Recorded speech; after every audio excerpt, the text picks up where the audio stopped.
The reincarnated Professor Snape discovers a young lady who never graced his previous life. Where has the issue arisen? What secrets does this young lady harbor? Eulica, muttering, "Stay away from the protagonist group, distance myself from the plot, quietly enjoy the spectacle, and live well." A girl whose sole ambition is to treat Hogwarts as a place for further studies encounters a protagonist group eager for adventure and a professor who watches her in secret. Can her path of discretion continue to remain unobtrusive? The story of a hero vanquishing the Dark Lord is about to unfold. Due to Eulica's involvement, a more malevolent presence emerges, plunging the magical realm into a dire crisis. Reluctant to partake in the protagonist group's adventures, Eulica finds herself in even graver peril. Despite her disinterest in saving the world, Eulica finds herself once again rescuing it. Uninterested in romance, Eulica unexpectedly experiences sweet love. Chapter 1. The Reborn Professor. Snape sat at the professor's table, his gaze vacant as he stared at the throng of fresh students below. Unlike in his previous life, he did not search for the owner of those emerald eyes. Damn Potter. Typically, a perceptive and formidable wizard would possess a premonition when faced with unforeseen circumstances. Yet, he had never anticipated that he, having seemingly completed his life and entrusted all his memories to the Savior, would find himself in this predicament. He awaited either his descent into hell or the dissolution of his soul with quiet resignation. However, to his astonishment, upon reopening his eyes, he found himself 3 days prior to the Savior's enrollment. Truly, it would have been better to descend into hell. During these 3 days, he engaged in countless speculations and examinations. Indeed, everything that currently existed was real, not a mere fantasy or curse.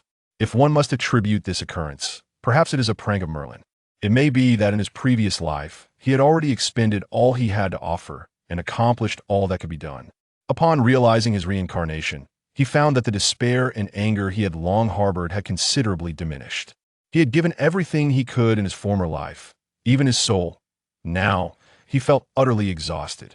Confused about his future, he acknowledged that he would continue to protect Lily's child. But what then? Must he repeat the myriad experiences of his past life? Harry Potter. Snape's wandering thoughts were interrupted by this familiar name. Damn Potter. Gryffindor. Once again, damn Gryffindor. Enduring the heavy scent of garlic beside him, he observed the Savior below, causing a ruckus just as in his previous life. Damn reincarnation. Eureka Kane. Huh? What? Eureka Kane? The insularity of the magical realm has resulted in a scarcity of students. Not only in Harry Potter's year, but even prior to his enrollment, he had encountered no student by the name of Eureka Kane. With a slight furrow of her brow, she quickly reverted to a placid expression, gazing intently at the girl approaching the Sorting Hat. Clad in the same wizarding robe as her peers, she possessed a somewhat diminutive stature, her blue-gray eyes reflecting a rare composure for one of her age. Upon closer inspection, although one could discern her barely concealed excitement beneath her calm exterior, she appeared far more mature than the other seemingly juvenile little giants. The girl bore an endearing delicacy, her jet black hair tied in a ponytail that swayed rhythmically with her steps. For reasons unknown, she seemed vaguely familiar. It was evident that the girl had never crossed her path before. The girl walked resolutely towards the Sorting Hat and took her seat, donning the enchanted headgear. Ravenclaw, Ravenclaw, Ravenclaw, Ravenclaw. As the Sorting Hat settled upon the head of this new student, it was immediately bewildered by a cascade of Ravenclaw before it could even sense her emotions. Why do you keep insisting on Ravenclaw? Your calm demeanor and resilient character align perfectly with the traits of Slytherin. However, your thirst for knowledge is indeed well suited for Ravenclaw. Then Ravenclaw would be the appropriate choice. Eulica mentally inundated herself with thoughts of Ravenclaw. You are not lacking in the courage to forge ahead, nor in kindness, making you a fitting candidate for both Gryffindor and Hufflepuff. Ravenclaw, Ravenclaw, Ravenclaw. All right, I understand.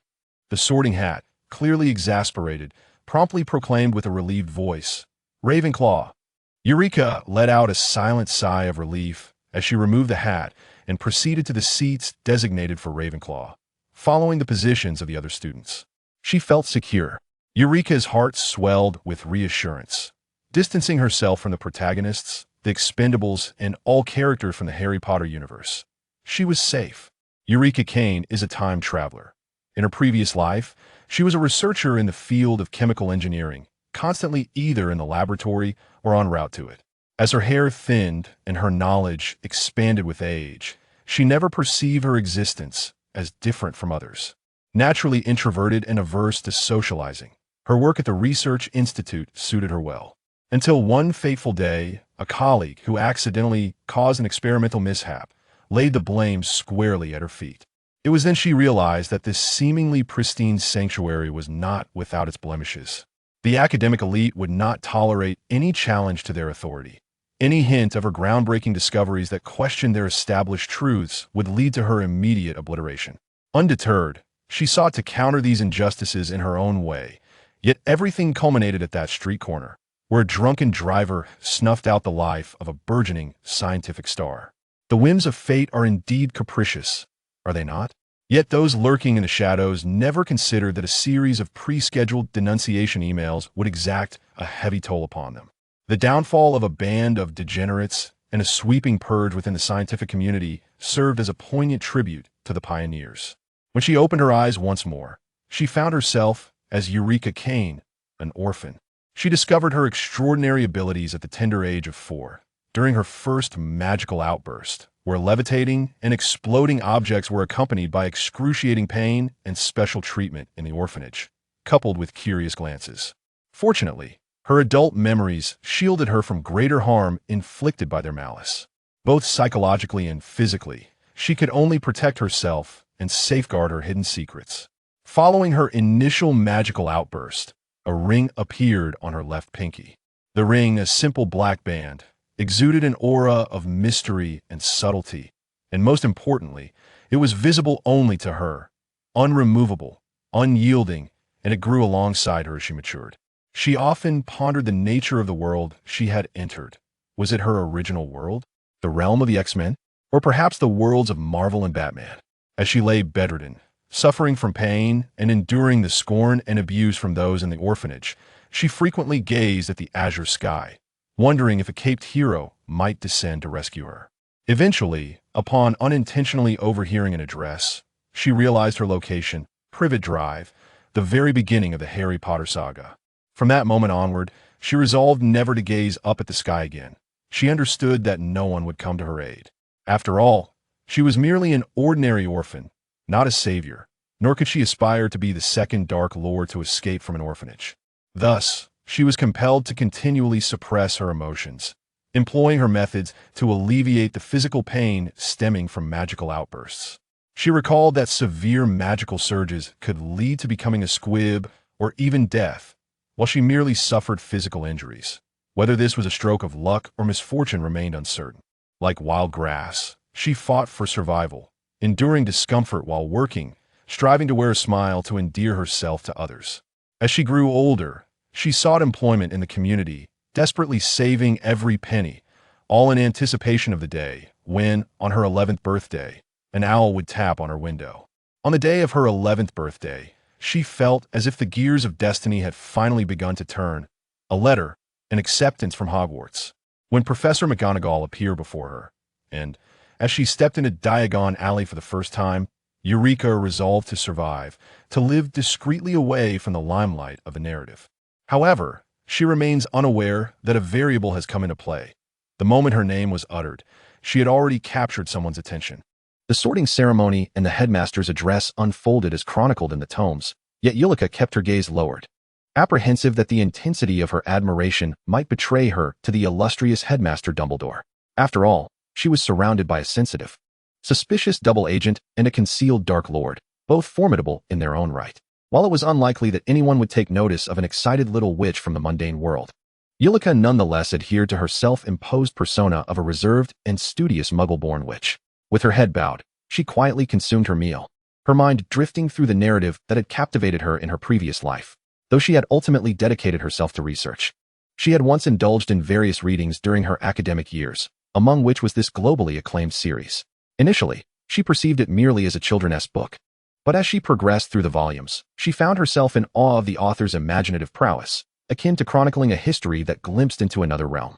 Unlike her peers, who were drawn to the adventures of the main trio. Eulica found herself enchanted by the intricacies of the wizarding world and its culture.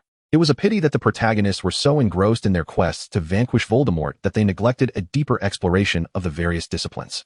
The thought elicited a smile. If the narrative were to delve into the minutiae of every spell, it would inevitably transform into a pedagogical report. Let us not forget, after all, that it was merely a work of fiction. As she savored the delicious bread, a sense of delight bubbled within her. She silently cheered for the heroes, entrusting the world to their salvation while she preferred to immerse herself in knowledge. First-year students, follow me. The Ravenclaw prefect observed the anxious little eaglets with satisfaction. We, Ravenclaw, are the winds of freedom and the eagles of the sky. Our common room resides at the pinnacle of the tower. Eulica trailed at the back of the first-year line, a gentle smile playing on her lips, appearing shy and introverted.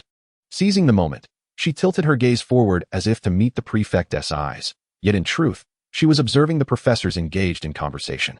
Unlike their cinematic counterparts, the professors exuded a unique aura that Eulica could not quite articulate. It was only later that she would realize it was the palpable pressure of powerful magic and the energy emanating from their magical prowess. Her attention was particularly drawn to the enigmatic Severus Snape, whose furrowed brow bore the marks of a man not to be trifled with.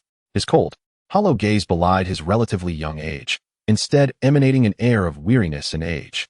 Eulica dared not linger on him, quickly averting her eyes as she followed the prefect toward their common room. Unbeknownst to her, at the moment she averted her gaze, Snape's eyes flickered in her direction. Noting this unforeseen variable for the first time, he would remain vigilant. Our common room is located at the top of the tower, a haven for the most astute witches and wizards, where the vistas are expansive. I hope you all approach knowledge and life with a similarly broad perspective, the prefect continued. Our founder, Rowena Ravenclaw, once proclaimed that extraordinary intelligence is humanity's greatest treasure. Ascending the dizzying staircase, the prefect elaborated on the college, eliciting palpable excitement among the little eaglets. The portraits lining the walls flitted about, some greeting the students amiably, while others busied themselves with their own affairs. Welcome to Hogwarts, little eagles of Ravenclaw. Welcome. The atmosphere resonated with a joyous melody, and in that moment, Eulica found her usual composure slipping away. Is this magic? Truly, it is astounding. They arrived before a door devoid of handles or keyholes, adorned with an eagle-shaped knocker fashioned from aged wood intertwined with bronze. The prefect tapped lightly, and the eagle's beak opened, emitting not a cry, but a soft, melodious voice. Which came first, the phoenix or the flame? Unlike other houses, entry to the common room required a password.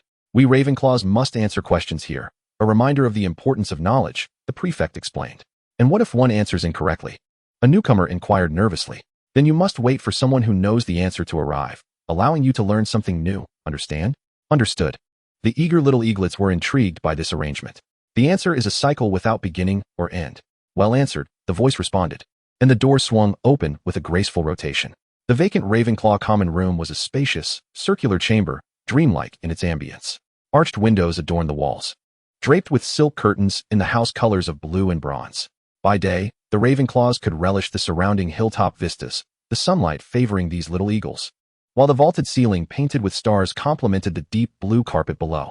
The room housed tables, chairs, and bookshelves, and directly opposite the entrance stood a niche containing a statue of white marble. In both the original text and the film, depictions of Ravenclaw were notably sparse, overshadowed by the detailed portrayals of Gryffindor and Slytherin. Yet, enveloped by the enchanting and mysterious atmosphere of her current surroundings, Eulica felt a profound connection to this world. No longer mere words or imagination. Ravenclaw was a sanctuary of freedom. Dormitory arrangements allowed those who desired to reside with like-minded individuals to do so, while those who preferred solitude for study could choose individual accommodations.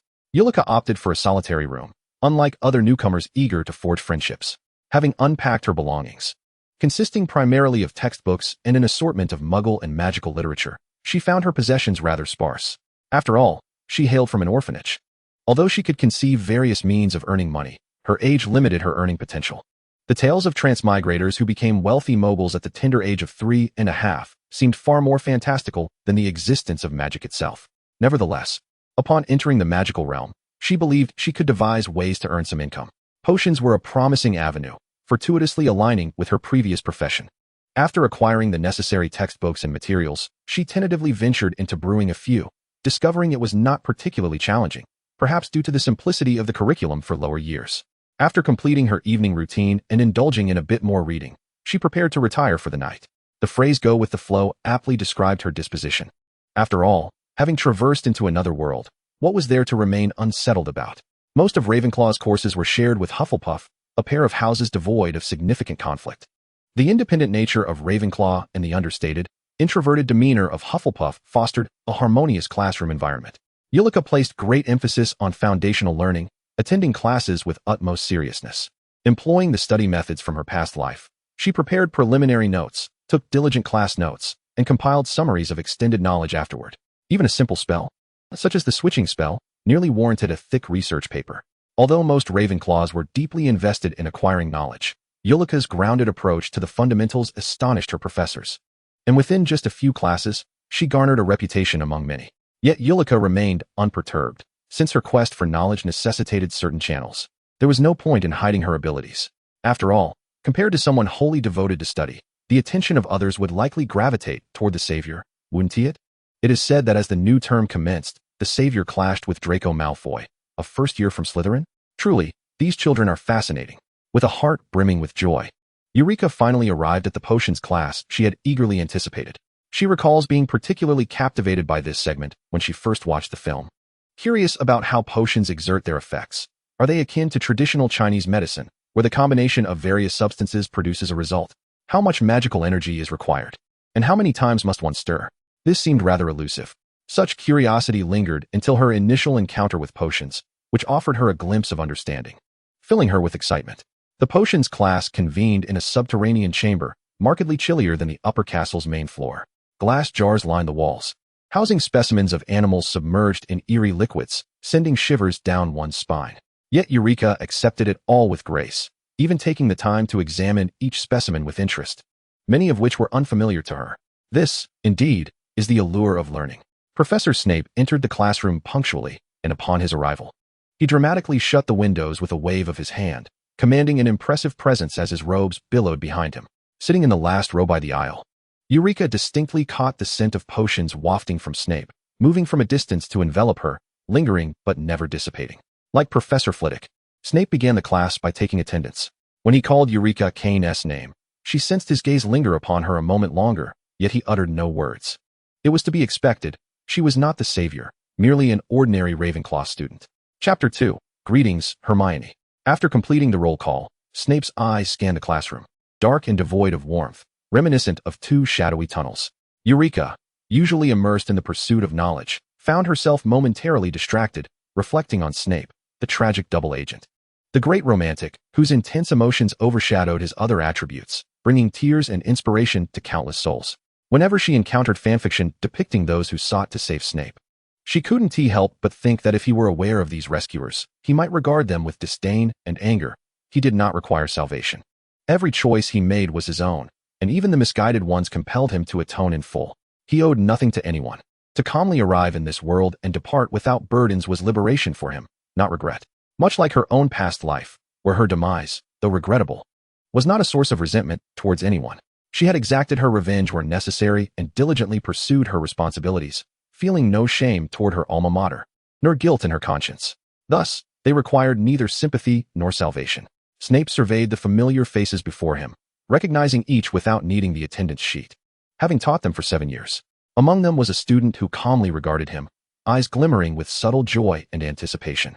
On the desk before her lay a thick notebook filled with words and illustrations. Despite his tendency to refrain from engaging in idle chatter with other professors, he had heard whispers of a new Ravenclaw student, Eulica Kane, a studious scholar from the Muggle world. Why this individual had not appeared in his previous life remained a mystery to him. Recently, he had suffered from headaches contemplating whether to confront Dumbledore and divulge forthcoming events. Yet he was reluctant to reveal the truth of his rebirth. Sudden changes could trigger unforeseen repercussions, and he must proceed with utmost caution. You are here to learn the intricate science and rigorous craft of potion making. Snape addressed the class of eager youngsters, some excited, others bewildered. He harbored no illusions that they would grasp the beauty of potions. He merely hoped they would allow him to navigate the lesson smoothly, ideally without replicating the calamities of Longbottom, who had blown up countless cauldrons over the years. He paired them off, and the first lesson invariably centered on the Scabbers potion, a fundamental concoction. The Ravenclaws performed admirably. Even if their techniques were somewhat clumsy, at least adhering to the steps he had outlined. The Hufflepuffs, however, proved to be a source of frustration. They frequently misremembered the steps or muddled the techniques, mistaking boiling for grinding, and the classroom quickly filled with noxious fumes. Mr. Wade, please enlighten your humble potions professor on the genius behind your decision to commence the Scabbers potion without even procuring the hedgehog spines. Hufflepuff loses 2 points. Damn it. I instructed you to stir 3 times clockwise. Do you not comprehend the difference between 3 and 4? Hufflepuff loses another 2 points. And Ms. FIA, I require you to write the steps for the Scabbers potion 50 times to be submitted along with your post-class essay. Eulica was paired with fellow newcomer Lisa Depan, a blonde beauty with a shy disposition. During Transfiguration class, Lisa had nearly cried when she struggled to transform, and Eulica, seated beside her, had assisted her in achieving the transformation successfully. From that day forth, they had grown accustomed to one another, sharing meals and collaborating in class, though they had yet to reach the depths of true friendship. Eulica gathered the necessary materials while Lisa took on some basic prep work. Initially, the two worked harmoniously together. But as Professor Snape approached, Lisa began to tremble uncontrollably, her hands unsteady as she gripped the knife, her complexion pale and on the brink of tears. Eulica, however, remained unfazed by Snape's proximity, focusing instead on stopping Lisa from accidentally chopping the snake fangs into pieces meant for grinding before tossing them into the cauldron. She swiftly took over the processing task, silently wishing for Snape to move on. Professor Snape, please do hurry along. Should you linger any longer, this little rabbit beside me will surely explode with anxiety, she muttered inwardly, her hands moving deftly and skillfully. Unbeknownst to her, Snape had been aware of Lisa in his previous life, a student enamored with the study of magical history, yet devoid of any talent in potions, often failing spectacularly under pressure and barely scraping by otherwise. His attention, however, was drawn to Eulica, whose cutting technique demonstrated remarkable proficiency. She avoided the oversights that many first years typically succumb to, showcasing a talent worthy of admiration. Miss Kane, if you wish to mock your potions professor, you have succeeded. Might I interpret this as an attempt to flaunt your processing skills and advanced potion knowledge, which do not align with those of a novice? Huh, what? Eulica lifted her gaze, bewildered, as she caught sight of Snape, who was slightly bent over, scrutinizing her notes. As she raised her head, a tingling sensation washed over her face, akin to the brush of hair against her skin. Not wanting to scratch with gloved hands, she observed Snape, straightening up. Miss Kane, from now on, you shall work alone in potions class. Ms. Depan, you will partner with Mr. Wade from Hufflepuff. Eulica longed to protest, but the potion was ready and could not wait. She poured it into a vial, admiring its perfect hue, which brought her satisfaction. Snape frowned slightly before turning to walk away. Due to Miss Kane's disrespect towards the professor, Ravenclaw loses 2 points. Wherein lies my disrespect? Eulica felt no anger, only resignation. What a feeble reason for a deduction. Beside her, Lisa's eyes brimmed with tears, teetering on the edge of spilling over. With a sigh, Eulica helped her gather her belongings. Go on, lest you miss today's submission, she whispered, jotting down a few key points for Lisa as she reluctantly made her way to her new Hufflepuff partner. However, with the key points in mind, coupled with the scabies potion, the process of concoction was relatively straightforward. When it came time to submit assignments after class, she managed to scrape together a passing grade. As for Eulica, surprisingly, her scores were not subjected to harsh scrutiny. Perhaps it was because she was not a Gryffindor. Or perhaps it was due to Snape's respect for her potion-making skills. After the exhausting potions class, the even more draining defense against the dark arts lesson awaited. Sitting in the back row once again, Eulica did not fear the Dark Lord. She believed he would not attack a student in class, especially one who was not a savior. Moreover, this was still a school under Dumbledore's jurisdiction, and the basic safety of the students should be assured. Most importantly, the stench was overwhelming. As someone who relished the sweet garlic that accompanies hot pot, she found the pungent aroma unbearable. The Dark Lord's lesson was rather uneventful. Merely reading from the textbook, which was slightly better than Professor Bin's ghostly lectures. At least it was not hypnotic. Eulica had numerous questions about dark magic and its defense. But upon realizing it was the Dark Lord, she despaired. It was wise to remain low-key, for in his eyes, she was merely a mudblood in need of purification. Perhaps she would self-study for 2 years and wait until Professor Lupin arrived in the 3rd year to inquire. There were moments shared with students from the other 2 houses. Slytherin students appeared more haughty, maintaining an air of silence without conflict, simply attending class quietly. In stark contrast, the Gryffindor classes were entirely different, filled with lively little lions who naturally liked to make friends and could hardly sit still. Though Ravenclaw students were studious, not all of them preferred a quiet learning environment devoid of social interaction. The classroom atmosphere was much more vibrant, and after class, some even forged inter-house friendships. During these days of gradually familiarizing herself with Hogwarts, Eureka encountered the famed trio from the books, Harry Potter, Ron Weasley, and Hermione Granger, along with their counterparts, the Malfoy trio. Eureka did not harbor a desire to become acquainted with them. Rather, she preferred to keep her distance. Yet, fate often does not align with personal will. After attending potions class 3 or 4 times and acclimating to the school's atmosphere, the library became her sanctuary. Armed with a magical water cup purchased in Diagon Alley that always contained warm water, a thick notebook, a quill, and convenient tools like a ruler from the Muggle world, she was well prepared for her daily endeavors in the library. The cup held warm water, a habit from her past life that persisted. And she even created a binder to compile all that she learned, a level of self-discipline that left even the diligent Ravenclaws in awe. They relished delving into profound and arcane knowledge, yet no one had ever placed such importance on meticulous details and knowledge as Eureka did. Her study methods were unconventional and challenging for them, yet they held a deep respect for her, especially since Eureka was a warm-hearted little darling, always adorned with a gentle smile. Although she lacked close friends, everyone seemed to take a liking to her. Today was a day of respite, devoid of classes. After an early breakfast, Eureka made her way to the library, settling into her accustomed corner. She first retrieved the book on herbology that she had not finished reading the previous day, which systematically introduced the classification of herbs. Finding it fascinating, she was eager to delve deeper into its contents. Just as she settled in and opened her notebook, a person suddenly plopped down in front of her. The newcomer was somewhat fidgety. The sound of the chair scraping against the floor was jarring, but fortunately, the library was empty except for Eureka and Madame Pants, who was glancing in their direction. "Hello, Eureka." "Oh, pardon me. May I call you Eureka? I'm Hermione Granger from Gryffindor. You can call me Hermione. I've been observing you for some time. You come to the library every day, and I wanted to say that I also enjoy visiting the library. Perhaps we could study together? My friends aren't particularly fond of studying, so I thought we might get along well." Eureka listened in a daze as the girl spoke incessantly, feeling a refreshing sense of novelty. Though she had been in this world for some time, the environment and the people she encountered made it abundantly clear that the world was real. Yet, this was Hermione. Much like how young wizards grew up hearing tales of Harry Potter, she too had watched their stories unfold. "Hello, of course you can call me Eureka. And I would like to call you Hermione as well. Certainly, we can study together. I believe that anyone who loves knowledge can become friends." Eureka greeted Hermione gently, her voice soft. The girl's blue-gray eyes sparkled with a hint of laughter, a friendliness that made her appear like a long-lost friend, further endearing herself to Hermione, who already held a favorable impression of her. "Yes, I think that's right." For some reason, Hermione felt a bit shy, awkwardly tugging at her hair, then taking out her homework to sit across from Eureka, ready to study together. Eureka returned her gaze to the book before her. Although she did not entirely align with the protagonist's fervor or their black-and-white sense of justice, she had always admired their courage. She had avoided interacting with them but did not wish to create animosity. Maintaining a respectful distance felt sufficient. "Eureka? Do you know about the three-headed dog?" "The three-headed dog?"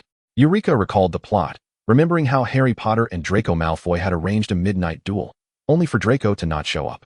They had been caught by Filch and had fled to the room housing the three-headed dog and the trap for the Philosopher's Stone. So it turned out the story had progressed to this point. "I do. Many Muggle legends feature it. The most common one describes it as the hellhound known as Cerberus. It is a demon from Greek mythology, born of the monstrous Typhon and the snake woman Echidna, guarding the gates of the underworld. The Cerberus possesses 3 heads, each with a gaping maw filled with sharp teeth. While it appears fearsome, it is also incredibly powerful," Eureka recounted from her readings. "I've heard of that legend too. But I'm not referring to the Muggle tale. I mean the one that exists in the wizarding world. It's real," Hermione explained excitedly, her voice rising, which earned her a disapproving glance from Madame Pants, who was organizing books nearby. Hermione quickly lowered her voice. "I mean, in the wizarding world, the three-headed dog. Indeed, they do exist, but they are typically kept as pets by individuals, not belonging to a specific breed, so there is no necessity for research on them," Eureka replied thoughtfully. "You might want to ask Hagrid. He is always interested in more ferocious creatures, and I believe he would know." Yes, you're right. How could I forget about Hagrid? Thank you for the reminder, Eureka. I must go see Hagrid now." Hermione's eyes lit up as she closed her notebook, which she hadn't even had a chance to open. Eureka nodded amicably, watching her leave. Indeed, the presence of the sorting hat served a purpose. Although Hermione was intelligent and studious, playing the role of the brains in the trio, her curiosity for the unknown and her courage to venture forth resided within her. Qualities that were indeed fitting for a Gryffindor, traits that Eureka lacked. If it had been Eureka, her immediate thought would have been that the school prohibited entry to certain areas. Thus she would refrain from going. The school forbade nighttime excursions, so she would avoid them, and thus the story would conclude. Yet, it was children like Hermione, enthusiastic and delightful, who brought warmth to the narrative. As Halloween rapidly approaches, the sweet aroma of roasted pumpkin envelopes Hogwarts, while Professor Flitwick begins to instruct his students on the art of levitation. The joyous atmosphere even brings smiles to the typically reserved Slytherin students.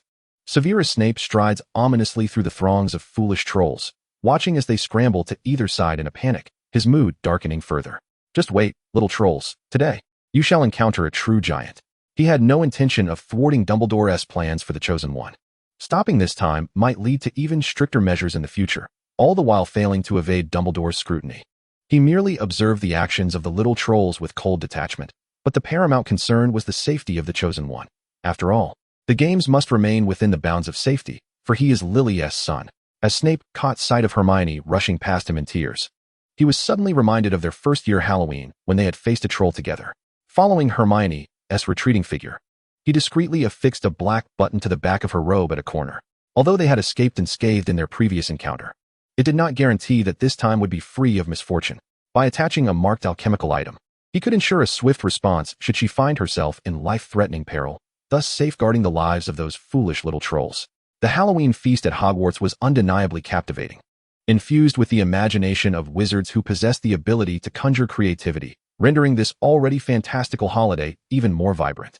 Bats flitted about, dark clouds danced above the tables, and the flames flickering within pumpkins created an ambience that was both slightly eerie and delightfully fragrant, with the dishes on the plates embodying the very spirit of Halloween. Eulica, who had never before experienced Halloween festivities, curiously reached out to touch a skeletal decoration on the table. Was it real? In Chapter 3, Butterflies and Dragons, the skeleton emitted a ghastly cackle and, with its gaping maw, released a plume of pale yellow smoke towards Eulica, startling her into raising her empty plate before her face with a small shriek. This provoked laughter from the older students, reminiscent of how they had been laughed at in their own first years.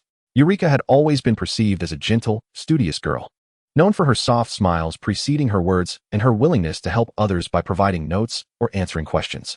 Aside from the more lineage-conscious Slytherins, who remained indifferent towards her, many from the other houses admired her kind and compliant nature. Today, witnessing the typically quiet girl reveal a more childish side was endearing to her peers. Professor Snape noted the scene unfolding in Ravenclaw with a soft huff. His gaze unexpectedly softened as memories of his own early days at Hogwarts surfaced, when he too had been curious about Halloween decorations, feeling a mix of anger and disdain, yet nostalgically recalling those simple joys many years later. Suddenly, the doors swung open, and Professor Quirrell burst into the great hall, his scarf askew and a look of sheer terror etched on his face. Stumbling towards Dumbledore, he leaned against a table, gasping, "Trolls in the dungeons. I thought you ought to know." With that, he collapsed onto the floor, unconscious. Chaos erupted in the hall, whether familiar with trolls or not. The term sent a wave of fear through the students, thanks to the potion's master's fondness for referring to careless young wizards as little trolls. After all, the defining traits of trolls are their astounding destructiveness and utter foolishness. Consequently, upon hearing the word troll, both seasoned and novice students were gripped by terror. Amidst the frenzied crowd, calm was only restored once Dumbledore's wand emitted a series of explosive sounds. Prefects, immediately escort your students to the dormitories. Eulica returned to the Ravenclaw common room, her gaze inadvertently drifting towards Gryffindor, where she spotted two little lions, Harry and Ron, stealthily slipping away from the group. Thus began the first bonding moment among the protagonists, a moment of mutual recognition. What a memorable Halloween it would be. Snape, sensing the duo trailing behind him, recalled his past life, where he had also noted students following him but deemed his own tasks more pressing to intervene. Only later did he realize those were Potter and Weasley. It appeared they had never harbored any trust in him, no matter how he punished them or deducted points. He had never harmed a student. Yet, he had never held any expectations of wisdom or conscience from them. Humph, little trolls. He continued towards his objective to intercept Quirrell, leaving the trolls to the all-powerful Chosen One. Indeed, Harry and Ron soon detected the unmistakable stench and subsequently stumbled upon the troll's presence. Hermione, too, made her voice known from the restroom. Despite their numerous flaws, the bravery exhibited by Gryffindor students was always worthy of commendation. Harry, Ron, and Hermione, armed with the knowledge gained in class and their own courage, triumphed over the troll, earning each other's trust, even in the face of later reprimands from professors that could not diminish their exhilaration. This time, Snape was particularly vigilant regarding the three-headed dog, thus avoiding injury. By the time he arrived, the battle had concluded. He bent down to inspect the defeated troll, discreetly waving his wand to erase the unused marking on Hermione.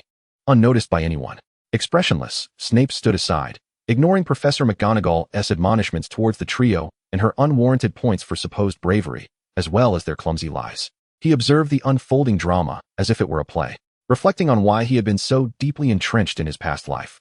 He realized that although he still harbored disdain for Potter, he could find remnants of Lily within him. He recalled the child who, many years later, bravely confronted Voldemort with a wand, Lily's child. Initially, he had intended to utter something that would cause them discomfort, perhaps deduct points or impose detentions. But now, he found it all trivial.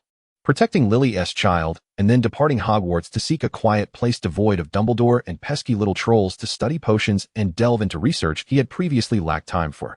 This was the true meaning of his rebirth. Turning towards the dungeons, his silhouette elongated by the light until it vanished into darkness.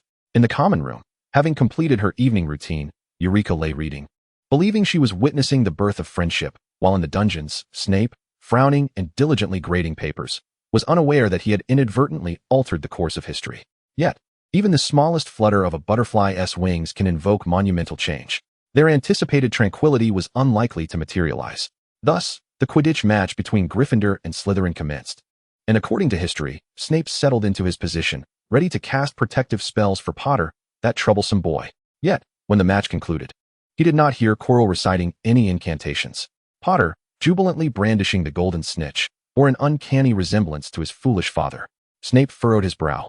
Others assumed he was upset at Slytherin's defeat, but in truth, he was perplexed by the deviations from his past life.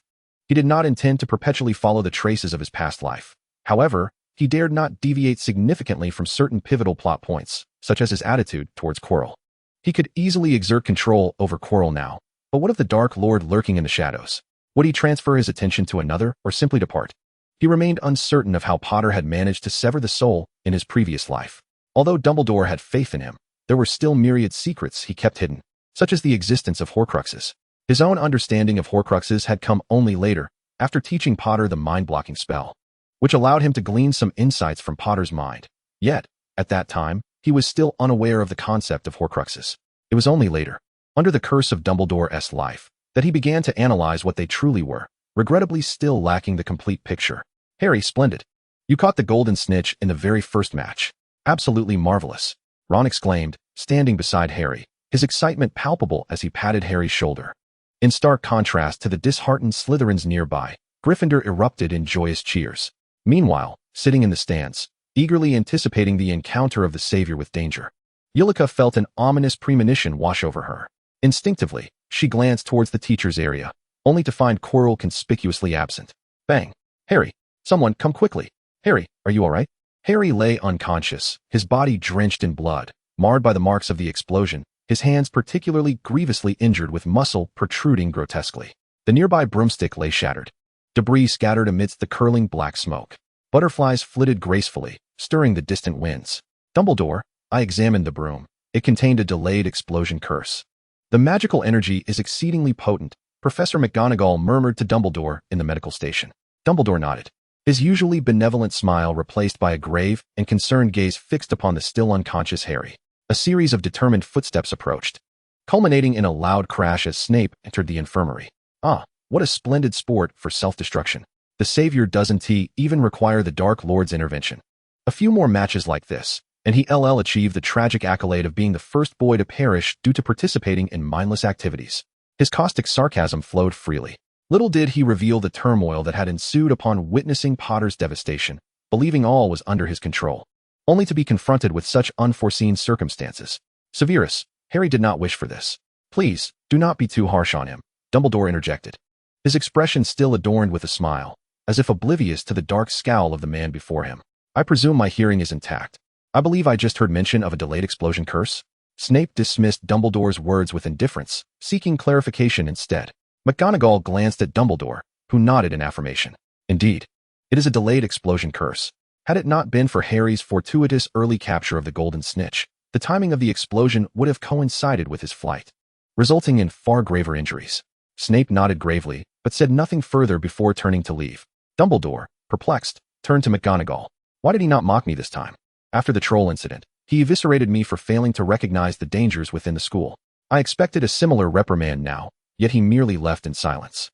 McGonagall rolled her eyes, choosing to ignore Dumbledore as she sought Madame Pomfrey to inquire about Harry's recovery. Snape departed the medical station, bypassing the dungeons and returning to the site of the earlier match, standing at the location of Harry's broom explosion, reflecting on the details he had previously overlooked. What had prompted Quirrell to alter his treatment of Harry? It was evident without further contemplation that Quirrell was the culprit. The delayed spell was a complex incantation, typically beyond the grasp of younger students, reserved for only the most adept wizards, certainly including the Dark Lord. His decision not to employ curses during the match was likely a premeditated strategy involving the delayed explosion. What had prompted Voldemort to change his course of action? Quirrell sat behind his desk, fear etched across his features. Master, it is all my fault. I delayed the explosion. Master, please forgive me.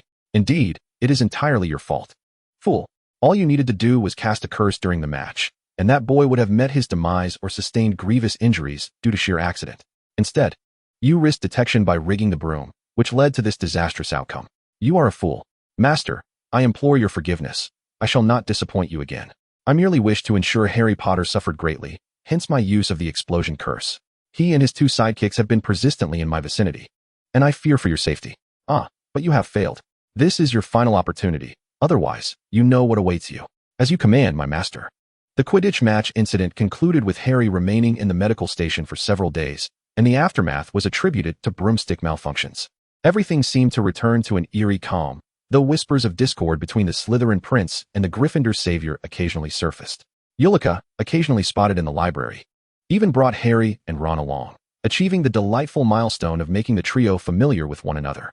During this time, she demonstrated an adult's capacity for learning and discipline, mastering knowledge comparable to that of third and fourth-year students, as evidenced by the frequent shipments of stationery supplies she received, attesting to her rich academic endeavors. Especially in potions class, as her friend Lisa remarked, it felt as if she had been enchanted with brilliance by the potions master. The first-year curriculum was fundamentally introductory, and despite the differences in systems, many concepts and techniques were inherently interconnected. Moreover, due to her previous profession, numerous intriguing experimental plans and projects captivated Eulica's imagination. She resolved to hone her skills in advanced potion making before delving into research, for the foundational material she was currently studying was merely the tip of the iceberg. She required further knowledge. How she wished to have Snape's guidance. A shiver crept up her spine. Was she yearning for Merlin's embrace? Or for Professor Snape's mentorship? In potions class, she only dared to lift her gaze during his explanations. At all other times, she kept her head down, thinking, you cannot see me. You cannot see me. Hey, Eulica. As she juggled her potion homework with thoughts on how to both maintain her timid demeanor and gain Professor Snape's guidance, she suddenly heard someone calling her from behind. Turning, she found Harry and his friends speaking softly. What's the matter? Did you see that over there? Eulica followed their pointing fingers to see Hagrid, furtively flipping through a book, leafing through pages before returning it and picking up another. Hagrid, what is going on? It's rare to see him in the library. Indeed. Eulica, you don't yet know Hagrid? Shall we go introduce ourselves? Ron inquired. The types of dragons in Britain and Ireland, from egg to phoenix, a guide to raising dragons. Eulica did not respond to Ron's question, but whispered softly towards Hagrid. What? The books he had just perused were those titles. Resting her chin on her hand, Eulica smiled as she continued to watch Hagrid. Raising dragons? How fascinating. Wow, Eulica. You even know what those books are. Have you read them all? Ron exclaimed, his voice rising uncontrollably, drawing the attention of everyone in the library, including a disapproving glance from Madame Pants. Quick, let us go. Madame Pants is coming. Hermione abruptly seized Eureka, pulling her and the others towards the exit. What business do I have here? Eureka pondered, only realizing as she was yanked out the door that she had no obligation to leave. After all, she had not provoked Professor Pants's ire, so why was she following along? Hagrid has always wanted a dragon. He mentioned it to me the very first time I met him, Harry remarked. But raising a dragon is illegal. Ron, who had a brother Charlie that dealt with dragons frequently, elaborated on the wizarding community's prohibition against dragon rearing, as well as the measures taken annually to mitigate Muggle sightings of dragons. His knowledgeable discourse made Eureka nod in understanding, as she was the only one among them who was privy to these intricacies due to her wizarding background. An hour later, the four of them knocked on Hagrid's door. The interior was stifling, with thick curtains drawn, and the already cluttered space was permeated by a mingling scent of animals and something sour. What brings you here? Hagrid inquired, having prepared an array of food and brewed tea on the table, but none of them partook. Harry, having recently learned what the three-headed dog was guarding and its origins, intended to ask Hagrid about the other obstacles protecting the Philosopher's Stone.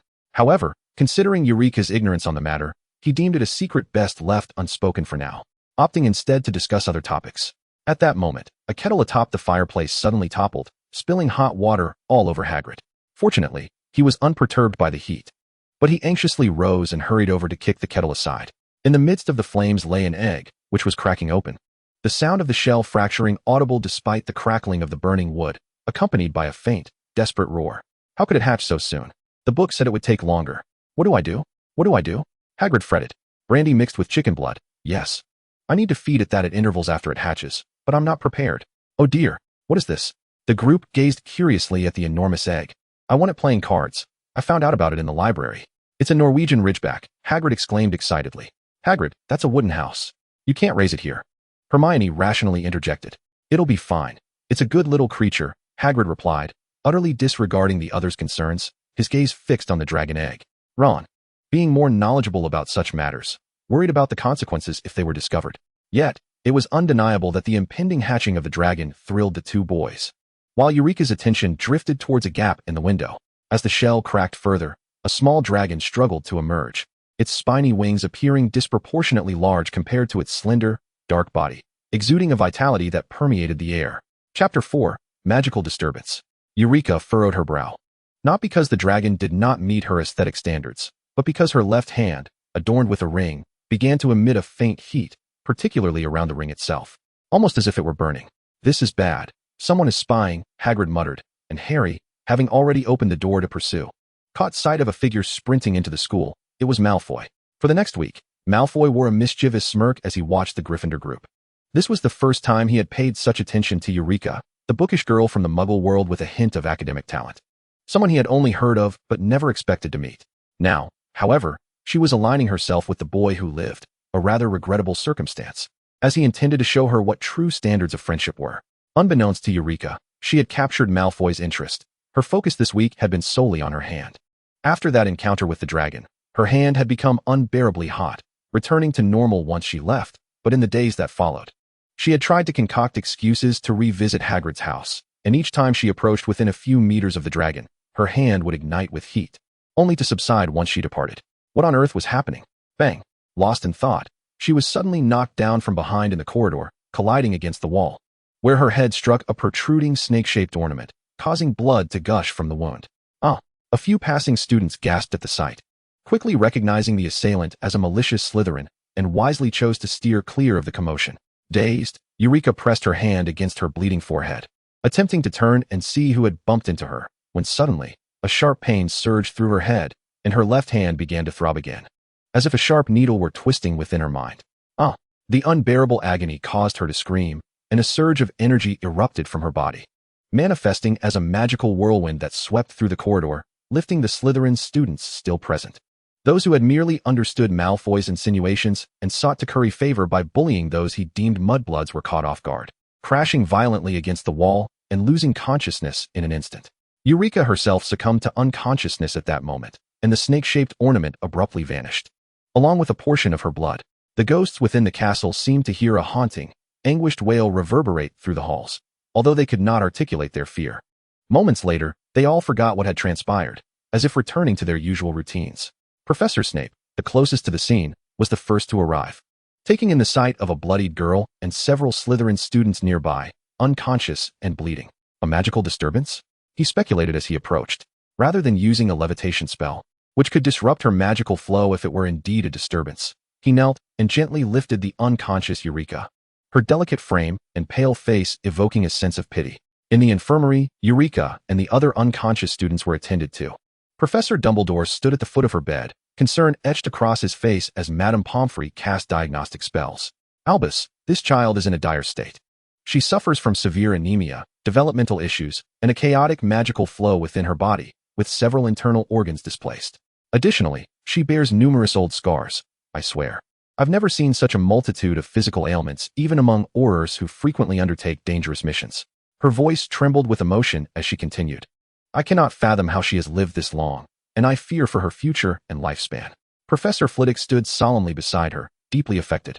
This was a student he knew well, one who quietly attended classes and often frequented the library. Although she appeared shy and reserved, she would always greet others with a sweet smile. He held great affection for her and never imagined that such a small body harbored so many issues. While reluctant to voice it, it was evident that her ailments were not linked to the Slytherin students, save for the injury to her forehead, which had been inflicted by their malice. Madame Pomfrey cast a fleeting glance at Snape, who lingered in the shadows, and imparted her judgment with impartiality. From the evidence at hand, it appeared to be a surge of magical energy triggered by external stimuli. However, upon examining her body, I found no residual effects from such a tumultuous event. Moreover, her magical circulation was distinctly different from that of other young witches and wizards. Curiously, this unique pattern of circulation seemed to impose no adverse effects upon her. I have heard that her proficiency in spellcasting is formidable. Professor Flitwick nodded in agreement with Madame Pomfrey's assessment. This child hails from an orphanage in the Muggle world. For reasons unknown, Dumbledore suddenly found himself recalling another individual from a similar background. Yet the contrast was stark. That man had exhibited a cruel disposition from a young age, while this girl radiated gentleness and kindness. Nevertheless, her appearance stirred a certain disquiet within him, for he often discerned the shadow of a familiar face upon hers. Yet, it was inconceivable. They could not possibly share a bloodline. The others present began to piece together the circumstances. A young wizard occasionally struggles to control their magic in childhood. In a nurturing home, such a child would thrive, but in the harsh environment of an orphanage, these anomalies might be deemed sinister. I will ensure that those deserving punishment receive their due consequences. Professor Snape set aside several vials of potions. He had come primarily to deliver a calming draft, but was taken aback by the unfolding events. This unexpected individual mirrored his own experiences of a troubled childhood. As he exited the infirmary, he disregarded the platinum-haired boy hiding behind a nearby pillar and strode briskly towards his office. In Slytherin, rules could be bent. Provided one remained undetected, retaliation was permissible, but only if it warranted action. The foolish actions of others would only serve to humiliate them, tarnish the reputation of the house, and they would inevitably face dire repercussions. Meanwhile, someone ought to write the Slytherin code and the Malfoy family rules 100 times over. Draco lingered behind the pillar, hesitating before emerging. He was curious about the girl named Kane, though his intention was to teach her a lesson about the true nature of friendship. He had not anticipated the grave consequences. He had heard that Professor Snape carried her to the infirmary, her body already drenched in blood. Ultimately, despite Draco's upbringing as a noble heir, a childlike softness still resided within him. He had never encountered blood before, nor had he envisioned that a single careless remark could nearly cost someone their life. He felt a wave of fear, not for the girl's injuries or the potential for worse, as they were hardly acquainted, but for his own ability to shoulder the responsibilities of leadership and to conduct himself with maturity befitting the Malfoy name. He could mock the hero with playful taunts and take pride in his father's legacy. Yet for the first time, the gravity of an independent decision bore severe consequences, leading him to reflect. Perhaps it was time to grow up. Guilt, fear, conflict, and the pangs of maturation swirled within his mind. The boy, who had always been coddled in the original narrative, was now contemplating the essence of growth with newfound clarity. Everyone presumed that the magical surge would last only a few hours, perhaps 2 or 3 days at most, and that Eulica would awaken. Yet, none anticipated that when she finally opened her eyes, it would be during the holiday. Due to the nature of magical surges, it was advised to avoid movement, and the healers from St. Mungo's had come specifically to Hogwarts to examine her. All conclusions mirrored Madame Pomfrey's. She had succumbed to a fainting spell induced by a magical outburst. All that could be done was to administer nutritional potions and await her awakening. She had missed the moonlit unicorn and the crucial battle for the Philosopher's Stone, as well as the points awarded towards the House Cup. Her immediate concern, however, was that she had missed an examination. Indeed, compared to the valiant adventures of her peers, her preoccupation lay more with the mundane realities of life. Madame Pomfrey, may I retake the exam? She inquired, her first question upon regaining consciousness. Much to Madame Pomfrey's surprise, who had just informed her of her condition and the prolonged state of unconsciousness. Of course, but perhaps it would be wise to rest for a couple of days before considering such matters, child. What do you think? Dumbledore, having heard of Eulica's awakening, hurried over. Most students and many professors had already vacated the school, leaving only a handful of professors who resided there year-round. In the infirmary, she remained the sole patient. Thank you, Headmaster, Eulica replied, feeling only the discomfort of stiffness from lying down for an extended period. Yet Madame Pomfrey's expression suggested that she was on the brink of receiving Merlin's embrace. Child, are you aware of your physical condition? Dumbledore inquired gently. Eulica, perplexed by their solemnity, wondered if something was amiss. Ah, There are some concerns, though they are not significant. You were thrown against a wall, resulting in a head injury that triggered a magical surge, Dumbledore continued. It is possible that your body harbored some pre-existing issues, which contributed to the prolonged state of unconsciousness. Seeing that Eulica still did not fully comprehend, Madame Pomfrey calmly explained her physical issues, including the irregularities in her magical circulation, thoughtfully refraining from mentioning her scars. Eulica nodded, smiling serenely at the two of them. It's all right. I'm just glad to be alive. Who would have thought I would come to know such a nonchalant warrior? A cold, deep voice resonated from the doorway. The footsteps were light, yet imbued with a sense of oppressive weight. Severus, you've arrived. Your potions never fail to astonish us, Dumbledore remarked. I believe it would be a surprise for your humble potions professor to enjoy his holiday, especially considering this student merely has a minor forehead bruise and has succumbed to a magical outburst, remaining unconscious until now. It is quite the tale for the annals of Hogwarts. Ah, the familiar venom of Professor Snape, came the retort. Timid warrior, come, drink this. If you dare to spit it out, prepare to become next year's potion ingredients. Snape placed a vial filled with a viscous green liquid on Eulica's bedside. Unaware of its contents, Eulica observed the faint silver shimmer within the green liquid and, based on her knowledge, guessed that it contained several expensive and difficult-to-process components. Yes, Professor. Eulica obediently took the vial and drank it down without displaying any discomfort, much to Snape's chagrin, who had anticipated a more humorous reaction. The improved calming draft was designed to mend the fractured magical circulation of wizards following a magical outburst, a potion of extraordinary difficulty to concoct. Dumbledore winked at Eulica. Thank you, Professor Snape. I appreciate your efforts. Eulica expressed her gratitude, causing Snape to feel somewhat awkward. He merely huffed in response and placed another vial on the table. This one can remove scars. You know how to use it. Not wishing to linger in their conversation any longer, he decided it was time to attend to his own matters now that she had awakened. Wait a moment, Severus, Dumbledore called after Snape. This child has missed her examination due to her unconsciousness, yet without it, she cannot progress to her second year. I plan to arrange a retake for her the day after tomorrow, and I will need you to personally assess her potion examination. Snape nodded, saying nothing further as he departed. Before leaving, he turned to Eulica and remarked, if your eyesight is intact, remember to take a look at the useless items beside your bed. All right, Professor. Eulica had just noticed a collection of neatly wrapped gifts and letters on the bedside table when she retrieved her medication. Oh, those gifts are from your friends, she mused. Recalling the surprise of Harry's contribution, she hadn't expected them to remain such good friends. As she gazed at the pile of presents, the headmaster's words resonated within her, evoking a familiar pang in her heart, as though it had skipped a beat. Turning her gaze shyly towards the kindly smiling headmaster, she replied, yes, I am friends with Hermione, Harry, and Ron from Gryffindor. We often collaborate on our assignments in the library. How delightful. They are indeed wonderful children, he remarked. Now, let us refrain from further conversation and allow this young lady to rest. Madame Pomfrey, concerned for Eureka's health, reassured her. You need not fret unduly about your condition. After all, you are still quite young, and there is ample time for recovery. Do take care to rest well. Thank you, Madame Pomfrey, and thank you, Headmaster, Eulica responded as they departed. Lying back on her bed, she raised her hand to observe the ring on her left finger, a pitch-black band that exuded an ominous aura, still stubbornly affixed to her finger, invisible to others.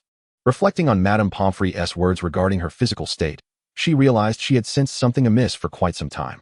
Her body often succumbed to uncontrollable surges of magic during moments of heightened emotion, accompanied by excruciating pain akin to an explosion within. Thus, she had always endeavored to maintain her composure, gradually mastering the art of guiding her internal magic to find a harmonious flow, preventing her body from imploding under its overwhelming force.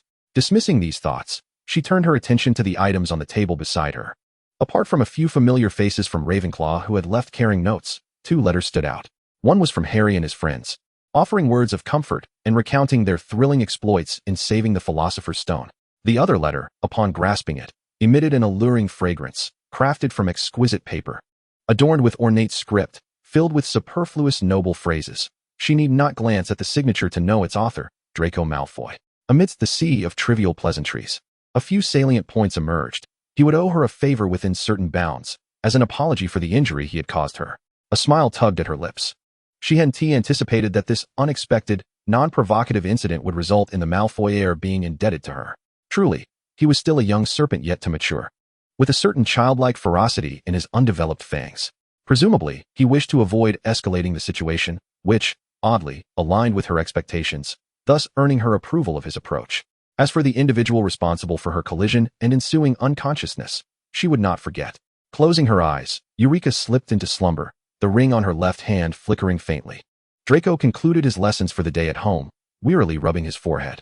Children of pure-blood aristocracy were devoid of a true childhood. Their formative years consumed by rigorous studies and practical training, whether in etiquette or the arts, or various academic disciplines, commencing from a tender age. He had long since acclimated to this reality. Coupled with the events of the previous year, which demanded heightened vigilance from many Slytherin families, his academic rigor intensified once more. Upon returning home, he promptly briefed his father on the significant occurrences at school, including analyses of the so-called savior and his companions, as well as his observations of some remarkable young wizards, prioritizing the information for his father's comprehension. His father calmly dissected his errors, including the vexing incident involving Eulica Kane that had plagued him as the term drew to a close. They held disdain for wizards of non-pure blood. Yet it was merely because pure-blood wizards wielded more formidable magic. However, if a wizard of Muggle heritage or a half-blood possessed capabilities worthy of respect, they would undoubtedly be acknowledged, much like their esteemed headmaster, Professor Snape, renowned for his expertise in dark arts and their defenses, potions, charms, and mental occlusion. With titles such as Master of Potions and Master of Occlumency, Professor Snape occupied a transcendent position, one that even the heads of pure-blood families sought to cultivate favorable relations with. His father admonished him for underestimating a Ravenclaw. A true Ravenclaw held boundless potential for growth, particularly someone like Eulica, who had already begun to shine within just a year.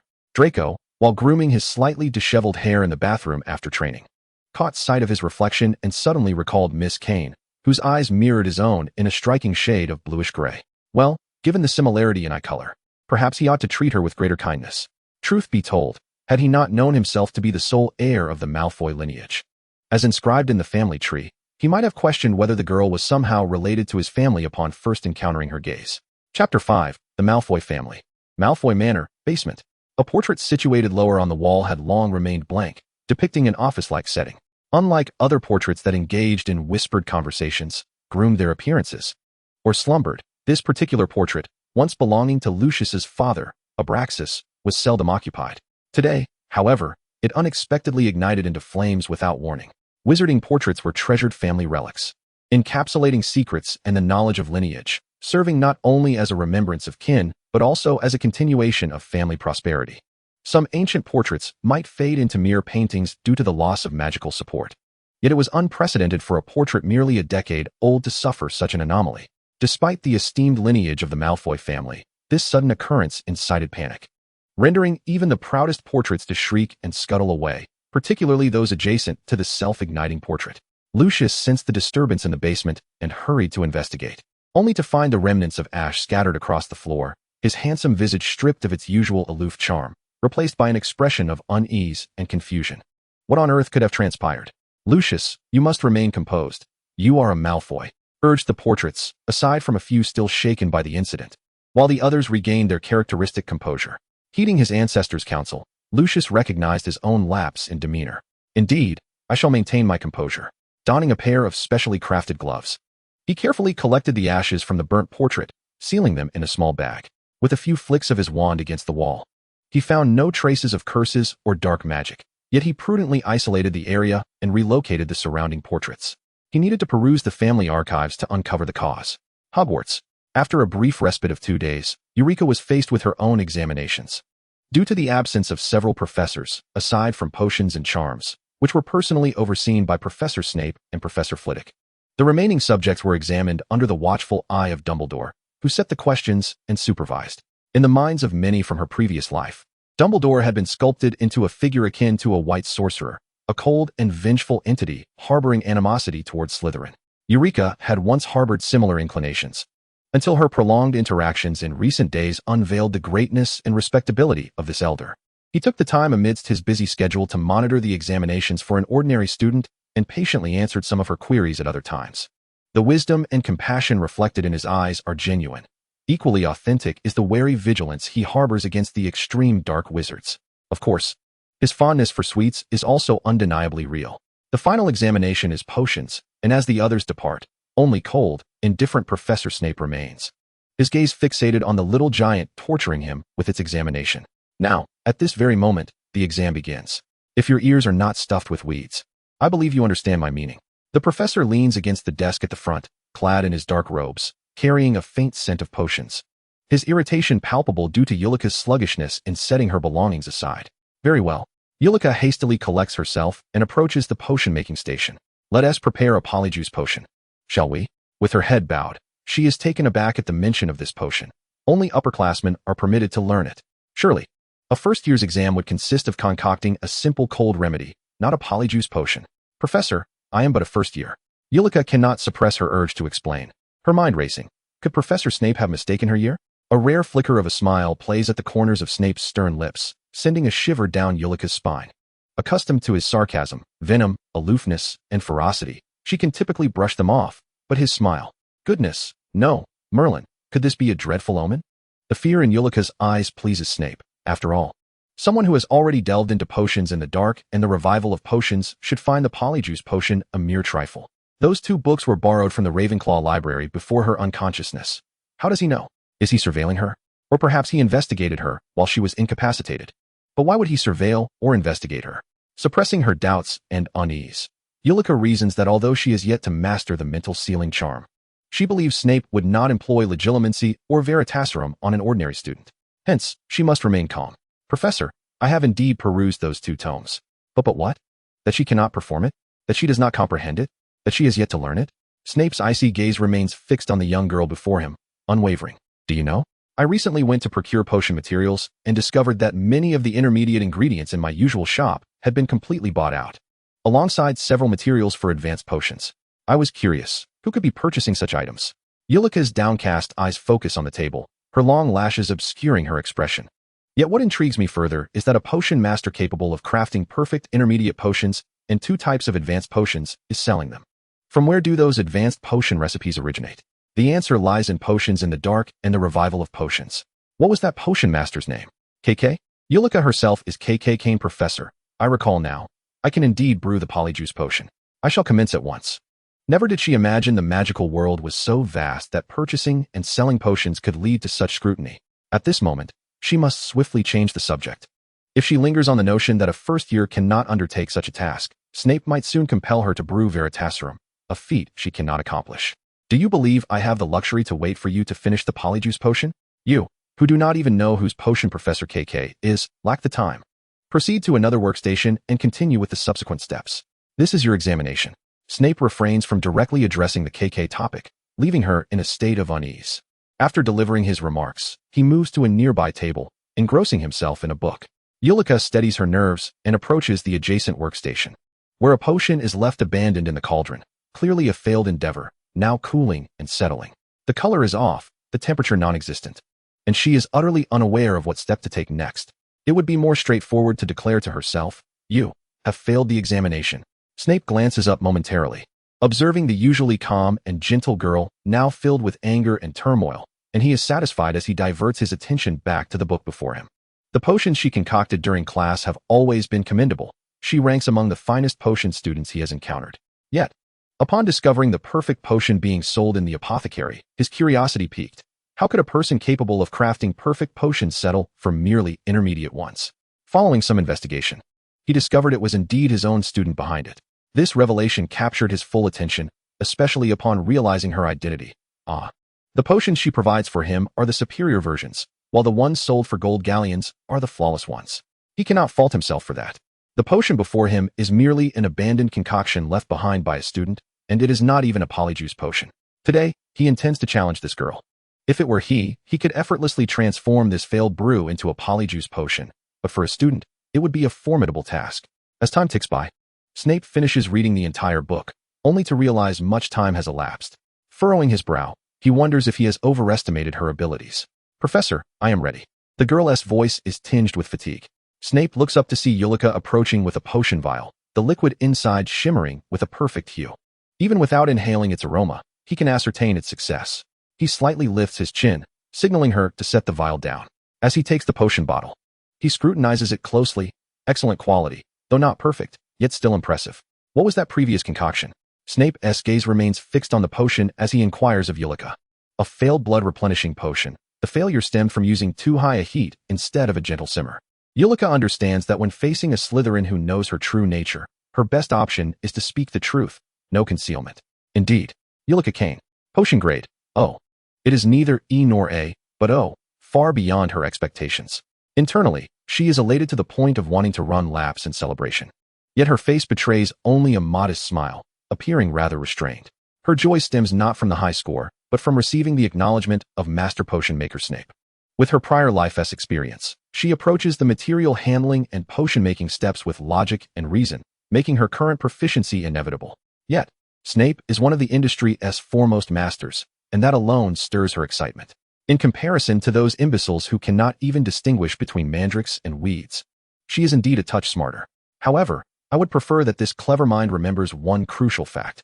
Advanced potions are not trivial intermediate concoctions. They possess greater danger and complexity. I would not wish for you to lose limbs or sanity during their creation. Advanced potions must be brewed under my supervision, that is, under my watchful eye. Leaning slightly closer, Snape's face is mere inches from Eulica's, allowing him to scrutinize her expression closely, an imposing presence. If I see KK's advanced potions for sale next semester, someone can expect me to reduce her to crafting the most rudimentary potions, meant solely for fools to consume. Damn it, Snape cannot seem to forget this matter. Underneath a facade of calmness, the professor's inner thoughts were quite rich with sarcasm. Eulica Kane, having disregarded advice and privately concocted potions, be grateful that the House Cup has concluded. Next term, you shall serve detention in my office every Wednesday, Thursday, and Friday evening. With the book he had finished reading in hand, Professor Snape departed the classroom. Eulica was not particularly troubled by the prospect of detention. She had heard that Snape's detentions often revolved around handling potion ingredients, which was precisely what she needed at this stage. Previously, she had been procuring materials for her own practice and selling the potions she created. After all, potion ingredients differed from what she had encountered before, and attending detention would save her some money, which was rather advantageous. She simply hoped to handle some materials she had yet to encounter. Thus, armed with an impressive report card, Eulica was escorted back to the Muggle world by Madame Pomfrey. She did not disclose to Madame Pomfrey that returning to the orphanage was no longer an option for her. This was precisely the reason she had been fervently producing potions to earn money she needed to support herself. Carrying her luggage, Eulica found a clean and tidy little inn to reside in, of course, now that she had consumed an aging potion. Her inner self was that of an adult, and she faced the challenges of living alone without any discomfort. However, she found it somewhat disconcerting that she could not use magic outside, as this would disrupt her study plans. Several courses required the use of a wand and could not be pursued otherwise. It seemed a visit to Diagon Alley was imperative. No, perhaps the fabled Nocturne Alley, rumored to be a place where one could acquire anything. For instance, a second-hand wand. After a moment's contemplation, she dismissed the idea. She had merely begun to scratch the surface of the magical world. Even with her adult self-control and learning capability, which allowed her to excel beyond her peers, she was acutely aware that those who dwelled in darkness were not merely oversized cats. They were greedy wolves, eager to devour the flesh and blood of any wizard. As for the trace within her, there existed a potion that could temporarily shield it, allowing her to use magic freely during her underage years outside of school. But she was still unfamiliar with this potion. Thus, she had to adjust her study plans. Opting to visit Flourish and Blots to purchase some books to organize the upcoming year's curriculum, perhaps it was a wise decision. The next day, having consumed another aging potion, Eulica donned her wizarding robes and made her way to Diagon Alley. During the holiday, the streets were not bustling with people. She first purchased an array of potion ingredients, feeling a twinge of anxiety as she worried that her potion's professor might unexpectedly appear and discover her. Fortunately, this dreadful scenario did not materialize. Next, she browsed the bookstore, acquiring many tomes she had not previously read but deemed worthy of her collection. The second-year reading list had yet to arrive from the school, but Eulica was already aware that it would contain the complete works of the handsome but dim-witted Lockhart. Seizing the opportunity, she bought the entire set to avoid the crowds on her next visit, alongside other traditional textbooks that had remained unchanged for decades, and finally selected several volumes that appeared to be poetry or novels. Standing at the entrance of Nocturne Alley, Eulica genuinely wished to venture inside. However, considering her current skills, she deemed it unwise to risk her safety. Finding a nearby establishment offering food, she resolved to have lunch before heading home. Having spent a year at Hogwarts, she felt she had grown well acquainted with wizarding cuisine, yet the bizarre names and ingredients listed on the menu still surprised her greatly. Lacking the courage to challenge dishes that could easily serve as potion ingredients, she opted for a simple meal and ate quietly. At that moment, the door to the restaurant swung open, and upon its opening, several excited gasps filled the air. Lifting her gaze, It was as if the entire establishment had been illuminated by a radiant presence. How to describe the man before her? It seemed that every word in the lexicon that conveys beauty had been crafted for him. His gaze was as indifferent as that of a deity. And in the face of such pride, one could only feel it was entirely deserved. His platinum hair shimmered like the finest silk, and his handsome visage resembled that of a divine being. Eureka profoundly understood what it meant to be astonished. He seemed all too accustomed to the admiration that accompanied his presence, accepting it as his due. Every detail of his attire, from the embellishments to the subtle patterns on his cuffs, exuded refinement and nobility. Eureka's gaze lingered on his cuffs, which bore protective runes, truly extravagant. Having satisfied her curiosity and indulged her eyes, she lowered her head, resuming her meal, oblivious to the fleeting glance he cast in her direction, seemingly casual, yet perhaps intentional. "Mr. Malfoy, good afternoon. Your presence is indeed a boon from Merlin to our humble establishment. Please, allow me to escort you to your private chamber." The eager proprietor, who had been lingering at the back, rushed forward with a fawning demeanor. Lucius acknowledged the proprietor with a mere nod, his gaze fixed elsewhere, his mind consumed by thoughts of the person he was to meet, while also recalling the earlier encounter with the young girl. Feeling as if he had seen her somewhere before. Seated in his private chamber, Lucius refrained from partaking in tea, simply sitting in contemplation, his fingers lightly tapping the tabletop as he pondered. Within moments, the door swung open, and a man entered, his gait imbued with a feminine sway. He was robustly built, yet donned a pink wizarding robe, lending an awkwardness to his appearance. Another figure trailed behind, cloaked in black robes and a hood, resembling a dark wizard from Nocturne Alley, yet exuding a calm demeanor. In contrast, the man in pink bore a smile that belied an undercurrent of menace, his aura radiating a palpable sense of danger, as if he could no longer contain the murderous intent simmering within him. "Another Malfoy. How reminiscent of the last one who sought us out," he remarked, his voice sharp and grating, eyes gleaming with unmasked avarice as he appraised Lucius, undeterred by the latter's evident anger and hostility. "Yes, indeed, how delectable." With that, he extended his tongue to lick his lips, not in a lascivious manner. But Lucius easily discerned the desire in his gaze. The term delectable was to be taken quite literally. To him, Lucius might as well have been a dessert before him.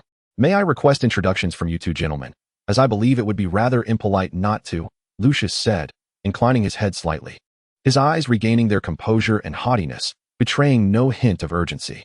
"Our names? Well, we have not been called in so long that we have nearly forgotten them." The man in pink replied with a shrill, unsettling laugh. Thankfully, Lucius had cast a silencing charm upon entering the room, along with an array of other spells. Otherwise, this noise would have drawn far too much attention. "Devourers," the man in black rasped, as if it had been ages since he had spoken, struggling to articulate the words. "Show us the goods." Lucius appraised the two once more. The man in pink remained silent, fixated on him with greedy eyes. After determining that he could glean no further information, Lucius produced a particularly small box and placed it on the table before the three of them. As the box opened, it revealed a collection of wood shavings. The man in the pink attire cast a fleeting glance before disinterestedly turning away, fixating instead on Lucius, who had captured his attention far more. Meanwhile, the figure cloaked in black raised his hand to carefully roll up his sleeves, revealing a set of hands as dark and desiccated as a living corpse. Upon noticing the rolled sleeve, Lucius discerned a circular, vivid crimson magical circle upon the man's wrist. Although his understanding of magical formations was limited, he recognized several of the symbols inscribed within: slaughter, bloodshed, sharpness, and corrosion, runes typically etched upon weapons, now unsettlingly present in the magical array. What of the token? The black-clad figure's ebony fingertips toyed with splinters of wood, causing them to splinter further. "The token? Is this what you refer to?" Lucius queried as he retrieved an envelope, extracting a folded piece of parchment from within. Unlike the paper commonly used by wizards, this was mundane, the sort typically favored by muggles. After scouring his father's bequeathed possessions, he had finally stumbled upon this letter in a concealed corner, and through its words, he had traced his way to the individual before him. The cloaked man accepted the envelope, but disregarded the letter Lucius held in his other hand, showing no interest in its contents. Instead, he produced a silver dagger and, in alignment with the position of the magical circle Lucius had observed, made a swift incision. Viscous, dark red blood dripped onto the envelope, causing the words "to Lucius" personally to gradually fade, as if the blood had acquired sentience, rearranging itself into a new phrase. The dagger transforms into 7 demons. Death gives birth to 7 realms. "What is this?" Lucius inquired, his brow furrowed in confusion. "It is a message from the divine," the man in pink replied, no longer regarding the enticing Lucius, his gaze fixed thoughtfully on the inscribed words. With a wave of his hand, the letter before them ignited into flames. That is of no use now. We can provide you with the answers you seek. This is a pact between myself and that Malfoy. With those words, he produced a crystal vial shrouded in silvery mist. He preserves our words, and we safeguard his memories. The contract is fulfilled. Farewell. As the two figures rose to depart, Lucius, clutching the memory vial, furrowed his brow in hesitation, contemplating whether to impede their exit. Suddenly, he felt the man in pink appear behind him with an imperceptible swiftness, leaning in slightly to inhale Lucius's essence deeply. This unexpected proximity, an unsettlingly intimate gesture, caused Lucius to tighten his grip on his wand. Before he could utter a complete incantation, the pink-clad man seized his wand, ignoring the crimson glow emanating from it. What a volatile and delectable scent. Truly a family favored by death, he remarked. Despite being a powerful wizard, Lucius swiftly regained his composure, the pain seeping into his bones. How audacious, he exclaimed, laughter echoing from the man in pink, who dismissed the spell cast upon him as he and the cloaked figure vanished from the room, leaving behind an atmosphere that seemed to linger with the remnants of the man's final proclamation. The souls of the Malfoy family have always been delectable. Lucius arrived with uncertainty and departed with even greater perplexity.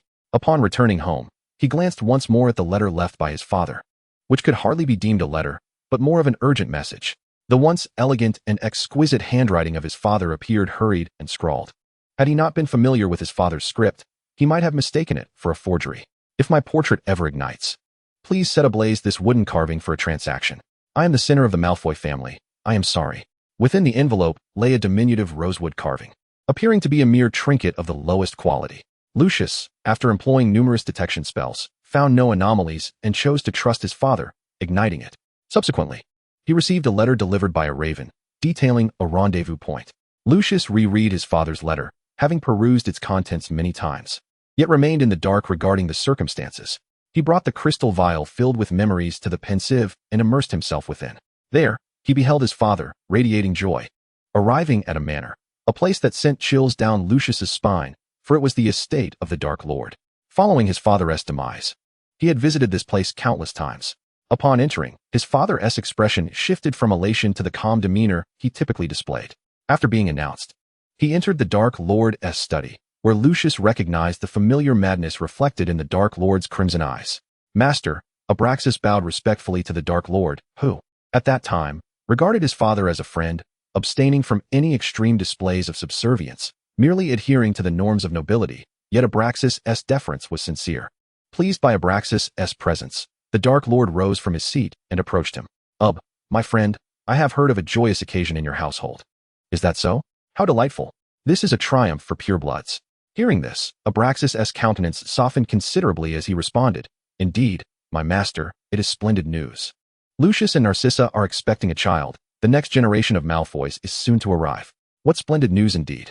The Dark Lord's crimson eyes glimmered with delight, though Abraxas, with his head bowed, remained unaware. Lucius distinctly observed that at this moment, the Dark Lord was genuinely animated by the announcement. My friend, I shall bestow upon you a gift that will fortify the Malfoy lineage. I trust you will find it to your liking. With that, the Dark Lord produced a brooch and handed it to Abraxas, who accepted it gratefully, earning the Dark Lord's satisfaction. In the next scene, Abraxas was in the basement, casting various detection spells on the brooch, revealing numerous advantageous properties such as emotional stability and enhanced magical circulation, making it seem ideally suited for a witch. He eventually gifted the brooch to Lucius, who recalled a day when his father had indeed presented him with a brooch, claiming it would make Narcissa's pregnancy more comfortable. The subsequent memories transported him to the moment of Narcissa's delivery, and Lucius felt a swell of anxious anticipation, nostalgia, and warmth fill his heart. Suddenly, he noticed an anomaly. During the delivery, aside from himself and Narcissa, along with the family physicians, there were no other individuals present. Yet here, the Dark Lord appeared in the memory. Father. Lucius beheld his jubilant self exiting the room, only to find the Dark Lord on the scene, prompting him to bow hastily. Master, has Narcissa given birth? The Dark Lord's excitement was unmistakable, his demeanor almost as if he wished to rush into the delivery room. Had Lucius not been aware of his and Narcissa's bond, he might have questioned the meaning behind the Dark Lord's actions. Yes, my master, she has given birth. My father, Narcissa has delivered twins, a boy and a girl. What? Lucius listened in astonishment to the words of his exuberant counterpart. Twins? How could this be? He distinctly remembered only Draco being born. Wonderful. How splendid. The words did not come from Abraxas, but from the Dark Lord, who, laughing heartily, made his way toward the direction Lucius had just come from. Both father and son were left baffled by the unexpected turn of events and hurriedly followed him. Upon entering the room, they found Narcissa, who had composed herself, lying in bed cradling a newborn, while the Dark Lord held another swaddled in pink. From the life force of all things, death is her servant. The deity who traverses 7 hells is both the offering and the key. The black represents death, while the Malfoy symbolizes life, a truly marvelous combination. The words of the Dark Lord resonated with an overwhelming sense of despair that instilled terror in the hearts of all present. An aura of unease enveloped them. Abraxas endeavored to muster a dry smile, suggesting, "Master, shall we retire to the study for a moment? The child has just been born and is rather unclean. She requires a cleansing to avoid soiling your hands." At that moment, Abraxas felt a profound disquiet gnawing at his soul. "Ha ha, Abraxas, this child is not dirty. She is my hope," Lucius replied, suppressing the dread that surged within him as he approached the Dark Lord. He gazed upon the infant swaddled in pink, her eyes wide open. Unlike Draco, who lay in serene slumber, she was already alert. Her sky-blue gaze was ethereal, and the platinum strands of her hair brought tears to Lucius's eyes. This was his daughter, so strikingly similar to Draco, yet bearing a resemblance to Narcissa in her brows and eyes. However, the hair and the eyes were unmistakably Malfoy traits. "Abraxas, Lucius. I shall take the child," the Dark Lord announced casually, as if merely informing them of a trivial matter. Lucius, recalling his memories, could not restrain himself as he rushed forward, pleading, "Master, Master, she is still so small. She will serve you when she grows up. Please, consider her youth and allow her to remain with us. We will raise her up." The agony. "Master, please." Such insolence, Lucius. How dare you question the Master? He simply wishes to take the child, and he will return her shortly. "Step back, Lucius," Abraxas interjected, observing Lucius contort in anguish and Narcissa's frantic demeanor as she nearly descended from her seat. He needed to stabilize the Dark Lord's temper. "Huh, take her back? Where would she go?" "She belongs only by my side," the Dark Lord remarked with a chilling smile, eyeing the esteemed Malfoy couple, now reduced to humble supplicants. Avada. Just as he was about to cast the killing curse upon the clamorous couple, the infant in his arms erupted into tears, and the boy laid upon the bed soon followed suit. The cacophony of their cries exasperated the Dark Lord. "Will you choose to erase the Malfoy name from the wizarding world, or relinquish one child to me, granting you glory? I believe this choice is not difficult." The Dark Lord, cradling the wailing child, turned and exited the room. "Abraxas, cleanse this scene. I do not wish for anyone, remember, anyone, to recall this infant." Or else both Lucius and Abraxas turned their gazes toward Abraxas, awaiting his decision. How could they abandon their child? "Lucius, what shall we do?" Narcissa, tears streaming down her face, cradled the boy, desperately soothing the wailing infant, her expression filled with anguish as she gazed in the direction the Dark Lord had vanished. That was their other child. "Father, do we continue to follow such a master?" "Silence. Do we still wish to serve him?" At that moment, both Lucius understood the unspoken words that lingered in the air. "Lucius, Narcissa, you are Malfoys. Remember, family is the essence of our legacy." Abraxas' eyes were vacant and numb. "Yet, family is what we cherish most, is it not?" "It's too late, Lucius. Everything is too late." "I am sorry, Lucius." Narcissa. "Father. Father. Oblivion. Avada Kedavra. Avada Kedavra." As memories faded, Lucius beheld his oblivion-stricken self and Narcissa, witnessing the physicians who had perished. Emerging from the haze of memory, Lucius sank to the ground, tears streaming down his cheeks. My child," he gasped, clutching his chest as a piercing pain gripped him, plunging this man, who had always upheld the image of nobility, into the depths of despair. Time flew swiftly for the children during the holidays. Eulica, hauling her substantial luggage, boarded the train to school, her gaze fixated on the newspaper in her hand, prominently featuring the Savior and Lockhart. However, there was no mention of the altercation between the beautiful Lucius and Mr. Weasley. She had deliberately purchased her books early to avoid witnessing that chaotic scene. Yet her curiosity about the extent of the commotion lingered. Why was there no coverage in the papers? Once she finished reading, she folded the newspaper and retrieved Lockhart's book. Disregarding the self-aggrandizing remarks within, she found some of the stories captivating, especially those highlighting unique regional products, and made a mental note to explore them when the opportunity arose.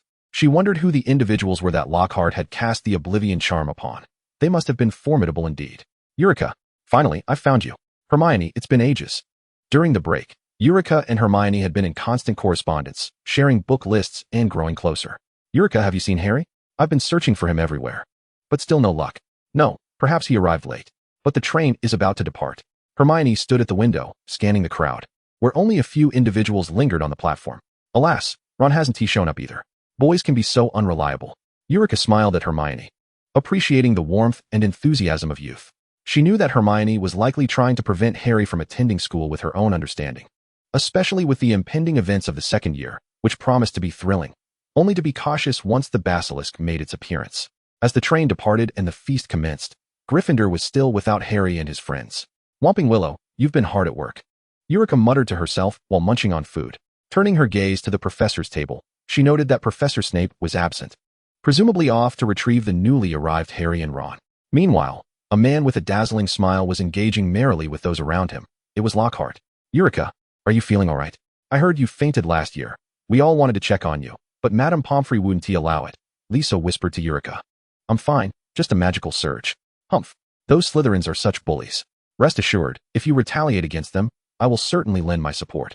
Those within earshot of their conversation nodded amicably at Eulica, whether as a greeting or in agreement with Lisa's words, preparing to join in on the revenge. Very well. If I require assistance, I shall not hesitate to ask. Although she would not let those individuals off lightly, she also refrained from entangling personal issues in the Academy's conflicts, instead feigning nonchalance as she smiled and discussed the books read over the holiday with her fellow Eagles. Wow, look at this. A few students who had subscribed to the Wizarding newspaper received a delivery featuring Harry and another person flying in a car, alongside interviews with Muggles. They are so impressive, exclaimed Lisa. Is this a combination of alchemy and Muggle items? It's certainly a topic worth delving into, remarked an ordinary Ravenclaw student. Will they be expelled? Many pondered. Eulica gazed at the newspaper, smiling as she passed it to those nearby, assuring them, don't worry, they won't be expelled. If they were to expel us all, they wouldn't dare touch them. Chapter 7. A bustling classroom. Upon returning to her familiar dormitory, Eulica sat with a Lockhart book as a storybook. Meanwhile, in the dungeons, Snape seethed with fury as he sat on a stool. Like his father, he sought attention in every conceivable manner. How had he not fallen from the air? Had he fallen, the Dark Lord would not have needed to contemplate other means, as he could have easily vanquished the Savior. Cursed be it. In my previous life, I devoted every ounce of my energy to safeguarding that spirited little giant, and now, in this life, I merely wish to quietly resolve the matter of the Horcruxes, sparing Potter from facing such perilous situations. Yet, it seems that danger continues to loom all around. What infuriates me further is that my knowledge from my past life was painfully limited. Much of it was revealed only at the last moment. When Dumbledore finally disclosed to me the grim truth that Harry Potter was being raised like livestock, merely waiting to be slaughtered, my understanding was woefully insufficient, and thus my ability to act was equally constrained. I fervently hope that Potter, that little giant, can remain calm and cease creating troubles for me. And as for the other little giants, it would be a blessing if they could ease my burdens as well. With Ron having received a howling letter from home, their second year officially commenced. Eulica returned to her normal study schedule, but this time she was not alone. Hermione had also acquired her timetable and was preparing to create her own schedule. The tightness of time prompted Harry and Ron to make a hasty retreat. This allowed Eulica to breathe a secret sigh of relief. While there was nothing amiss with growing closer to Hermione, becoming too intimate with Harry was ill-advised, given Dumbledore's scrutiny and the lingering gaze of Voldemort's remnants. Soon, the hour of curfew assigned by Snape arrived. As the clock struck 7, Eulica meticulously prepared herself, arriving 10 minutes early. The closer she approached Snape's office, the more she felt the chill in the air, even with her foresight to don an extra layer. The cold seemed to seep through her bones. Standing at the door, she glanced at the time, 15 minutes until 7, wondering if she should wait a bit longer or knock now. Suddenly, she overheard a voice in the otherwise silent corridor, causing her to stumble back in fright. Ah, what a timid heart. Hiss. Who speaks? Eulica whispered, scanning her surroundings until her gaze fell upon a serpent-shaped magical ornament on the door, writhing as if alive, its eyes fixed upon her, flicking its tongue. The door swung open abruptly, revealing Professor Snape, his brow furrowed. What has prompted Miss Kane to stand there so presumptuously, unable to even knock? Awaiting her potions professor to open the door like a servant? Apologies, Professor Snape. I arrived early, intending to wait for a moment. Spare me your excuses. Do not utter them in my presence. Snape's mood appeared particularly foul today, and Eulica sensed that she was merely a scapegoat for some unseen grievance. Complying obediently, she began to handle the mundane potion ingredients laid before her. Casting a sidelong glance at Eulica's adeptness in preparing the materials, Snape recognized her skill from class and chose to ignore her further, returning to the task of grading assignments. Eulica, stealing furtive glances, noted his increasingly darkening expression as he scribbled vigorously, marking D's and T's. Unbeknownst to her, Snape's irritation was more profound than mere annoyance. He was on the brink of exasperation. This holiday, he had intended to inquire with Lucius about the unusual activities surrounding the Dark Lord, seeking information on the Horcruxes. However, Lucius had offered a series of convoluted excuses, asserting his busyness. Initially, Snape had dismissed it as a pretext, but upon returning to school, Dumbledore had subtly suggested he investigate Lucius's recent endeavors, leading Snape to realize that Lucius was genuinely occupied. When Potter mentioned being halted on the platform by a house elf, Snape was reminded of the peculiar house elf from Potter's second year, recalling how Lucius had expressed his embarrassment over the incident. He also remembered the basilisk that had appeared at the school during that year, and how Potter had revealed his ability to speak Parseltongue. Determined to eliminate threats from the outset, Snape contemplated slaying the basilisk to obtain the Horcrux. He recalled Dumbledore discovering that black diary, which had initially belonged to Ginny Weasley. Yet, he could not simply search the Gryffindor dormitory. He needed to keep a closer eye on the Weasleys and find an excuse to investigate after any anomalies arose. However, after several days of vigilance, all he garnered was a growing concern from Professor McGonagall about his increasingly suspicious behavior, yielding no further results. With no hope from Lucius, his search for the Horcrux had stagnated, while he was forced to endure the insufferable Gilderoy Lockhart and the little giants who squandered potion ingredients. It was remarkable that his mood hadn't soured further. Frustrated, he tossed his quill aside and leaned back in his chair. Only then recalling that he was not alone in the dungeons. There was also Kane, whom he had specifically confined.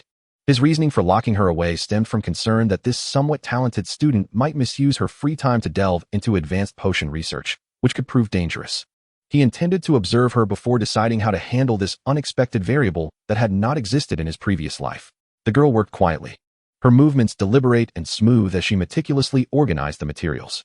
In the previous academic year, aside from protecting Potter, he had focused on supervising her, this unforeseen character. Despite her evident talent and diligence, she appeared unremarkable, maintaining a respectful distance from the Savior and his comrades. With no peculiarities aside from the eventual magical outburst that rendered her inconspicuous, akin to an invisible figure. Speaking of magical outbursts, a thought crossed his mind. Some actions necessitate moderation. Should one exceed acceptable boundaries, one cannot dismiss the potential for greater consequences. Miss Kane, I trust you comprehend the weight of this statement? Eulica, her previously fluid motions suddenly frozen, did not raise her gaze but continued her task, softly affirming, yes, I understand. Eulica grasped the implications of his words. Recognizing that she had retaliated against the Slytherin students who had bullied her since the start of term, she had devised 2 different potions. One she had discreetly applied to their seats in potions class, where seating arrangements were fixed due to the collaborative nature of the subject. The other potion was scattered along the route from their potions class to the Great Hall. After class, as the 2 concoctions mingled in the corridor, several Slytherin students found themselves covered in red spots that itched intolerably. Should they scratch, they would only exacerbate the outbreak. And soon their exposed skin was marred with alarming red spots. Yet, the most humiliating aspect for them was the uncontrollable urge to scratch, revealing their vulnerability in front of their peers. Just as the professors arrived, the red spots began to fade, leaving only the remnants of bloodied scratches as evidence of their torment, rendering the entire incident as if it had been mere figments of their imagination. While Snape was incensed by the prank targeting Slytherin, he understood the motivation behind it and chose not to confront Kane, just as he had refrained from retaliating against the bullies. Regardless of his stance towards either party, his message remained consistent. Moderation was key. With half an hour remaining before curfew, Snape dismissed Eulica, who wearily exited the dungeons. It was not the act of tidying up that drained her. Rather, it was her constant vigilance against Snape. Since her arrival in this world, she had remained wary of 2 individuals, Dumbledore and Snape. They are astute and cunning, and she fears the revelation of her secrets. The thought of disclosing the information she possesses to them terrifies her. She cannot fathom how they would react. However, since her encounters with the Iron Triangle, her perception of the 3 individuals she can consider friends, as well as of Snape and Dumbledore, has evolved beyond mere caricatures. She has discerned their genuine virtues and flaws, and the prospect of witnessing them suffer or even perish, just as she once did, is a reality she dreads facing. Nevertheless, she must devise a discreet method to convey crucial plot points without exposing her own identity. Fortunately, Eulica need not worry. In just a few days, she will be free from this internal conflict. On the day they had defense against the dark arts class, Eulica styled her hair into a bun, a departure from her usual simple ponytail. This sudden change piqued Lisa's curiosity, prompting her to gaze at Eulica with intrigue. Eulica, that hairstyle suits you beautifully. If only you adorned it with a few diamond hairpins, it would look even more exquisite. With that, Lisa removed one of her own hairpins, eager to adorn Eulica's hair. Eulica, observing her friend's flowing locks, sighed inwardly. If you arrive at class like that, the Cornish pixies will surely tug at your hair mercilessly. Lisa, perhaps it's best to forego those today. Allow me to style your hair like mine. Oh no, I don't want to tie it up. My hair is too thick, and it would look dreadful. Lisa quickly evaded Eulica's unusually enthusiastic suggestion. Trust me, it's advisable to secure your hair today. You have no idea what the defense against the dark arts instructor might do, Eulica whispered to her. I heard from the upperclassmen that there will be an exam to test our familiarity with the textbook, came a voice from the surrounding students who overheard their conversation. Beyond the exam, there are likely additional surprises. I've heard that he has brought along a multitude of Cornish pixies. If he releases them during class, it could be perilous. Eulica discreetly revealed a hint of what she knew, fully aware of her friend's intense concern for her hair. Lisa hesitated, though her worry about damaging her hair lingered. Surely, just attending class wouldn't pose any real danger. Rest assured, it's bound to be safe. After all, it's Lockhart we're dealing with, the all-capable and dazzling Lockhart. The nearby girl's eyes sparkled at the mere mention of his name, filled with adoration. Eulica turned away from their naivete, unable to voice her thoughts that he was merely an incompetent buffoon, and resolved to protect them as best as she could. Unbeknownst to her, a shadowy figure in a black robe lurked not far away. As expected, Lockhart's class devolved into chaos, not with Cornish pixies, but rather a swarm of erumpents, a magical creature resembling a much larger ferret with a hint of intelligence.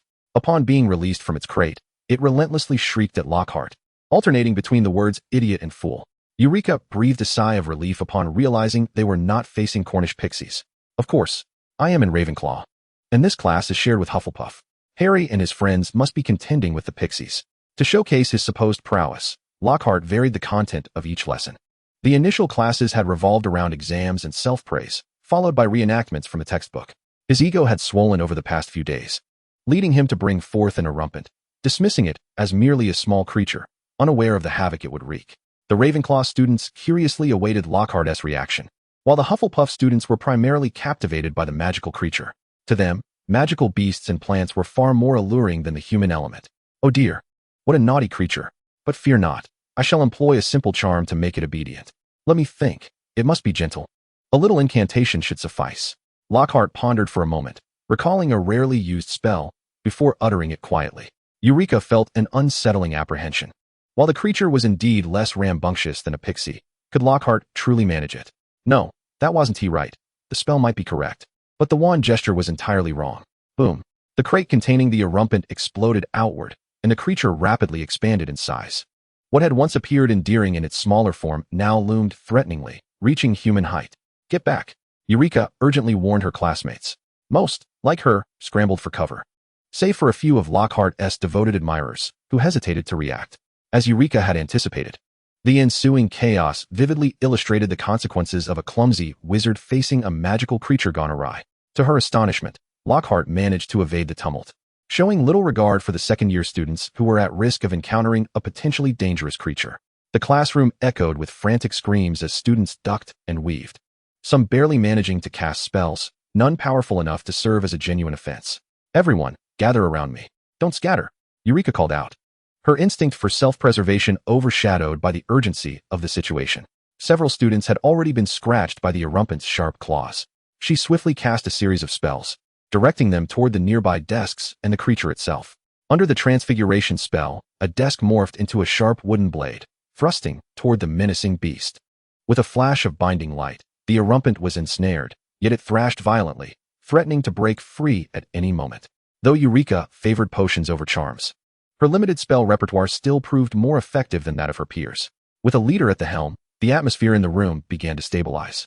As students huddled closer to Eulica, those adept in transfiguration transformed objects into sharp implements, while others skilled in levitation exerted their might to propel these items towards the creature.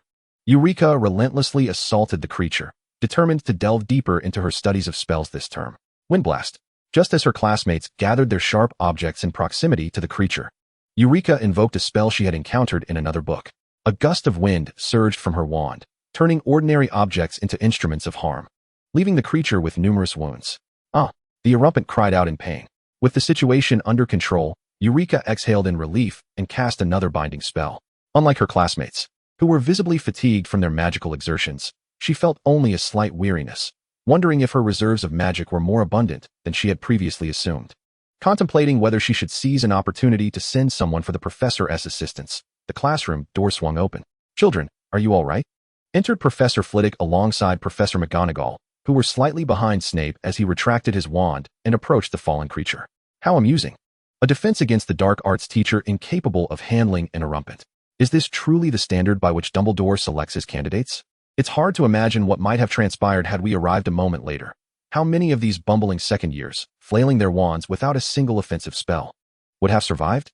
Severus Snape scoffed, his gaze sweeping over the disheveled students before finally resting on the relatively composed Eureka. "Miss Kane, I must admit, I am quite astonished that you have not succumbed to yet another magical outburst and fainted," he remarked. Eureka chose not to respond to Snape's provocation. She had already mastered the best survival tactic in dealing with him: silence and compliance. However, this demeanor only served to frustrate Snape, who disregarded the comforting gestures of the other two professors. "Miss Kane, follow me. I must ascertain whether you have squandered the potion I previously brewed to stabilize your magic," he stated, shrinking the still unconscious Niffler and levitating it away, leaving Eureka to follow in his wake. Chapter 8. A Night of Confession.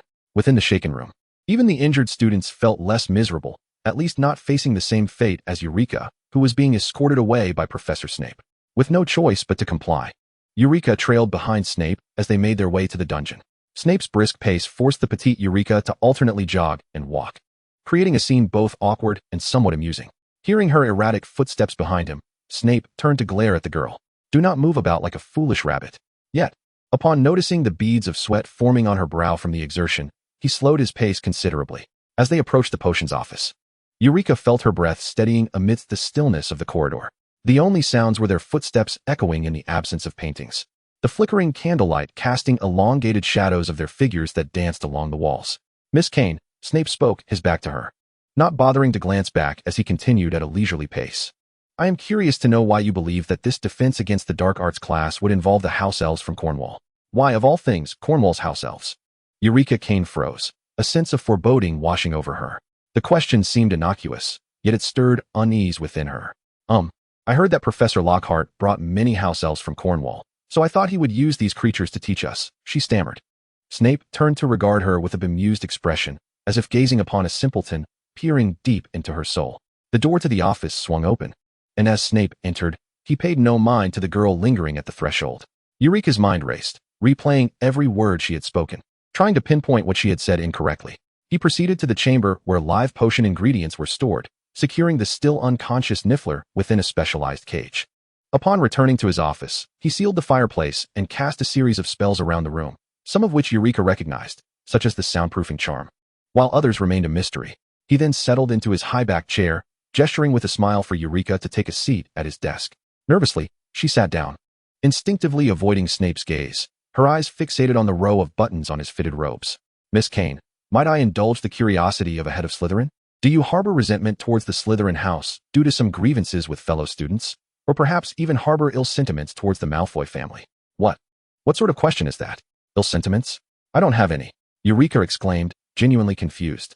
She had merely sought retribution against a few individuals and, having received a warning after her last detention, had ceased her retaliatory actions. Notably, she had never sought revenge against Draco Malfoy. The reasons were simple. She could not afford to offend him. She would not underestimate the Malfoys. Perhaps she would consider a minor reprimand for Draco in the future. But for now, she felt intimidated by them. Moreover, Draco had indirectly apologized before, and a Malfoy's promise was not something to be taken lightly. "I have received reports that you have been discussing the unfortunate incident involving Lucius Malfoy and Arthur Weasley at the Leaky Cauldron. Be aware that the Malfoy family has gone to great lengths to keep this matter out of the papers, and your actions could undermine their efforts, bringing shame upon the Malfoys." "No, Professor Snape, this is a grave misunderstanding. I assure you I have not spoken of this to anyone. My daily routine consists of going to the dining hall, the library, and the classroom, my dormitory. I would never be so foolish as to offend the Malfoys. I know exactly what could happen to me." Snape nodded, his gaze locking onto Eureka's eyes as he spoke deliberately. "I believe you." Just as Eureka began to relax, he continued, "However, they never encountered each other at the Leaky Cauldron. Nothing of the sort ever occurred." Snape observed with satisfaction as the color drained from Eureka's face. realizing that a small probe could yield significant insights. Isn't that right, Miss Kane? Professor Snape. Are you attempting to justify why you believe those two would have clashed at the Leaky Cauldron? Why you thought Lockhart would bring house elves from Cornwall? For the record, Lockhart has yet to bring any such creatures. It was I who suggested he procure other magical beasts. Eureka's thoughts became a muddled mess, leaving her at a loss for words or how to defend herself. Simultaneously, she wondered how Snape could possibly know these details. Curious how I am aware of these things. Because I know everything. These are experiences I have lived through. I find it intriguing that your existence does not appear in my memory. How then? Do you possess this knowledge? Snape spoke languidly, his smile laced with malice. Eureka was taken aback. Snape was a reincarnation. She gasped, covering her mouth in fear of an involuntary scream. Tell me, who are you? What do you know? I. How do I even begin to explain? Eureka stammered, unsure of her next words. Legilimency or Veritaserum?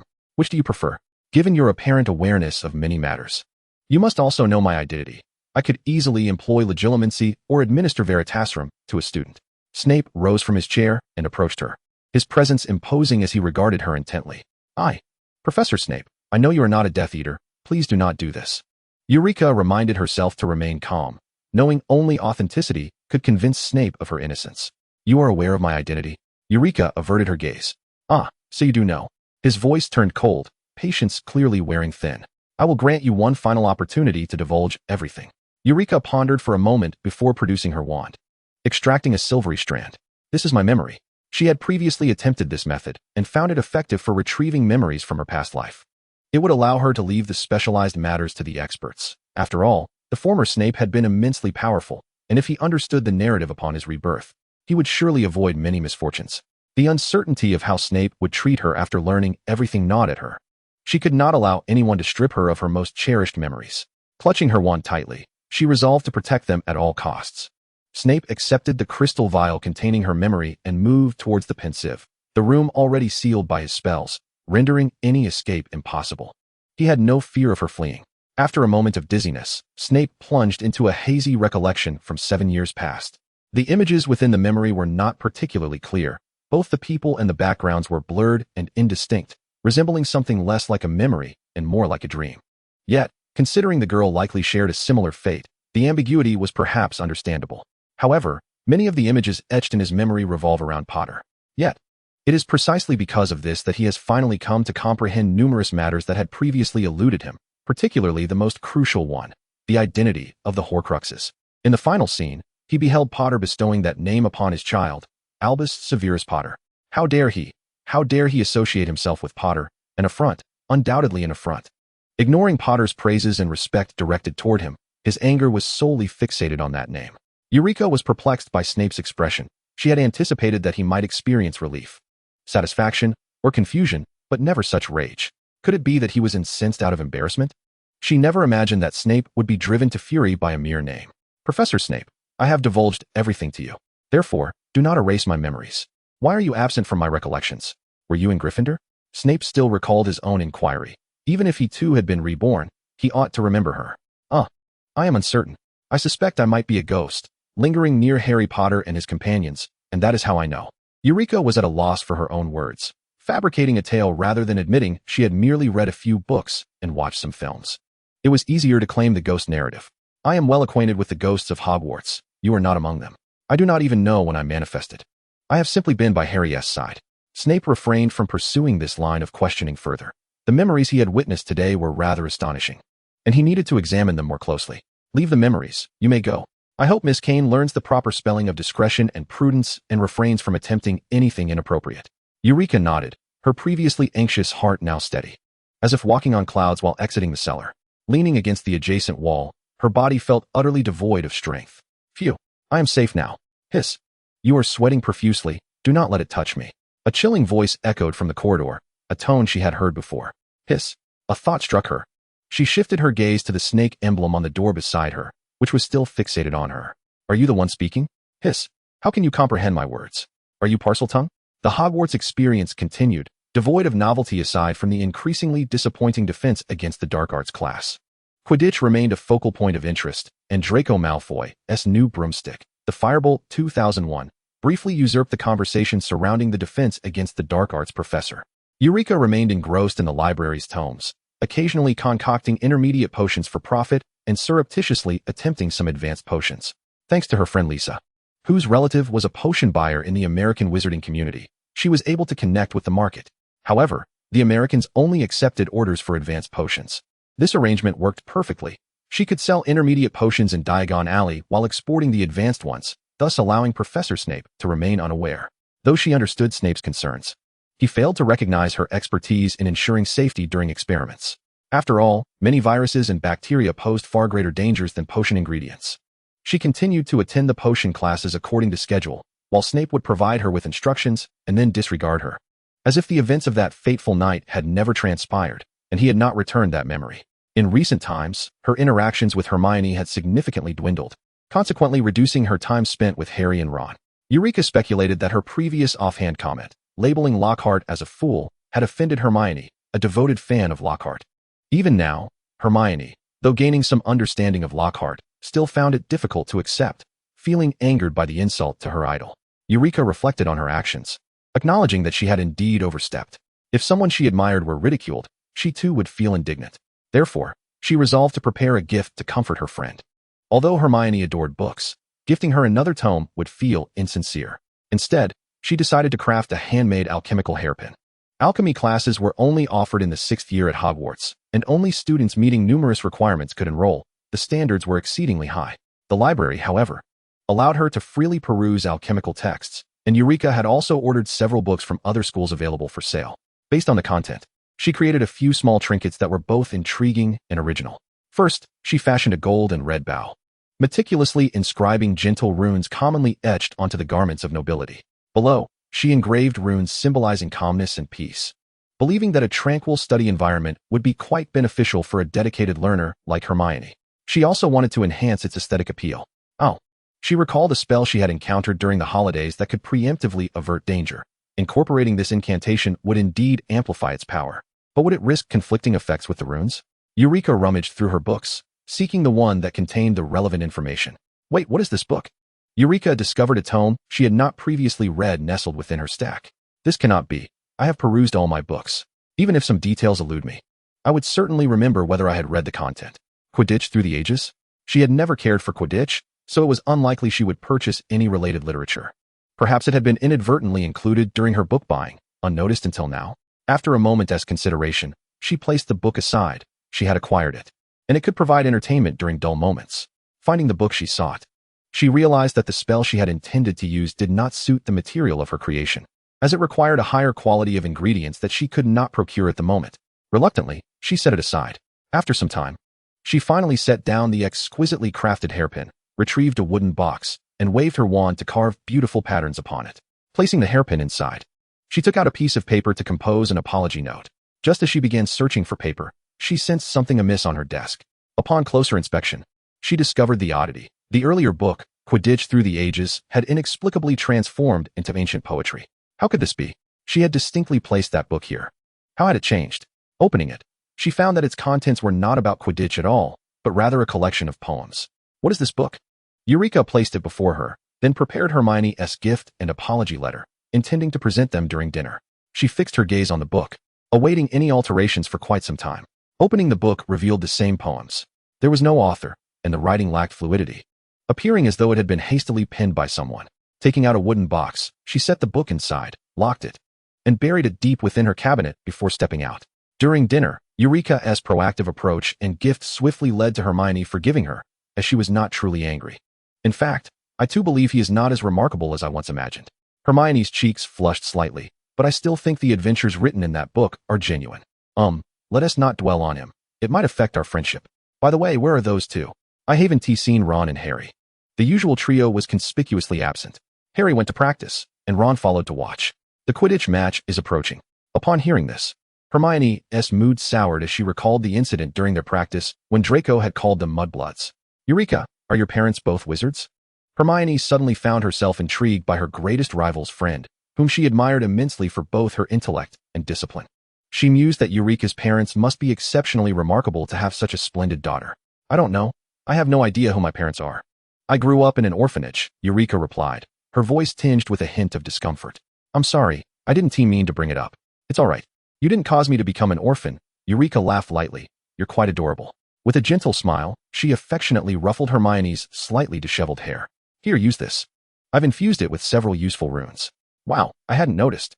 Hermione exclaimed, her curiosity about knowledge swiftly eclipsing her admiration for beauty as she eagerly examined the runes. After discussing for a while longer, Eureka suddenly realized the time. Oh no, I almost forgot. I have detention tonight. She hurriedly packed her belongings. I'll be off now. Hermione. Eureka dashed toward the cellar, nearly colliding with Draco, who was just exiting the common room. Blast it, can't you watch where you're going? He retorted. Oh, I'm so sorry. I'm in a hurry. Eureka called back as she continued on her way. Draco huffed in annoyance, but felt little anger. He always felt a peculiar discomfort in Eureka's presence, perhaps due to the vivid memory of blood and near-death experiences she had left imprinted on him. As he walked outside, he sought solace from his thoughts. Since the beginning of the holidays, his father had been acting strangely, often absent from home and communicating less with him. During family training sessions, his father had even paused his instruction. The most unsettling moment came when he unexpectedly spotted his father dressed in Muggle clothing, leaving him utterly shocked. Chapter 9. The petrification begins. Even after the holidays had concluded, Draco remained perplexed about his father's condition. The headmaster had previously inquired subtly about his father's well-being, but he could only respond with uncertainty. He understood that his mother was also concerned about his father, and he pondered whether it had something to do with that certain dark figure. The letters he sent to his father were met with hurried replies, perhaps merely to placate him, as his father had funded the Quidditch team's brooms, which made Draco feel that his father still cared. Yet, he couldn't shake the nagging curiosity about what his father had been preoccupied with lately. Eureka's detention tasks today did not involve organizing potion ingredients, but rather preparing some restorative drafts. With the cold weather, the number of students falling ill had surged, and with Snape's lack of time, Eureka had been assigned to produce these basic potions, effectively relegating her to a laborer's role. Unexpectedly, when Snape had assigned her the task, he had not ridiculed her. He simply stated, Madame Pomfrey has run out of restorative drafts. Make some. For the past 2 weeks. You've been making this potion every time you come here. He then returned to his desk, as he always did during detentions, sifting through numerous books and scribbling on parchment with a serious, yet irritable expression. Eureka steadied herself, her heart still racing from her earlier dash, and began to gather the necessary potion ingredients. As she approached the cabinet, a chilling, low voice echoed from behind the wall, whispering, kill, tear apart, exile, clenching her fists. She could sense how ghastly her expression must appear without needing a mirror. Suppressing her panic, she collected the required potion materials and returned to her workstation. Calm down. Calm down. It's merely Parseltongue. Perhaps it is a peculiar gift of a time traveler, or maybe this body has a familial connection to some branch of Slytherin. Perhaps it's all just a coincidence. Perhaps everything is uncertain, right? Only by genuinely immersing herself in this world did she grasp the profound fear people held towards Voldemort and Parseltongue. Yet now, she found herself as a Parselmouth, and she had never yearned more to uncover every detail about this body. Awakening in the orphanage, although isolated and occasionally reprimanded for her uncontrollable magical outbursts, Eureka understood their fear of the unknown. As her body gradually matured, she learned to control her powers, eventually seeking to comprehend this society to prepare for the future. Ultimately, she received her acceptance letter from Hogwarts and resolved to take things as they came. She recalled a spell that could discern familial ties. Though it only worked at close range, how she wished she could simply inspect it directly. Meanwhile, in another classroom at Hogwarts, Harry was writing a reader's response to Lockhart when he too heard the chilling voice uttering words of murder and bloodshed, though he remained unaware of its significance. Just before curfew, Eureka finished organizing her materials and exited the cellar. As she stepped outside, a twinge of trepidation washed over her at the thought of the basilisk's awakening. Would she encounter danger? Then she reassured herself, recalling that the basilisk would not harm a Parselmouth. Perhaps she and Harry were the two safest individuals in all of Hogwarts at that moment. Wait, there was something she had overlooked. Earlier, when she had inadvertently revealed her ability in front of Snape, it was because the professor had deceived her, claiming that Malfoy and Weasley were quarreling outside the bookstore.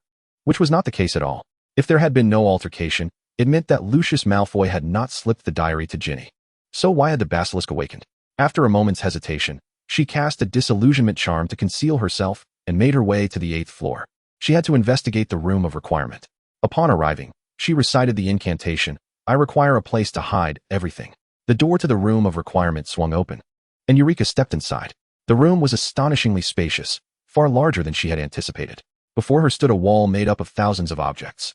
She searched diligently, knowing the general direction, and soon discovered a statue with a wig. However, it was devoid of a crown. It had been taken. What had always seemed like a mere tale of a hero battling a Dark Lord now felt disturbingly real, despite the story's familiarity bringing her a sense of comfort. She had always believed that a hero could save everything, allowing her to remain a bystander. But now, the narrative had become chaotic and uncertain. Could the hero still triumph? After examining the area thoroughly, she realized, indeed, there was no crown. Torn between her thoughts, she pulled the door open and stepped outside, where someone holding the Marauder's map stood at the threshold, looking displeased. Professor Snape. Upon returning to the cellar, the atmosphere was markedly different from before. Professor Snape appeared furious. His expression dark. Damn it, do you think you know everything, and can thus disregard the school's rules? Out after hours. Into the room of requirement, no less. You must be aware of what is prohibited for second years. How dare you venture out at night?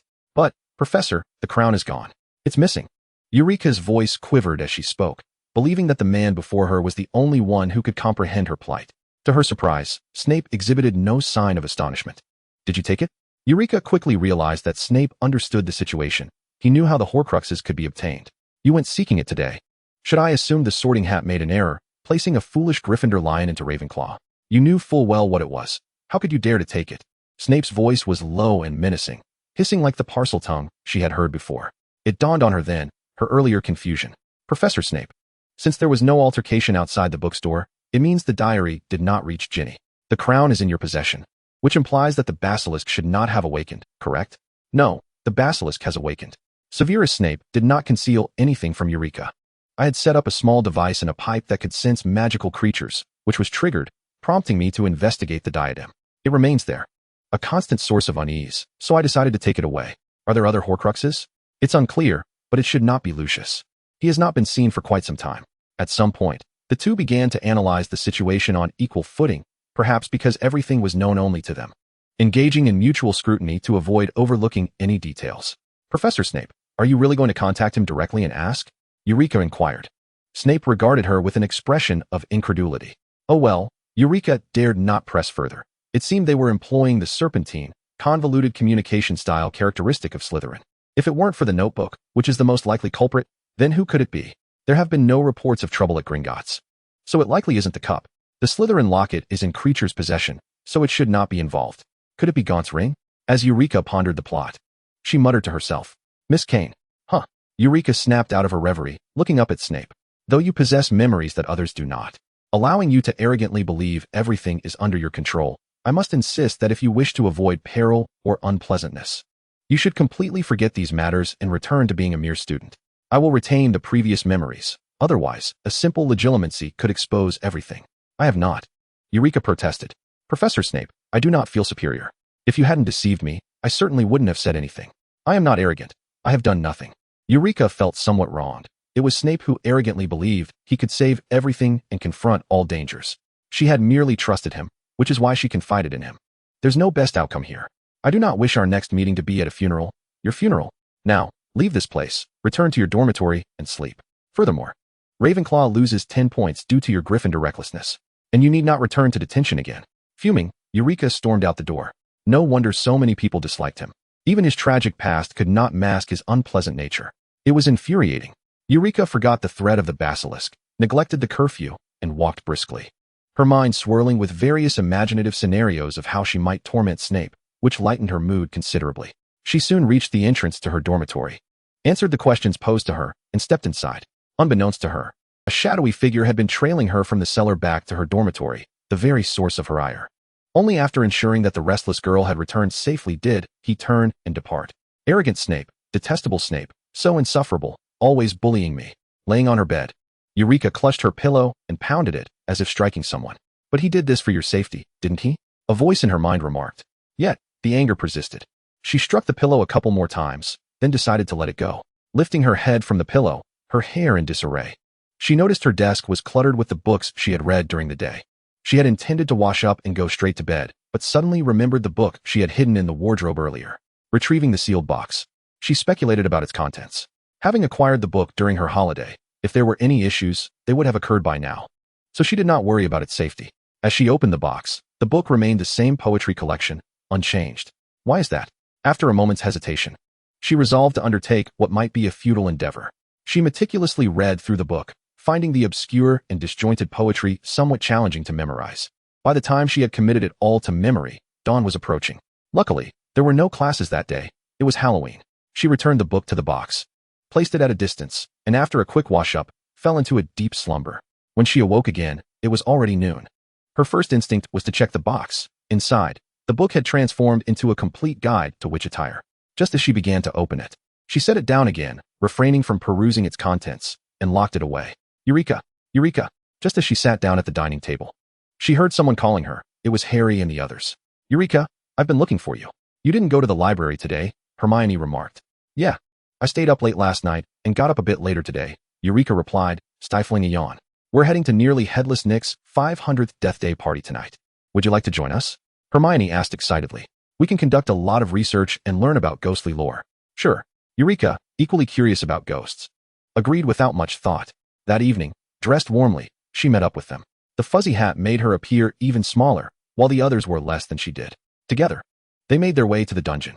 With Halloween decorations casting an eerie atmosphere throughout the castle, heading towards the dungeon for a ghostly gathering felt even more unsettling. Eureka felt no fear. As a horror film aficionado in her past life, these were mere trifles, and she felt no sense of dread. Upon arriving at the party, they were greeted by a throng of ghosts, some familiar, others not, and they certainly looked out of place. However, thankfully, the spirits paid them no mind.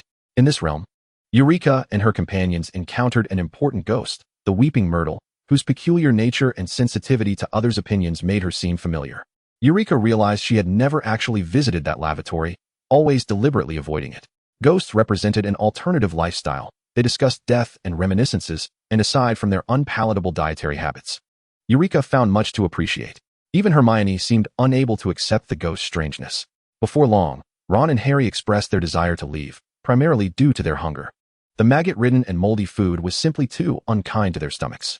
Seizing the opportunity presented by the Halloween feast, they decided to make their exit. As they walked down the corridor, both Harry and Eureka halted simultaneously. Tear you apart, kill you. They had both heard this phrase. And Eureka paused slightly before pretending to ignore it and continued walking. Meanwhile, Harry pressed his head against the wall, glancing around anxiously. Harry, what's wrong? I heard that voice again. He looked at the wall, contemplating whether the voice emanated from a ghost, one passing through the wall and ascending. Didn't you hear it? Harry exclaimed, eager to run up and discover its source. Eureka quickly grabbed his arm. Harry, wait. What is it, Eureka? I heard the voice say it was hungry and that it wanted to kill. We have to stop it, Ron added, catching the scent of something bloody on the breeze. That's why we need to wait. We can't recklessly pursue it. What if it's a remorseless villain? We would be heading to our doom. We should find a professor. But there's no time. We need to stop him. He said he wanted to kill. Yes, Eureka, we need to hurry. Even Hermione seemed anxious, despite not hearing any voices. Yet she too could smell the blood. Eureka wanted to say something to dissuade them, but she watched as the three rushed upward.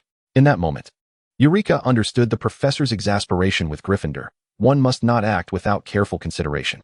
Bravery does not equate to recklessness. Indeed, when she emerged from the dungeon, she found the three surrounded, with a petrified cat in their midst. Yet, the wall bore no inscription. The Chamber of Secrets has been opened. Enemies of the heir, beware. Due to the absence of written evidence, the predicament faced by Harry and his companions became increasingly dire.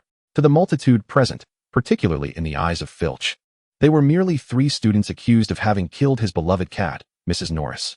Her tail dangled ominously from the torch bracket, her wide, unblinking eyes fixed in a gaze of horror. You, he shrieked, you wretches have slain my cat. I demand. Dumbledore and several professors materialized behind them, while the students murmured among themselves. The Slytherins, led by Draco Malfoy, wore expressions of fervent indignation, seeming to wish for Harry and his friends to be expelled on the spot. Eulica caught a fleeting glance from Snape, who directed his gaze toward her. Come with me. You three, Dumbledore instructed, preparing to escort them away. Headmaster, please take me along as well. I was with them the entire time, Eulica interjected without glancing at Snape. Very well, Miss Kane, you may join us, replied Dumbledore. My office is nearby, we can proceed there. Lockhart flashed his trademark dazzling smile.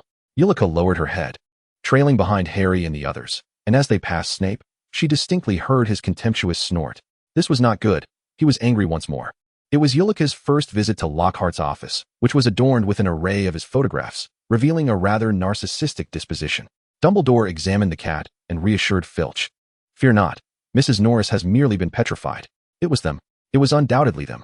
Filch glared menacingly at Harry, while Eulica turned to find Snape's scornful gaze fixed upon Harry as well. feeling a sense of helplessness. He knew full well that Harry was innocent. Miss Kane, I believe you have something to share with us? Dumbledore suddenly turned his attention to Eulica, who, for once, did not shy away from his gaze. She discerned only warmth and seriousness in those eyes. Indeed, I attended the ghost gathering with the three of them today. But upon realizing it was not suitable for the living, we departed. The professors can verify the time of our exit with the ghosts. She continued. As we traversed the corridor, we encountered a foul stench of blood, which led us in this direction. From the moment we left the ghost gathering to the time we were discovered at the scene, I believe only a few minutes elapsed. Considering the time spent in the corridor, there would have been no opportunity to cast a spell or concoct a potion on the cat, provided that her petrification was indeed the result of such actions. Chapter 10. Confirming Identities. Yes, Eulica is correct. We had no time to perform such an act. Hermione chimed in, having regained her composure after the initial panic, echoing Eulica's statements. They had been so preoccupied with the accusations that they had failed to consider these crucial details. Mrs. Norris was not subjected to a spell. Professor Flitwick confirmed after examining the situation. Snape, standing aloof with a stern expression, ignored them, but after everyone turned to him, particularly at Eulica's beseeching gaze, he grumbled. While potions can achieve many feats, that does not imply that these oafs, who are not even acquainted with the petrification potion, possess the capability to perform such a feat. Moreover, there is no trace of potion on the cat. He shot them a glare before lapsing into silence. Professor Sprout has recently acquired some mandrakes.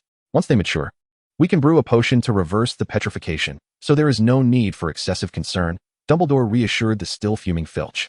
Rest assured, I have concocted that potion at least 100 times.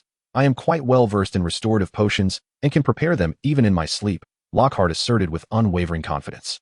I believe I am the true potions master here, Snape interjected coldly, casting a disdainful glance at Lockhart, questioning what the fool might concoct. The students were released, and Eulica noticed Harry glancing around the walls, her concern for their impending adventure growing. Harry, do you not wish to inform the professors or Headmaster Dumbledore about the sounds you heard? No, what if I misheard? Besides, it was merely me who heard it. I do not wish to be treated as an outcast, Harry replied, his spirits visibly dampened. Eulica recalled from the original narrative how this boy had been ostracized for his Parseltongue ability and subsequently vilified during the Triwizard Tournament after being framed as the fourth champion. She understood his sensitivity and yearning for acceptance. Nodding in agreement with his decision, she replied, Promise me, if something feels amiss, seek out the headmaster. All right. In the ensuing days, although curiosity about the incident lingered and students frequently scrutinized Harry and his friends, the lack of that critical phrase allowed the school atmosphere to remain significantly more pleasant. Curiosity faded after a few days, and everyone resumed their own pursuits.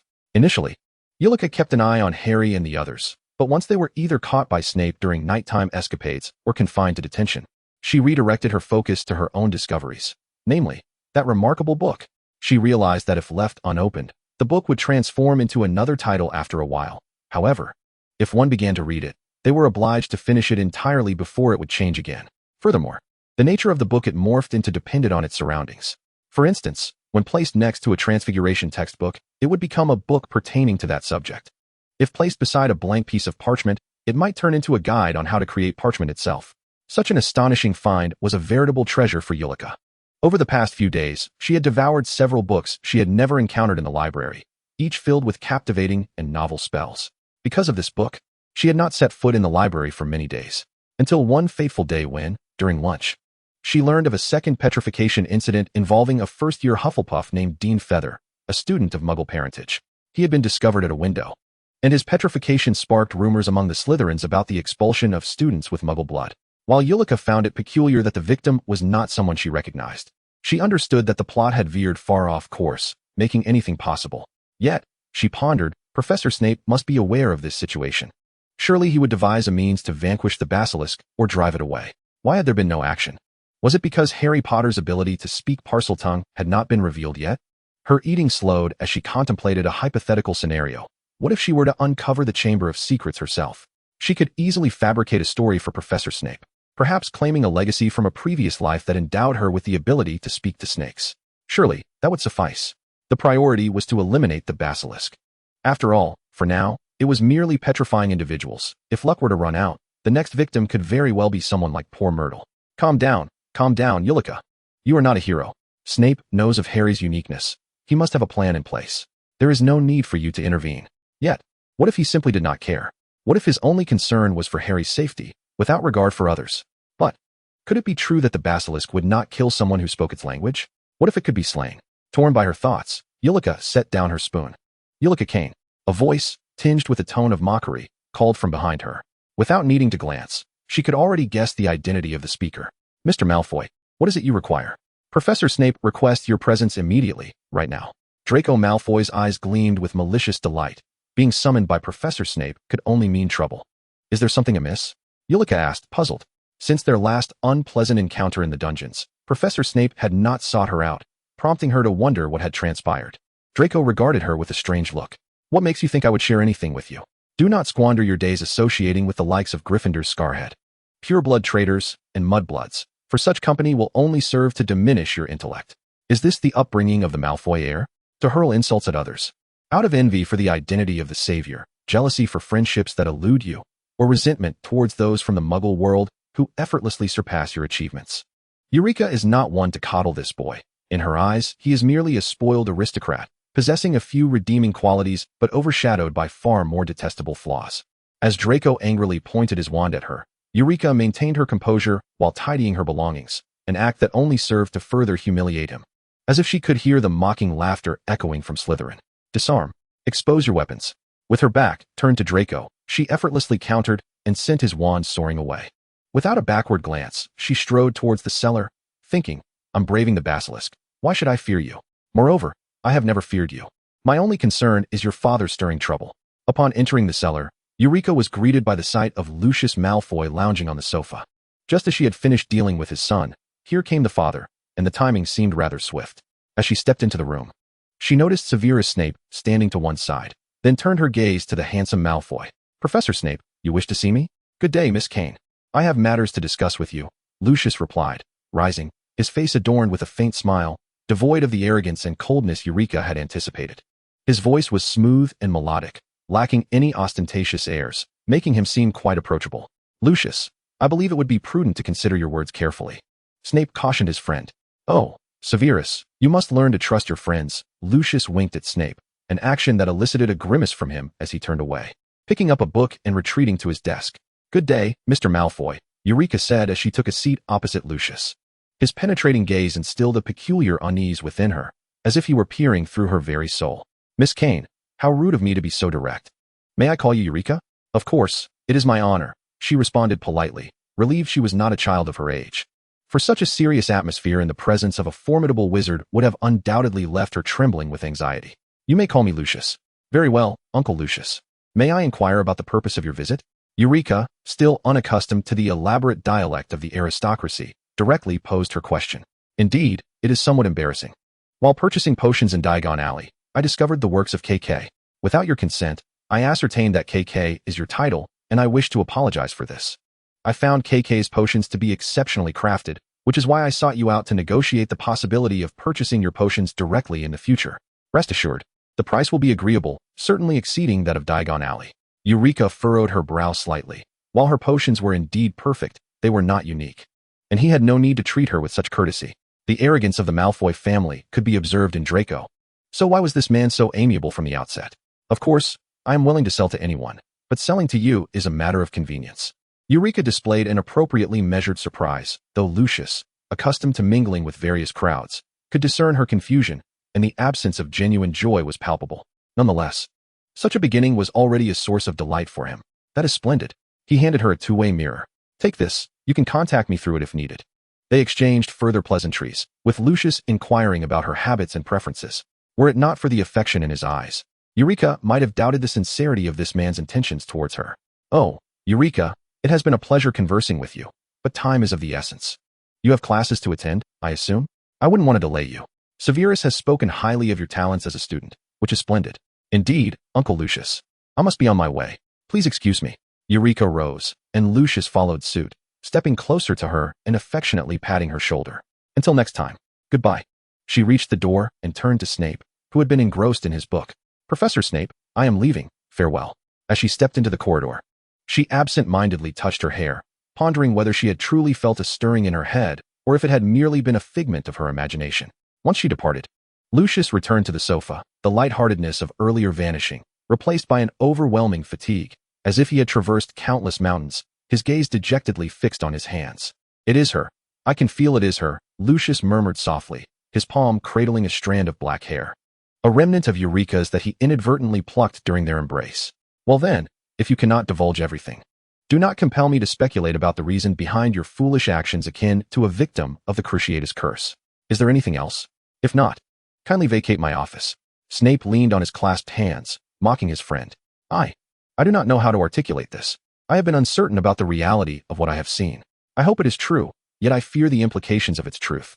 If it is indeed true, it is utterly terrifying." As he spoke, Lucius lowered his head, tears threatening to spill from his eyes. Snape said nothing further, instead moving to the potion cabinet, retrieving a large box and tossing it beside Lucius. "Beauty potions, dreamless sleep draft. I've made an excess. All for you.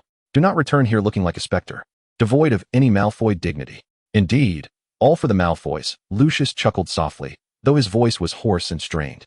Moments later, he regained his composure. "Severus, I have a question for you, one I trust you can answer. What is it? Has that Dark Lord ever requested you to concoct any peculiar potions?" Snape's expression turned grave. He instinctively covered his left arm, muttering, "For heaven's sake, do you comprehend the gravity of your words? Please, Severus, enlighten me." Snape met his friend's pained gaze, inhaling deeply before averting his eyes. "Soul stabilization potions. I have been continuously preparing those, along with some potent blood-replenishing potions for certain subordinates. Anything beyond that? No others?" Lucius pressed, a hint of urgency in his tone. Snape reflected carefully, recalling a few studies he had undertaken. "He provided me with several old potion recipes, but 3 of the required ingredients are impossible to procure, and I am uncertain of their effects. Only 2 were successfully created. One is a sacrificial potion, capable of transferring a person's magical energy to another, albeit with a low success rate. It is largely ineffective. The other, I do not know its name, but it serves to bind the soul." "Bind, sacrifice, soul," Snape observed as Lucius reclined against the sofa, one hand shielding his eyes, enveloped in silence for an extended moment. Severus did not disturb him, quietly reflecting on the 2 potions he had once concocted. Although undeniably sinister, their application was fraught with numerous restrictions, rendering the probability of success exceedingly low. Could it be that the Dark Lord had employed these potions against Lucius's family? Unthinkable. Even Lucius's father had succumbed to an incurable illness shortly after Draco's birth, a time when he had attempted to utilize potions, yet to no avail. "Severus, I thank you today," he mused. "By the way, I hope you can keep today's events confidential, if you would be so kind." Lucius, although he harbored a vague suspicion regarding his friend's identity at Dumbledore's, wished for this matter to remain concealed from others. "Of course, I am not one to flaunt my presence like a loquacious creature," Severus replied. Lucius, his eyes slightly reddened, uttered no further words and departed through the fireplace. Upon returning home, he found Narcissa absent. He retreated to his study, retrieving a circular disc. He plucked a strand of his own hair and, holding tightly to the black tress alongside his platinum locks, recited an intricate incantation with his wand. Moments later, a radiant light emanated from the tip of his wand, enveloping the 2 strands of hair, which gradually intertwined to form a small white orb that settled at the center of the disc. On Lucius's typically proud and handsome visage appeared a smile that resembled both laughter and tears. "I have found it. I have finally found it. That is my child. My child." He clutched a 2-faced mirror tightly. Should he open it and call out the name Eulica, he could reveal her noble lineage, telling her of her loving parents and brother, of her potential to become a princess of the world, freed from the burdens of earning a living. For the Malfoy family possessed the means to indulge her every whim. She need not concern herself with the muggles from the orphanage. He would exact the most brutal vengeance upon them. She could have it all. Yet, in that moment, he felt like a coward, holding the mirror, paralyzed by fear. The Dark Lord was responsible for it all. Although he could not fathom why his daughter still lived, he was acutely aware that the Dark Lord had not vanished. Once he acknowledged Eulica's existence, the Dark Lord would know she was alive, and that would put her in peril. He could do nothing but feign ignorance. During this period, he had scoured various locales in search of clues, finding no progress within the wizarding world. Eventually, he turned his gaze to the Muggle realm, searching from one place to another until he discovered the very orphanage. From the memories of the orphanage's headmistress, he beheld a black package, composed of materials only used in the magical world, favored by the Dark Lord himself. In the memory, he witnessed a wounded infant being delivered, her swaddling cloth marred with scars. Initially, the staff had intended to discard her, but upon discovering the gold galleons within, they accepted the child. He observed the child, her magical essence in turmoil, weeping bitterly, as she was discarded into a small dark room by a disdainful caretaker, left to fend for herself. He watched as the frail, skeletal figure crawled out of the room, blood seeping from her wounds, ultimately finding sustenance. He saw her grow, bullied by her peers, her fragile body yearning to resist, yet repeatedly defeated, enduring further violence. Eventually, she used her intellect to divide those who tormented her, achieving a semblance of peace, and sweetened her words to flatter the headmistress and caretakers in exchange for food. The child learned to wear a perpetual smile, a mask that shielded her. In time, she aided those around her, leading to a significantly improved existence. Finally, an owl perched upon the balcony, heralding the arrival of Professor McGonagall. Chapter 11. A Hymn to Hymen. Thus, the child, deemed superfluous, was unceremoniously cast out. The headmistress's last memory was of the child laughing joyfully, waving goodbye with her luggage. Lucius knew that during those years of labor, the child must have secretly saved money, for on that day, Eulica departed the filthy confines of the orphanage, clad in neat attire, her cleanliness akin to that of a beautiful butterfly taking flight. She was a child who had never given up, and although Lucius could glean little from the headmistress's recollections, he could discern the initial frailty of her skeletal form, a clear result of her tumultuous magical energy. As he witnessed her body gradually normalize, it was evident she had fought valiantly for her survival. Too much weighed upon Lucius's mind at that moment. He yearned only to unleash the killing curse upon all present, for they had tarnished the Malfoy family's treasure. Unforgivable, Draco closed the two-faced mirror, left alone in his dormitory, allowing ample time to ponder the true meaning behind his father's words. Draco, my child, I hope you can cultivate a good rapport with Ravenclaw's Eulica Kane. Trust me, she will become your friend. Cultivating a rapport? Becoming friends? Just hours ago, they had been waving their wands at each other. Even with Potter, his father had only subtly indicated a desire for him to probe the Savior's character and, should circumstances allow, forge a friendship, only to abandon the notion upon realizing that the Gryffindor hero was incapable of coexisting peacefully with him. But this time, it was merely a somewhat clever witch. What could possibly compel his father to take such earnest measures regarding a witch of dubious lineage from the Muggle realm? While he did not comprehend his father's actions, he nonetheless resolved to heed his father's advice and foster a good relationship. Given her apparent intellect, he would allow her the privilege of befriending the illustrious Malfoy family. At that moment, Eulica was also in her dormitory, facing the two-faced mirror. Of course, Lucius had not reached out to her. She merely set the mirror aside, contemplating why that astute man had acted as he did. She could clearly discern the genuine camaraderie in his eyes, which puzzled her. As an ordinary Slytherin student, forming friendships and closeness was no easy feat. Yet here was the head of the Malfoy family, treating a witch from the Muggle world with such affability. Moreover, she had only demonstrated her proficiency in intermediate potion making before them, even if it were to invest in her potential to yield a master potion maker in the future. It seemed illogical, especially with Professor Snape already in their ranks. Nevertheless, she felt no disadvantage. She would remain vigilant regarding the Malfoys' sudden overtures. Within Hogwarts, discussions surrounding the expulsion of Muggle-born witches and wizards were proliferating, with professors oblivious to the fact that these sentiments primarily stemmed from the well-informed Hufflepuffs and the particularly antagonistic Gryffindors toward Slytherin. As this atmosphere intensified, the Quidditch match arrived, Slytherin versus Gryffindor, featuring Draco Malfoy and Harry Potter, causing both houses to descend into utter frenzy. Eulica made a special effort to attend, choosing not to remain in her dormitory or library, for she recalled that during this match, Harry would be severely injured by the rogue bludger controlled by Dobby the house elf, and Gilderoy Lockhart's spell would cause his arm's bones to vanish. Although potions would restore his arm, the pain would be considerable, and she wished to spare Harry from such suffering. She specifically sought out the stands filled with Hufflepuff and Ravenclaw students, where the atmosphere was peaceful and solely focused on the match. Soon, the game commenced, the stadium echoing with the screams and shouts of the audience. Even the typically image-conscious Slytherins casting aside their decorum to cheer passionately for their house. Eulica noticed that Severus was also seated in the stands, his gaze fixed intently on Harry. It was a thrilling match, where initial assumptions about Draco Malfoy's inclusion in the Academy's team, stemming from his father's sponsorship of an extravagant broom, were swiftly dispelled. Observing his deft maneuvers and evasive flying skills, it became evident that his prowess transcended mere privilege. He possessed the requisite talent to merit a place on the team without any underhanded tactics. Meanwhile, Harry seemed to embody the very essence of flight, his movements fluid and instinctive, enhancing the spectacle to such an extent that even Eulica, who typically displayed little interest in the sport, found herself engrossed in the unfolding drama. Gradually, she discerned an anomaly. A rogue bludger began to dart erratically through the air, A glance at Snape revealed a serious expression as he focused on the errant ball, indicating he too had recognized the disturbance, loosening his grip on his wand. Suddenly, the bludger veered towards Harry, who narrowly avoided its assault, prompting a collective realization of the perilous situation. Someone had tampered with the bludger.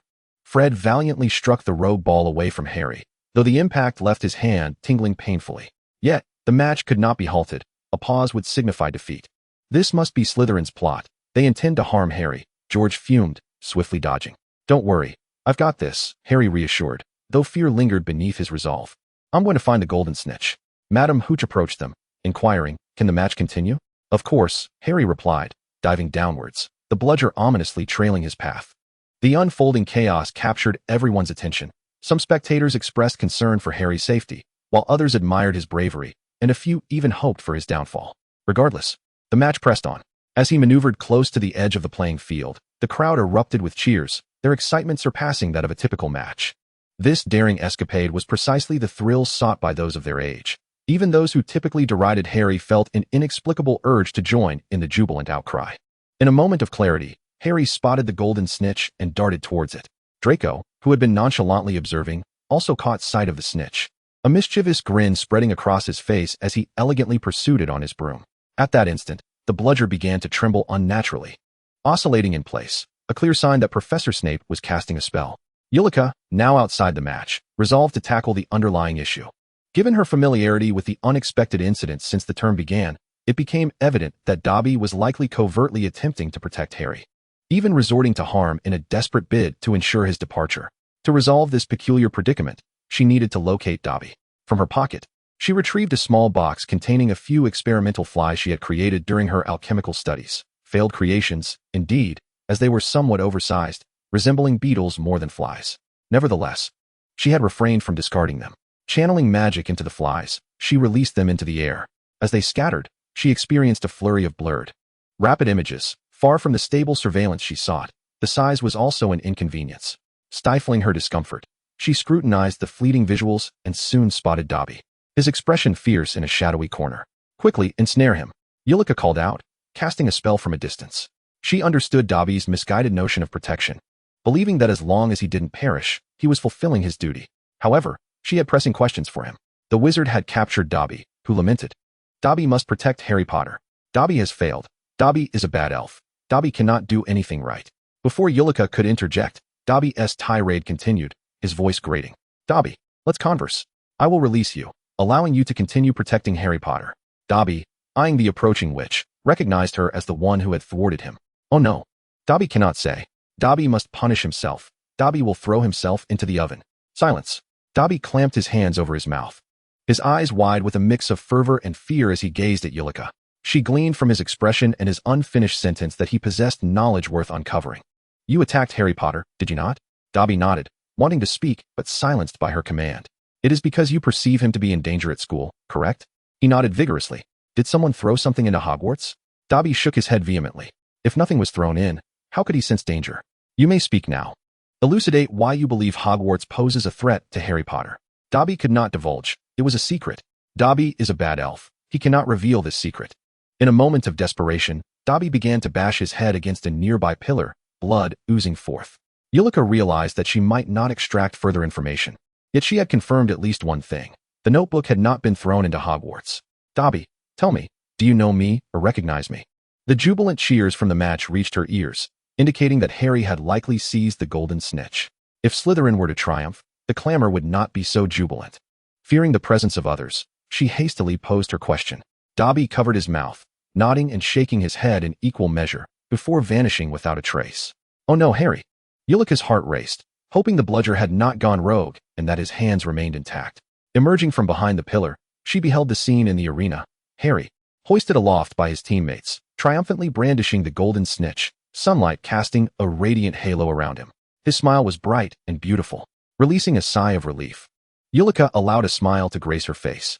She refrained from joining the revelry. Such exuberance was not suited to her nature. Content that he was unharmed. She prepared to leave, hoping Dobby would cease his relentless attempts to dissuade Harry. As she turned away, she found herself face to face with the imposing figure of Professor Snape.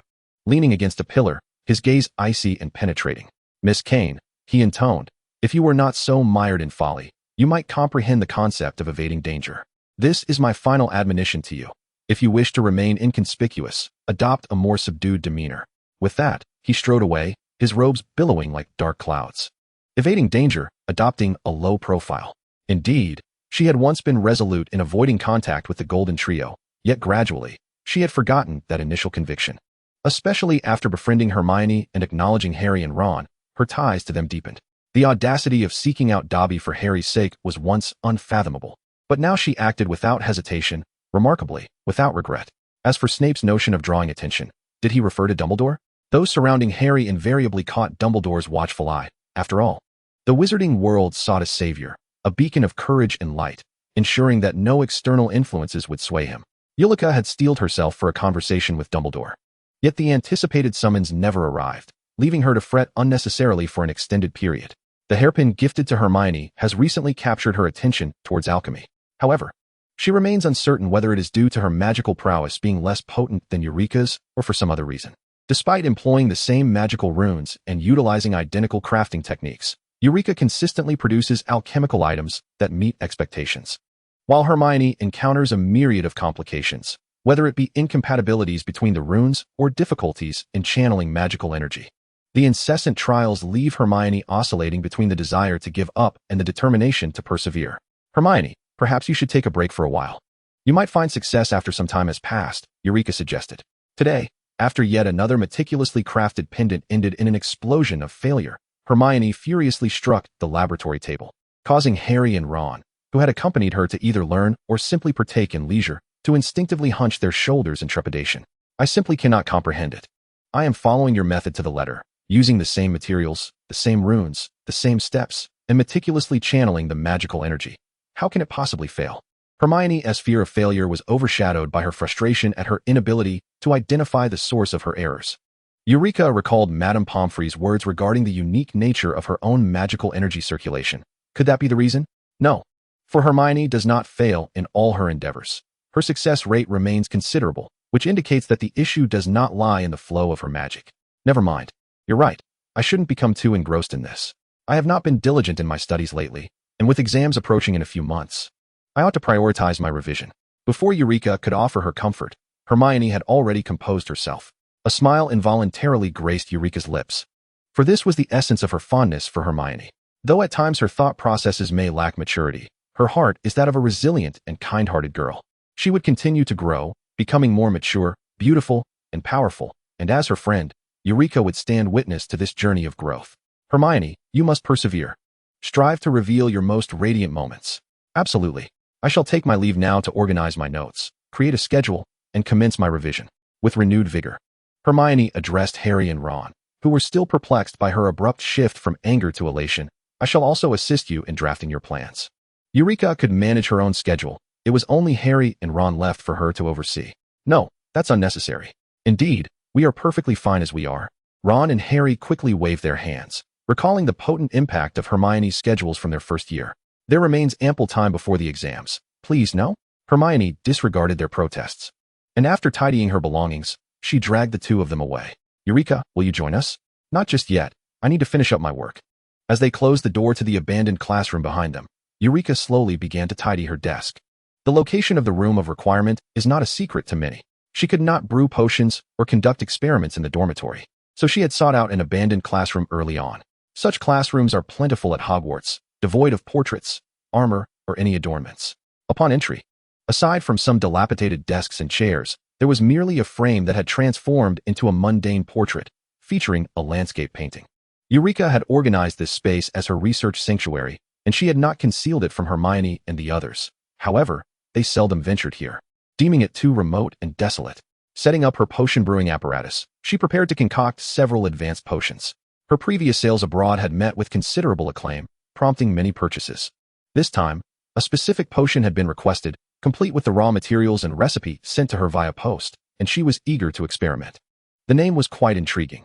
Hymn of Hymen, comprising luminous grass, casey twigs, lobok worms, and cabba's blood, a long list that included both familiar and unfamiliar ingredients. Rather than rushing into production, she meticulously examined the potion materials, discovering they were all in excellent condition. Clearly, she needed to act swiftly. As she recorded the names of these ingredients and their corresponding processing techniques on parchment, her mind analyzed the treatment methods. Suddenly, midway through her writing, she felt an uncanny familiarity with the formula. Pausing her pen, she scrutinized the parchment once more. Snap! Her pen slipped from her grasp and fell onto the table, fortunately avoiding any ink splatter on her previous writings. I behold vast swamps surging, fermenting, as sea monsters rot within the bulrushes. Before the storm, colossal waves crash down, and distant waterfalls plunge into the abyss. Glaciers, silvery sunlight, pearl-colored azure waves, crimson heavens. On the arduous shores of a brown bay, a worm-eaten python tumbles from twisted branches, exuding an enchanting, dark fragrance. This was a verse from ancient poetry that she had read before, having found it quite admirable, prompting her to revisit it several times, leaving a lasting impression. Upon encountering the formula for Hymn of Hymen, she recognized that some of its ingredients were metaphors from this very poem. The poem even described certain aspects not mentioned in the formula. If this poem were indeed a potion recipe, then its metaphors could elucidate the crafting methods and the resultant appearance.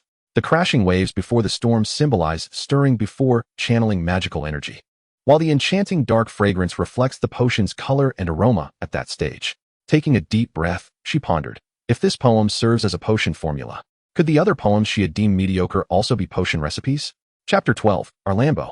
It is said that in the bygone magical world, metaphorical poetry was employed to document numerous matters, including history, recipes, incantations, and more. Cursed be it, she should have recalled this sooner. Hurriedly, she retrieved a fresh sheet of parchment, rapidly recalling those poems, meticulously reminiscing and transcribing them. Indeed, many words bore metaphoric significance. How had she overlooked this? Fortunately, her memory proved reliable, allowing her to capture this content. Had she failed to do so, the inability to revisit this book would have been a profound regret. Where did you come across this content? Shattered. At the sound of the voice, Eulica instinctively brandished her wand, her body agilely dodging to the side, gripping her wand tightly, her gaze scanning the surroundings with vigilance. Who goes there? The room contained only a few desks and chairs, organized by Eulica for their studies and experiments. The door remained shut, and aside from the alchemical lamp she had crafted illuminating the room, there was no other source of light, nor any hiding places for an intruder. Yet, in this solitary space, the sudden presence of a voice sent her heart racing. What a sensitive child you are. The voice carried a light chuckle, although friendly. It did little to assuage Eulica's tension. An unknown entity, possibly one who had observed her for some time. How could she not be on edge? In this very room, she had even experimented with unforgivable curses and other dark magic. Should anyone discover this, a trip to Azkaban would await her. I am but a lost spirit. A faint ripple of water spread across the center of the room, and in a shimmer, a pale ghost materialized before her. Greetings, young witch. I am the ghost of Hogwarts, Arlambo. I have never encountered you before. Eulica did not lower her wand. She needed to ascertain just how much this apparition knew about her. Fear not. I shall not divulge your little secrets to anyone else. As though sensing Eulica's apprehension, he smiled and spread his hands in a gesture of harmlessness. I was one of Salazar Slytherin's disciples, who perished within Hogwarts. I have long been in slumber, occasionally awakening to silently observe you young witches and wizards before returning to my slumber. Ignoring the wand and skepticism of Eulica, he approached the adjacent wall, gently caressing its surface. His pale hand seemed to penetrate the wall, and with a hint of regret, he murmured, "Oh, how I long to touch Hogwarts once more. When did you appear by my side?" He pondered aloud. Let me think. Oh, it must have been during my first year when I saw you here brewing potions. Damn. Noticing the murderous intent in the girl's gaze, the ghost remained unfazed. I am willing to forge a spectral contract, pledging to keep your secrets safe. Should I breach this vow, I shall dissipate into nothingness. Moreover, you need not be overly concerned. In my era, every student was required to master the unforgivable curses, and certain dark arts were part of the examination syllabus. I cannot fathom why the magical community has regressed so. Shaking his head, Arlambo earnestly stepped closer to Eulica. You cannot kill me, so what say you to my proposal? Eulica still held her wand aloft. Swear now, she insisted. I can swear, but I have one condition. What condition? I vow to keep your secret, and in return, you must promise to assist me in locating my descendants. The man, who had maintained a perpetual smile, now bore a serious expression, exuding an air of noble dignity intertwined with a deadly resolve. I believe every family possesses a genealogy. This should not be a daunting task, should it? Hence, you stand to gain, do you not? Eulica contemplated for a moment, ultimately deciding to accept the contract. She truly had no idea how to eliminate the ghost, nor could she prevent him from revealing her secrets. Thus, this agreement proved advantageous for her. Very well, I agree, but you cannot impose a timeline upon me. It would be unreasonable to expect me to find your descendants within mere days. Additionally, you must assist me when I require your knowledge. Agreed. As long as you provide news of my descendants, that shall suffice. I, Arlambo, swear by my soul to establish a spectral contract with Eulica Kane, pledging to safeguard her secrets while promising to address her inquiries on matters of knowledge. Should I fail to uphold this vow, I willingly accept the dissolution of my soul. This declaration echoed in Eulica's mind, and she felt the irresistible nature of the contract compelling her to nod. Eulica Kane accepts this spectral contract, vowing to assist Arlambo in seeking news of his descendants, whether they be alive or deceased, thus fulfilling the agreement. Furthermore, Arlambo shall keep all of Eulica Kane's secrets and answer her inquiries regarding knowledge.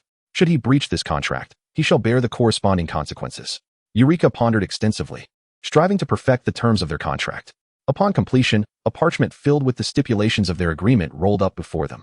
She perceived their names inscribed at the end, albeit the letters were lengthy, suggesting the inclusion of their full names, complete with middle names.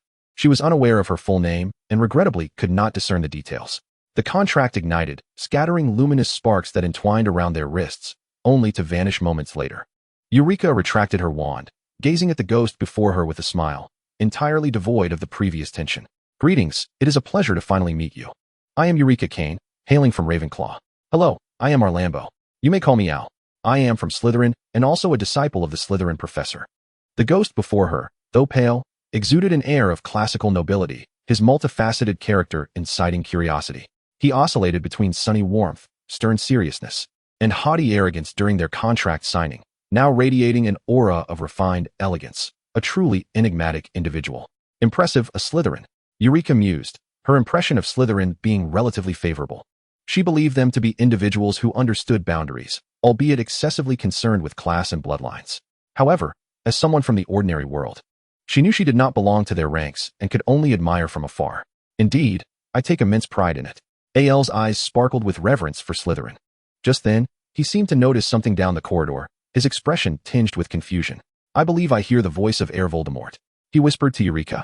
A nostalgic gleam in his eye. I never imagined he still existed. Voldemort. Isn't that the name of the basilisk? Hiss, yes, it is Al, so hungry. It is Al. The sounds from outside the door echoed ominously in the stillness. Bang. The door shattered, prompting Eulica to instantly shut her eyes. She could hear the slithering of a snake approaching rapidly.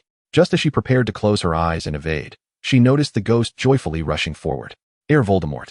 It's me, it's been so long. The hissing was also in Parseltongue. Al, Hogwarts is utterly dull. I am all alone, hissing, so hungry, so hungry. Behave. Didn't I instruct the house elves to feed you 2 lambs daily? How can you still be hungry? Last year, Voldemort had been slithering through the wall's pipes when he suddenly felt someone siphoning off his life force. However, Voldemort had repelled her instantly. Ever since that moment, he had not recovered. So hungry, so hungry. Fear not. I shall have someone brew you a potion to restore your vitality shortly. Voldemort, see that person?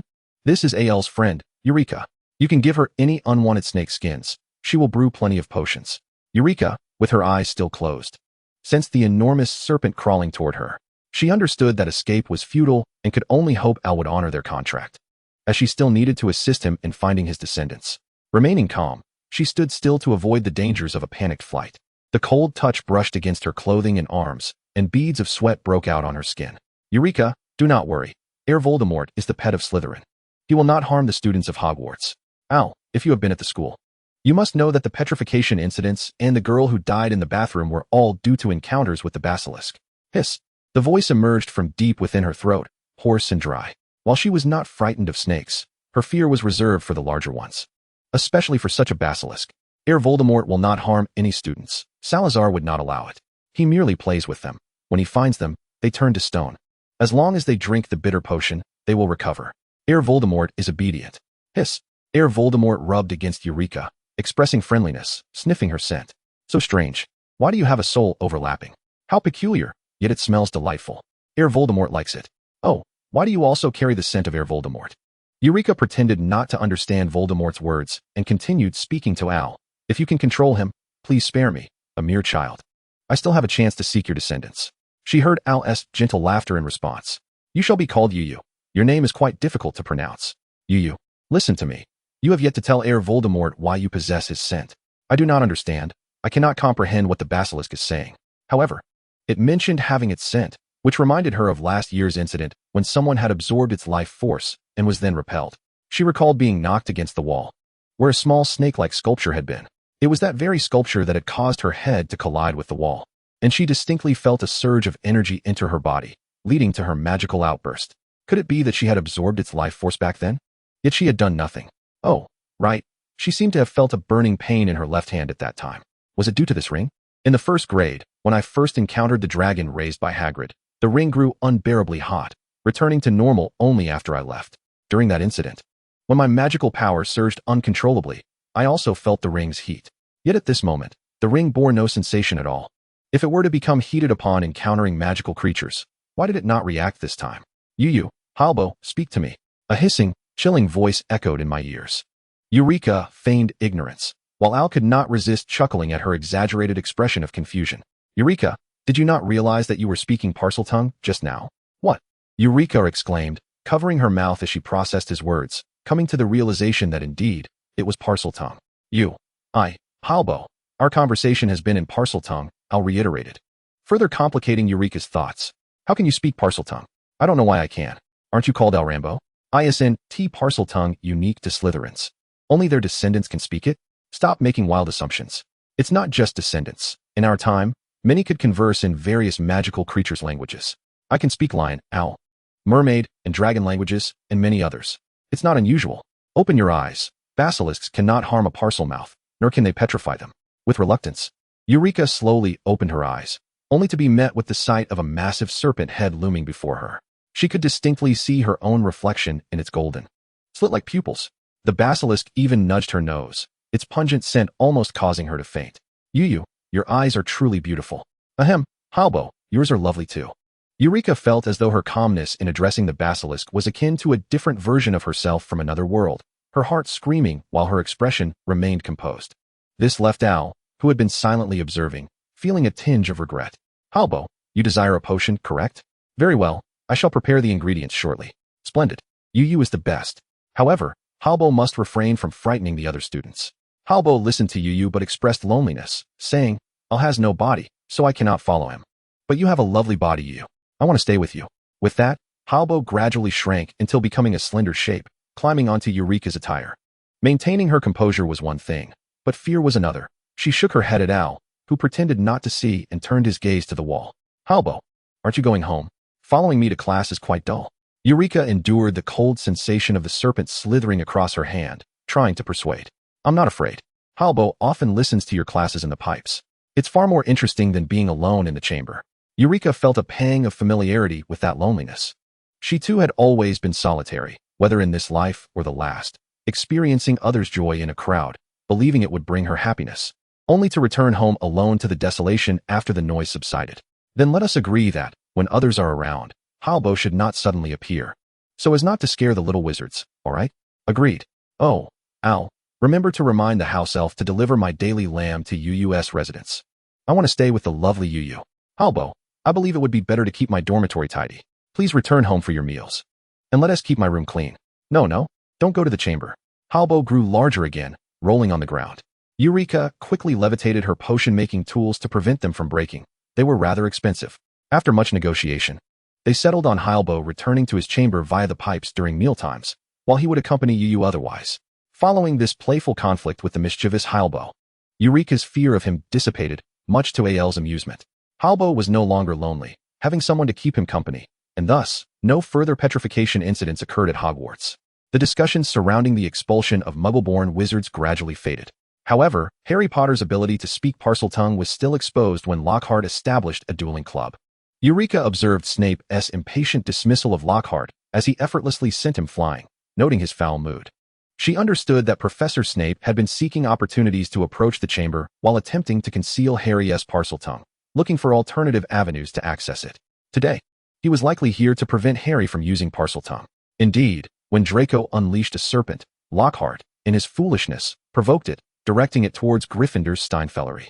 Snape quickly intervened, eradicating the serpent and averting Harry's utterance of Parseltongue. In the ensuing moments, curiosity filled the air as students engaged in duels, some exchanging friendly spells while others unleashed their enmity, particularly between Slytherin and Gryffindor students, who huddled in a corner to avoid detection by the professors. Although Snape noticed them, he paid them no mind. His focus remained on Harry.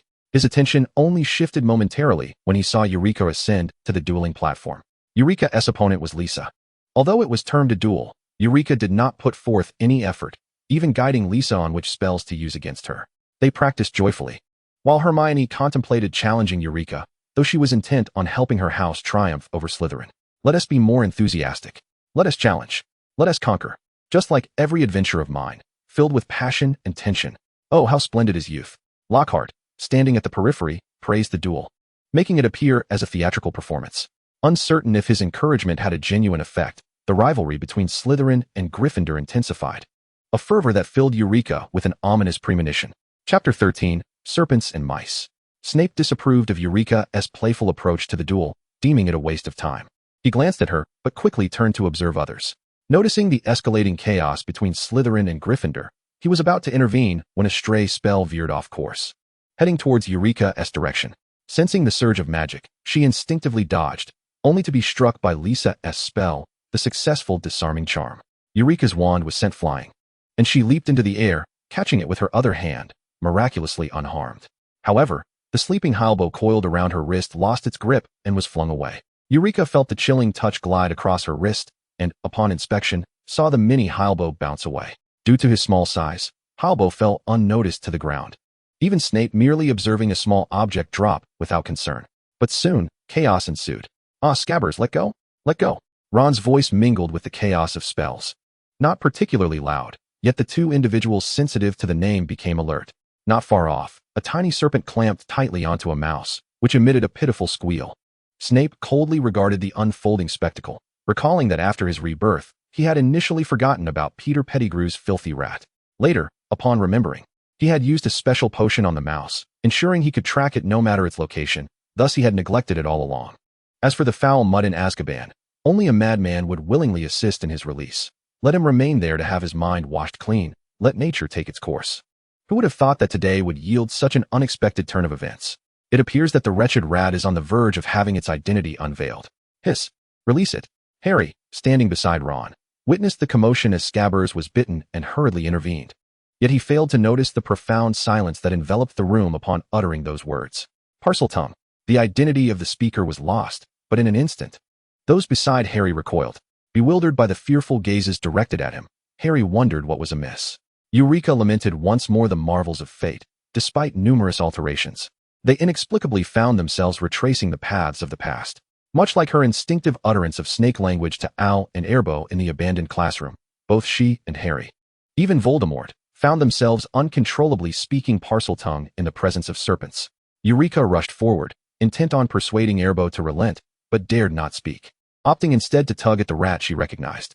"Miss Kane, your little pet appears to be quite intriguing. Shall I see what it has discovered?" Snape drawled, his tone laced with arrogance and ill intent. Eulica feared for the revelation of the serpent's true nature as a basilisk. After all, its head differed from other snakes, and she could not explain why the creature was here, shrunk to such a size, having just been coiled around her wrist. Regrettably, the moment Snape laid eyes upon the serpent, he discerned its peculiarities, though he did not recognize it as a basilisk, simply believing it to be an unusual snake. Nonetheless, the focus remained on the rat. A metallic sphere was flung from his sleeve, landing upon the snake and the rat, instantaneously extending countless metallic threads that bound them together. Someone is bullying Erbo." The first to react, Erbo struggled against the encroaching metal lines. The sphere was a contraption capable of ensnaring large creatures, yet it did not include the basilisk. The creature, suddenly bound, momentarily forgot the prohibition against speaking to Yu in public and anxiously sought to break free. Eulica recognized Erbo's intentions and hurriedly intervened. Should it transform into a basilisk, the scene would undoubtedly drive Dumbledore into madness. Without concern for pretense, Eulica knelt beside Erbo, her hand gently stroking his forehead. "Be still, Erbo. This cannot harm you. Do not move."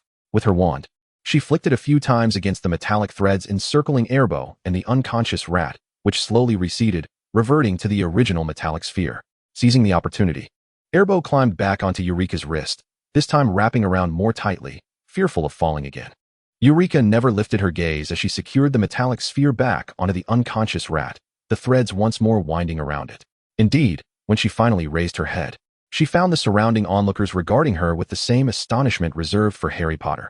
Though it was uncertain if Harry's earlier utterance of Parseltongue played a part in the expressions of surprise directed at her. However, Snape's gaze was devoid of wonder, filled instead with suspicion. Sighing, she had initially hoped to cultivate a cordial relationship with the sensitive spy professor, at the very least to avoid enmity. Yet now, due to the sensitive matter of Parseltongue, he would undoubtedly consider her a subject of particular interest. Damn it, how could everyone speak in Parseltongue? And why had she never informed him? But upon reflecting on his conjectures regarding her identity, could he be mistaken? Was she truly a descendant of the Dark Lord? Contrary to Eureka's imagination, Snape did not harbor the same level of suspicion towards her, his wariness stemming more from his assumptions about her connection to Voldemort. Potter, Kane, and Weasley, follow me, Snape commanded, levitating the unconscious rat and disregarding the murmurs behind him as he made his way to Dumbledore's office. Kane, your snake has bitten Scabbers. He has been with me for over a decade without injury, yet unexpectedly, your vicious serpent has harmed him. That infernal Parseltongue. Eureka turned to see Ron glaring at her with tears in his eyes, recalling their last encounter when he shyly thanked her for her potion assignment. She wondered if he would still harbor such resentment upon learning the truth about the rat, or if he would grapple with whether to hate her or not. Ron, don't be like this. Eureka didn't mean to. It's a common trait for snakes to eat rodents. Besides, Scabbers is merely unconscious. He should be fine, Harry comforted his friend. His worried gaze fixed on Eureka, tinged with a hint of trepidation at encountering another of his kind. Unbeknownst to him, Ron instinctively recoiled upon hearing his words.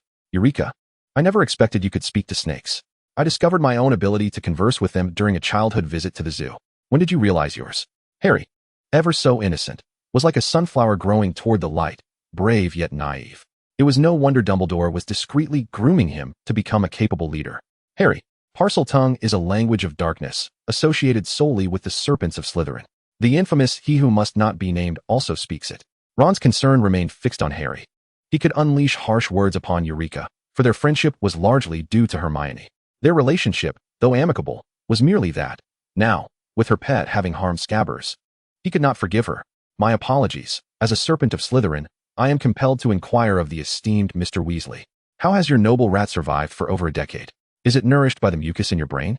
Snape's voice elongated, dark and serpentine, rendering Ron's already pale visage even more ashen. Professor Snape.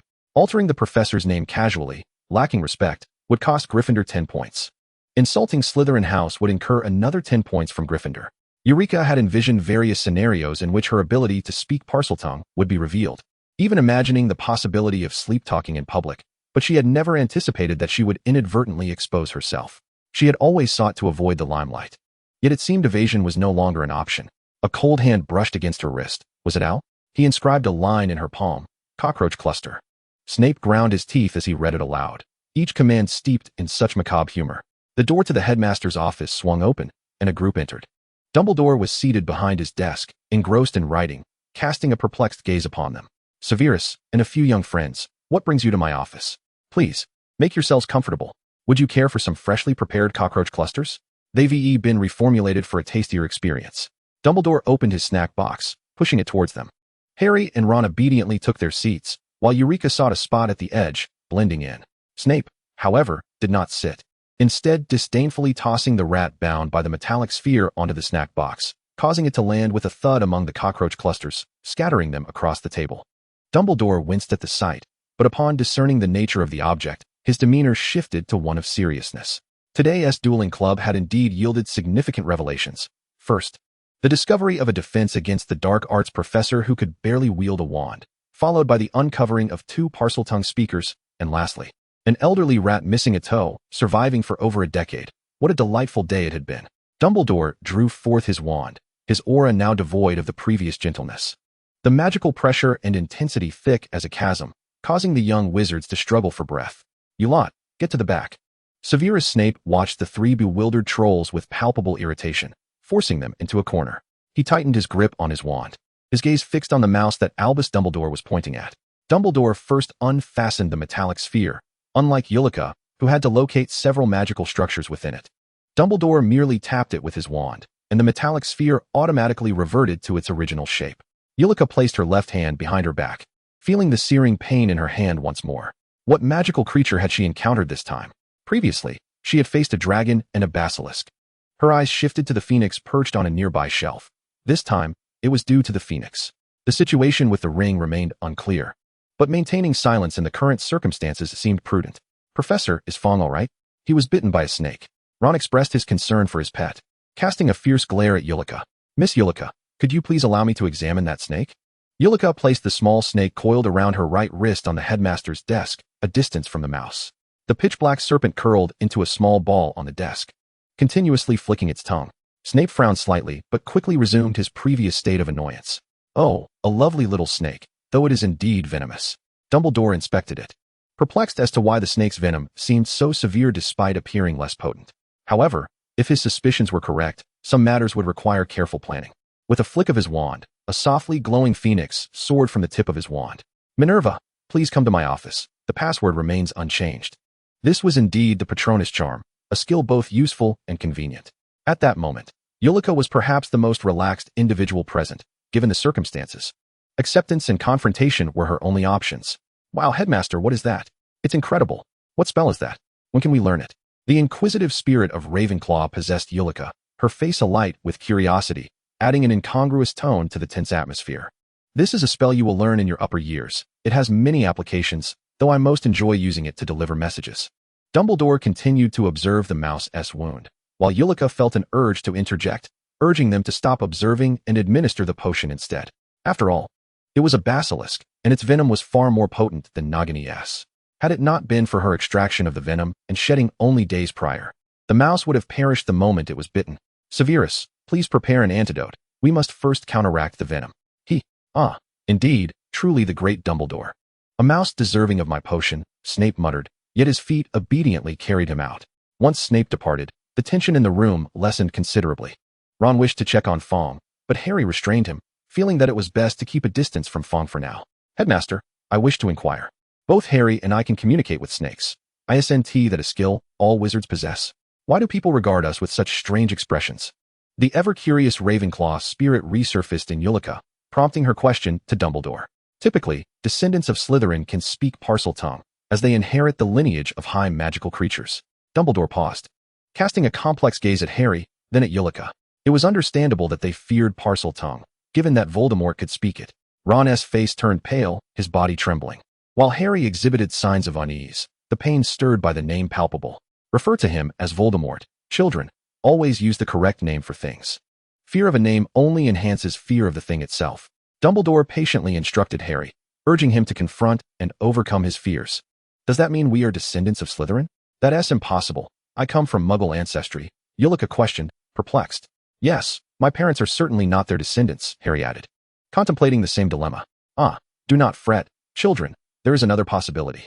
Your ancestors might possess the blood of other magical creatures, perhaps serpentine, hence the occurrence. In the past, when Hogwarts was first established, Parseltongue was merely a language spoken by many. Oh, that reassures me. I always thought it was just another language to learn. I never anticipated it involved so much. Eulica sighed with relief, sharing a smile with Harry, while Ron withheld any disparaging words, consumed by worry for Fong. Before long, Snape returned to the headmaster's office alongside Professor McGonagall. McGonagall surveyed the atmosphere, noting the 3 students in the corner, one on guard with his wand, one violently administering potion to a mouse, and Dumbledore observing the scene. Albus, what is happening here? Minerva, I fear something grave is unfolding. I require your assistance. You possess the most knowledge regarding animagi and are well-versed in the counter-animagus spell. Please, use it. Dumbledore gestured toward the mouse, which was twitching due to the administered potion. Its fur falling out and bleeding profusely, a pitiful and grotesque sight. Understanding that Dumbledore would not request this without cause, McGonagall cautiously tightened her grip on her wand and recited a lengthy incantation. Gradually, the mouse transformed into the body of an adult man, collapsing to the ground. It's Peter, McGonagall exclaimed, never anticipating to see a deceased student again, astonished and bewildered. Aging and abject, both in body and spirit, he had assimilated like a rat. Reflecting on the spell used, the counter-animagus, was it possible that Peter had been surviving in this manner all along? It was known that when an animagus transformed, they unconsciously retained certain animalistic traits. Even in his unconscious state, Peter still bore the hunched posture of a rat, a habit ingrained deep within his soul. How did Fong become a man? Ron exclaimed, never imagining that the pet they had shared meals, games, and sleep with, a companion who had grown up with them, would transform into a man. Eulica felt a twinge of sympathy for Ron's predicament. The heart of a young boy shattered so easily. Yet, her empathy was limited. For no one in their family, or even those at the ministry, had pondered how a mouse could live so long, especially one missing a toe. Wasn't he that rather careless? Who is this? Eulica shifted the topic, noticing Peter Pettigrew's eyelids fluttering slightly. He had regained consciousness, but was feigning unconsciousness. It was something even Snape, who had been observing him closely, would notice. Ah, what a familiar face. Is this not our war hero? The recipient of the first-class Order of Merlin. How the mighty have fallen to become a pet. The stench of a rat in the gutter was truly revolting. Aiming his wand at the feigning Peter, Snape uttered, "Stinging jinx." Ah. The pain from the jinx forced Peter to abandon his act, his eyes snapping open, hands curled defensively like a rat, and his small eyes wide with terror as he gazed at the figures before him. "Headmaster, Professor, save me, please." Chapter 14. The Professor and I. "Peter, what has transpired? I heard Ron call you Fong. Have you truly been their pet all along?"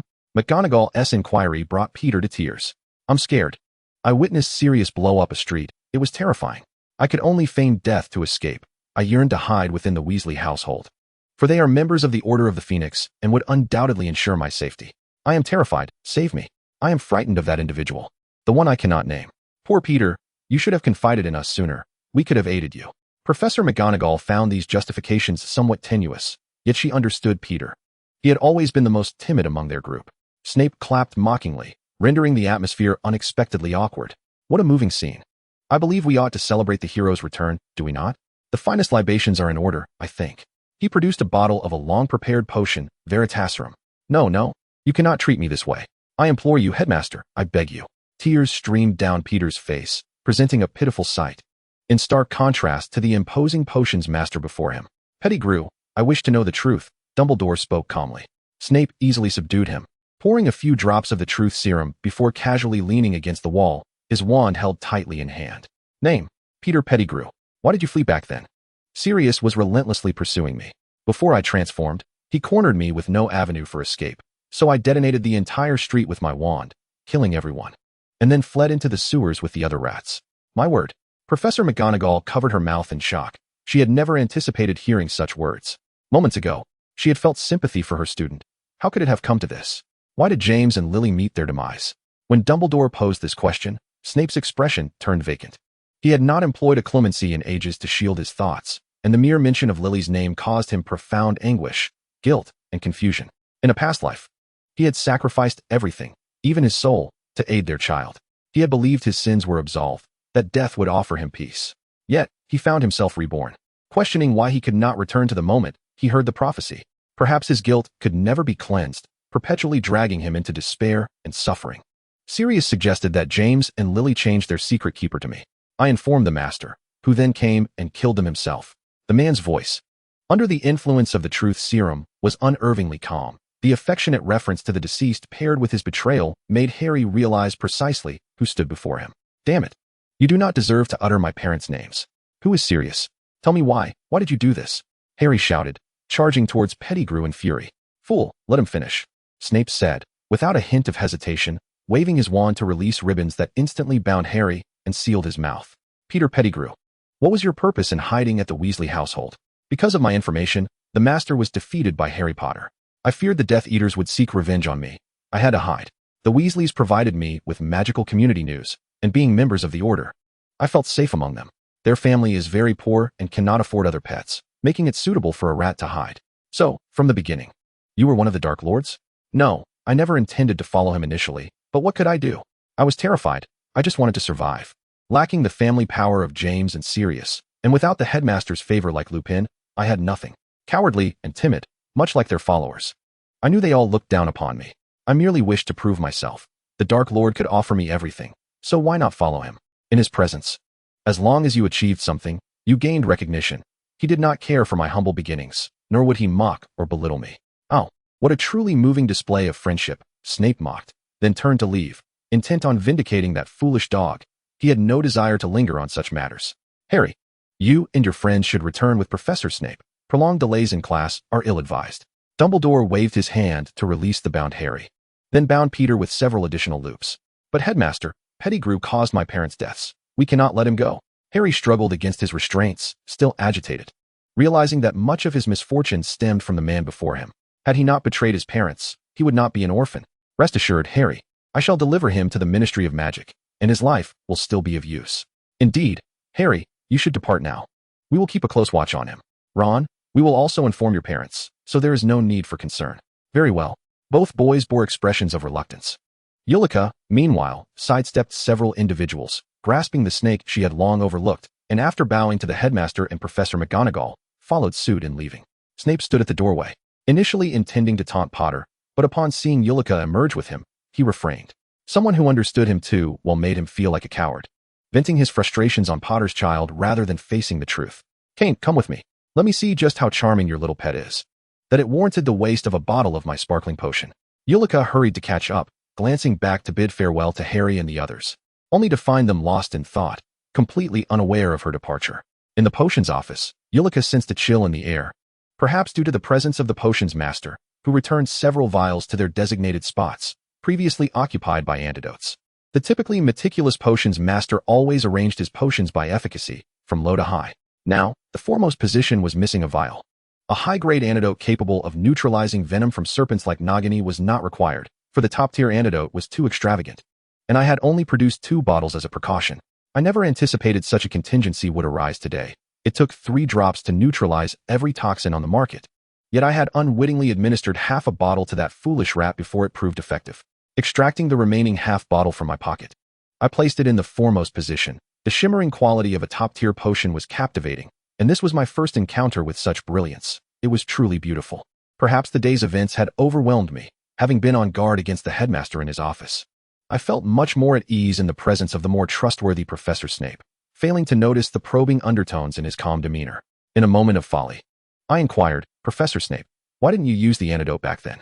Snape's body froze as he slowly turned, and I was momentarily stunned, quickly realizing how foolishly I had posed the question, and I hurriedly covered my mouth.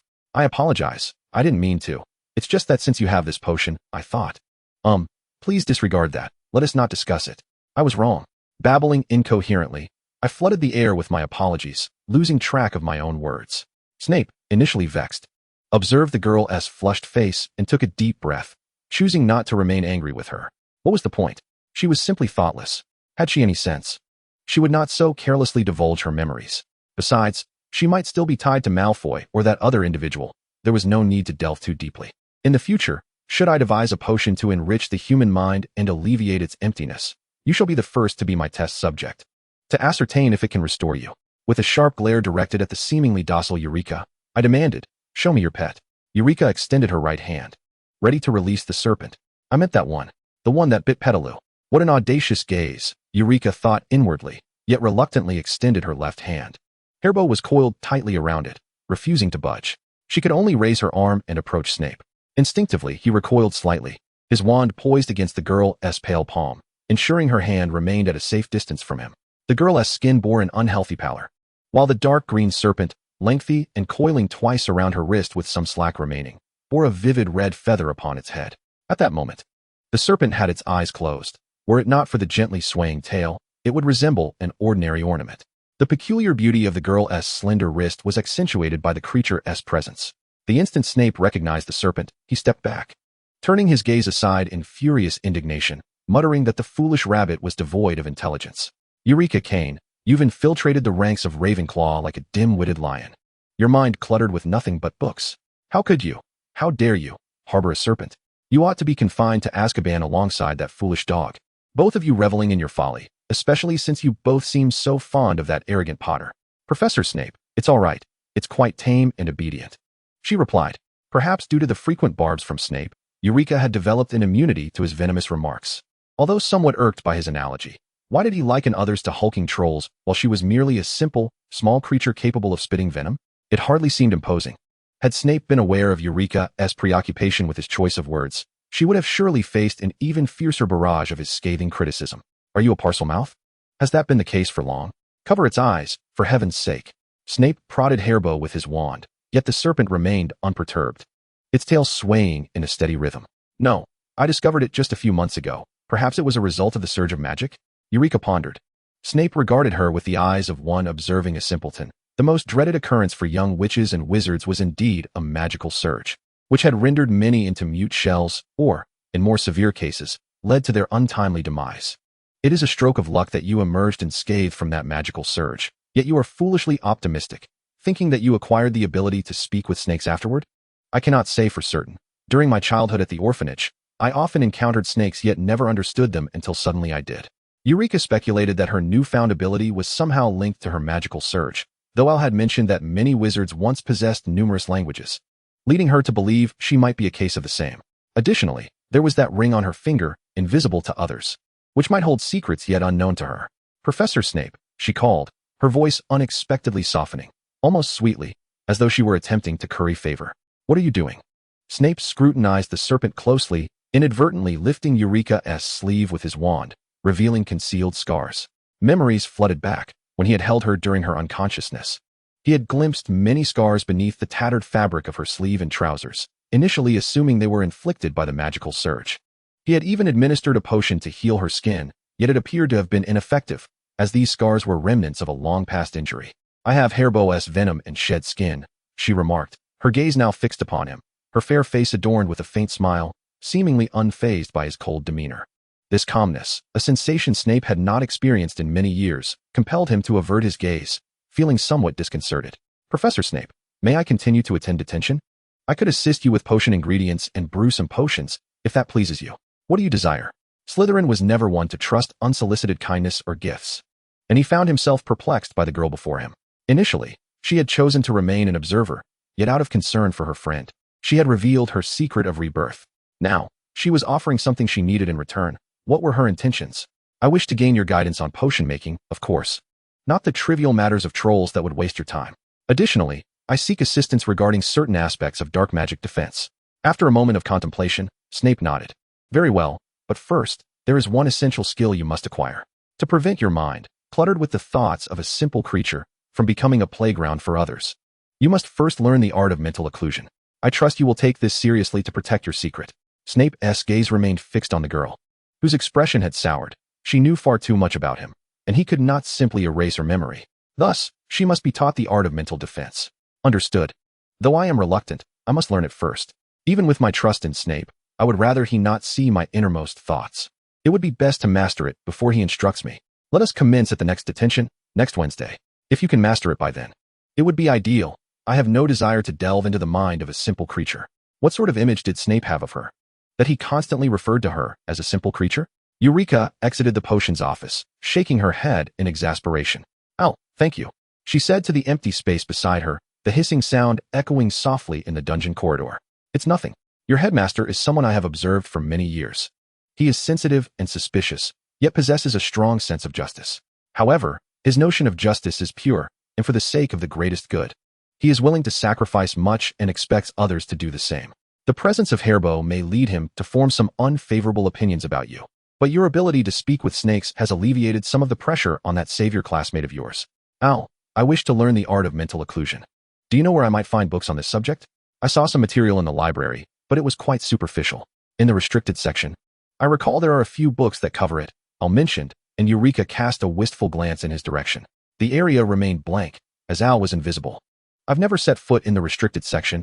I haven't seen a single book there. My texts on dark magic were all acquired through mail order from the wizarding world abroad. Very well, I shall take you to a suitable place. Consider it my lounge. Together, a solitary girl and an invisible spirit traversed another corridor of the dungeon, where the air was thick with the scent of stagnant moss, as if centuries had passed since anyone had ventured there. At the end stood a mirror, corroded with rust, rendering its reflection indecipherable. Where's this? Although Eulica had previously discovered an abandoned classroom, the corridor there bore signs of occasional cleaning by house elves. This place, however, was an entirely different scene. This space has remained sealed since I became a ghost. Not even house elves can enter. You need not fear any magical devices that might reveal your location. The commands of the Slytherin professors hold the highest authority in the castle. Now, extend your hand. Eulica had never considered that Al might intend to harm her. Given their contract, her curiosity lay in where they were, for if she were to be trapped here for years, that would certainly be intriguing. Nevertheless, adhering to Al's suggestion, she extended her hand and placed it upon the tarnished mirror. As the mirror, marred by rust, rippled with a wave that engulfed her hand, she witnessed her own hand vanish within its depths. When she withdrew it, the mirror reverted to its former state, only to swallow her palm once more when she pressed it back in. Step inside, Al urged, as he ventured into the mirror. After a moment's contemplation, Eulica followed suit. Once both had entered, the mirror returned to its prior appearance. They found themselves in a vast stone chamber, at the center of which lay a sarcophagus adorned with intricate engravings. Without pausing for scrutiny, Al conjured a cloth to drape over the stone casket. "This is my sarcophagus. Do not be alarmed." Chapter 15. The small library. Perhaps it was the presence of another that alleviated her fear. Eulica surveyed her surroundings, discovering shelves brimming with books crafted from various materials, their contents an enigma to her. Yet, even from a distance, certain volumes emanated an ominous aura of violence, while others whispered of curses and dark arts, and still others exuded the serene essence of white magic, each shelf radiating its unique allure. Aside from the bookshelves, a wooden table stood against one wall, upon which lay an open tome beside parchment and a quill dipped in ink. The room was devoid of windows, illuminated solely by a soft yellow magic lamp suspended from the ceiling. Were it not for the central sarcophagus, one might deem this a rather ordinary, albeit sparse, study. Yet the abundance of books was undeniable. In times long past, this study had been accessible only to those recognized by the 4 founders of Hogwarts, meaning that only their apprentices could enter. I, too, am one of them. Al reminisced as he gazed around the room. "You've been here all along?" "No. I have been wandering through Hogwarts," he replied. "Is it permissible for you to bring me here? I am not an apprentice of the founders. Wouldn't that be inappropriate?" Despite her insatiable curiosity for this knowledge, she voiced her concern. "It matters not. All the apprentices are long gone. These books remain here, awaiting your exploration. You may choose according to your own inclinations. If you wish to avoid succumbing to darkness, you must temper your thirst for knowledge. Only that which is suited for you is truly beneficial. Had you achieved this in their presence, you would have been acknowledged and permitted to enter here. Does Professor Dumbledore know of this place? Hogwarts belongs to all young wizards, not merely to the headmaster." Al chuckled. "There are many secrets within Hogwarts, of which the headmaster is blissfully unaware." Eulica had anticipated a moment to delve into the tomes of this room. Yet she had never considered the profound impact of Parseltongue on the wizarding world. Those who once treated her with kindness now avoided her gaze, while Slytherins scrutinized her with complex expressions, as though appraising a potential meal. In the face of Harry's Parseltongue, they expressed disdain and disbelief due to his status as the savior, yet towards her, their demeanor was laced with curiosity. After all, her orphan status was easily discernible, suggesting a lineage shrouded in mystery, thus creating an atmosphere ripe for speculation. Simultaneously, she could not overlook the hostile glares directed her way, belonging to the loyal followers of the Dark Lord, who believed that only one descendant of Slytherin was worthy. Him alone could comprehend the language of snakes. Eulica had expected to encounter some form of provocation, yet even Harry faced Draco's taunts, while she found herself unchallenged. Unbeknownst to her, a hidden ally was aiding her, though she remained ever vigilant. In preparation for the impending occlumency examination, she spent her days attending lessons and studying relevant texts in the small library. She uncovered volumes detailing the origins of occlumency and spells that had nearly faded from existence, particularly those pertaining to the soul. For instance, the Patronus charm, highly effective against Dementors, was among those soul-related spells, alongside the memory charm and the fiendfire curse. Moreover, she stumbled upon spells long lost to history, the reasons for their disappearance leaving her perplexed, as if someone had deliberately sought to erase dark magic from the minds of wizards. Despite the abundance of dark content within soul magic, the few spells that had managed to survive had morphed into white magic, such as the Patronus, while others like the memory charm and fiendfire were seldom used. Eulica felt a pressing need to set aside these tomes. The realm of soul magic was daunting. Should she ever become akin to the Dark Lord, the incantations that might seem benign to others could be profoundly sinister in her hands. Yet, inexplicably, while she typically struggled with spells, her aptitude for learning soul magic was astonishing, and before she could fully resist the allure of such knowledge, she had already memorized the methods of their application. Still, she harbored no concern. She held no desire for power or status. A quintessential Ravenclaw, her heart was driven by a pure quest for knowledge. Over the past 2 years, she had discovered her talents particularly flourished in potions, alchemy, and the newly unearthed realm of soul magic, while her abilities in herbology were merely average, and her pursuits in divination and astronomy were limited to rote memorization for grades. Defense against the dark arts seemed to hinge upon the peculiarities of the instructor, leaving her uncertain of her proficiency. At this stage, she focused primarily on these 3 areas, believing that regardless of what the future held, her efforts were commendable. With her innate abilities, she had self-taught occlumency, though her mastery remained uncertain. Severus Snape, a master of occlumency, was a formidable benchmark. Could she truly evade detection? On a Monday morning, as she dined in the Great Hall, the customary flock of owls delivered letters and parcels to the students. To her surprise, One owl alighted before her, bearing a small package. She unwrapped it but refrained from opening it, placing it in her pocket. After feeding the owl, she relished its soft feathers. Though she lamented her lack of time for a pet. Once she had procured her supplies, she resumed her meal, only to be startled when a magnificent golden eagle owl landed before her. The emblem of the Malfoy family adorned its neck. Had it come to the wrong place? She glanced towards Draco, who was also watching her, a somewhat stiff smile gracing his features. The regal owl extended its talon, signaling her to retrieve the letter. Remembering her collaboration with Lucius, she accepted the missive. The surrounding students, particularly those from Slytherin, speculated on the implications of the Malfoy family's gesture. Was it due to her parcel tongue? The elegant script within the letter made Eulica feel a twinge of disdain for her own handwriting. When might she achieve even a semblance of such beauty? The letter began with a flurry of flattering words, meandering through compliments that held her attention for an extended period before addressing the matter at hand. Though the praise felt somewhat insincere, it nonetheless brought her a measure of joy. Who does not relish being commended? As she reached the conclusion of the letter, she discovered that Lucius was inquiring whether she had encountered any difficulties at school, suggesting that, if necessary, she could invoke the Malfoy name for support. He cited Professor Snape as an example, recounting how, during Snape's time as a student, he had faced injustice, and the Malfoys had risen to his defense. Their actions exemplified a reciprocal relationship among collaborators, and there was no need for her to feel uncomfortable about it. Eulica did not respond immediately, tucking the letter away as her appetite waned. The Malfoys always seemed adept at making timely and appropriate gestures, ensuring that one felt at ease. They were indeed one of the families wielding significant influence over the wizarding world's resources and economy. Eulica, do you have a moment? We need to speak with you. Hermione settled beside her, speaking in hushed tones, with Harry and Ron standing nearby, the latter avoiding her gaze. All right, let us go to the Black Lake, she suggested.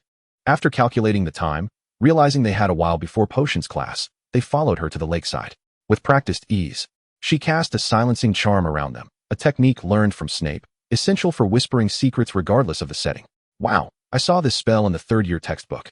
I've tried to learn it myself, but it doesn't come out as smoothly as yours, Hermione remarked, her initial urgency dissipating upon witnessing the silencing charm. Just practice it more. After all, Hermione is the brightest witch at Hogwarts. I merely got a head start, replied Eulica with a light chuckle, then reached out to smooth Hermione's slightly disheveled hair from running. Why aren't you wearing the hairpin I made for you? It would make your hair so much more manageable. It's all Ron's fault for waking me up so early. The others in our dormitory were quite upset today. The girl grumbled, casting a disapproving glance at Ron, who averted his gaze, fidgeting as he struggled to find the right words. Ron, hurry up. We don't have much time left. We might be late for class, and it's potions for Eulica, Harry urged, giving his friend a gentle nudge. Eulica, I'm really sorry. That day, it was Pettigrew. I apologize. Ron stammered, and Eulica understood his meaning. That day, Scabbers had bitten Pettigrew, and in his anger, Ron had said some hurtful things. Though she had felt a bit down at that moment, she reflected on the fact that they were merely 12-year-old children. Even the most mature wizarding children still exhibited many childish flaws. They would get angry and vent their frustrations without the restraint that adulthood requires. Eulica realized she could not impose her adult standards on them. Everyone has imperfections and room for growth, and she ought to be more forgiving. Seeing Ron's anxious demeanor and his sincere apology, she smiled, recognizing that perhaps she had not treated them as true friends, as she had previously thought. She admired Hermione for her intelligence and independence, qualities that made her deserving of friendship. Yet, she held preconceived notions about Ron and Harry, knowing their kindness and bravery. But when they displayed flaws, she unconsciously raised her expectations, forgetting they were just children with shortcomings, deserving of growth. With this realization, she offered a genuine smile. Though uncertain if their friendship would face challenges again, she decided to give them another chance, vowing to take their friendship seriously this time. If they were to disappoint her in the future, at least she would not have regrets. And what if I choose not to forgive you? Eulica teased, her playful smile rendering the three momentarily speechless. They had seen her calm, clever, and composed, even when smiling, but there had always been an air of distance. Today, however, her smile melted that barrier, prompting them to smile back, warming their hearts. Not forgiving? Then, what shall we do? Ron turned to Hermione, the brightest among them, seeking guidance. They had prepared for various scenarios regarding their apology, but they had not anticipated this question. Eulica, clutching her books and notes, approached Ron and, emulating Hermione's usual demeanor, playfully tapped him on the head with her book. Silly. Now let us hurry. Class is about to start. With that, she laughed and skipped away. Her steps light. A gust of wind lifted her hair, and a joyful, Gentle smile adorned her face. Hermione, do you think she has forgiven me? Ron asked repeatedly, looking to Hermione for reassurance. She, exasperated, ignored Ron, who was rubbing his head, and made her way back to the castle, her own face radiating a bright smile. Harry, do you know? I think she might have forgiven me, he pondered aloud. During potions class, Snape continued his impatient surveillance of the students' work. He was particularly wary of the Ravenclaw and Hufflepuff students, concerned that the former would experiment with various methods and materials, potentially leading to bizarre and dangerous concoctions, while the latter often forgot steps or failed to channel the required magical energy, resulting in oddly colored potions. The younger students were comparatively easier to manage, but he could not afford to relax. Accidents could still occur. However, the Gryffindor and Slytherin classes were an entirely different matter, where explosions seemed commonplace. Occasionally, as he turned his back, students would throw potion ingredients at each other, triggering chain reactions. Yet today, Snape's gaze repeatedly darted toward a corner, and after enduring it twice, he finally snapped after reprimanding a few empty-headed students. Noticing something amiss in the corner for the third time, his patience wore thin. Miss Kane, please enlighten me about what potion can induce such a foolish grin. Eulica noticed Snape's expression darkening again and replied with a smile, Professor Snape, it's the elation potion. Damn it, I didn't ask you a question, he retorted, exasperated. What on earth is wrong with her today? She seems so peculiar. Oh, Professor Snape. My potion is complete, Eulica said, presenting her finished work in the potion bottle to him. Snape scrutinized the small creature, which bore a foolish smile but appeared otherwise normal. Before accepting the potion, a clear and perfect elixir. Ravenclaw gains 2 points for Miss Kane's potion, worthy of admiration. Ravenclaw loses 3 points for Miss Kane's idiotic grin, he declared. Eulica refrained from further provoking Snape, settling down at her desk to begin her essay. As many students submitted their assignments and prepared to leave, Lisa approached Eulica. Are you leaving, Eulica? Having studied her family's history, she was well aware that Parseltongue was once a language many could master, so she felt no fear towards Eulica and treated her as before. No, I need to wait a bit. You go ahead. I need to speak with Professor Snape, Eulica replied softly, garnering admiring glances from those who overheard. Lisa hesitated, contemplating whether to wait outside for Eulica or leave her to face Snape alone. After a moment, she timidly suggested, how about I wait for you outside? Foolish girl. Go ahead. I might take a while. You should leave, Eulica encouraged. All right then, I'll take my leave, Lisa sighed in relief, glancing back worriedly at her carefree friend before finally exiting the classroom. Once the classroom was empty save for Snape, Eulica approached him. Miss Kane, what mischief do you have planned for your potions professor today? He asked slowly, puzzled as to why she had remained unafraid of him from their first meeting. Whether he was cold or mocking, she responded with either gentleness or a light laugh, making him feel increasingly like a fool for his own mockery. Professor Snape, as promised. Here you go. She produced 2 diminutive potion vials, one containing a green liquid and the other holding a snake's shed skin. Snape's eyes gleamed. Very well, keep it up. Eulica was taken aback by Professor Snape's unexpectedly cheerful smile, which evoked a twinge of sorrow within her. Although he was not particularly old, his heart bore the weight of countless burdens. Only in the realm of potions did he find fleeting tranquility. At all other times, he appeared either hollow or consumed by anger, a soul weighed down by too much. Still here? Are you waiting for me to deduct points? In an instant, the momentary smile faded, reverting to Snape's habitual discontent. One must not appear foolish. I'm leaving now, Professor Snape. See you on Wednesday. Eulica hurriedly gathered her belongings and dashed out of the classroom, oblivious to the man behind her, whose gaze was unusually gentle, kind not only for the potion's materials but also for her, whom he had come to acknowledge.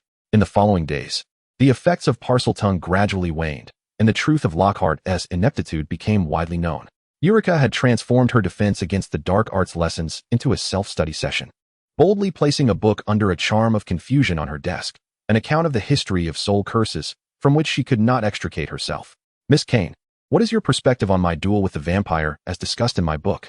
Lockhart suddenly called out to Eulica. Upon hearing her name, she stood up. Having paid no attention to his lecture, which consisted solely of his grandiose self-promotion, there was simply no need to listen. However, this question was one she could easily fabricate an answer for. I believe Professor Lockhart showcased your stunning appearance and exceptional dueling talent during the confrontation, fundamentally dismantling the vampire's malevolence and serving as our guiding aspiration. Surrounding students wore expressions of bewilderment. What on earth was she saying? Lisa gasped, her mouth agape in surprise. Heavens! Ravenclaw gains 5 points for Miss Kane's familiarity with me. A perfect response. Though there is a minor flaw I must point out, in addition to my striking looks and dueling prowess. I possess a smile so warm it can illuminate even the darkest of beings, including vampires. Lockhart beamed radiantly. Ugh. Eureka distinctly heard a small retch from the crowd nearby. Miss Kane, as a reward, I invite you to my office tonight after 7 o'clock, where I shall personally bestow upon you some trinkets I acquired during my adventures. With that, he tossed his hair and winked at Eureka. Ugh, ugh. The number of retching individuals increased. All right, Professor Lockhart. Eureka remained polite and respectful, earning her the admiration of many. After class, her words spread rapidly, igniting curiosity among her peers about how such nauseating remarks could be delivered so calmly. Hey, Eureka Kane. As Eureka stepped out of her dormitory, intending to send a batch of potions to Malfoy via owl, she was halted by a figure who had evidently been waiting for some time. Hello, Draco Malfoy. Eureka regarded the boy with a hint of curiosity, recognizing him as someone who had been waiting for her. Their dynamic had been strained since last year's events, culminating in a brief but intense confrontation, leading them to maintain a tenuous distance. Why was he approaching her now? You may call me Draco. I would prefer to address you as Eureka, if you don't mind. Draco's tone was deliberately drawn out, imbued with a melodious cadence. Was he mimicking his father?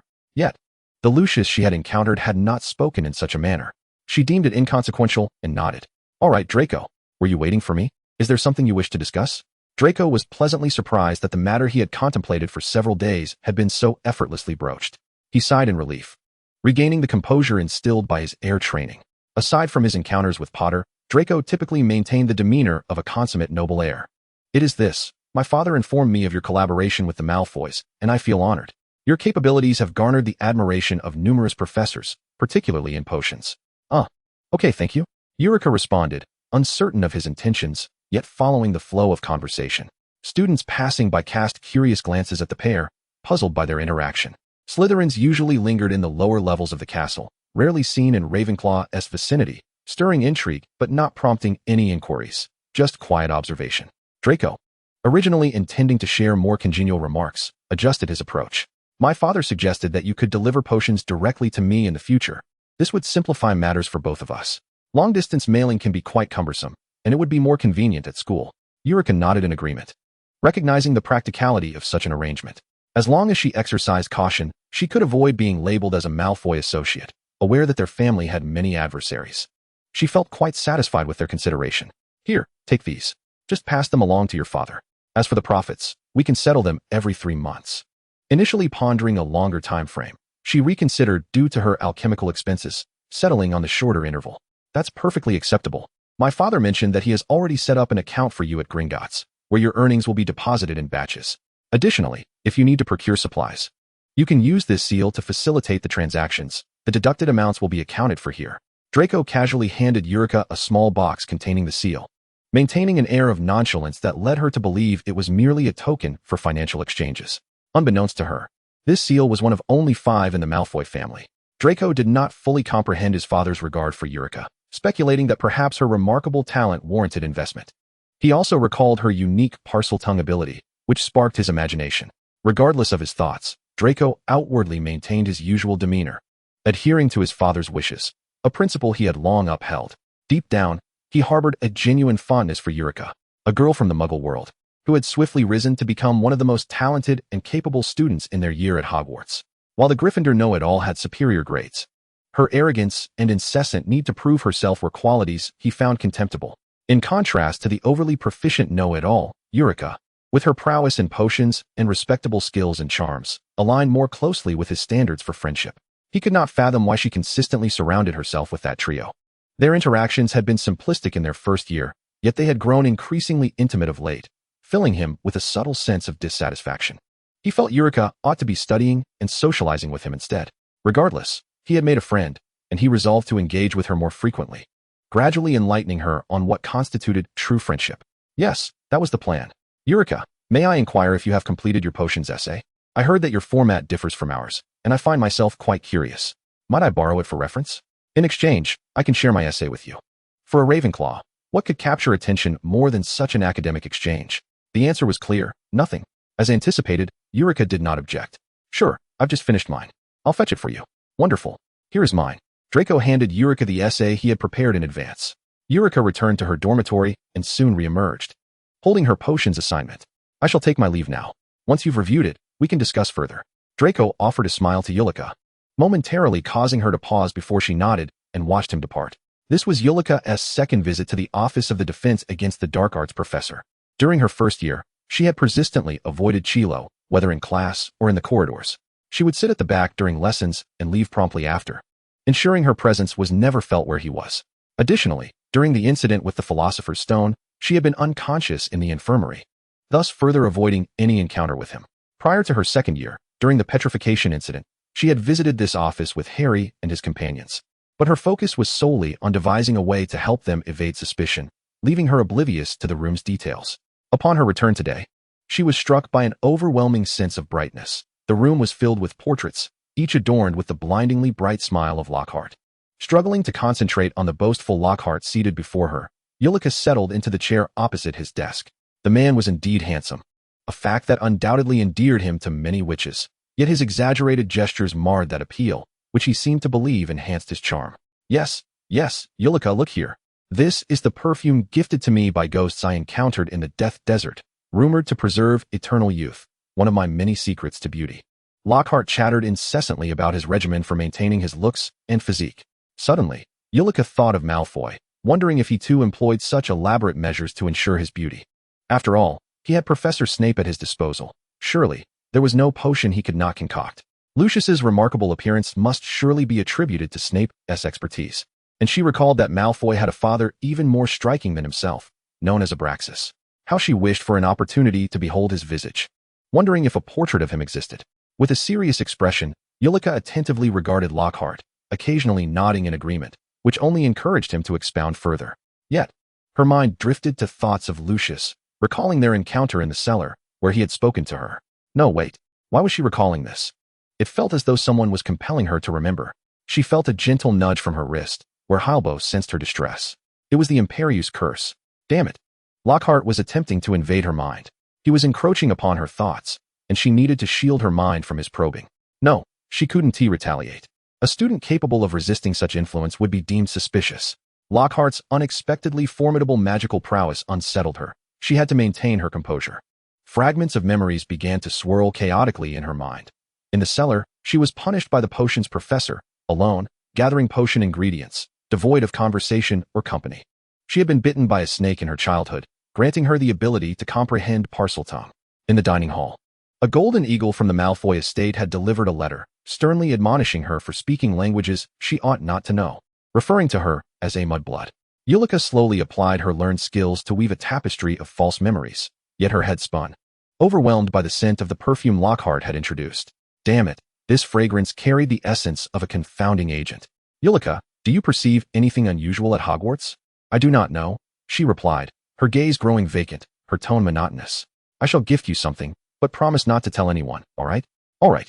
Lockhart's voice seemed to echo from a distance, yet she perceived him clearly before her, placing an object in her hand, instructing her to utilize it wisely and to keep their secret. This is our secret. Rest well, my girl. Lockhart lightly tapped her forehead with his finger. Eulica nodded and obediently rose, exiting the room.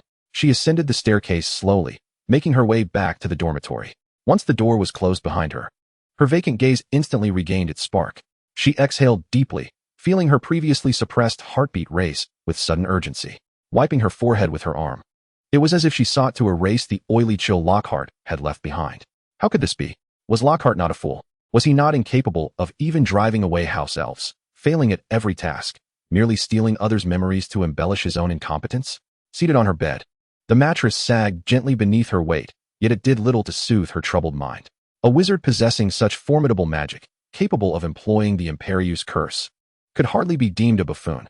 If she were a fool, he certainly was not. What then was the purpose of his masquerade? And what in the world was happening? On her desk lay the object Lockhart had entrusted to her, the item he had urged her to use wisely, which felt hauntingly familiar.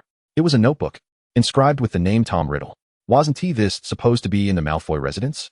Earlier, she and the professor had speculated that Lucius had not disposed of the notebook at school due to his overwhelming busyness, leaving Arthur Weasley to hastily inspect the premises without any reception, departing without finding anything. Lucius had no time to feign theatrics at the Leaky Cauldron to ensnare the Weasley family. Snape had even decided to visit the Malfoy estate during the holidays to probe for the diary. So how had it suddenly appeared here? This implied that Dobby's persistent attempts to repel Harry had a rationale.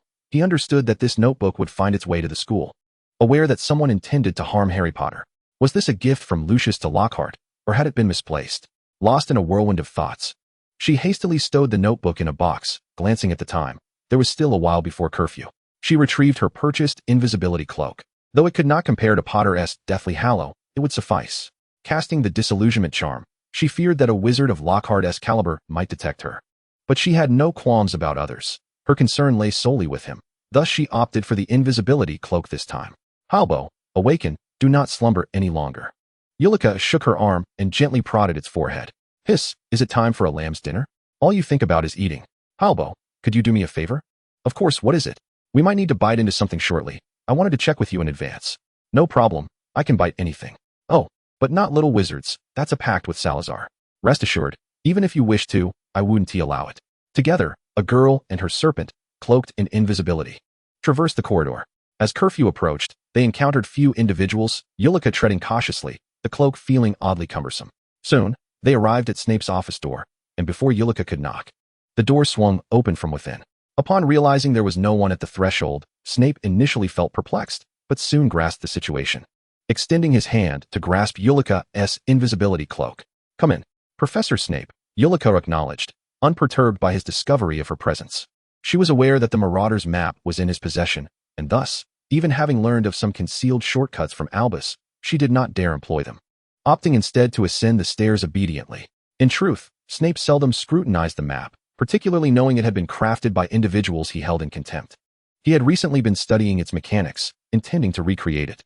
Before he had completed his preparations, he would only utilize it during his nocturnal rounds. Today, upon opening it, he beheld the entirety of the building, and besides Felch, there was only that foolish rabbit, moving about in a rather animated manner. It was a rare sight to see her wandering at night. Had she perhaps picked up some unfortunate habits from her prolonged interactions with the foolish lion? To prevent her somewhat passable intellect from being further influenced by the foolish lion, should he not maintain a greater distance between them? He then observed that her trajectory was leading her directly to his office. Upon opening the door, he found it utterly devoid of any presence. Having long grown accustomed to Harry Potter's invisibility cloak, Snape expertly lifted the cloak, revealing the pale and anxious face of Eulica. Even after awakening due to the magical upheaval, she had never appeared so flustered. Snape had always regarded her as more of an equal than a child, yet this usually composed young lady now seemed utterly distraught. Professor, something has happened. What is it? Without hesitation, he cast a spell to ensure their conversation remained devoid of any risk. Professor, could I trouble you for a glass of water? Eulica sought to calm herself and ponder where to begin her explanation. Snape moved aside, retrieved a clean cup, poured water into it, and placed a calming potion beside the glass, handing it to her. This calming potion will help you regain your composure. Thank you. She uncorked the vial and, disregarding the scent, downed it in one gulp. Almost instantaneously, she felt her nerves settle. It was indeed an effective potion. Observing the professor's slightly impatient expression, she realized that him refraining from mocking her and pouring her water was a considerable concession. Without further delay, she gathered her thoughts. Professor Snape, what is your opinion of Lockhart? That imbecile? God knows how much longer I can tolerate him. Back in school, this Ravenclaw upperclassman spent his days cavorting with various boys and girls, never engaging in any intellectually stimulating activities. Even a mandrake would surely possess more sense than he does. Snape was quite vexed at never having secured the position of defense against the dark arts professor, and even more so at having to witness this fool achieve the role he desired. Eulica fell silent for a moment before continuing. Professor Snape, during the dueling club, did you sense his magical power when you faced him? Magical power? Snape scoffed, having completely forgotten the content he had studied. Lockhart was as effective as a damp firecracker, devoid of any magic. What a waste of a wizard's identity. Why do you keep inquiring about Lockhart? Has something transpired with him? Professor Snape, do you think a fool could possess formidable magical power? Can a fool master the art of legilimency? Chapter 17, Plotting Retaliation. What? Snape exclaimed, his gaze fixed incredulously on Eulica. Upon seeing her serious expression, his immediate reaction was to retrieve the Marauder's map. Lockhart was indeed present in the defense against the dark arts classroom. His name was correctly displayed, unlike the previous impersonation of Moody, which had been a result of Polyjuice potion. You are certain of this? Eulica shook her head, then produced a memory for him. Please, view this memory first, and then we have more pressing matters to discuss. With a furrowed brow, Snape accepted the memory vial and approached the pensieve. Eulica retrieved a wooden box and took small sips of water. The memory was brief. Snape soon emerged, his expression grim. Is it him? Eulica nodded, opening the box. After a fleeting glance, Snape instinctively pressed his hand to his left arm. Professor Snape. His hollow gaze resembled a dark tunnel, devoid of emotion, fixated on the wooden box. Eulica, observing Snape seated on the sofa, approached and crouched beside him, looking up at him. Professor, when you were once oblivious, you managed to save and protect everything. Now, with all your knowledge, you are doubly powerful, and with me by your side, I can assist you. I am as formidable as one who has experienced years 5 through 8. We shall fear nothing. Huh, what gives you the delusion that I harbor any fear? The foolish rabbit's words, which had briefly plunged him into despair over his past life, now restored his composure, leaving him somewhat bemused at her perception of him. This notion of saving and protecting was more fitting for a foolish lion. Indeed, Professor Snape is the most formidable. You specialize in dark arts and their defenses, potions, charms, and obfuscation. You are a master of potion making and obfuscation.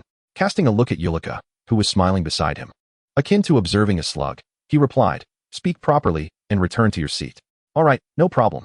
Eulica observed Snape regain his tranquility, and her spirits lifted considerably. "Professor Snape, I have brought Harry with me," she said, waving her arm, eliciting a glare from Snape. "You have seen the destruction of those creatures before. Are you trying to alert Dumbledore or remind those Death Eater students of the anomaly here?" "Oh, I see now. I had forgotten. Keep him here. Your dormitory is unsafe." Snape closed the box and cast a few spells, securing it in the innermost chamber. "What about Lockhart? He seems particularly concerned about my relationship with Malfoy, as well as my Parseltongue issue. He likely intends to unleash the Dark Lord. Could he have been a subordinate of his all along?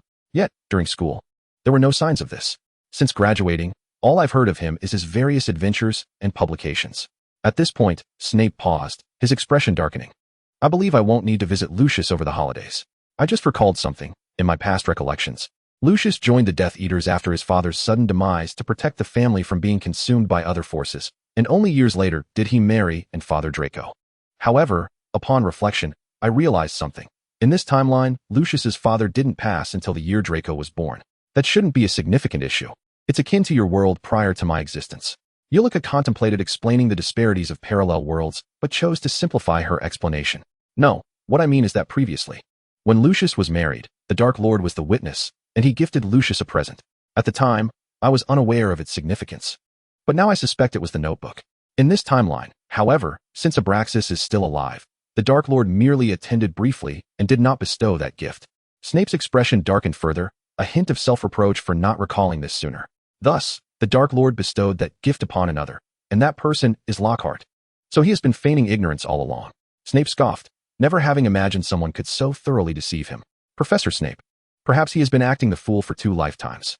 Eulica recalled the events. Harry had overheard Parseltongue in Lockhart's office when he was confined, and after being injured during Quidditch, Lockhart had used magic to extract bones. At that moment, he likely intended to do something far worse, but settled for merely extracting bones due to the presence of others. He had also accompanied them to the Chamber of Secrets. Furthermore, during the dueling club, he had provoked a normally docile snake, inadvertently exposing Potter's Parseltongue ability. So, he has known about Harry's Parseltongue identity for quite some time? How did he come to know? Snape reflected on the myriad coincidences surrounding his foolish colleague. The more he pondered, the more he discerned that when coincidences proliferate, they cease to be mere coincidences. "Professor Snape, I recalled that Harry once mentioned to me that when he was very young, he had released a snake from the reptile house at the zoo, communicating with it in Parseltongue." Snape furrowed his brow, indicating that Harry Potter had been under the scrutiny of their people, whether it be Gilderoy Lockhart himself or others. The memories that Eureka shared with Snape were solely from their time at Hogwarts, devoid of anything prior to Harry's enrollment. Fortunately, Harry had previously recounted this fragment of his childhood. In his past life, after losing his memory, he resided in St. Mungo's, sharing a ward with the Lombardons. Snape spoke softly, reminiscing about the few details he could still recall. Eventually, a war erupted at St. Mungo's, claiming the lives of many wizards, and he lost all trace of them. Thus, it seemed that his amnesia was likely feigned, a means to conceal himself within St. Mungo's while orchestrating events and serving as a watcher. Having unraveled these matters, he could not help but admire Lockhart for his remarkable patience. "He is exceedingly dangerous, hence, you should avoid confronting him alone in the future." Changing his tone, Snape continued, "Given your penchant for nocturnal escapades, you shall be confined here every day until the semester concludes." "Very well, so it shall be. Although I do not fear Lockhart's memory charm, I remain uncertain whether I could triumph over him should the situation turn dire. In any case, time is short. This semester will soon draw to a close. Professor Snape, unless there is anything further, I shall take my leave now." Eureka glanced at the time. It was quite late, and she prepared to don her invisibility cloak. After she had cloaked herself, Snape accompanied her out, stating, "Let us go. I too must patrol the night." "Professor Snape," she said, "may I roam the night? I have yet to experience a night adventure since arriving at Hogwarts. Could you perhaps pretend not to see me?" "Huh." In your dreams. The camlet corridors were enveloped in slumber, as a figure clad in dark robes walked quietly, occasionally emitting soft, discontented hums, as if in agreement with someone unseen. During the following period, Eureka diligently attended classes and wrote essays, spending her free time in the library. Occasionally, she would join Hermione and Ron in the abandoned classrooms to experiment with potions or engage in other activities. With the third year fast approaching, they needed to select their courses, and their conversations soon centered around this topic. Eureka, whose mind was already cluttered with chaotic plots and uncertainties regarding Horcruxes and Lockhart, felt a pang of envy. Initially, her arrival in the magical realm was fueled by a fascination with magic, a desire to distance herself from the main characters and their narratives, and to pursue her studies earnestly. Yet, now the true heroes, who should be occupied with confronting the Dark Lord, seemed so leisurely. "Hermione, do you not feel a bit chilly?" Ron tightened his wizarding robe, sensing an eerie chill, as if someone were glaring at them. Turning around, he saw only Eureka, who smiled back at them. There was no one else present. "It's fine. You are a wizard now. Cast a warming charm." Hermione continued to scribble on her course selection sheet, calculating her time, pondering which subjects to choose. Feeling perpetually pressed for time. "Hermione, are you aware of the time turner?" Eureka, noticing Hermione's distress over conflicting class schedules, mentioned the enchanted object she too would acquire next year. "A time turner? I believe I read about it in a book. It is a sophisticated alchemical device that allows one to manipulate time and use it in advance. Is it a legend, or does it truly exist?" Hermione couldn't help but feel a surge of excitement. If she had such a device, it would be perfect for her, enabling her to attend all her classes every day for 7 years and learn a multitude of things. At Ravenclaw, if you can conquer your greed for knowledge, you may apply to Professor Flitwick. I plan to apply for one next year as well. Otherwise, time will indeed be insufficient. If the plot remains on course, Voldemort would rise again in the 4th year, and she needed to expedite her journey to strength. Why did I not choose Ravenclaw? I heard they have their own library. How splendid. Hermione felt a wave of envy wash over her upon learning about Ravenclaw's library. Though Gryffindor was wonderful, she yearned for a library, and now with the prospect of a time turner, her envy deepened. Ravenclaw only requires clever witches and wizards. In other words, as long as you are sufficiently intelligent, you can earn Ravenclaw's recognition. Eureka smiled reassuringly at her friend. You might try to find an opportunity to access the Ravenclaw library. As for the time turner, seeking assistance from Professor McGonagall could be a wise choice, although it will certainly require passing Professor Flitwick's test. Ravenclaw is known as the greedy plunderers. We possess an inherent covetousness for knowledge. Thus, overcoming our greed for knowledge is a crucial challenge for us. Hermione nodded, taking note of Eureka's hints. Ron and Harry exchanged wry smiles as they faced the two studious friends behind them, unsure whether to consider their dedication a blessing or a curse. Alas, while many second-year students remained indifferent to the third-year course selection, their friend was already contemplating taking on a full course load next year. The defense against the dark arts class continued as usual, with Lockhart ostentatiously showcasing himself. Had it not been for that fateful night, Eureka would likely still perceive it as a frivolous class, allowing her to quietly delve into other books. Now, she felt a twinge of apprehension, wondering if her use of the forgetfulness charm on certain texts had gone unnoticed by that man. Each day, she endured the sympathetic gazes of her peers as she made her way to the potions office for her confinement. To ensure Lockhart believed the plan was unfolding smoothly, she consumed a potion concocted by the potions master. The scent was reminiscent of a concoction that might as well have been designed for a fatal encounter with Voldemort. She could not discern whether it was a form of retribution from the potions master for her non-involvement or if the aroma was genuinely that overpowering. The potion's only effect was to render her appearance frail, without any detrimental impact on her health. Snape was satisfied with the cooperation of the foolish rabbit before him, begrudgingly explaining the potion's effects. However, he was overly cautious. Eureka still had faith in him, albeit she believed that the potion was of little use, as she appeared increasingly frail even without it. Now, in addition to her regular classes, she devoted her spare time to studying dark arts and alchemy, crafting intermediate and advanced potions for profit, while also squeezing in visits to the library and small archives to uncover historical records and snippets about the Owl family. With the scant history of Slytherin, and given that Al was merely his disciple and not a scion of an ancient noble lineage, she could only sift through the myriad of thick tomes on history for clues. She was visibly thinning, with dark circles under her eyes. Her friends urged her to take care of her health, and even Professor Flitwick had taken the time to speak with her, concerned that she might be ensnared in a vortex of relentless study. However, after inquiring, he could only express concern for her well-being, astonished by the breadth of her studies. This was still the case, despite her only disclosing a fraction of her academic pursuits, which made the potions master's potion seem rather wasted. Yet when Professor Snape remarked that she could also feign a decline in vitality, she was left astonished, gazing at him with newfound admiration. "Professor Snape," she said, "that is truly remarkable. Go and attend to your materials." Snape had anticipated a more profound response from the earnest young woman. Instead, she uttered such a remark, standing up in exasperation and returning to her desk to grade assignments. His ears, hidden beneath his hair, felt inexplicably warm. "Drink the poison on the table and put yourself out of your misery." Severus Snape menacingly marked a conspicuous T on the front of the Gryffindor student's essay. Ah, indeed. Is it a potion referred to as a nutrient? What a peculiar man he is. Eulica quietly tended to her materials, and before long, she was assigned by Snape to concoct some intermediate potions. She had forgotten since when she had been preparing potions to be sent to Malfoy. Perhaps Snape felt increasingly fatigued due to these time-consuming potions, yet he did not discourage her, as he himself had relied on selling potions during his school days to earn a living. This implicit assistance deepened Eulica's respect and trust towards him.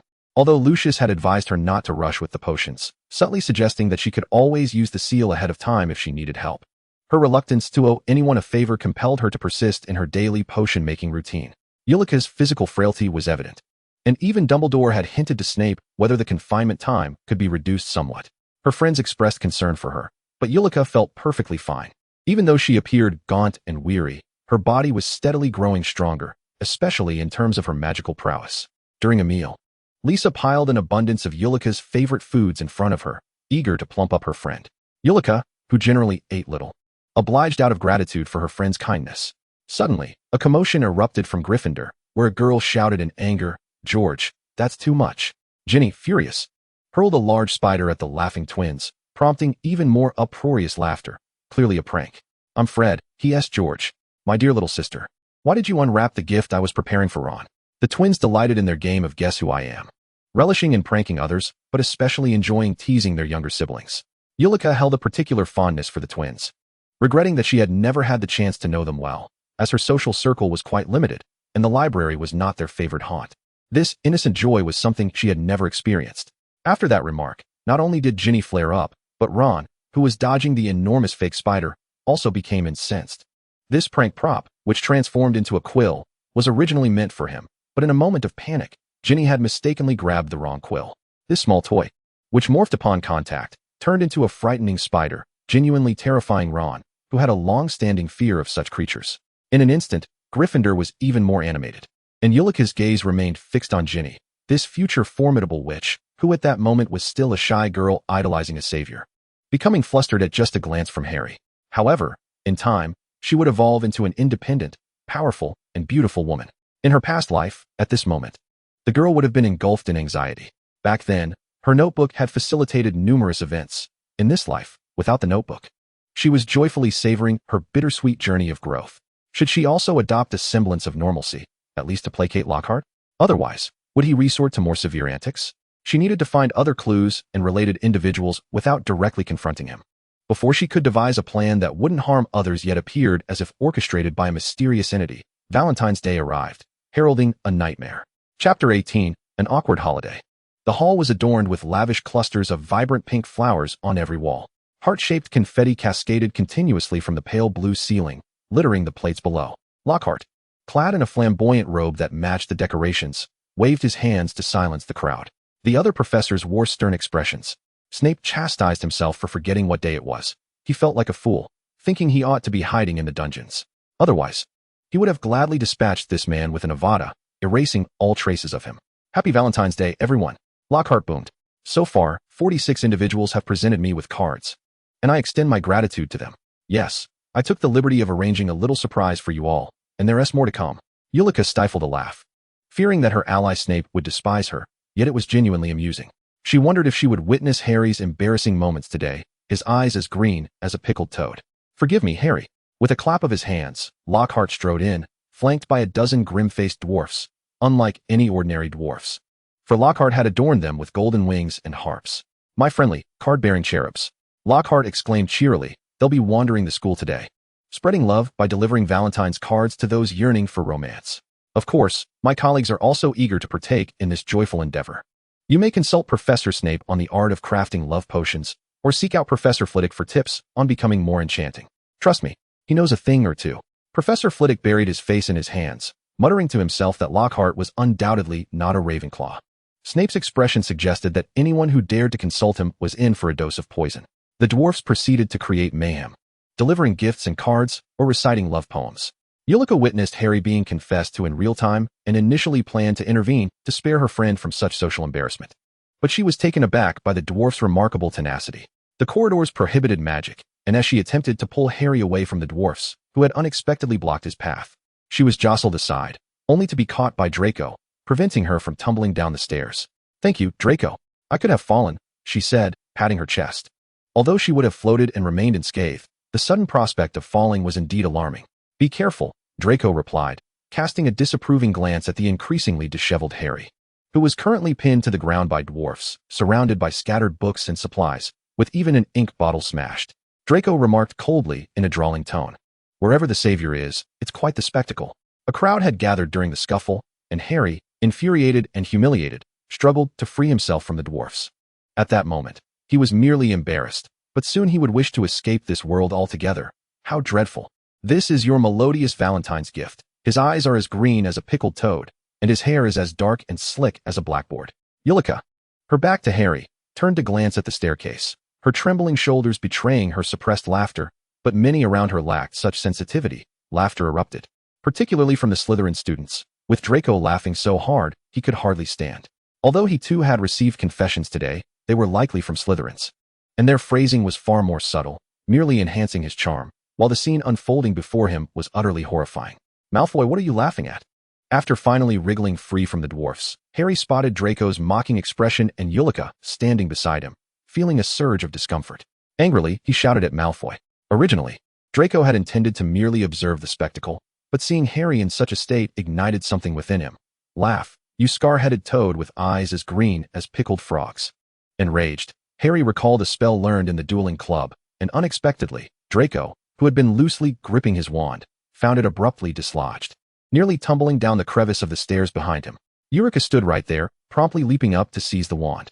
Draco, caught off guard by this unexpected turn of events, felt his face flush crimson, his blue-gray eyes darkening as he spoke with a voice laced with icy shards. "Harry Potter." Very well, very well. Can your actions be construed as a challenge to the heir of the Malfoy family?" Sensing the gravity in Draco's demeanor, Eulica realized that the situation was spiraling out of control and quickly intervened. "Class is starting. Are you not concerned about being late? Hurry along." With that, she grasped Draco's arm and tugged him down the stairs. "Eulica, let go. I will confront the Malfoy heir today." I understand. Heir. Your wand is still in my possession, now off to class." As she covered Draco's mouth, she turned back to Harry, who stood frozen in place with a grim expression, and waved her hand, urging him to hurry to class. Speaking to Harry only incensed Draco further. He yanked her hand away, reclaimed his wand, and, with a disdainful huff, shouted at Ginny, who stood beside Harry, "I believe Potter is rather displeased with your Valentine's Day gift." Ginny, covering her face with her hands, dashed into the classroom. "Oh dear, you have ruined a maiden's first confession," Eulica remarked helplessly to the still fuming Draco. "Humph, you are aiding that scarhead," Draco retorted, still irked that Eulica did not support him. "Use your brain. Confronting him will only lead to Slytherin losing points.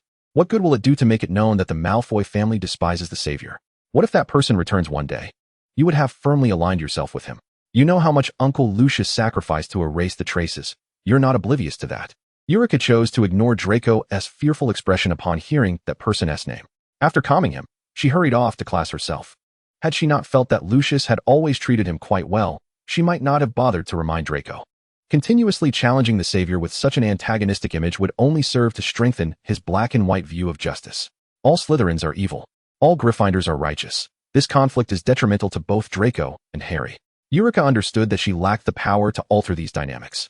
Her only option was to soften their opposition slightly, to prevent it from escalating from simple childhood disputes into a battle for life and death, as it had in her past life. Unbeknownst to anyone, Gilderoy Lockhart stood on the rooftop, observing the farce unfold with a bright, yet frigid smile. The Malfoy family? The master had emphasized that Malfoy was a source of support. What an enviable trust indeed. Malfoy, Can you live up to your master's faith? Just wait. Those who betray the master shall not be spared. Lockhart approached the vicinity of the room of requirement, paced a few times, opened the door, and entered. After a considerable time, he emerged with a countenance marked by murderous intent and confusion. Where has the diadem gone? His orchestrated Valentine's Day events were intended to stir chaos throughout the school, diverting attention so he could seek out the diadem. But now it was missing. Who had taken it, and when? Unbeknownst to him, there was a reincarnated soul and someone aware of the plot, upon learning of the diadem's existence. Severus Snape had discreetly taken it away early on. Although it had not yet been destroyed, it remained hidden within his office. With history becoming increasingly tangled, he dared not take risks and chose to secure the dangerous item instead, rendering Lockhart's plans for the day futile. In herbology class, Professor Sprout, typically mild-mannered, refrained from scolding Eulica for her tardiness. The recent influx of gnomes had thrown all of Hogwarts into disarray. They blocked hallways and staircases, and even barged into classrooms during lessons, causing chaos. Several young witches and wizards had tumbled downstairs due to the crowding, leading to multiple patients in the infirmary and inciting great ire from Madame Pomfrey. In potions class, it was reported that many had nearly exploded their cauldrons due to the sudden intrusion of gnomes. Subsequently, Snape had sealed the door, preventing their entry. However, the gnomes continued to bang on the door, shouting, "A Valentine's Day gift for Eulica Kane," with a song. For the first time, Eulica, who had never shaken while brewing her first potion, found her hands trembling. The once clear light blue mixture in her cauldron transformed into a murky sludge. Bowing her head, she contemplated how to remedy the situation or whether to concoct a new batch, her eyes fixated on the cauldron as if it were her entire world. A gentle smile soothed all her anxieties. Her hands trembled once more. She need not look up to know that the entire classroom was focused on her, the brave soul. The Dark Lord, arms crossed, wore a smile that nearly materialized into a chilling blade, targeting the source of the chaos in his classroom. "She is a gift bestowed upon me by the divine, my most cherished. Help. Harry, I was wrong. I should not have covertly mocked you earlier. This moment is no longer a joke. It could be inscribed in the annals of potion evolution or Hogwarts history, as she is destined to become potion material. She is adorable, she is forgiving, she is going to perish." Eulica withdrew her wand and dispelled Snape's sealing charm on the door, waving her wand at the gnomes poised to rush in through the now open entrance. With a silent spell, an intricate halo of complex runes surged from beneath several gnomes' feet, ensnaring them as if they had sunk into a swamp. Instantly, they fell into the trap, and as they did, the halo dissipated without a trace, leaving nothing behind. Eulica sealed the door again and returned to her corner, meticulously cleaning her cauldron as if nothing had transpired. Throughout the ordeal, Snape uttered not a single word. Yet the temperature in the room improved significantly. The students ceased to regard Eulica, hastily either salvaging their potions or, like her, starting anew. By the end of class, the gnomes had not made another appearance. After class, a throng of curious Ravenclaws approached, eager to inquire about the captivating spell they had never seen before. And the fact that it was a silent incantation only fueled their intrigue. Snape, too, was curious about the spell he had never witnessed, having been too far away to catch more than a fleeting glimpse of the runes. As Eulica submitted her newly brewed potion and prepared to leave the potions classroom, she heard, "Kane, hold on a moment." Severus Snape was meticulously inspecting the potion ingredients prepared for the upcoming class. Upon hearing the potion's master's words, the others exchanged sympathetic glances towards Eulica, well aware that, within the confines of Hogwarts, Snape harbored a particular aversion for two individuals, the Gryffindor Harry Potter and the Ravenclaw Eulica Kane. Ironically, the two shared a rather amicable relationship, akin to kindred spirits in their plight. One was frequently subjected to point deductions, while the other often found herself facing detention. Eulica, however, remained unfazed. She merely acknowledged him and took a seat in the front, retrieving a book to read quietly. Immersed in her studies, time slipped away, and she had already consumed several sheets of parchment while awaiting Snape's completion of his tasks. As Snape approached, he noticed her notes, which detailed a discourse on alchemy. Hogwarts offered only a cursory introduction to alchemy, with systematic instruction reserved for the upper years. Yet, it was an area where Hogwarts excelled, unmatched by other institutions. Although Snape was aware of Eulica's scholarly pursuits in alchemy, having witnessed Hermione Granger's commendable alchemical creations, he suspected they were indeed Eulica's handiwork. "Allow me to remind you, Miss Kane, that your magical capacity is insufficient to support the creation of advanced alchemical products. Your magical prowess is only just beginning to develop, and it will be many years before it reaches any substantial level.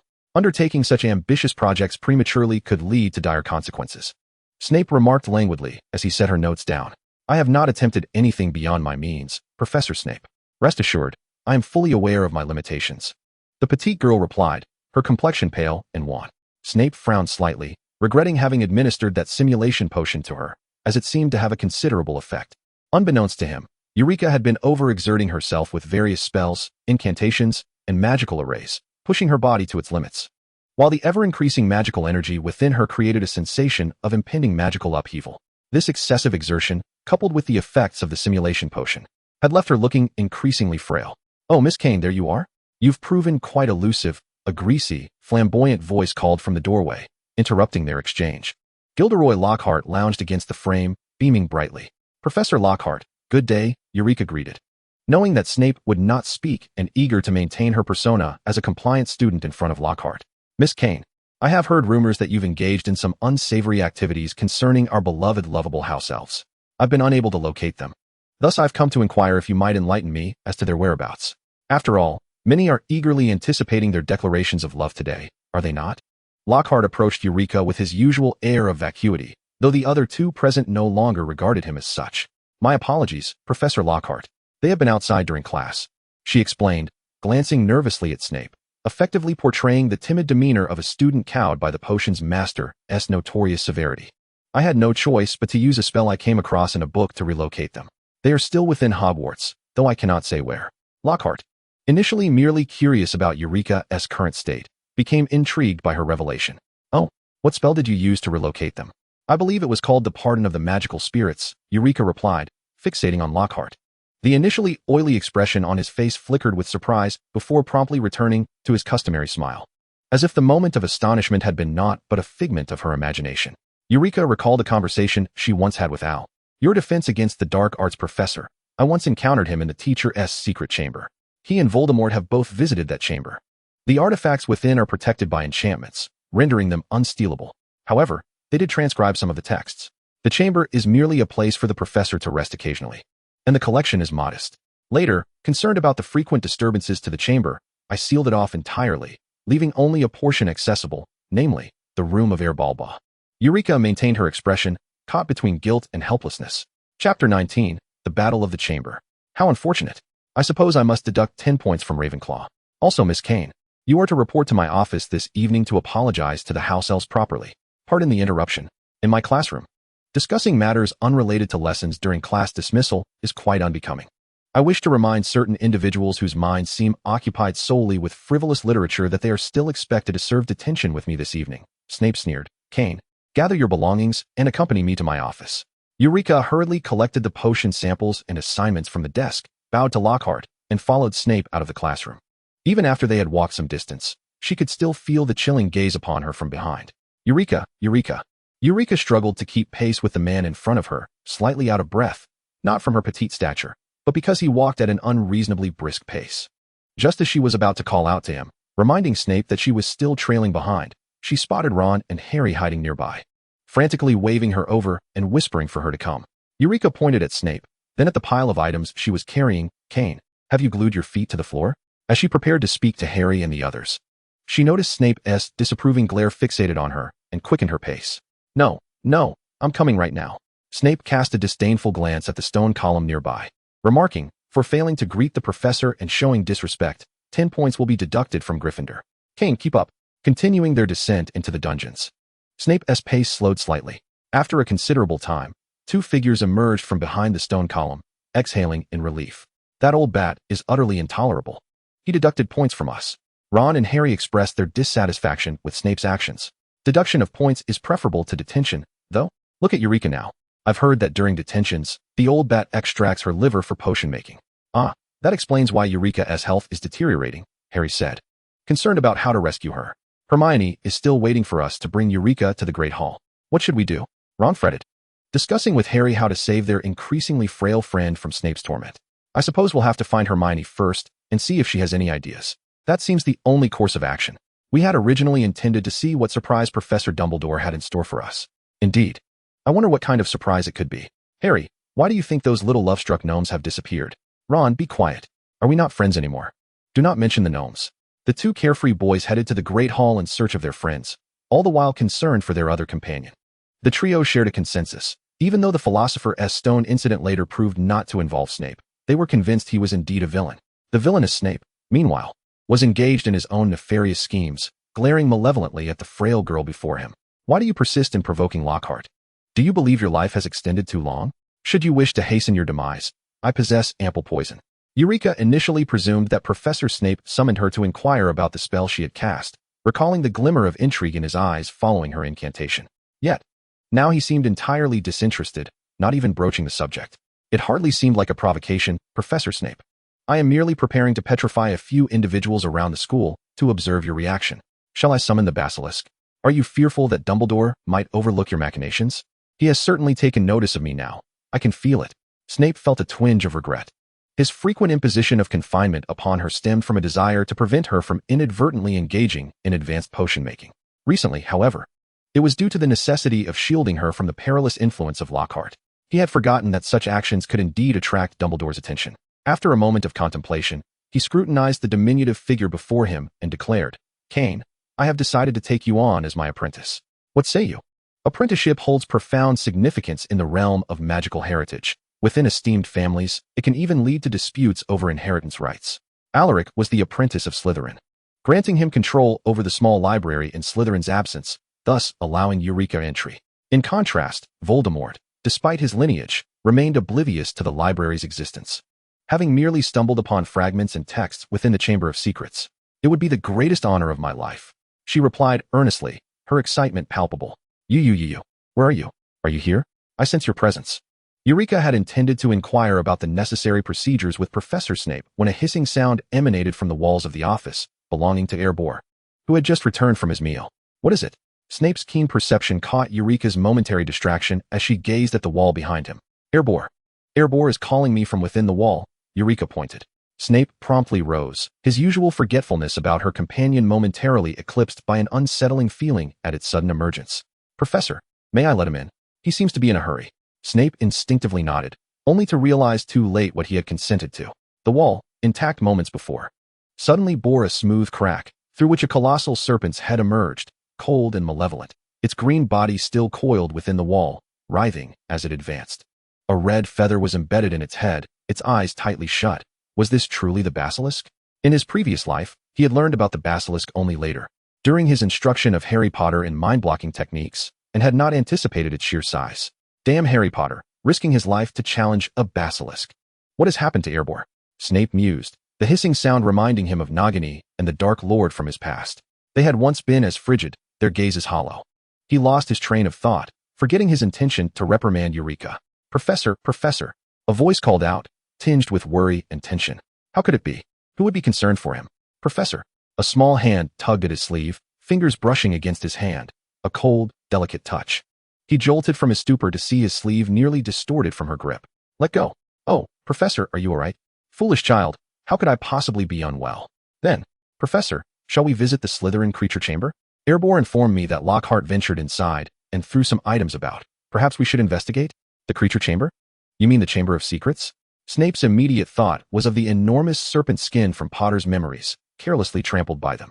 Fortunately, in this life, the skin had been entrusted to him intact. Indeed, that very place. Lockhart speaks Parseltongue? Snape was not surprised that Lockhart was aware of its location. It was not remarkable that he could serve the heir of Slytherin while remaining hidden. Reborn mentioned he was using a talking ball to communicate in Parseltongue. He intended to meet him but refrained, remembering my assurance that he wouldn't harm or petrify anyone. It must have been a recorded message in Parseltongue. Let us proceed. I am curious about Lockhart's activities. Snape and Eulica entered through the girls' restroom, finding it devoid of Myrtle's presence, which eased their apprehension. Eulica opened the entrance, and they both leaped inside, shutting it behind them to prevent any unforeseen intrusions. The air was thick with a rancid odor and remnants of food littered the ground. Reborn slipped from Eulica's wrist upon entering, reverting to his full size, which was now even larger than during their previous encounter in the potion office, rendering them both minuscule in comparison. You, look. There's a box beneath that statue. Reborn joyfully slithered toward his home. Snape cautiously advanced, gripping his wand tightly, sensing that the situation was far from straightforward. After a few steps, they arrived at the wooden box beneath the statue. Professor, look. Eulica pointed at the box, and they both hesitated to approach. Reborn wanted to open his eyes, but was stopped by Eulica, who felt a twinge of pity as he leaned against her, nudging her affectionately. To an outsider, the scene might appear grotesque. Wait. Snape's wand emitted beams of light, scanning the box for safety. However, as the light touched the box, it splintered like parched wood, and a figure emerged. It was Lockhart. "Ah, let me see who is here," he said, a smile on his face. Initially surprised, but quickly regaining his composure. "Miss Kane, please do not tell me this is your detention." "Lockhart, what are you doing here?" Snape positioned himself in front of Eulica, preventing her from speaking. "I wanted to discern why this year has been so quiet. I have undertaken numerous endeavors. Yet they all fell flat. There should have been panic, enough to unseat Dumbledore. Yet, everything has come to naught." Lockhart's smile faded for the first time before others, turning cold as if he were a stranger they had never encountered. "You have been masquerading all along. Since your student days?" "Not so much masquerading as simply refraining from engaging with those imbeciles. I discovered that the more foolish I appeared, the less they concealed themselves from me. I learned too many secrets, so many that I could no longer pretend to be foolish. It is quite enjoyable to watch them realize, in their dying moments, that I am not the person they imagined, their astonishment leading to their demise. Each time, I find it endlessly fascinating." "You are working for the heir of Slytherin?" Snape inquired directly, and Lockhart showed no inclination to conceal his intentions, relishing in revealing how he had deceived and manipulated others, reveling in the victor's speech. "Of course, my great master shall rise again.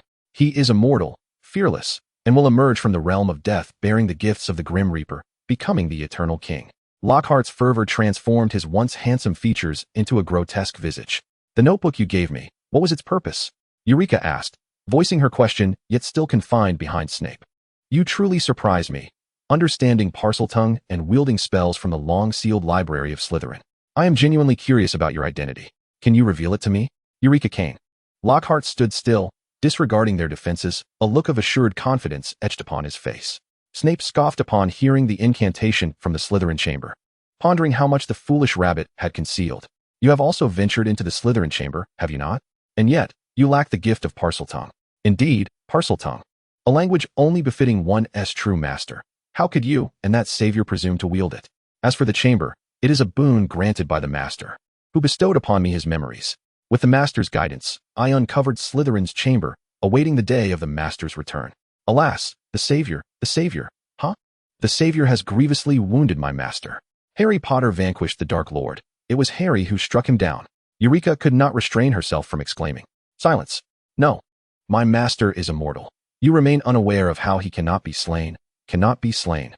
Lockhart laughed heartily, his eyes gleaming with a twisted madness. Clearly, he was oblivious to Horcruxes, only knowing that Voldemort possessed means of immortality. "Lockhart, have you lured us here intentionally?"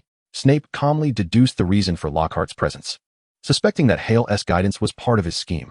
"I extend my gratitude to Miss Kane for today's spell, which inspired this intriguing plan, a reverse key setup. Once touched by magic, my other self will be drawn here. Though this place is no longer the entirety of the chamber, merely a fragment, I yearn to be here, to slay you within this chamber. A muggle-born wizard, a half-blood wizard, I could inscribe upon the walls. Beware, enemies of the heir, cleanse the tainted bloodlines. What say you? Would such a Hogwarts not descend into chaos? Hogwarts has remained too tranquil for far too long. It is high time for some disorder." Lockhart excitedly unveiled his design. He initially intended to place the notebook with a random Gryffindor student, but for reasons unknown, he repeatedly encountered the patrolling Snape at night and found it inconvenient to act by day. Later, he stumbled upon the timid Pettigrew and then encountered two Parseltongue speakers, forcing him to pause his plans and observe for a few days before ultimately selecting Kane as his medium. He never anticipated discovering today that Kane could adeptly wield spells. He felt his plan would not unfold as smoothly as intended, compounded by the disappearance of the diadem, leaving him no choice but to take matters into his own hands, inciting chaos within Hogwarts to undermine Dumbledore's influence, a fitting tribute to welcome his master's return. Now, at this critical juncture of preparing his gift, he had merely sought to lure Kane to her demise here, enticing the basilisk out of the chamber, creating pandemonium. Although today had introduced an unexpected Snape into the fray, he was unconcerned. A half-blood wizard was merely equipped with a few potion-making tricks. Become the sacrificial offering to welcome the master's return. This is your honor. Cruciatus. Protego. Cruciatus. Sectum Sempra. Snape stood at the forefront, resisting the potent magic of Lockhart, both wizards exchanging a flurry of spells in rapid succession. Damnable half-blood. This is the true duel club. Avada Kedavra. Lockhart recalled the farce of having been bested before the crowd, laughing maniacally at Snape's current plight as protector. Hale, assist Professor Snape. Eulica first called out to Hale, and then gripped her wand tightly. Snape led Lockhart to the opposite side, signaling Eulica to take cover. understanding she would be a hindrance. Eulica hurriedly concealed herself in the corner under Hale's protection. The two formidable wizards attacked with remarkable swiftness. Eulica initially contemplated a sneak attack, but feared her own speed might falter, inadvertently causing more trouble. Hale proved helpful, repeatedly striking Lockhart's position with his tail, creating numerous distractions, though his large form also obstructed Snape. Damn it, Eulica, get it away, it's in the way. Snape focused intently, refusing to be distracted. Hale shrank and then returned. What to do? This cannot continue. Although she trusted Professor Snape, what if? Suddenly, she recalled a dark spell she had glimpsed in the small library, a soul magic. The disillusionment charm. Eulica's wand pierced her palm, blood streaming like a thread toward the two combatants, both of whom had begun casting silent spells, rendering their attacks unpredictable and heightening the peril of the battle. Eulica's blood shot forth like a blade. Snape did not evade, trusting Eulica would not harm him, while Lockhart's dodging provided Snape the opportunity to inflict a deep wound upon him. In the next moment, Snape felt a wave of dizziness wash over him, as if something were tugging him upward, grasping at his very soul. Return. He heard Eulica's voice resonate within his spirit, warmth enveloping his forehead. In the blink of an eye, he found himself beneath a lofty ceiling, nimbly springing up, wand poised to cast a spell of ominous hue.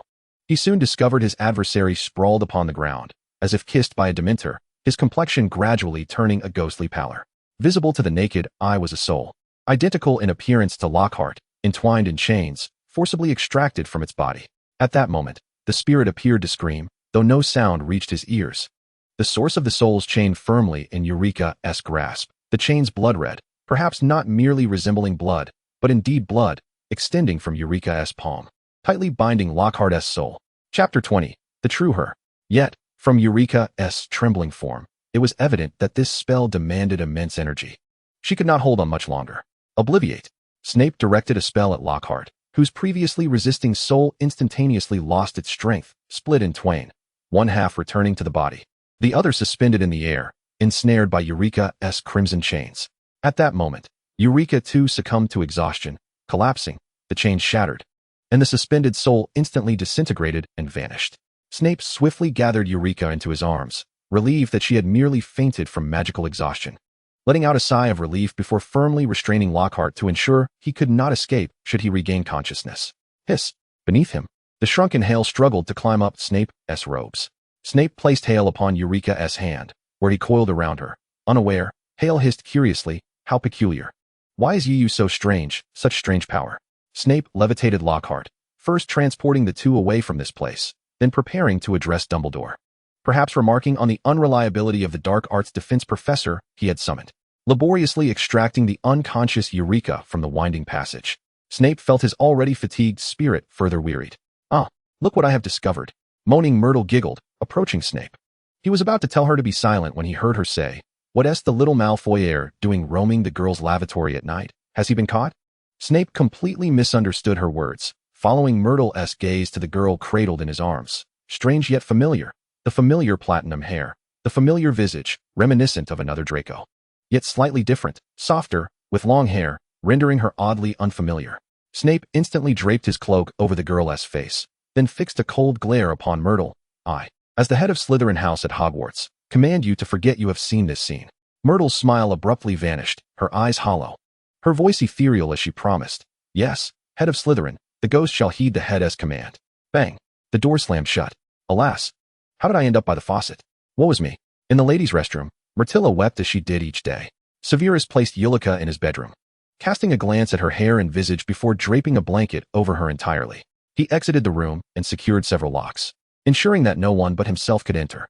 He then levitated the still unconscious Lockhart towards the headmaster's office. It was already past curfew when he spotted Potter and his friends descending the stairs. Damn it, another midnight escapade. He had neither the inclination to pay them heed nor the thought of deducting points. His mind was consumed by thoughts of platinum hair. Damn Malfoy. Lemon Snowball. The password was correct. Dumbledore, trouble is brewing.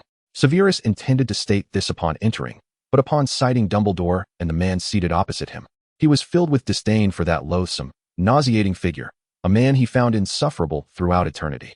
Huh, is that not the wretched dog from Azkaban?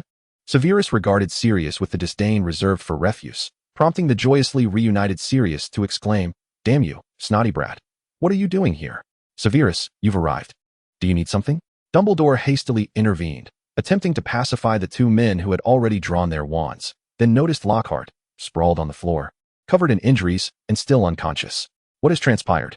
Dumbledore refrained from abruptly awakening Lockhart. He understood Severus well. Although Severus had once been a Death Eater, his loyalty had shifted due to Lily, and now he assisted Dumbledore. Yet, he always harbored a modicum of caution towards Severus. This wariness surfaced only in the presence of the Dark Lord. Otherwise, he had immense faith in Severus. Congratulations, Dumbledore. Your mind has finally been filled with syrup. In your first year, you hired a defense against the dark arts professor, and in your second, you finally recruited a formidable wizard. Oh, your curious gaze suggests you wonder why I am praising him. Surely you don't consider him a fool? Let me enlighten you. He lured me into the Chamber of Secrets with the intent to kill, and we engaged in a prolonged duel. Do you truly believe he is a simpleton?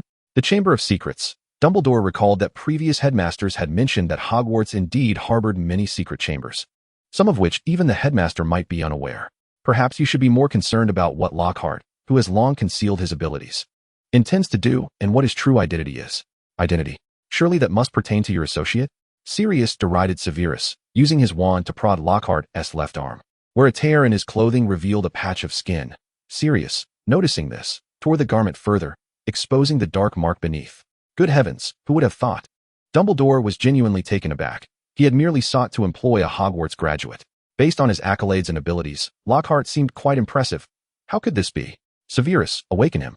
I believe we need to clarify certain matters. Dumbledore exuded the formidable presence of authority, gazing intently at the unconscious Lockhart, his mind reflecting on the events of the past year, gradually correlating them with Lockhart's coincidental actions. Indeed, he discerned signs of malfeasance. Yet why attack Severus? Was it an attempt to lure him? Had he sensed Severus's status as a spy? Severus dispelled the spell and took a seat, opting for silence and leaving everything to Dumbledore. If his suspicions were correct, Dumbledore would glean little information from Lockhart. Where am I? Who am I? And who are you? Lockhart, what has happened to you? Lockhart, who is that? Who are you? Why are those things moving? How terrifying. Woe is me. Lockhart sobbed incessantly, recoiling in fear, especially from the man clad in black. He was inexplicably terrified of him. Severus, what is wrong with him? Has he lost his memory? Dumbledore adjusted his glasses and drew forth his wand, casting a luminescent spell over Lockhart. What is this? Terrifying. Depleted magic, severe injuries. A damaged soul. Dumbledore murmured his observations, casting a surprised glance at Severus. Severus, have you grown even more powerful? Or have you employed some formidable spell capable of severely injuring his soul? I suppose this is my secret, considering I am not like some individuals who have wallowed in despair for over a decade without progress. Damn you, snotty brat. I have been wronged. It was that wretched Pettigrew's doing. Sirius, confronted by the cold mockery of his former foe, was left with nothing but fury. All rationality had been eroded during his ceaseless struggle against Dementors. His mind was consumed with guilt over James and Lily until he was finally freed, only to discover the traitor had been found. Oh, my children, might we have a moment of quiet? Please. Forgive an elderly man who requires resolution to this matter before he can indulge in a less than adequate slumber. Dumbledore, wearied, once more intervened, redirecting his attention to Lockhart. I suspect he currently remembers nothing. How unfortunate, for without his memory, he would have possessed many clues. Severus paid little heed to how Dumbledore would manage Lockhart afterward. It could hardly compare to past events. After all, despite his reputation as a fool, at least his identity was not that of a Death Eater. He returned to his cellar bedroom, where Eulica remained in slumber. He performed a few simple diagnostic spells, aside from revealing a lack of magic that was on the mend. Everything else appeared normal. Yet, what was the cause of that glaring platinum hair and visage? Recalling the strange behavior of his old friend Lucius, who had personally visited his office in search of this young woman, did he somehow know of her peculiarities? However, having known Lucius for many years, he understood that he had only one child, Draco. Unlike other aristocrats, Lucius was not known for numerous lovers. His ambitions lay solely in revitalizing the Malfoy lineage.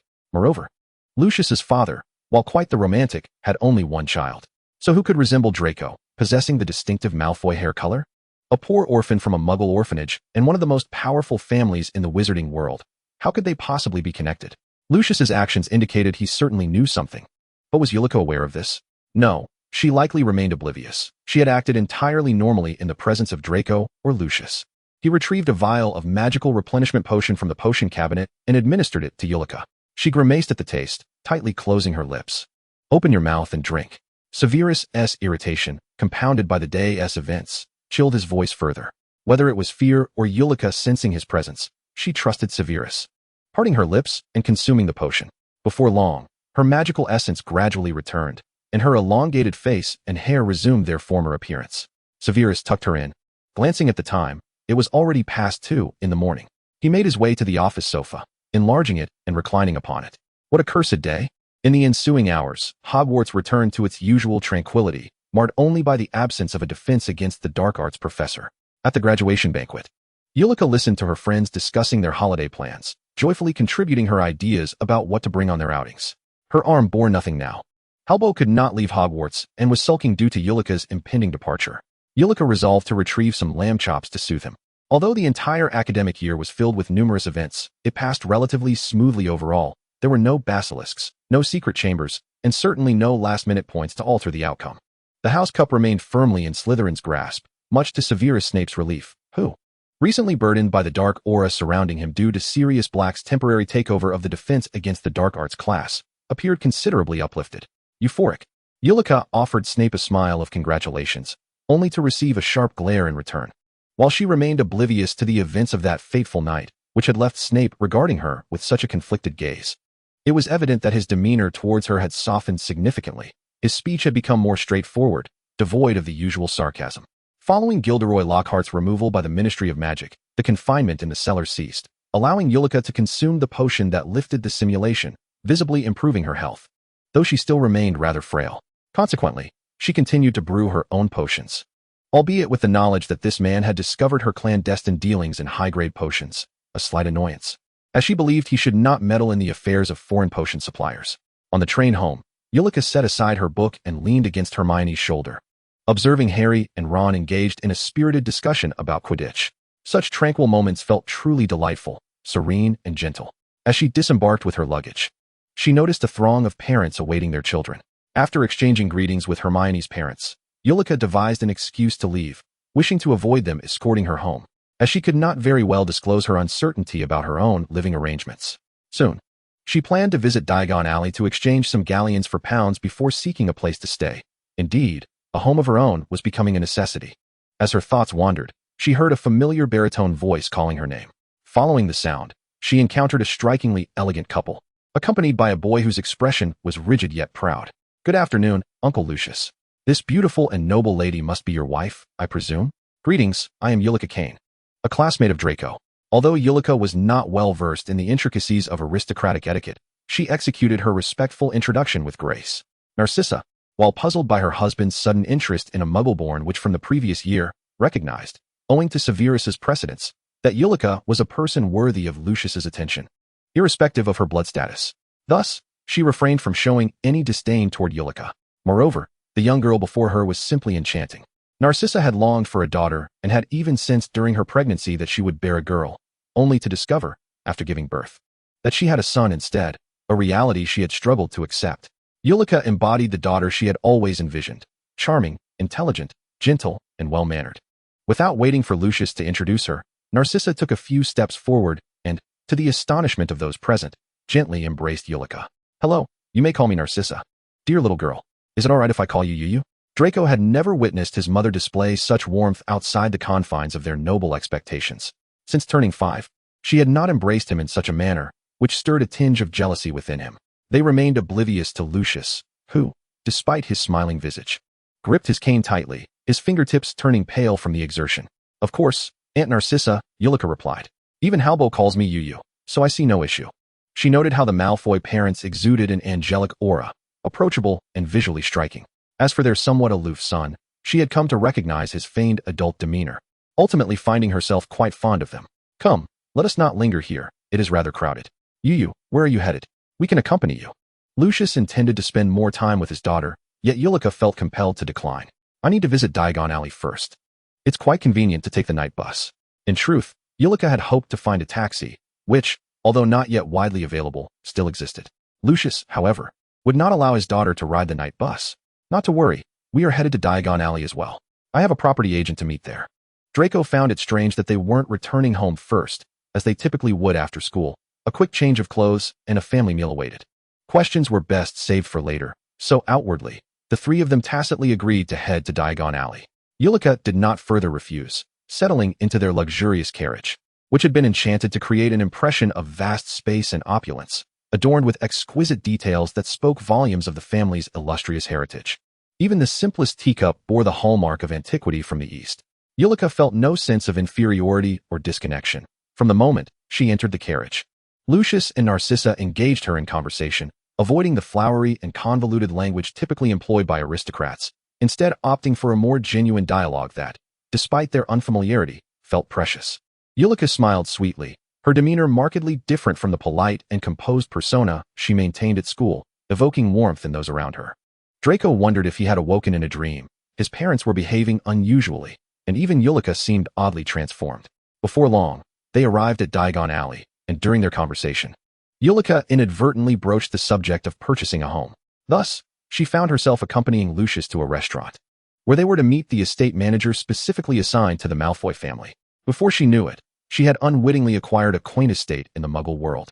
And remarkably, she had spent little additional money, having directly deducted her earnings from potion making. Lucius had also settled some outstanding potion costs in advance, perfectly aligning with her financial needs. Eulica bore no qualms about owing Lucius a favor. She intended to brew several rare potions discovered in that poetry compendium for him next year, many of which were one-of-a-kind and likely to be quite valuable. The aristocratic approach to relationships favored the exchange of benefits over emotional connections, a concept that resonated with her. After their meal, Eulica followed the estate manager to view the property, bidding farewell to the Malfoy family. Narcissa watched the girl depart with a sense of melancholy, feeling inexplicably sorrowful and reluctant to let go. Glancing at her husband, who was lost in thought, she smiled, realizing that a serious conversation with him was in order. Chapter 21, The Dark Invasion. Upon returning to the estate, Draco, perceptive as ever, retreated to his room, resolving to remain indoors for the day aside from dinner. However, he first needed to visit the study, recalling the second-hand wand he had stashed there. Unable to wield his own wand at home, he would have to make do with the old one, and he was grateful that the aristocratic estate had its own means of thwarting pesky trace spells. In the grand hall, Lucius and Narcissa sat in silence, with Narcissa awaiting her husband's cue to speak. Yet, upon seeing the hesitation reflected in Lucius's eyes, she felt a surge of anger and disappointment. Lucius, I believe my surname is now Malfoy as well. If something were to transpire, and I remain uninformed, could it not lead to far graver consequences? She placed her teacup down with a clatter, the sound alerting Lucius to her growing discontent. For she was not one to make noise while partaking in tea. His wife was correct. This was indeed not a matter he could conceal from her. After all, he had planned to look after their daughter in every respect. Resolving to be forthright, he decided to take her to the study. With the wand clutched tightly in his hand, Draco prepared to return to his room when he heard the study door creak open. Hastily, he concealed himself in the corner, acutely aware that if his father discovered him secretly wielding a second-hand wand, he would surely be furious. He resolved to wait until his father exited before making his own departure. Draco observed as his parents entered the inner study, shutting the door behind them. Both appeared troubled, oblivious to his hidden presence in the corner. Initially intending to leave, his curiosity compelled him to remain concealed, eager to eavesdrop just a little longer. The reason I refrained from informing you earlier was my concern that the revelation would be too overwhelming for you to bear, leading to despair, for upon uncovering the truth, I too came perilously close to losing my composure. Draco had never encountered his father's voice so disconsolate, quickly covering his mouth as his heart raced violently. What on earth had transpired? We can face this together. His mother's gentle voice not only soothed his father, but also quelled Draco's own rising anxiety. As Draco pondered whether his father had cast a silencing charm, he heard his father continue, "We once had another child." What? Narcissa was bewildered by her husband's words. She was only aware of the child she had birthed, Draco. We? Her first instinct was to suspect infidelity. Yet she could not reconcile this possibility with the strength of her bond with Lucius. Years ago, you were pregnant with twins. Draco emerged first, followed by a daughter. What? Draco nearly gasped at the revelation outside. What was happening? Narcissa trembled slightly, overwhelmed by a torrent of emotions pressing heavily upon her heart. Lucius did not conceal the truth from her. After the portrait of his father fell, he recounted his dealings with two peculiar wizards to retrieve his father's memories, and his subsequent search for children born during that period, ultimately discovering their daughter at an orphanage. Eulica Kane is our daughter. Oh my God, how could this be possible? Tears streamed down Narcissa's face as she grappled with the reality of having forgotten her daughter for over a decade, allowing her to endure a life of suffering in a wretched orphanage. She struggled to fathom the implications of Lucius's mention of a magical outburst, had it gone uncontained. Would she now be unable to even locate her child's remains? Suddenly, the study door burst open, and Lucius instinctively tightened his grip on his wand, gathering magic at its tip without unleashing it. Draco, what are you doing here? Father, is it true? Is Eulica truly my sister? My twin sister? Draco's eyes glistened red. He had interacted with Eulica more than anyone in the family and recalled with dread that he had once inadvertently caused her to faint from a magical surge in the medical wing. Lucius, taken aback by his son's emotional state, had not noticed Draco's eavesdropping. Before he could express his reprimand, he observed Draco trembling with barely controlled magic, prompting him to urgently call out, "Draco, regain your composure." "Father?" Draco's gaze bore into his father's, receiving a reluctant nod in affirmation. "You filthy mudblood." The harsh words he had once hurled at Eulica flooded his mind. With a swift, stinging slap, he struck his own face, his fair, youthful skin reddening instantly. The boy, who prided himself on his appearance, chastised himself repeatedly. Lucius comprehended his son's turmoil, grasping his hand tightly and drawing the equally distraught boy into a firm embrace. During his investigation of Eulica, he had learned of Draco's past treatment towards her. Though he felt compassion for Eulica, he recognized that Draco remained wholly unaware of the circumstances. In due time, let Eulica deal with you herself. You owe her that, Lucius thought, feeling the dampness of his son's tears on his chest. He said nothing further, understanding the depth of Draco's emotions. He believed that once the tumult settled, the girl should directly confront him. "I saw her today. I even held her. So frail and pale, dressed in rags, without a place to call home. That is my daughter." Narcissa covered her eyes with her hands as tears slipped through her fingers. Her lips were white from biting them. She could not comprehend why the mysterious figure had taken her child. Perhaps Abraxas had compelled them to forget for their protection. But why not reveal the truth later? Who had placed her child in the orphanage? "Father, can we bring her home?" Draco looked up, filled with hope, yet only met with his father's silence. "Why, father? Is she not my sister? We finally found her. We cannot let her suffer alone out there." Draco, the mysterious figure once placed immense importance on her, personally taking her away. If he returns and discovers she is still alive, we may lose her forever. Harry Potter defeated the Dark Lord, but deep down, Draco had always harbored a sense of admiration for him, which fueled his anger when Harry chose others over him, leading him to create trouble for Harry at every turn. "Draco, since you have learned the truth, I shall not hide it any longer. That man is not dead. He will return."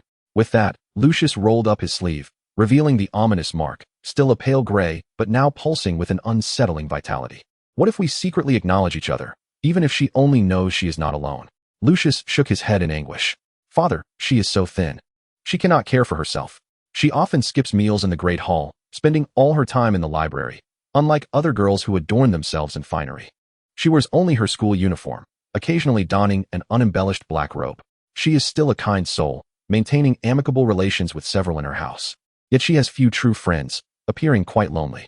Draco spoke without fully understanding his words, his mind consumed by memories of her smile, her concentration while reading, her presence at mealtimes, her calling him Draco, her tugging at his sleeve. "Lucius, I wish to see that memory." Narcissa wiped her tears away, steeling herself as a mother must, for she now had 2 children. She could not allow despair to consume her. "I wish to see it too. You cannot keep this from me. I am willing to learn mind-blocking spells over the holidays and intensify my training. You cannot remain at Hogwarts indefinitely. I will protect her. So you cannot keep this from me." In an instant, it felt as if Draco had matured, shaking off his childhood naivety with each slap he delivered to himself. What right did he have to be arrogant when he could not even recognize his own sister? In stark contrast to the sorrow enveloping the Malfoy family, Eulica, now in possession of a quaint little manor, was brimming with joy as she began preparations to renovate her new home, whilst also feeling a pressing need to generate income. After separating from the Malfoy family, she realized that many of her past conversations, including the eventual purchase of this estate, had been subtly guided by Uncle Lucius. Yet she understood they were only trying to assist her. All she could do was graciously accept their kindness and find ways to reciprocate. The transformative book that had aided her immensely last semester was now carefully retrieved. It had taken the form of a uniquely crafted booklet. Eulica had originally placed the transformation book atop a treatise on transfiguration, for during the skirmish between Snape and Lockhart, she had observed Snape employing the most rudimentary spells to counter Lockhart's flamboyant techniques, achieving both powerful results and conserving magical energy. Unlike her usual self, a spell cast upon her rendered her unconscious. Although the soul-binding incantation was formidable, it exacted a significant toll on her magical reserves, presenting a considerable disadvantage should she find herself in solitary combat. To her astonishment, the tome that materialized before her, seemingly basic in nature, exceeded her expectations. It was a book of peculiar composition. Before she could grasp it, a wave of sanguine aura assailed her senses. Amused yet pained, she mused that in her pursuit of soul magic, possessing a tome imbued with such malevolent energy seemed incongruous for one aligned with peace. The title, The Air, was stark in its simplicity, reminiscent of a time when she was dominated by collections of poetry. Why, she pondered, did the more ancient texts of the wizarding world, containing cutting-edge magic, bear such unassuming titles? As she discerned the dark energy seeping from the pages, she contemplated refraining from opening it altogether. However, she feared that not doing so would leave her with a lifelong regret. Thus, she acquiesced to her curiosity. Yet, who could explain the peculiar nature of this seemingly mundane exercise book? With merely 3 succinct chapters, each was laden with a plethora of questions, some straightforward while others posed a formidable challenge. Each day, she dedicated time to grappling with the queries, enduring the contemplation of the skin-like pages while donning protective gear to shield her from curses. As the difficulty escalated, she often found herself unable to comprehend the questions entirely. Seated at her desk, she diligently completed the final query. Just as she prepared to review her previous answers, the book began to stir, rapidly flipping backwards from the last page. Sensing impending danger, she attempted to rise, yet her body felt as if it were crushed beneath an immense weight, immobilizing her. The last sensation she experienced was a blinding light emanating from the now-closed tome, drawing her into its depths. At the castle of Nurmengard, once a bastion of fear for the wizarding world, it continued to evoke trepidation, now transformed into a prison-like stronghold, all due to one individual, Gellert Grindelwald. In the castle's lowest chamber, a modest room contained little more than sparse furniture and a bookshelf brimming with tomes. Despite being of a similar age to Dumbledore, Grindelwald appeared remarkably youthful, his eyes devoid of emotion, resembling cold, hard ice. Master. Outside the door, Claire stood with utmost respect, bowing in the humblest manner, fully aware that his master could not see him through the barrier. Speak. Grindelwald quietly scrutinized a book. Had Eulica been present, she would have recognized many of the volumes on the shelf as those that had undergone transformation. The discovery of an altar at Cordostaraz Magic School had led to the disappearance of all who were privy to such knowledge. Claire remained motionless, awaiting orders. Yes, I understand. Grindelwald's voice was devoid of inflection. Master, are there any additional orders? A prolonged silence enveloped the room until Claire, believing his master would not continue, was surprised when Grindelwald spoke again. How has the altar, previously tainted by Voldemort, fared over the years? The curse had dissipated several years ago. However, the lingering essence of the sacrifices remained, seemingly protected by an unseen force that they had been unable to breach. Last year, we detected fluctuations in energy, but subsequently, that force has only grown stronger. Rest assured, Master, this power is waning. We will expedite the cleansing process. Somewhat anxious about a task that had spanned over a decade, they had to meticulously remove layers to avoid damaging the altar, resulting in an extended timeline. That is acceptable. Time remains on our side. We have identified 4 altars, including the one tainted by Voldemort, with 3 more to go. Work swiftly. If the Devourer finds them first, eliminate them. Yes, Master. In a different realm, Eulica felt akin to a specter, trapped within a confined space where the passage of time was imperceptible, engulfed by darkness and seething hatred. As she neared the brink of succumbing to this suffocating atmosphere of death, she sensed a presence beside her that beckoned her attention. Though she could not discern its form, she imagined it to be a resplendent treasure, radiant and beautiful. The portion she could perceive radiated joy and purity, embodying the essence of all that was good in the world. Yet, that beauty eluded her. Her pursuit and attempts at contact repulsed it. And in the face of its disdain, she found herself giving birth to an increasing darkness. Both she, with her malevolence, and the exquisite treasure remained ensnared in this realm, their powers swelling in tandem. Eulica endeavored to evade the clutches of this dark emotion, repeatedly reflecting on her identity, yet the shadows gradually consumed her. She felt utterly powerless against their encroachment.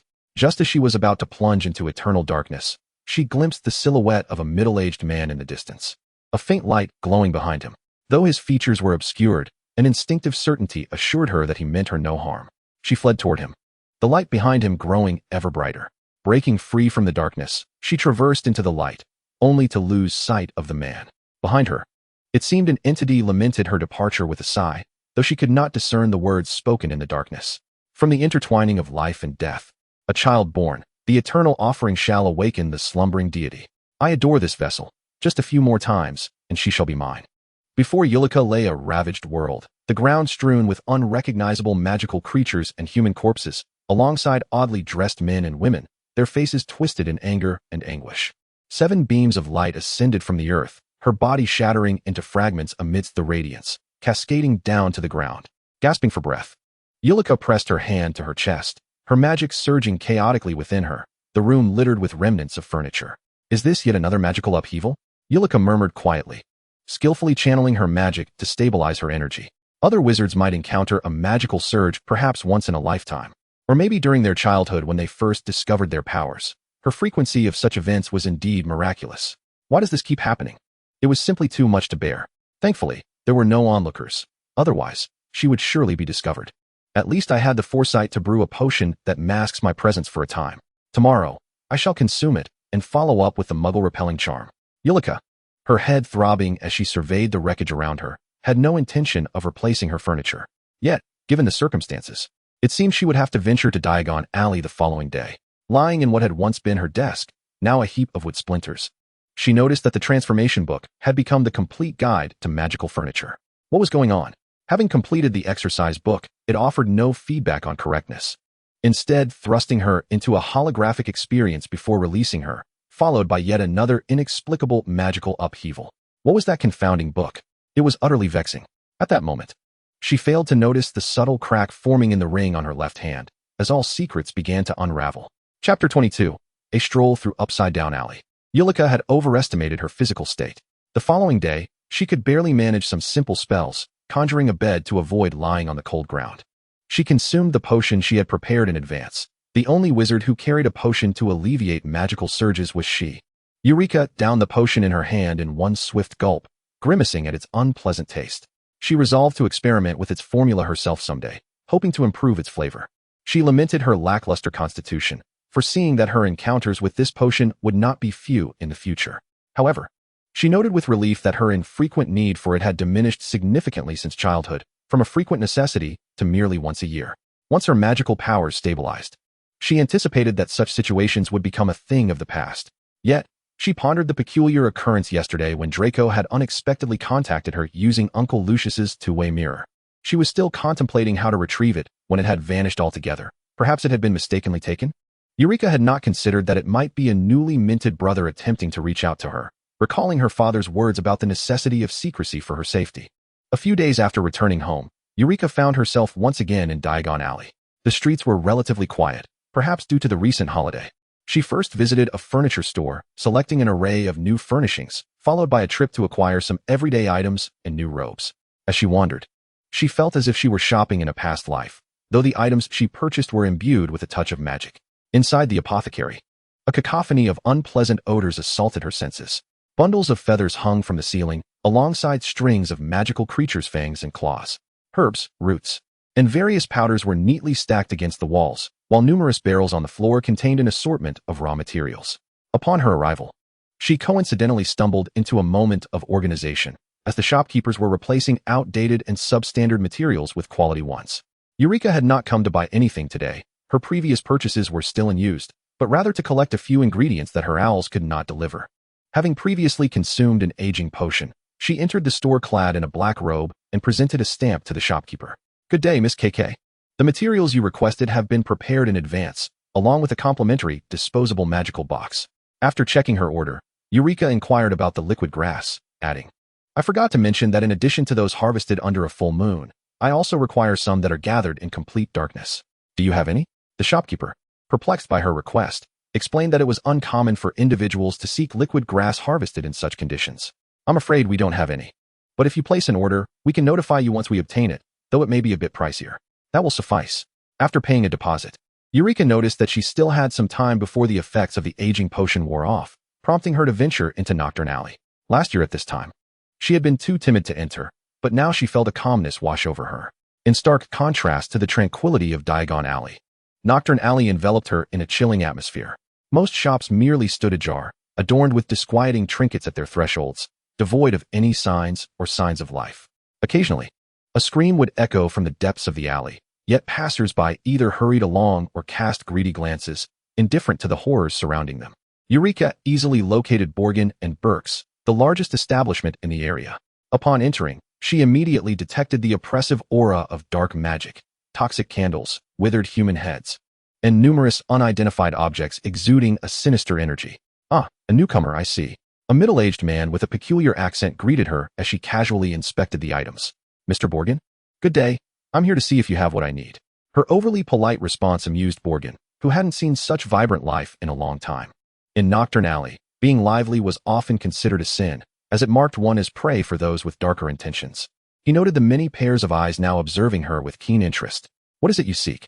He chuckled. I possess everything you desire. Well, everything except perhaps something as adorable as you. He had initially intended to extract every last galleon from her before ushering her out, allowing others to claim the remains. However, upon seeing someone approach, he smiled and stepped aside. Most patrons, upon witnessing this lively newcomer being approached, turned to seek other quarry. What an enticing soul you possess. Eulica mused, selecting various items with an ease reminiscent of her time in Diagon Alley, seemingly oblivious to the avaricious stares surrounding her. She chose several books and placed them before Borgin. This should suffice for now. I also require a few ingredients. The secretions of a dying mottled mushroom, the venom of a boggart, and the vile embryo of a unicorn. Additionally, I seek the blood tears of a fallen Arctic dragon and its shed horn. Borgin's playful demeanor shifted as he regarded her with newfound seriousness, his gaze penetrating the obscurity of her cloak to ascertain her gender. How do you know of these things? A skeletal hand, carrying the scent of death, reached toward her but halted at her words. Eulica placed a potion bottle on the table. It was a common vessel designed to preserve potion efficacy, yet the contents within were unusually eerie. A bottle of pure white mist laced with crimson tendrils, resembling tiny veins. A jest from the Dark Lord, she remarked. The hand recoiled in trepidation, retreating from her as if it feared her presence. This potion is my deposit to Mr. Borgin. She smiled at the elderly woman before her. The woman's long, white hair cascaded down her back to her knees, her vibrant red robes contrasting sharply with her youthful, alluring visage. Yet, her hands were gnarled and withered like branches, exuding a foreboding aura of death, a testament to the infamous reputation of the hag. Known for siphoning the souls of young maidens to enhance her own beauty. You desire those items? I'll pay in galleons for this potion. The hag assumed she was merely another curious soul in Nocturne Alley, a common sight. Typically, the children of nobility would afford her some respect, but this unassuming newcomer seemed an easy target for exploitation. She sought souls, while the rest of the body would be claimed by others. This predatory nature was what drew dark wizards to Nocturne Alley. Yet, the more the hag scrutinized this young girl, the more dread she felt. Even her hands, capable of bestowing death, trembled slightly. You have overstepped your bounds, Borgin exclaimed, snatching the potion from the hag's grasp and shaking it. Instantly, the contents transformed from a swirling white mist with blood strands to a sanguine dance intertwined with silvery strands. Indeed, this was the fabled potion. Dear lady, might I ask for your name, so that I may prepare the materials for you upon your next visit? Borgin's inquiry caused the onlookers to disperse. All except for the hag, who was desperate for the potion. It is said that a certain Dark Lord was cursed, falling into an eternal slumber, and his loyal servant crafted a potion to save him, discovering the incantations to break his curse and unsealing the enchantments that bound him. This legend is not widely known, yet both the old hag and Jean are acutely aware of the underlying truth that it embodies. At the very least, the potion mentioned in the tale possesses a terrifying ability. It can compel magical beings to voluntarily forge a life-sharing pact. This potion is utterly irresistible to all, and the implications behind it are even more alarming.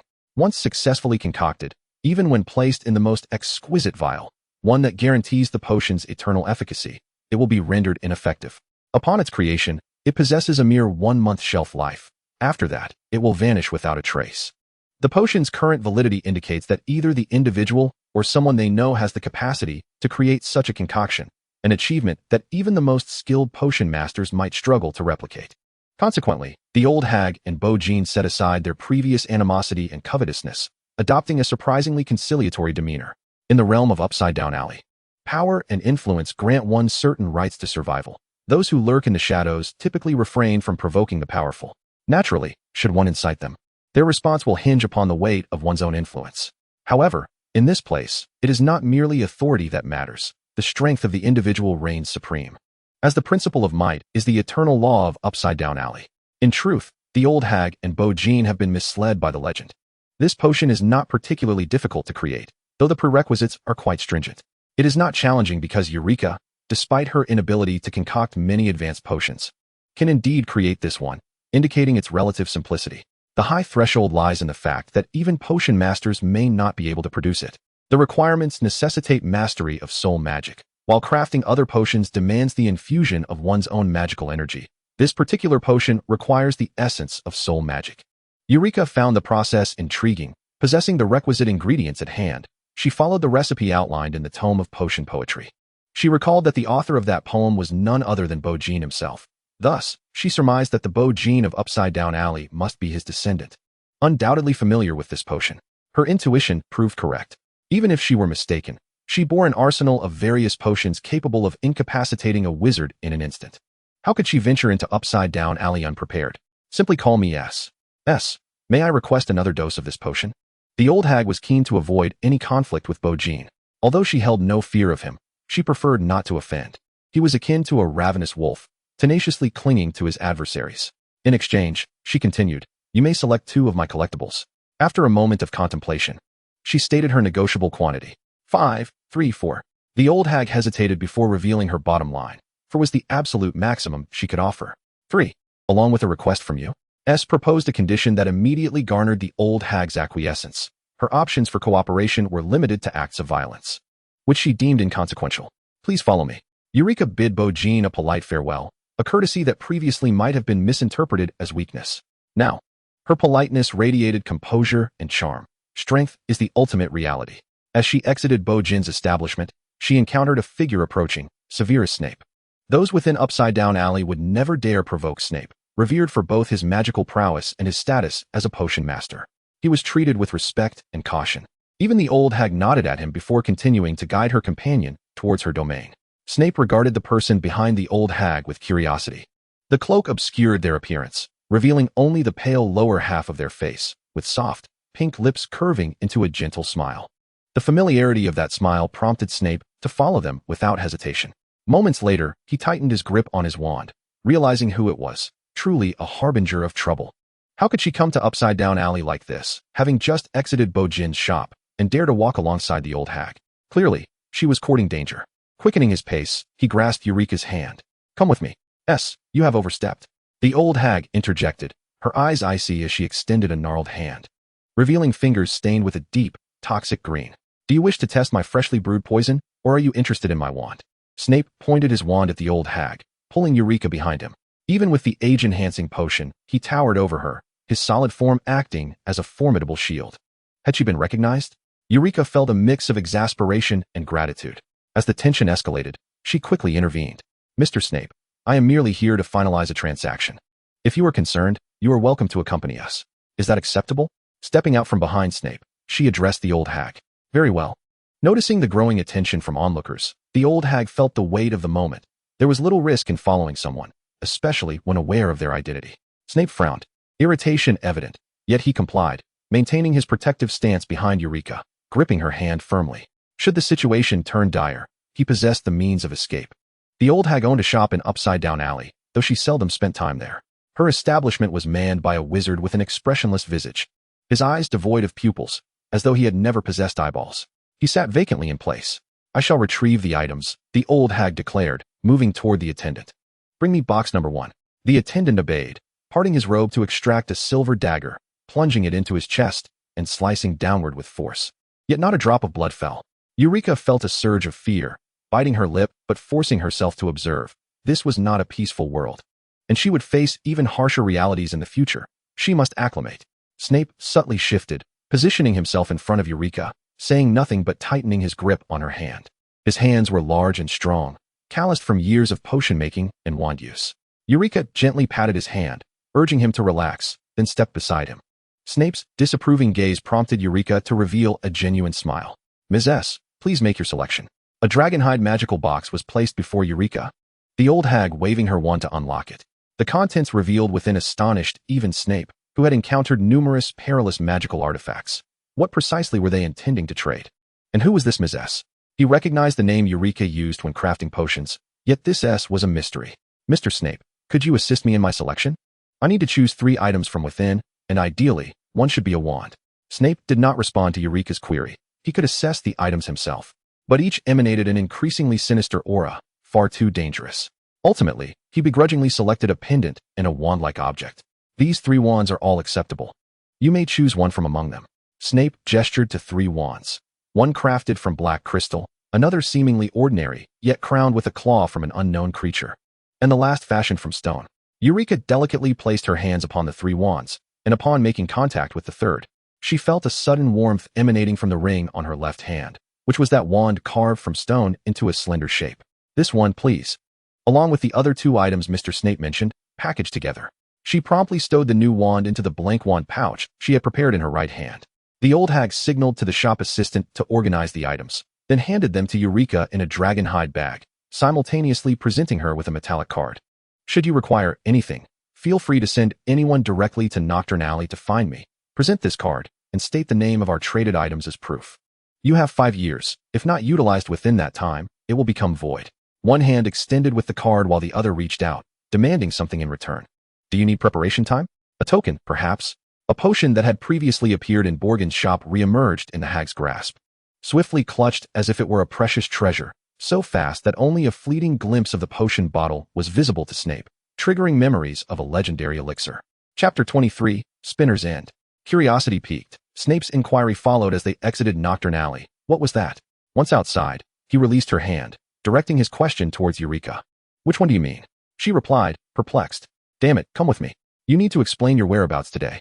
Snape's previously composed demeanor ignited with frustration upon hearing her bewildered response. Eureka was brusquely ushered into the house by Snape, whose fierce expression starkly contrasted with the protective demeanor he had shown her before.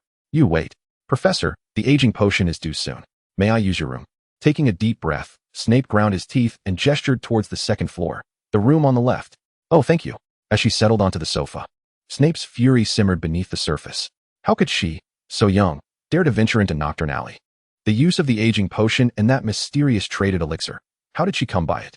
If the books he had perused were accurate, it was a legendary potion, tied to ancient magical lore and named after a sorcerer.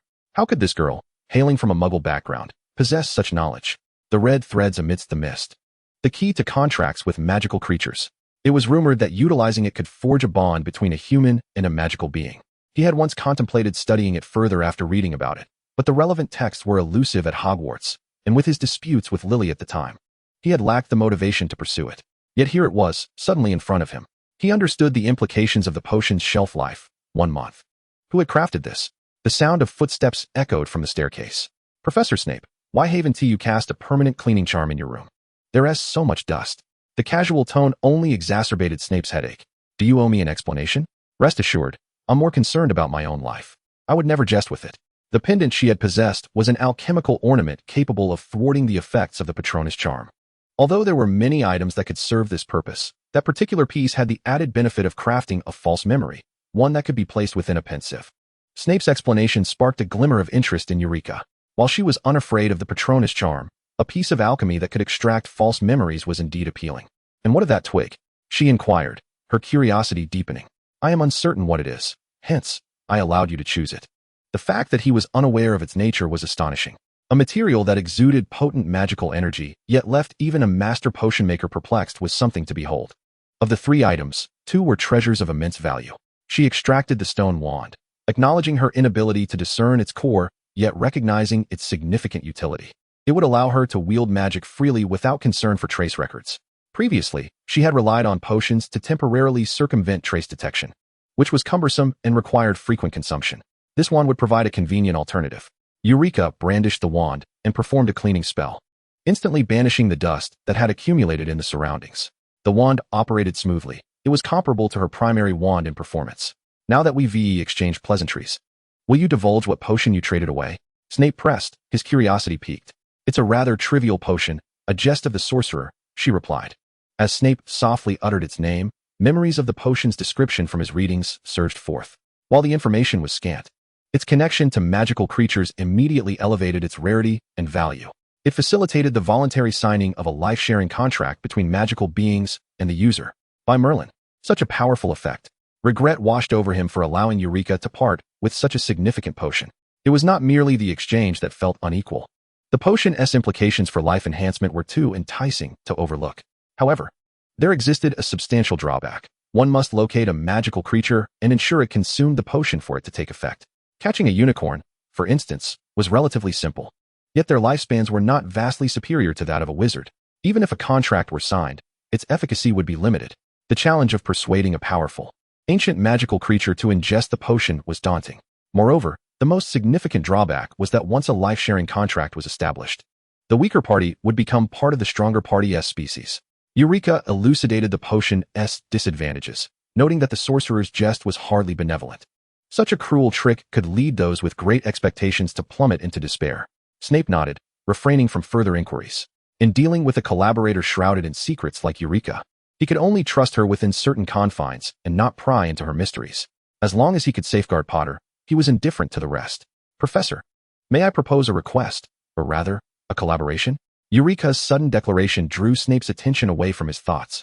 He lifted his gaze, fixing a serious stare upon the girl seated on the opposite stool. She appeared much improved from her previous pallor and frailty, though still diminutive. If she remained silent, she could easily be mistaken for an ordinary girl. Yet her profound understanding of magic and adeptness in potion-making left him in awe of her innate talent. Oh, the self-assured Miss Kane, who believes herself to be well-versed in the arcane arts, is now prepared to pity me, the oblivious potion master? After a long absence of mockery, Eulica found herself momentarily vexed by the man who, just as she had begun to regard him more favorably, revealed his flaws once again. Professor, I believe we are quite familiar with one another now. Might I request you call me by my name, Eulica, or perhaps, as a friend would, simply you? Furthermore, prior to our venture into the Chamber of Secrets, did you not express your desire for me to become your apprentice? It is quite customary for a teacher to address their students by name, is it not? And it would not be unusual for an apprentice to refer to their mentor by name, would it? Humph. With a cold snort, Snape neither assented nor declined, continuing to regard Eulica with his arms crossed. My proposal for collaboration entails my daily visits during the holidays, does it not, Professor Severus? We could engage in potion-making together, delving into those perilous, enigmatic concoctions for which the recipes remain largely unknown to many. Eulica had long desired to share her acquired knowledge with Snape. While self-study was indeed an option, her scope was limited, and her understanding of magic was insufficient to fully grasp the effects. Moreover, Snape was undoubtedly the person who understood her best in the world. Snape scrutinized Eulica from head to toe until her discomfort became evident, at which point he languidly replied, "Very well, I hope this collaboration proves worthwhile." He led Eulica to his subterranean laboratory, which bore a striking resemblance to the potion office at Hogwarts. From a nearby drawer, he retrieved a piece of parchment and tossed it to her, adding, "I hope you do not render this decision foolish." Eulica opened the document to discover an apprenticeship certificate. "Professor Severus, is this date not merely the day after we emerged from the chamber? Merlin, you did not even inform me."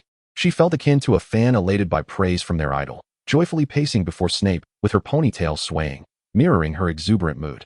"While at school, you should still address me as Professor." Snape, concerned that his various identities might create complications for Eulica, refrained from publicly announcing his acceptance of an apprentice. "Very well, Professor Severus." "Rest assured, Professor Severus." Silence. Both had entered a break, yet continued to work as if it were a regular day. Eulica discovered that her home's fireplace was now connected to the Floo network, making her journeys to Snape's abode quite convenient. Each day they would explore potion formulas together. Eulica even suggested he acquire a set of Muggle laboratory equipment. Initially, Snape was reluctant to purchase it, as explaining potion ingredients through Muggle science posed considerable challenges. However, he could not resist the persistent voice urging him to expand his knowledge, and eventually, he relented. To Eulica's surprise, the current advancements in science remained sluggish and antiquated, lacking the precision instruments of her previous life.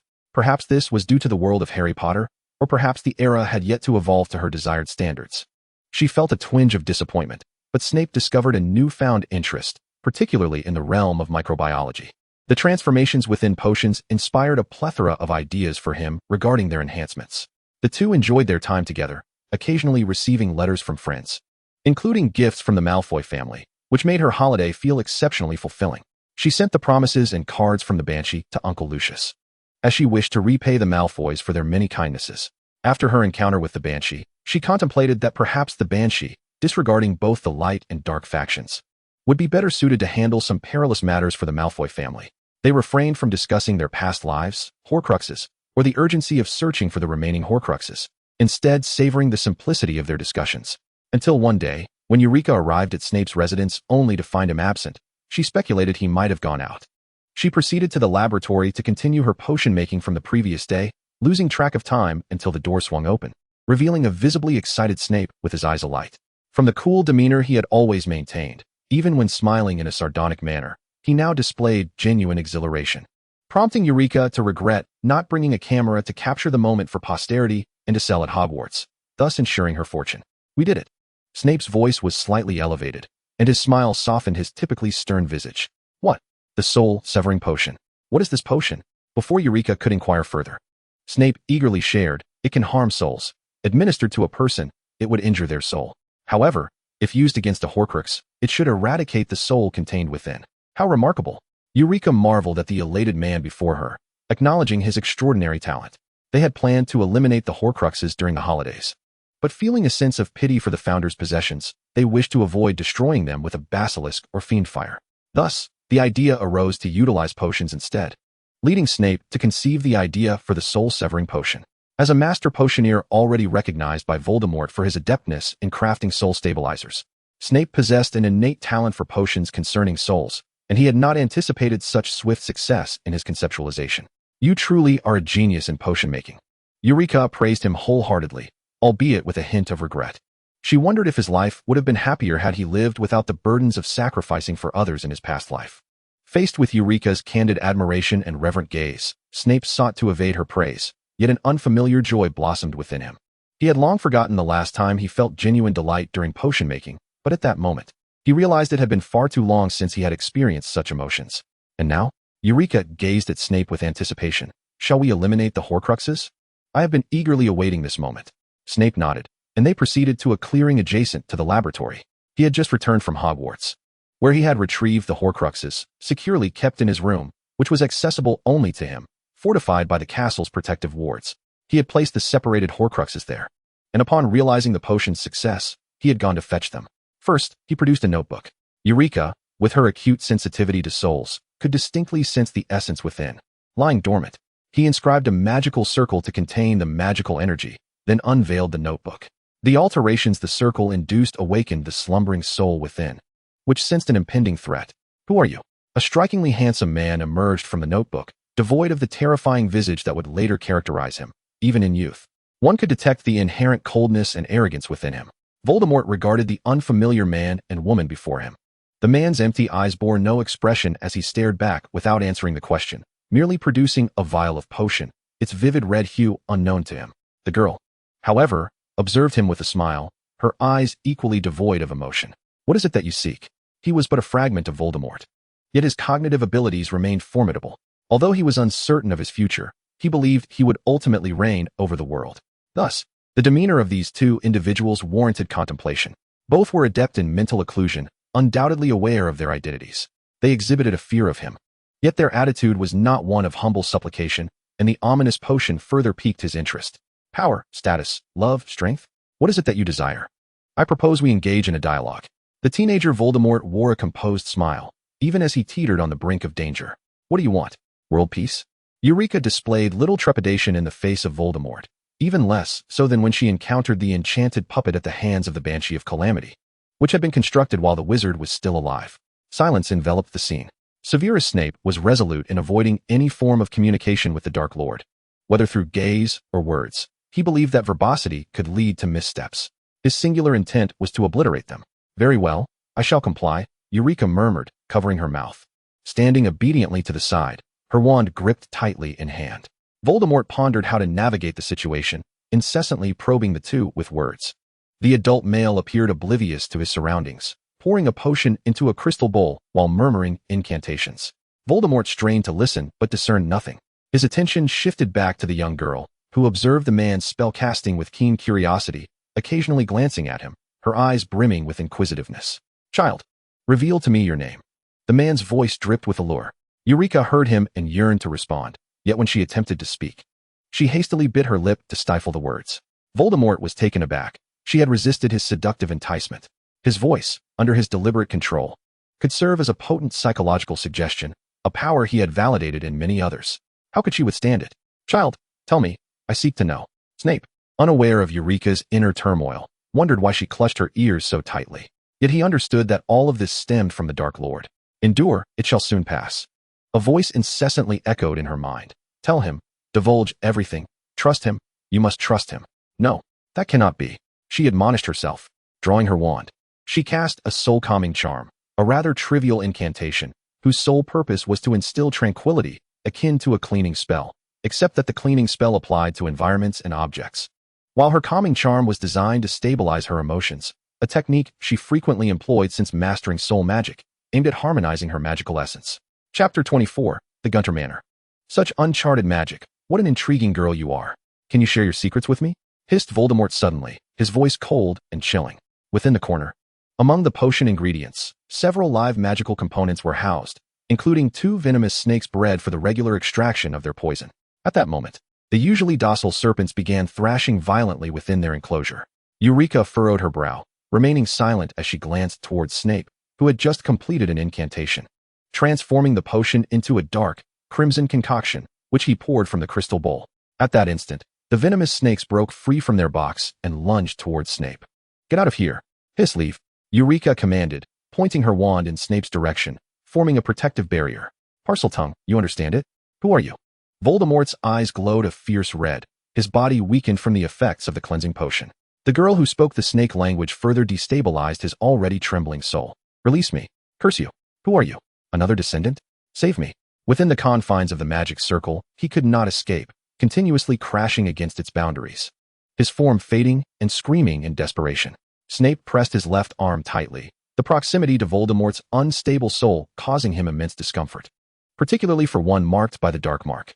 The more troubling sight was Voldemort's soul, spiraling into chaos. His sanity was all but gone. This was the price of a fractured soul, forcing a man who had endured the agony of soul division to descend into madness within the magic circle, yearning in his final moments to reach the girl who spoke to snakes. With a thud, a notebook fell to the ground, transforming into an ordinary tome. Within the magic circle, no trace of a soul remained. To ensure safety, Snape administered another vial of potion, but there was no reaction. Done. He exhaled deeply, wiping the sweat from his brow, his mind intensely focused. The infusion of spells had left him feeling wearied after an extended absence of such exertion. Take a moment to rest and deal with the other one. Upon finishing, he decapitated the 2 venomous snakes secured nearby, instructing, dispose of them. It would be troublesome if the other one exhibited snake-speaking tendencies. "Yes, I shall prepare a meal. Professor Severus, what would you like to eat?" Eulica's overly casual demeanor eased the tension that lingered in Snape's mind, awakening a long-forgotten sensation of hunger. Anything will suffice. After Snape had organized the snake's venom and fangs, he emerged from the basement to find Eulica had prepared a simple meal. Their frequent joint studies had transformed her solitary meals into shared ones, significantly enhancing Snape's habitual lifestyle. Especially since the girl did not insist on forcing him to eat or altering anything, her casual attitude made him feel no discomfort in being cared for, allowing him to gradually accept their evolving dynamic, devoid of sarcasm, their conversations flowing naturally. Before long, they finished their meal, adhering to their unspoken agreement. Snape took on the responsibility of cleaning up. After washing his hands thoroughly, he prepared to descend once more to attend to another Horcrux. The time for crafting the diadem had arrived. The soul within should not be as formidable as that of the notebook. Snape placed the diadem within the magic circle, where only a shadow manifested, colliding repeatedly within the confines. Following procedure, Snape infused the potion with the appropriate spells to maximize its efficacy. Eulica stood to the side, her wand nestled in her palm, yet her expression bore none of the morning's lightness, not due to concern for the Horcrux, but because her left-hand ring radiated an incessant heat. She surmised that it only reacted in the presence of magical creatures. As Helbo had mentioned, it would siphon life force. Aside from encounters with magical beings, it would only heat up during instances of magical surges. At this moment, it pulsed again, yet she felt no surge of magic within herself, indicating that it could only be the Dark Lord before her. Could it drain his life force? The smile faded from her face. The ring she had perceived as inconsequential now seemed ominously malevolent. She reached out to tug at the ring, as if it were fused to her finger, or rather, to her very soul. As the weak soul dissipated, the temperature of Eulica's hand returned to normal. Snape, engrossed in the magic circle, remained oblivious to her peculiar state. His focus remained fixed on the diadem, which, upon the removal of Voldemort's essence, regained its luster. Both he and Eulica, versed in alchemy, could sense the aura of a premier alchemical artifact. After a thorough examination, they discerned no trace of dark magic. Shall we try it on? It is said that the diadem of Ravenclaw bestows unparalleled wisdom. Eulica felt a surge of eagerness, yet deep down, she still trusted in her own gradual accumulation of knowledge. What is the first principle of alchemy? To gain something, one must pay an equal price. What do you believe you must sacrifice to acquire supreme wisdom? I trust in Rowena Ravenclaw. She was a great witch and would never harm a wizard, especially one from Ravenclaw. With that, Eureka placed the diadem upon her head. You foolish rabbit. You simply donned it without hesitation. Remain calm. Reflect. Have you forgotten? What if you overlook something? Snape exclaimed in frustration at Eureka. Yet he observed her close her eyes, her demeanor serene. He chose not to intervene, but resolved that should she exhibit any sign of distress, he would act immediately. Then, he witnessed the girl open her eyes and remove the diadem. Why? What? Snape was baffled by her actions. Nothing at all. Upon donning the crown, I anticipated some visions or content, yet there was nothing, merely an adornment, akin to any ordinary piece of jewelry. Although it exhibited an energy response, was it damaged during the obliteration of the soul device? Eureka felt a tinge of disappointment. Was it merely a decorative item? Snape took it and decided to try it on as well. Was it indeed broken? Instantly, he perceived an enhancement in his cognitive abilities. Reflecting briefly on the exorcism potion he had previously concocted, he realized that he could incorporate an additional step during its preparation, thus eliminating the necessity of activating the potion post-extraction. He also recalled certain potion recipes that had once eluded him. Suddenly, a sharp pain pierced through his head, prompting him to hastily remove the crown. He sensed that his mental fortitude had plummeted to its lowest ebb in mere moments. Fortunately, he always kept stamina potions at hand, and after consuming 2 vials, he began to feel somewhat restored. Eureka observed Snape with a mixture of intrigue and concern. Initially, she was filled with excitement and bewilderment, but her expression soon morphed into one of dismay as her complexion turned pale. Within a minute, she too removed the crown. What happened? Was there truly nothing? Snape shook his head, affirming that there was indeed something, an excessively potent crown. He held profound admiration for the creator of this crown, whose intellect allowed for such a rapid augmentation of understanding and other ethereal qualities. If such enhancements were perpetual, even with the continual consumption of stamina potions, it would be a boon. Yet, he was acutely aware that such fortune was unlikely. Indeed, as Eureka donned the crown again, she felt no discernible effect, and her second attempt yielded only a slight sense of heightened clarity, markedly different from the initial experience. During his third attempt, Snape held a stamina potion in his mouth, enduring the pain without removing the crown, but eventually succumbed to unconsciousness. When he regained consciousness, it was already night. Eureka sat nearby engrossed in a book. The room enveloped in tranquil silence, illuminated by the soft glow of magical lamps that rendered her ethereal, creating an image of solitude and serenity.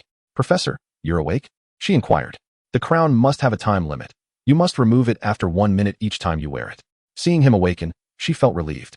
It can only be used thrice. The first use is the most effective, the second yields diminished results, and the third is nearly futile. Snape recounted his experiences, inciting a wave of envy in Eureka, who yearned to experience that instantaneous surge of intelligence. Perhaps it was a privilege reserved for adults, or perhaps there were other constraints. Snape awkwardly reassured her, yet Eureka remained unfazed, as she possessed ample room for growth and did not consider her inability to utilize the crown a great loss. In the following days, Snape continued his experiments with the crown, and indeed, it elicited no reactions. His deductions were validated. Eureka, you need tea come tomorrow. Please focus on preparing for school. After concluding an experiment that day, Snape informed her of his plans. Eureka nodded but did not proceed to gather her belongings as Snape had anticipated. Instead, she poured 2 cups of coffee, seated herself on a stool, and savored the rich, bitter aroma of the unadorned black coffee that permeated the air. When shall we go to the Gunter estate? She asked. Are you pondering how I know this? She took a delicate sip of her coffee, relishing its exquisite flavor, speculating that it was a high-quality gift from the Malfoy family to Professor Snape. I'm going alone. Oh, you cannot go. Oh, listen, do you understand? Oh, Eureka Kane, do you comprehend? Tomorrow, I shall go alone, Snape asserted earnestly. As the girl matured and her magical prowess flourished, her long hair now cascaded nearly to her waist, shedding youthful innocence and revealing a striking beauty. Only when she smiled genuinely did her gentle and demure nature resurface. To hell with her gentle demeanor. Snape arrived early and alone in Little Hangleton. Spotting the girl clad in Muggle attire, a shirt and trousers, her hair tied in a ponytail, exuding an air of ease.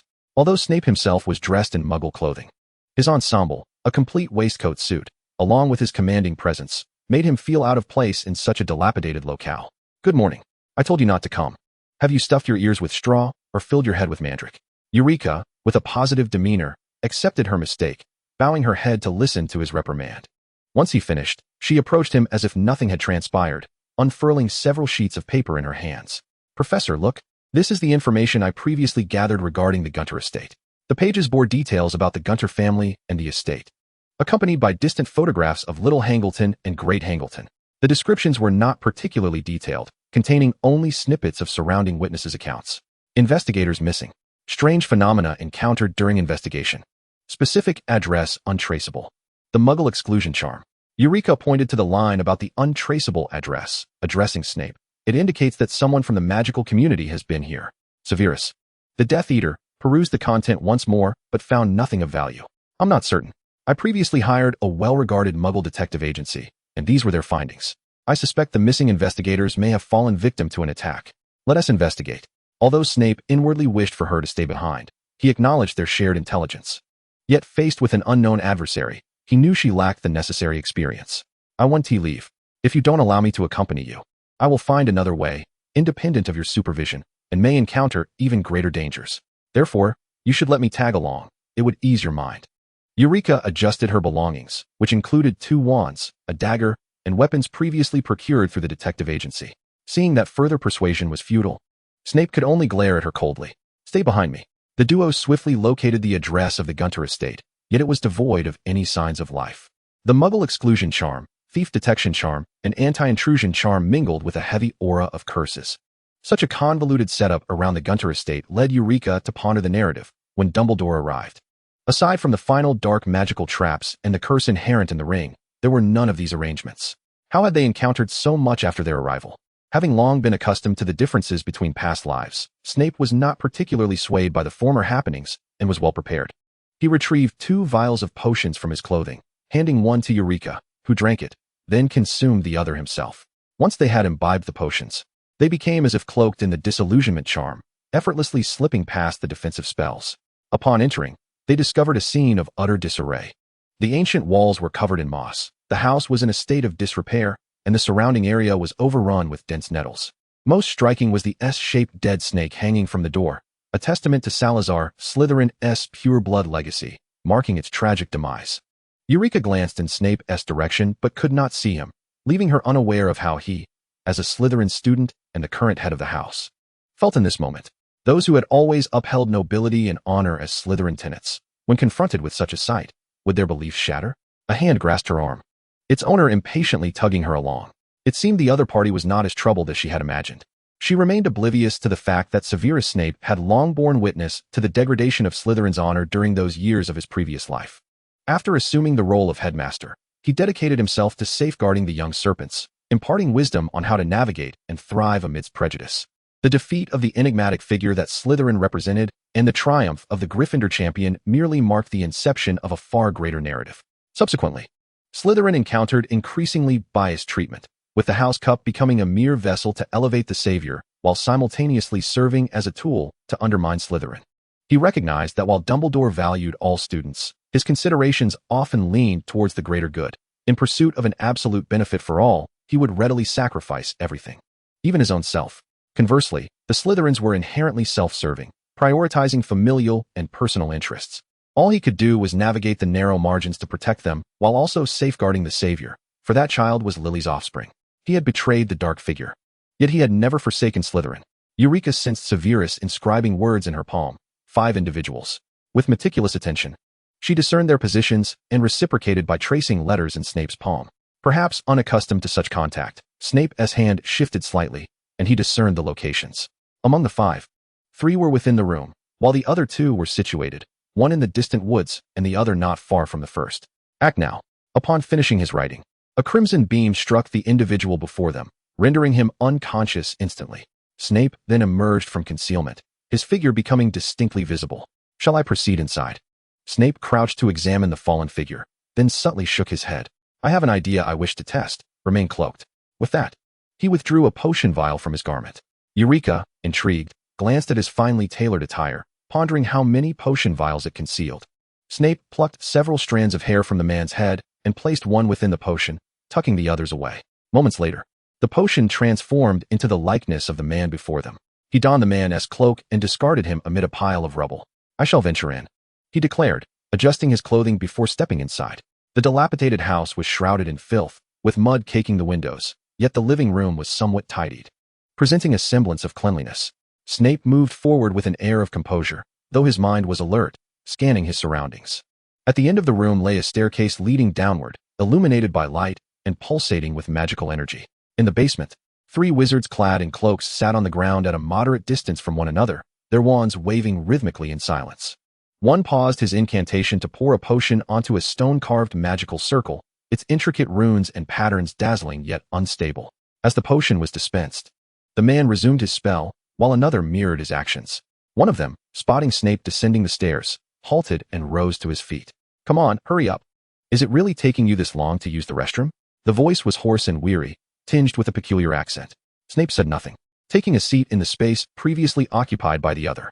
He observed the 2 remaining wizards casting simple cleaning spells in sync with each other's movements. Turning his gaze, he noted 4 potion vials nearby, their contents indiscernible. The peculiar odor wafting from them caught his attention. What a strange concoction. Infused with the blood of a cursed unicorn and a cleaning agent. What a curious blend. Then, he felt a finger inscribing words on his back, causing a brief moment of stiffening before he regained his composure. Purist's dagger. Undeterred, Snape's gaze fell upon a table nearby, upon which lay simple sustenance and fresh water, alongside a dagger adorned with the metallic emblem of the Purists. He also noted the subtle dark patterns of the Purist insignia embroidered on the sleeve of the man beside him. Initially suspecting Death Eaters, he was taken aback to discover the presence of Grindelwald's Purists. Moreover, this location was not supposed to host the Gaunt Ring. Where was right? Where's that man? He should have returned by now. One of the wizards appeared increasingly restless. He went to fetch new potions. Who knows how much longer we must endure this? Once the altar is cleansed, our task will be complete. In 2 years, it will be our turn to rotate. Oh, how I miss my fine wines and beautiful women. The restless wizard lamented, casting another glance at the staircase. Still, no one had arrived. Snape chose not to engage in their conversation, tightening his grip on his wand. Sensing 2 formidable wizards swiftly approaching. In an instant, the other 2 wizards also detected the rising tension, standing ready with their wands. Oh, how vexing. My newly purchased robes have become soiled. I should not have allowed him to perish so easily, a man's coarse voice echoed, laced with a menacing undertone. As he drew closer, the aura of impending violence grew palpable. 2 figures descended the staircase languidly, one clad in a pink robe, dragging a lifeless body behind him. Right. The one who had been searching for him finally laid eyes on his quarry, though the man was now devoid of life.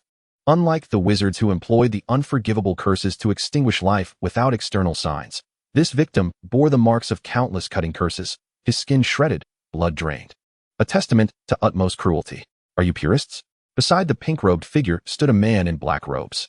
The black-robed man's hand, withered and gnarled, bore no resemblance to the effects of frequent poisoning like the crone.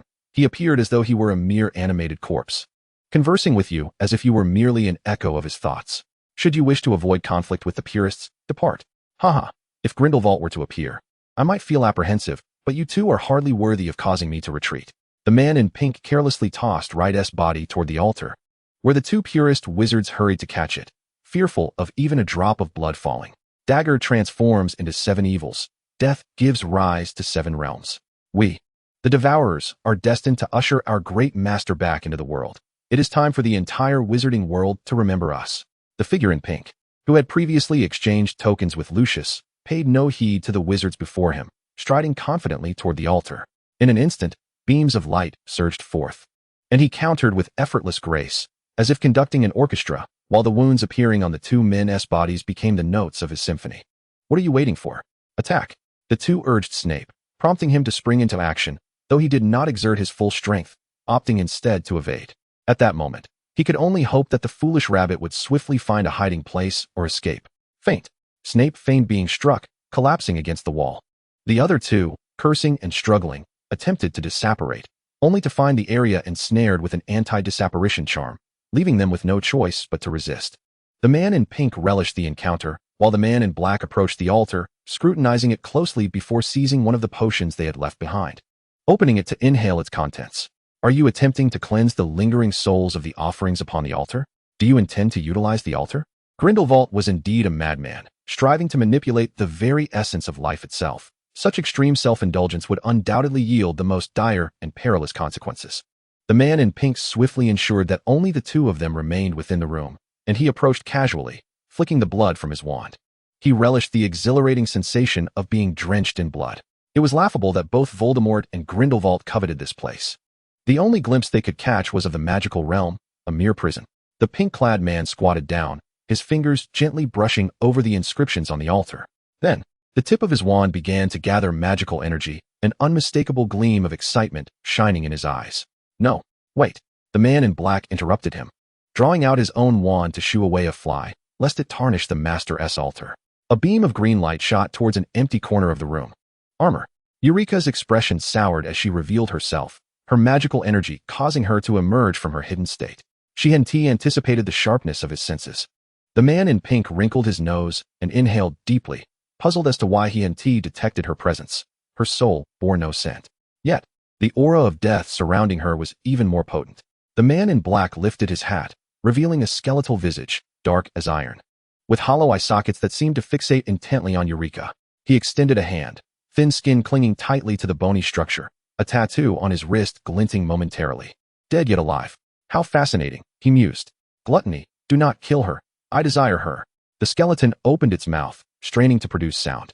Suit yourself, it retorted, collapsing to the ground. The man in black unleashed a potent wave of magic towards Eulica, who nimbly rolled aside, her wand casting a disarmament spell. Although the skeleton's movements were slow, her spell merely slowed him down further.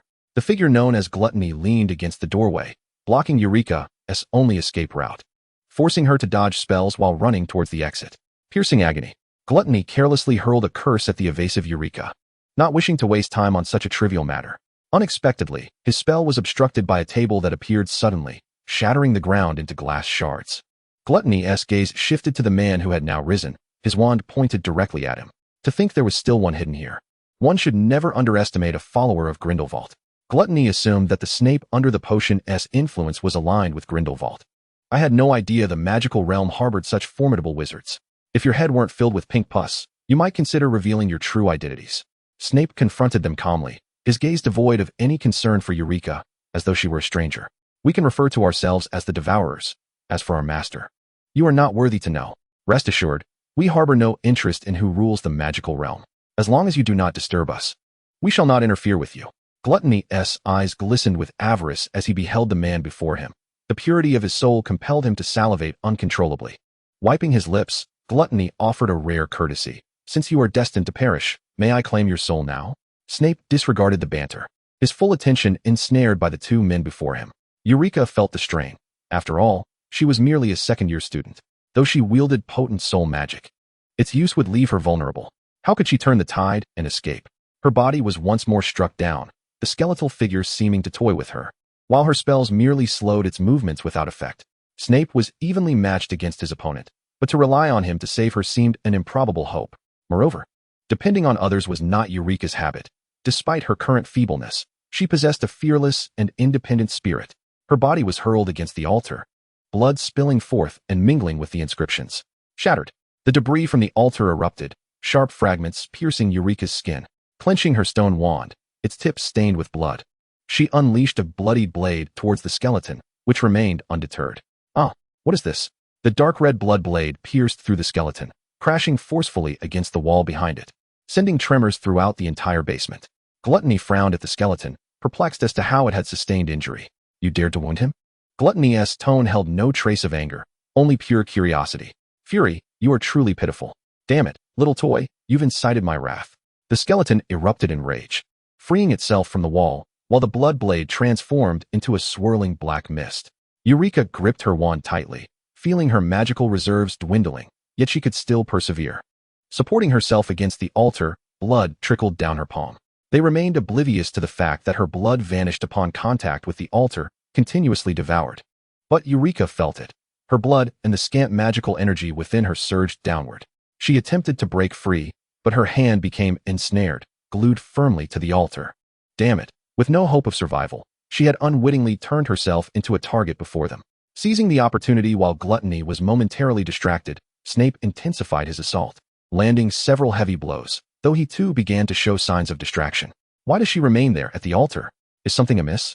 He noted the changes in her appearance. Her hair began to lighten, if it was akin to her previous experience in the chamber, where her magic was exhausted. Reverting her to her platinum-haired visage, then she was in grave danger. He had to resolve the situation swiftly. Snape retrieved another potion vial from his robes and swallowed its contents, reminding himself not to forget his original profession while battling a master of potions. Moments later, Gluttony sensed the man before him surging with renewed magical energy, while the man's appearance began to shift. Severus Snape? The master of potions? How astonishing. It is indeed you. You are not one of Grindelwald's followers? Shall we engage in a proper discussion? Damn it, what did you drink? How has your power increased so dramatically? Gluttony felt himself retreating step by step, the wounds on his body multiplying. He sought refuge with fury, hoping to use him as a shield or to assist him in resisting. However, upon dodging, he realized something was amiss. That insignificant girl was being choked by fury. Her eyes closed, her appearance transformed into that of another being. Her platinum hair cascaded chaotically behind her, her delicate, pale features twisted in agony, kneeling as if in sacrifice. Fury, who should have been attacking, held her neck immobile, his body frozen in an eerie hunched posture. Meanwhile, the girl clutched a bloody dagger, plunging it into Fury's chest. As he approached, a gale of magical force surged forth, strong enough to lift robes, obliterating Fury's body in an instant. The figure, once resistant to the unforgivable curse, now crumbled to dust, scattering into the air silently. What have you done? Gluttony felt an unfamiliar sensation of fear. Even when facing the injured Snape, he had only felt a sense of equilibrium. Yet, before him stood a girl who had stripped the formidable Fury of all his magic and soul. As a being that fed on souls, Gluttony was acutely aware of such matters. He had noted the disappearance of Fury's soul and magic, while recognizing the surge of power within the girl. Flee. We must escape. He heard the deep recesses of his soul screaming in terror. In that moment, he cursed the version of himself that had previously set the anti-phantom translocation spell. Flee quickly. But it was too late. Another Severus awaited him. His final memory in this world was the realization that his master's command remained unfulfilled. At the moment when Eulica was ensnared by the skeletal hand gripping her throat, she poured all her magical power into the dagger clutched in her hand, the blade poisoned with the venom of Halbir. She anticipated that the ensuing narrative would depict her adversary succumbing to the serpent's venom, while she herself would be grievously wounded or perhaps meet her own demise. Yet, to her astonishment, as the dagger pierced her opponent's flesh, she felt the altar beneath her continually siphoning her magic and blood, as if it were invigorated by an influx of external energy, hastening its consumption. She sensed herself as a conduit, one end filled with the silent screams of the enraged skeleton, and the other with the insatiable altar. All she could do was maintain her precarious clarity and the flow of energy through the conduit, lest the overwhelming surge of magic obliterate her body. Ultimately, as her magical essence waned, she felt the hand at her throat transform into something coarse, and the connection severed. Instantly, the altar resumed, draining her power. The very abilities she had just bestowed upon the furious figure now frantically flowing downward. Would she become a second skeleton? Was she destined to perish? Master, allow me to arrange her belongings. After all, she is also a child of the Malfoy lineage. For the honor of my master, we are willing to do anything. However, might I be granted such a reward? Who was it that whispered in her ear? Yes, the Malfoy family shall always remain my allies. Who were they? A warm embrace enveloped her, and she heard a soft voice humming something soothingly in her ear. She discerned only a few words, sacrifice and replacement, and the tender tone compelled tears to well in her eyes. You may depart now. Master, please permit me to witness your immortality, lest anyone disrupt your affairs. No, hurry away. Very well. Dagger, transform into 7 demons. Death shall give rise to 7 realms. With the dark magic and life of the twin offspring as sacrifices, I beseech the eternal master to halt the approach of death and awaken the slumbering deity. What was this? The legend is indeed true, You need not regard me with confusion. Simply remember that your master shall attain eternity. And that is sufficient. This ring, as a reward for your loyalty to the Malfoy family, is bestowed upon you. Remember to keep it safe. Eulica could faintly discern a glimmer of light. Within that light was the silhouette of a departing man, and she found herself once more cradled in someone's arms. This time, she clearly beheld the visage of the individual before her. His platinum hair shone brilliantly, beautiful like an elf, reminiscent of Lucius, yet unlike Lucius's beauty. This man's allure was androgynous, though at that moment, his eyes were filled with anguish. Child, I am so sorry. Who are you? Eulica longed to inquire. But the man before her could not hear her voice. He merely laid her, breathless, upon a vacant patch of ground. She saw the altar beside her, intact, and the man standing upon it, slipping a golden ring onto his hand. His fair, delicate fingers instantaneously turned to charcoal. The ring bore a gem, and Eulica recognized it as Gunter's ring, a Horcrux of Voldemort, steeped in a potent curse. Even Dumbledore could only survive for a brief time under its influence. A complex and sorrowful realization dawned upon her regarding the man's identity. Yet everything transpired beyond her control. The man struggled to pry the gem from the ring, and Eulica, aware of the unfolding narrative, recognized it as the resurrection stone from the Deathly Hallows. He cradled the lifeless infant in his arms and produced a small, black circlet ring. Upon seeing the familiar ring, Eulica could no longer contain her tears. They streamed down her cheeks. All for the Malfoys. We value family honor, wealth, and power. We have pursued these across generations, driven by our utmost concern for our family's well-being, hoping they receive the best. Yet, my child, I have failed you. All I can offer is a ritual and a name, Eulica Malfoy. Please believe me, your father and mother, along with all of us, love you dearly. Malfoy? Eulica's heart raced. Was she not an orphan? How could she possibly be a Malfoy? Hold on just a little longer, it will be over soon. The man placed her upon the altar, the resurrection stone lying beside her, as he stood upon it, clutching the black circlet ring.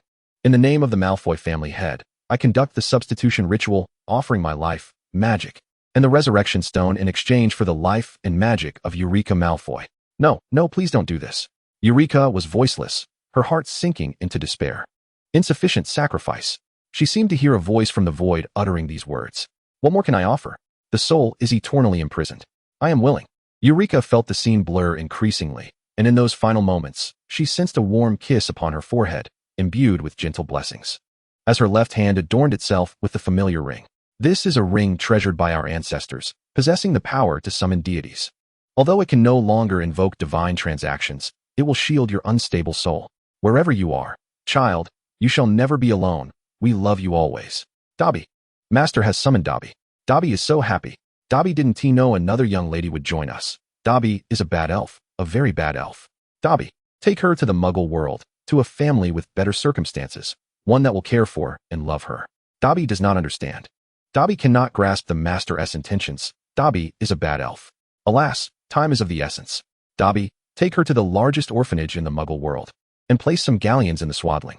Yes, Master. Child, I am so sorry. No, you have not wronged me, not at all. All before her faded into oblivion, and she stood amidst a shroud of white mist, tears blurring her vision. Suddenly, it seemed she heard someone sighing beside her, and she felt a familiar embrace. Turning, she found nothing behind her. Child, from now on, do not approach any altars. Do not let them discover you. Where are you? Is it you? Have you been by my side all along? Have you been protecting me? Child, you, do not blame your parents. They do not know of your existence. I am far away. Do not seek me. I will strive to find you again. I am well, very well. You, do not let them discover you, remember? Stay away from the devourers. The voice gradually faded, leaving only the sound of chains dragging away. Chapter 26, Professor Lupin. Eulica called out, sitting up abruptly, colliding with the chest of the person before her, the heavy scent of potions enveloping her. Unable to discern between reality and illusion, she gazed in confusion at the dark robes in front of her, her mind still lingering on the previous conversation. Stay away from the devourers? And where exactly was Up? Was the sound of chains indicative of his entrapment? If she had awakened, she wished for her potions professor's robes to remain unsullied by tears. He did not wish to change again. The deep voice of the man, amplified as if enchanted with a loudness charm, jolted her back to consciousness. She realized she was leaning against him and hurriedly sat up. Professor, how have you been? It feels as though it has been an eternity since we last spoke. Eulica's voice was raspy, her lips glistening with moisture, infused with the peculiar scent of strange potions. One could only wonder how many elixirs she had been subjected to. Before one questions others, should one not first glance at oneself? I was prepared to seek counsel regarding the selection of a burial site. Alas, it proved futile. Severus Snape's eyes brimmed with disapproval at her previous actions. His weary and disheveled appearance betrayed the extent of the turmoil caused by her fainting. The greasy strands of hair and the potent aroma of potions compelled Eulica, who had initially intended to voice her thoughts, to meekly bow her head in contrition. I am fine, Professor. What is wrong with me? My last memory is of plunging a knife into the skeleton's body, and then, nothing. Snape paid no heed to her hesitation, recounting the events of that moment. The charred skeleton, the deceased gluttony, and the ruined altar, devoid of the Horcrux ring. Eulica cast a glance at herself. There were no visible wounds, and as she pulled back her sleeves, even the scars from her childhood magical surges had vanished. Suddenly, she noticed something amiss. Her hair, which hung in disarray at her chest, appeared different from before. After her fainting spell, Snape had taken her back to his home, where he witnessed the same scenario as before, administering blood-replenishing potions and magical energy supplements, while neglecting to acknowledge her transformed appearance and hair color. Being a young lady, he could only utilize a cleaning spell on her. He refrained from changing her clothing.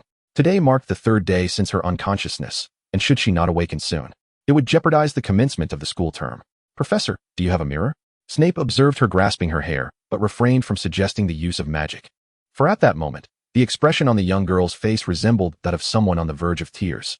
A mirror materialized before her, and Eulica gazed into it, beholding her familiar hair color and a visage that felt vaguely reminiscent. Words eluded her as she beheld the reflection. Her eyes were red-rimmed, filled with anguish. From her previous delusions, she had surmised her identity, yet had hesitated to accept it. Now, disbelief was no longer an option. It is merely a face and a hair color, she mused. How foolish one must be to concern oneself with such superficialities. Your magic remains yours. You still possess the ability to concoct effective potions. Your current demeanor makes me question if the Eulica I knew, who had some semblance of intellect, is merely an illusion. The man's cold sarcasm left Eulica unsure whether to laugh or cry. Such awkward consolation could only come from Snape. Professor, do you recall our previous discussion regarding why Lockhart possessed the mysterious notebook while in a past life it was given to Uncle Lucius? You mentioned that in the past. Due to Uncle Lucius's father Abraxas passing away early, Lucius joined the Death Eaters at a young age, and the mysterious man served as his best man, bestowing the notebook upon him as a reward. In this life, however, that detail has changed. Abraxas lived until Draco's birth, and the notebook was not given to Lucius, but rather to Lockhart. Snape nodded. While he could comprehend if the girl had inquired about Lucius, Narcissa, or Draco, he found it perplexing that she would question someone whose name she likely had scarcely heard. I just experienced a vision, or perhaps a hallucination, where I witnessed the events at the altar. I saw Abraxas, the mysterious man, and what might have been my infant self. I realized that I had been mistaken all along. I was not abandoned or discarded. There truly are individuals who love me. It is astonishing, truly astonishing.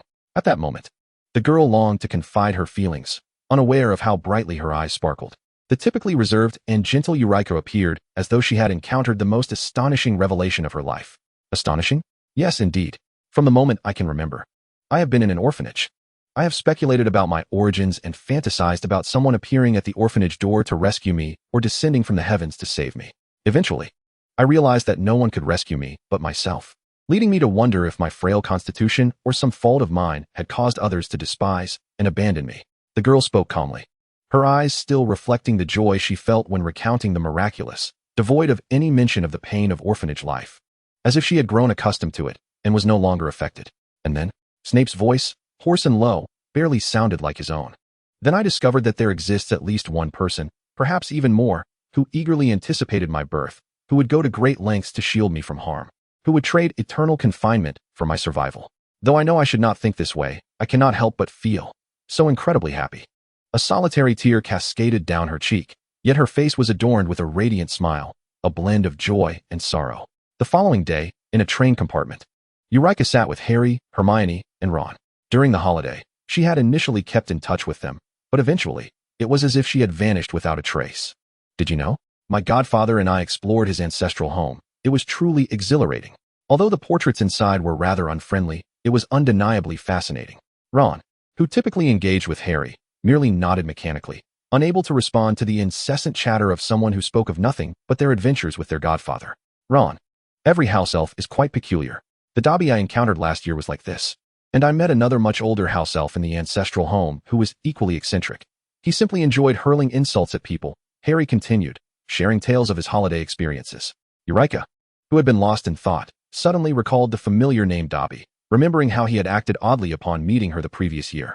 It seemed house elves could discern their masters' identities, judging not by appearances, but by bloodlines. She had often sensed that someone was secretly watching her, their gaze devoid of malice, filled only with eager attention. Eventually, he had ceased to appear. Harry, did you see that house elf named Dobby again? Another alteration in history. Once, Harry had battled the basilisk, and Uncle Lucius had come to the school under some pretext to investigate, taking the notebook that Harry had stuffed into a sock, subsequently handing it to Dobby, thus granting him freedom. Now, everything had changed. That Dobby was rather strange. He went to great lengths to prevent me from attending school, even intercepting my letters and blocking the platform entrance, all while performing a host of bizarre antics. He warned me that Hogwarts was in danger and claimed to be following his master's orders to keep an eye on someone, believing that person intended to commit malevolent acts at Hogwarts, thus feeling compelled to protect me. Harry recalled last year's events with a headache, remembering a glittering fool and a crazed little elf. Malevolent acts? The only misdeed last year was Ron losing his pet, right? Hermione teased Ron. Ron, who had been emotionally attached to Scabbers, felt increasingly miserable at the thought of what had happened to his pet. Please, don't bring it up, Ron pleaded helplessly. The others, noticing his discomfort, felt relieved that he seemed to have moved past that psychological shadow. Malevolent acts? Had it not been for some unexpected intervention, Lockhart would undoubtedly have caused trouble, and Dobby's prediction proved accurate. Harry, what happened afterward? Afterward? Oh, you mean Dobby. The last time I saw him was on the day Lockhart was sent to St. Mungo's after losing his memory. I was alone in the dormitory when he appeared to bid me farewell, saying he was going to find his master to a faraway place. Though I have no idea which house elf he met. To find his master? Is he returning to Malfoy Manor to seek out his father, Uncle Lucius? Or perhaps to find Abraxas? Eureka felt an overwhelming urge to seek out Dobby and inquire about the events that transpired in the past. Yet, she managed to calm herself, resisting the impulse to rush. Inside the compartment, Harry had resumed discussing his holiday with Ron, while Hermione set aside her book, gently pulling Eureka into their cheerful conversation. Gradually, the sunlight waned, and the weather took on a more somber tone. Harry, will you be returning to your aunt's? Eureka asked, familiar with the situation. She had once contemplated using legal means to assist Harry, but upon learning about the magic his mother had previously employed, she abandoned the idea. Indeed, blood protection was currently the most suitable means of safeguarding Harry. I just need to stay there for a short while, and then I can go visit Sirius, Harry replied, his excitement dimming at the mention of his aunt, yet brightening again at the thought of being with his godfather. Since Sirius emerged from Azkaban, his health has been precarious. His emotions have been volatile, and he suffered from severe hallucinations. He spent some time at St. Mungo's before seeking me out. He hadn't intended to return to the old house, but it was Dumbledore who suggested it would provide protection for me. Thus, Sirius inherited the old house. I was truly touched. I hope that once I graduate and no longer require blood magic for protection, I can live with Sirius permanently. How wonderful that would be. Yes. Harry, you have family now. You have us. We will always be together. Hermione intertwined her hand with Harry and Ron's, emphasizing the importance of mutual encouragement among friends. She then shot a playful glare at Eureka, who was smiling at them. Come on, Eureka, join us with your hands. Don't smile like that. It makes me feel as though my grandmother is watching me. Too kind for a teenage girl. Hermione, you are quite terrifying, Eureka teased, lightly placing her hand atop theirs, her eyes sparkling with genuine amusement. Shoo, keep it down. Hermione quickly hushed them, gesturing that there were others nearby trying to rest. Remus Lupin, once a friend of Harry's father and his godfather, was a fellow marauder alongside Peter Pettigrew, who had betrayed Harry's family. Despite his youth, Lupin bore the early signs of age, with wrinkles and graying hair, dressed in tattered clothing. Eureka noted Harry's unfamiliar gaze directed at him. It seemed that since Sirius's liberation, they had not reunited. Eureka's impression of Lupin was complex. She perceived him as a gentle soul, yet at times, his excessive accommodating nature could be disquieting. In the face of the marauder's bullying of Snape, he chose to follow along and ignore it. Although Snape could be quite bothersome during those times, she found herself more aligned with him, especially now that he was her teacher. Despite any fondness she had for him, she could only turn away when it came to her teacher's adversaries. Nonetheless, she held a deep respect for Lupin. His loyalty, diligence, and willingness to sacrifice himself were commendable. Particularly in the end, he became a spy, aiding the Order of the Phoenix within the werewolf community, willingly engaging with those he despised. The pain of that experience was likely beyond anyone else's comprehension.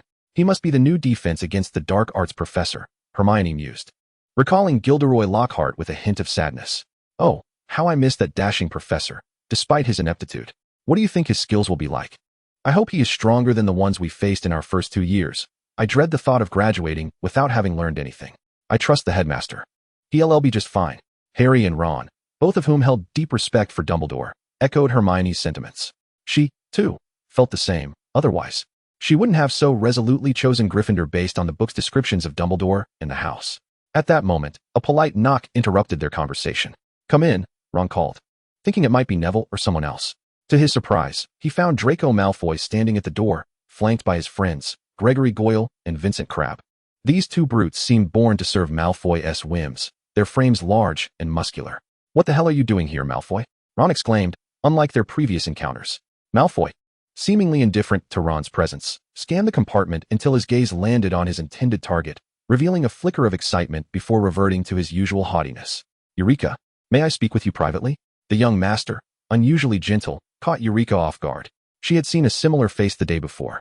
All right, she replied with a smile to the others. I'll step out for a moment. Eureka, don't. It's too dangerous to go out there with him, Ron cautioned. The feud between the Weasleys and the Malfoys, as Eureka surmised, could be traced back generations. She wondered how Ron would react if he ever discovered he was also a member of the Malfoy lineage. It's so cold, do you all feel that? Harry rubbed his hands together, gazing out the window into an unsettling darkness that seemed to suffocate him as the train slowed to a crawl. The sound of the wheels quieted, and the surroundings grew eerily silent, contrasted by the intensifying sound of wind and rain outside. Noticing the chill affecting her companions, Eureka sensed something was amiss. She cast a glance towards the corridor outside, then swiftly pulled Draco inside, along with his two friends. What's wrong? Draco, standing behind her, followed her gaze to the empty corridor, puzzled by her concern. Can you cast the Patronus charm? Eureka asked, her expression grave as she peered outside. If she were not mistaken, something dangerous would soon emerge. I know a bit, but it never takes shape, he admitted. As a noble, he had learned many spells early on, including the Patronus charm, yet had not taken it seriously due to its infrequent use. Understanding the gravity of Eureka's question, he thought, could it be? The Dementors are supposed to be in Azkaban. How could they be here? It's impossible, though he uttered disbelief. Draco had already positioned himself in front of Eureka, determined to protect her, even if he could not yet acknowledge her as his sister. At that moment, shadowy figures drifted down the corridor, drawing closer, Dementors cloaked in tattered robes, their bodies appearing as though they were submerged in decay, with scabbed hands and a foul, rotting appearance. Expecto Patronum. Draco's face went pale as he gripped his wand, trembling, yet he stood resolutely at the door, casting the Patronus charm against the encroaching Dementors. Eureka felt the frail form of the boy beside her grow colder, and the tip of his wand emitted only a wisp of white mist, failing to form a complete Patronus. Ow, why does my Patronus charm keep failing?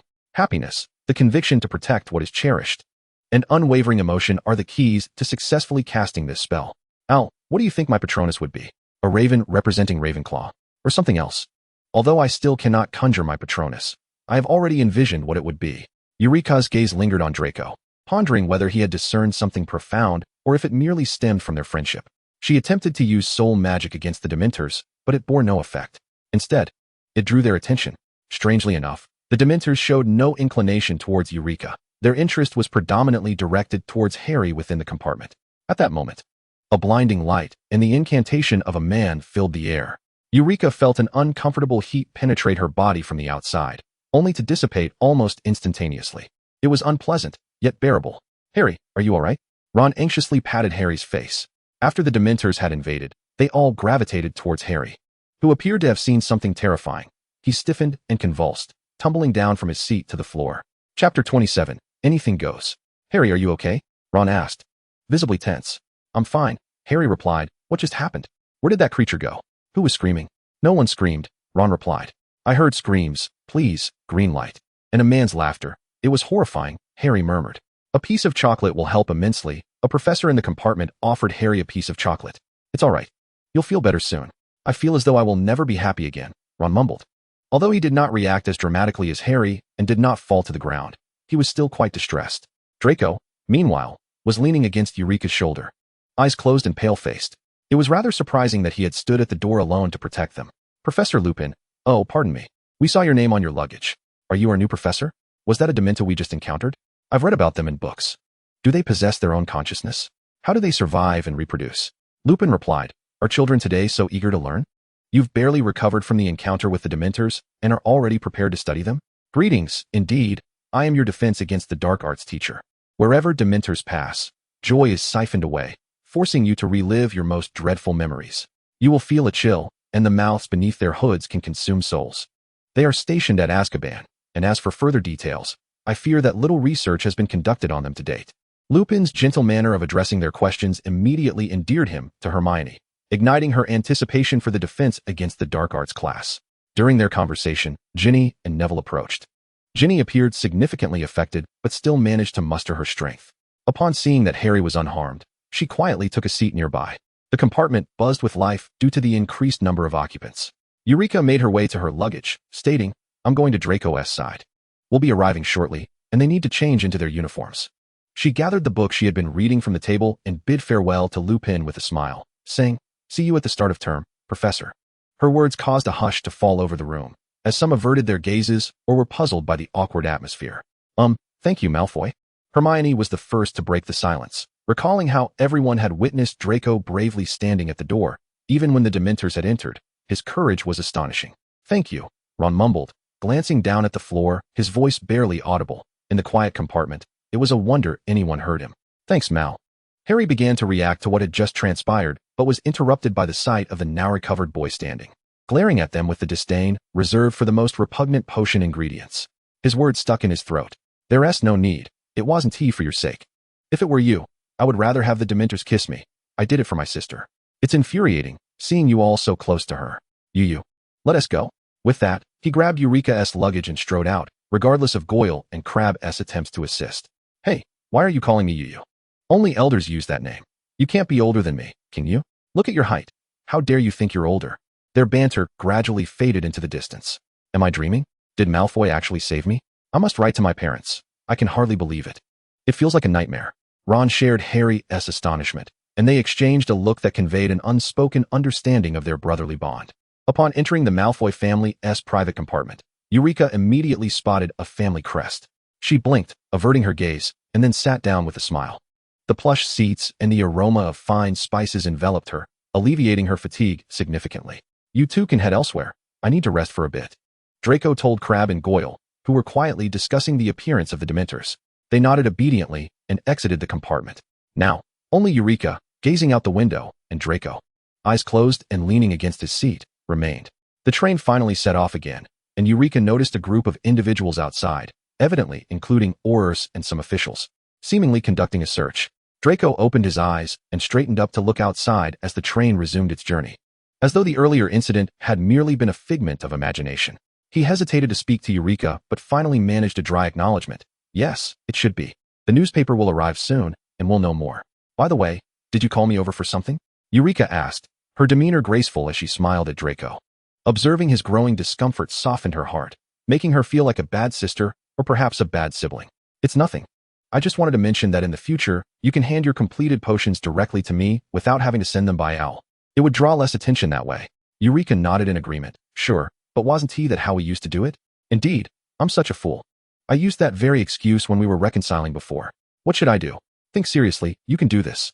I want to apologize. It was my fault in our first year. I shouldn't have harmed you, and later I even humiliated you." He blurted out the apology, turning his head away, his gaze caught by the indistinct scenery outside, while his crimson ears betrayed his inner turmoil. "It's all right." He heard Eureka's voice, filled with laughter, and glanced back uncertainly. She wore a smile, her gentle eyes reflecting his anxiety. "Is it really all right? Next time, do not hastily define someone. Especially since you are a noble, there are only eternal interests, not eternal oppositions. I believe you will achieve this in the future.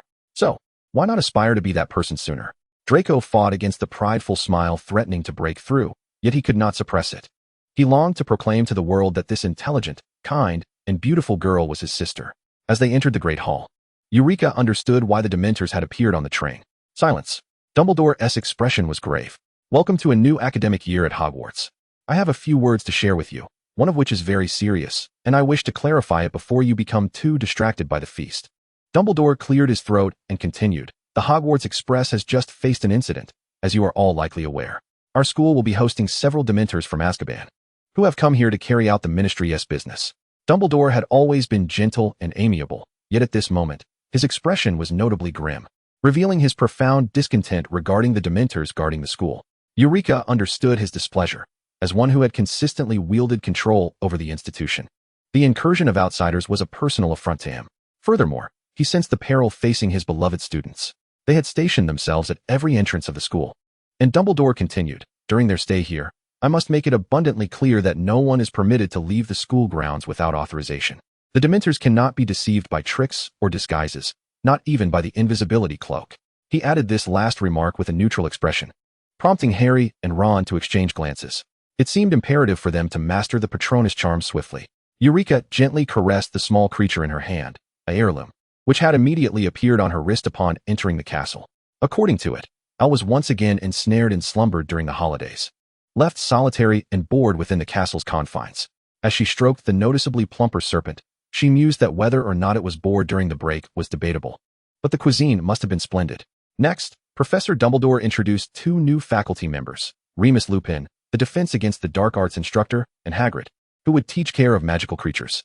Eureka had some familiarity with Hagrid from her first year, yet for reasons unknown, he had since avoided her gaze, leaving her perplexed by the wariness she perceived in his eyes. Naturally reserved, she accepted their cool interactions without much thought. Her attention ultimately fell upon Professor Snape, who, since their first meeting, had exhibited an unprecedented level of hostility. She had often heard Harry express his disdain for Snape, yet she had always perceived him as merely aloof, disliking foolishness during lessons, with sarcasm reserved for moments of anger. Most of the time, he was relatively easy to communicate with. However, she now comprehended the animosity that Harry associated with Snape. The latter cast a gaze filled with intense loathing towards Lupin, as if his contempt could physically wound. Turning her gaze to Harry, she found his expression mirrored hers, equally filled with disdain for Snape. Previously, she could regard their relationship with detachment, believing that it was Snape's prerogative to elicit Harry's hatred while choosing to remain unacknowledged for his sacrifices. Thus, she never broached the subject of Snape's remorse or contributions in Harry's presence, nor did she mention Harry in conversations with Snape. Even though Snape was aware that she should understand everything, what kind of emotions did he harbor, loving and hating?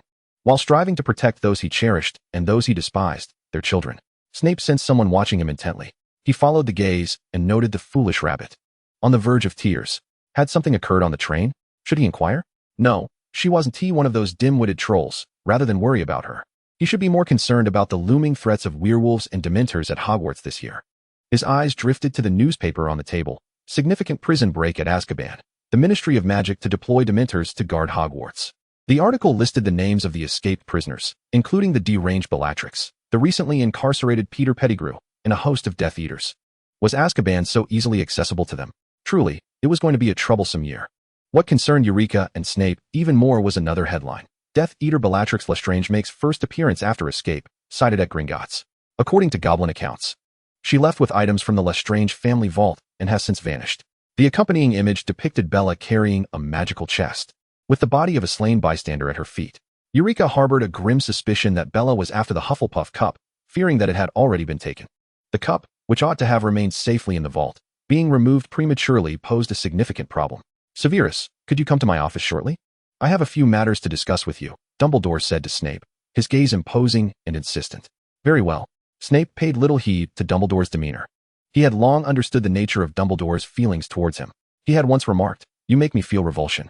Upon hearing that, Snape had realized that in Dumbledore's eyes, he was merely a spy, a guardian of Potter, with his only purpose being to serve as a free potions master. Perhaps there was a modicum of trust, but it was less than that afforded to an ordinary Hogwarts student. Not dwelling on the past, those wounds had been repeatedly torn and mended by the passage of time. His gaze, hollow, drifted towards Potter, a reminder of his transgressions. Severus, you have arrived. Would you care to try the sweets I purchased from a muggle shop? They're called flapjack cakes, and they are quite delectable. Dumbledore, seated, smiled at the man before him, whose expression was fraught with discontent. I assumed you summoned me not merely to indulge in these sickly treats. You are perpetually impatient, Severus. You must assist Remus. It is also for the safety of the Hogwarts students. If it's truly for the students' safety, I believe keeping him out of Hogwarts would be the safest course. Otherwise, during each full moon, one cannot predict how many will become little werewolves. Snape retorted without reservation. Severus, we cannot deny any aspiring young wizard the opportunity to learn. Remus was a victim once too. I have no time. I need to teach 7 years' worth of classes and keep an eye on that perpetually reckless Potter. Do you think I have time? Perhaps you could show a bit more leniency towards the students, such as reducing detentions. That should suffice. Dumbledore picked up a sauce-laden pastry and savored it, a smile of satisfaction gracing his features, yet his words sent a chill down Snape's spine. I believe Miss Eureka Kane's proficiency in potions is quite commendable. She need not be frequently subjected to detention. Of course, as long as I can find a student to assist me with some potions, it matters not. Dumbledore's indifferent attitude puzzled him. In his view, Snape's demeanor towards Eureka was decidedly abnormal, exhibiting a friendship akin to an equal relationship. Yet, this was implausible, as they had had no prior interactions. And Snape was known for his cold disposition. Severus, you must look after Harry. He is becoming more like his mother. His green eyes radiate warmth reminiscent of sunshine. Snape's eyes turned vacant, his tone stiff as he replied, if there's nothing else, I shall take my leave. Remind that werewolf to be responsible, before each full moon. Remember to come to me for potions. With that, he turned and exited the room that suffocated him. Dumbledore watched Snape's retreating figure, his gaze momentarily wavering before solidifying with resolve. He took another flapjack cake, a specialty from the renowned pastry shop near Eulica's orphanage. The sweet flavor now tinged with bitterness. I bring an alert, a plea, I beseech you. What request could a Death Eater possibly make of me? That prophecy. You truly disgust me, Dumbledore uttered with a tone of disdain. Then hide them all. Ensure their safety, I implore you. And what will you offer me in return, Severus? Anything. Dumbledore set aside the confection in his hand, his gaze drifting toward the window, where the inky darkness of the night mirrored the uncertainties of the future. Albus, has Severus departed? McGonagall inquired as she descended the staircase, only to find Dumbledore alone in his office. Indeed, children can be quite a source of vexation. I believe you ought not to be too harsh on him. McGonagall could not fully comprehend why her esteemed elder consistently exhibited such undue sternness toward Severus. I understand he is, at heart, a good lad. However, he often engages in extreme actions, veering off the right path. Were I merely an ordinary old wizard, I would discuss magic and his poorly concocted potions with him. Alas, I am not, and I cannot allow any danger to exist outside of our plans. Dumbledore's tone was solemn and resolute, evoking a sense of sorrow in McGonagall. Once, Albus had been all smiles, his eyes brimming with anticipation for the future, yet he now bore the weight of too many burdens, leaving no room for error. Minerva, please keep a close watch on Harry. I sense a crisis approaching, and it seems a new force is emerging within the magical realm, which I am currently investigating. Harry needs to mature. He is still too weak to confront the formidable foes that await. As you wish. Chapter 28, Her Prophecy. The magical community had grown restless following the escape of prisoners from Azkaban. Surprisingly, apart from a few lesser-known Death Eaters causing disturbances in Diagon Alley, such as Bellatrix and her husband Rodolphus Lestrange, the members of the Order of the Phoenix and the Ministry remained on edge, plagued by an anxiety that stemmed from the unknown. The tumultuous weather outside did little to disrupt the daily lives of Hogwarts students, aside from the occasional sighting of Dementors in the distance, which instilled a sense of unease. In their third year, due to the introduction of elective courses, many classes were attended by students from multiple houses, and Eulica often found herself seated beside Hermione during lessons. One day, they attended divination class, taught by the very professor who had delivered that infamous prophecy years prior. Eulica had always felt that this class fulfilled her childhood fantasies about magic. They entered an eccentric room filled with an array of tables and cushions, where the light cast an omnipresent aura of mystery. The circular walls were lined with shelves and furniture. Eulica felt that as a witch, not being able to perform divination deprived her of much joy, thus she listened intently. Though she understood little, ultimately regretting her choice of subject. All she remembered from the class was Professor Trelawney's foreboding prediction of Harry's demise, the disjoined star, the rat and the scream, an omen of death. Professor Trelawney's voice was filled with fervor, while Harry and his friends wore grim expressions. Despite knowing she foretold someone's misfortune each year, no one wished for such a minuscule probability to befall themselves or their friends. Professor Trelawney, can prophecies truly be trusted? Eulica inquired calmly, placing her teacup before the professor. Of course, one must revere prophecies and have faith in them. Yet you have predicted a student's death every year since becoming a professor, and they all remain quite well. Does that not indicate that your prophecies are without merit? Merely falsehoods. Eulica smiled, but her eyes were cold as ice. It was precisely because of prophecies that so many lives were affected. How dare you speak so? Professor Trelawney's face flushed, her voice sharp and grating. She nervously took a few steps closer to Eulica, poised to respond, when suddenly her expression changed, her voice sounding as though it came from a great distance. A child born under the intertwining of life and death, an eternal sacrifice. The key to the gates of hell. She shall become the eternal sinner, awakening the slumbering deity. Silence enveloped the room, no one daring to speak. Though they did not comprehend the meaning of her words, the unmistakable abnormality of Professor Trelawney compelled them to remain quiet. The words about Black representing death and Malfoy as life had been heard just days prior, and upon hearing Eulica's statement, she immediately recalled these crucial elements. Though the rest remained a mystery to her, was this prophecy somehow connected to her own fate? She pressed her lips together, feigning ignorance as she gazed at the professor. Professor, what did you just say? How did I end up here? As if awakening from a trance, Professor Trelawney suddenly regained her composure, looking around in confusion. Upon noticing the girl before her, she recalled Eulica's earlier provocation. What is your name? Eulica Kane. I shall have you in detention. Yes, detention. Report to Filch tomorrow. Very well. Before class concluded, Professor Trelawney remained in a state of anger, frequently casting disapproving glances at the innocently bewildered Eulica, causing the others to forget the earlier prophecy regarding Harry's demise. Eulica, thank you, Harry said, scratching his head in gratitude for his friend's defense. It's nothing. I simply cannot abide leaving everything to fate and prophecies. A prophecy is merely a statement. If you take it to heart, you will uncontrollably move toward its predicted outcome. If you disregard it, it remains an ordinary statement. Your life is yours to dictate. Eulica gazed earnestly at him, leaving Harry momentarily stunned. He felt her words held deeper meaning, yet he could not fathom it. Let us go. We mustn't be late for Professor McGonagall's transfiguration class. Ron lamented the distance from the tower to the classroom. You all go ahead. I have potions class shortly. Eulica waved goodbye, heading in a different direction. Come out. I see you. She called to the pillar at the corner. A figure emerged from behind the column, possessing eyes of the same hue as Eulica's, filled with dissatisfaction and anger. Why are you so close to that Potter? Perhaps because he is my friend, Eulica replied earnestly, causing Draco's face to redden as he struggled to respond. Oh come now, you were keen to befriend him once. But he rejected me. He turned down the great Malfoy. Draco recalled his past indignation. Harry grew up in the Muggle world, as evident from his attire. His upbringing was far from ideal. I later learned that his relatives treated him like a house elf, while he longed for warm familial affection rather than tentative interactions. Your approach would only remind him of those who bullied him. How could he ever consider you a friend? Eulica explained as she and Draco descended the staircase. It matters not. I have no need for false friendships. Draco's mood darkened momentarily before he returned to his usual haughty demeanor, asserting that not just anyone could be a friend of the Malfoys. Slytherin friendships were exceedingly rare.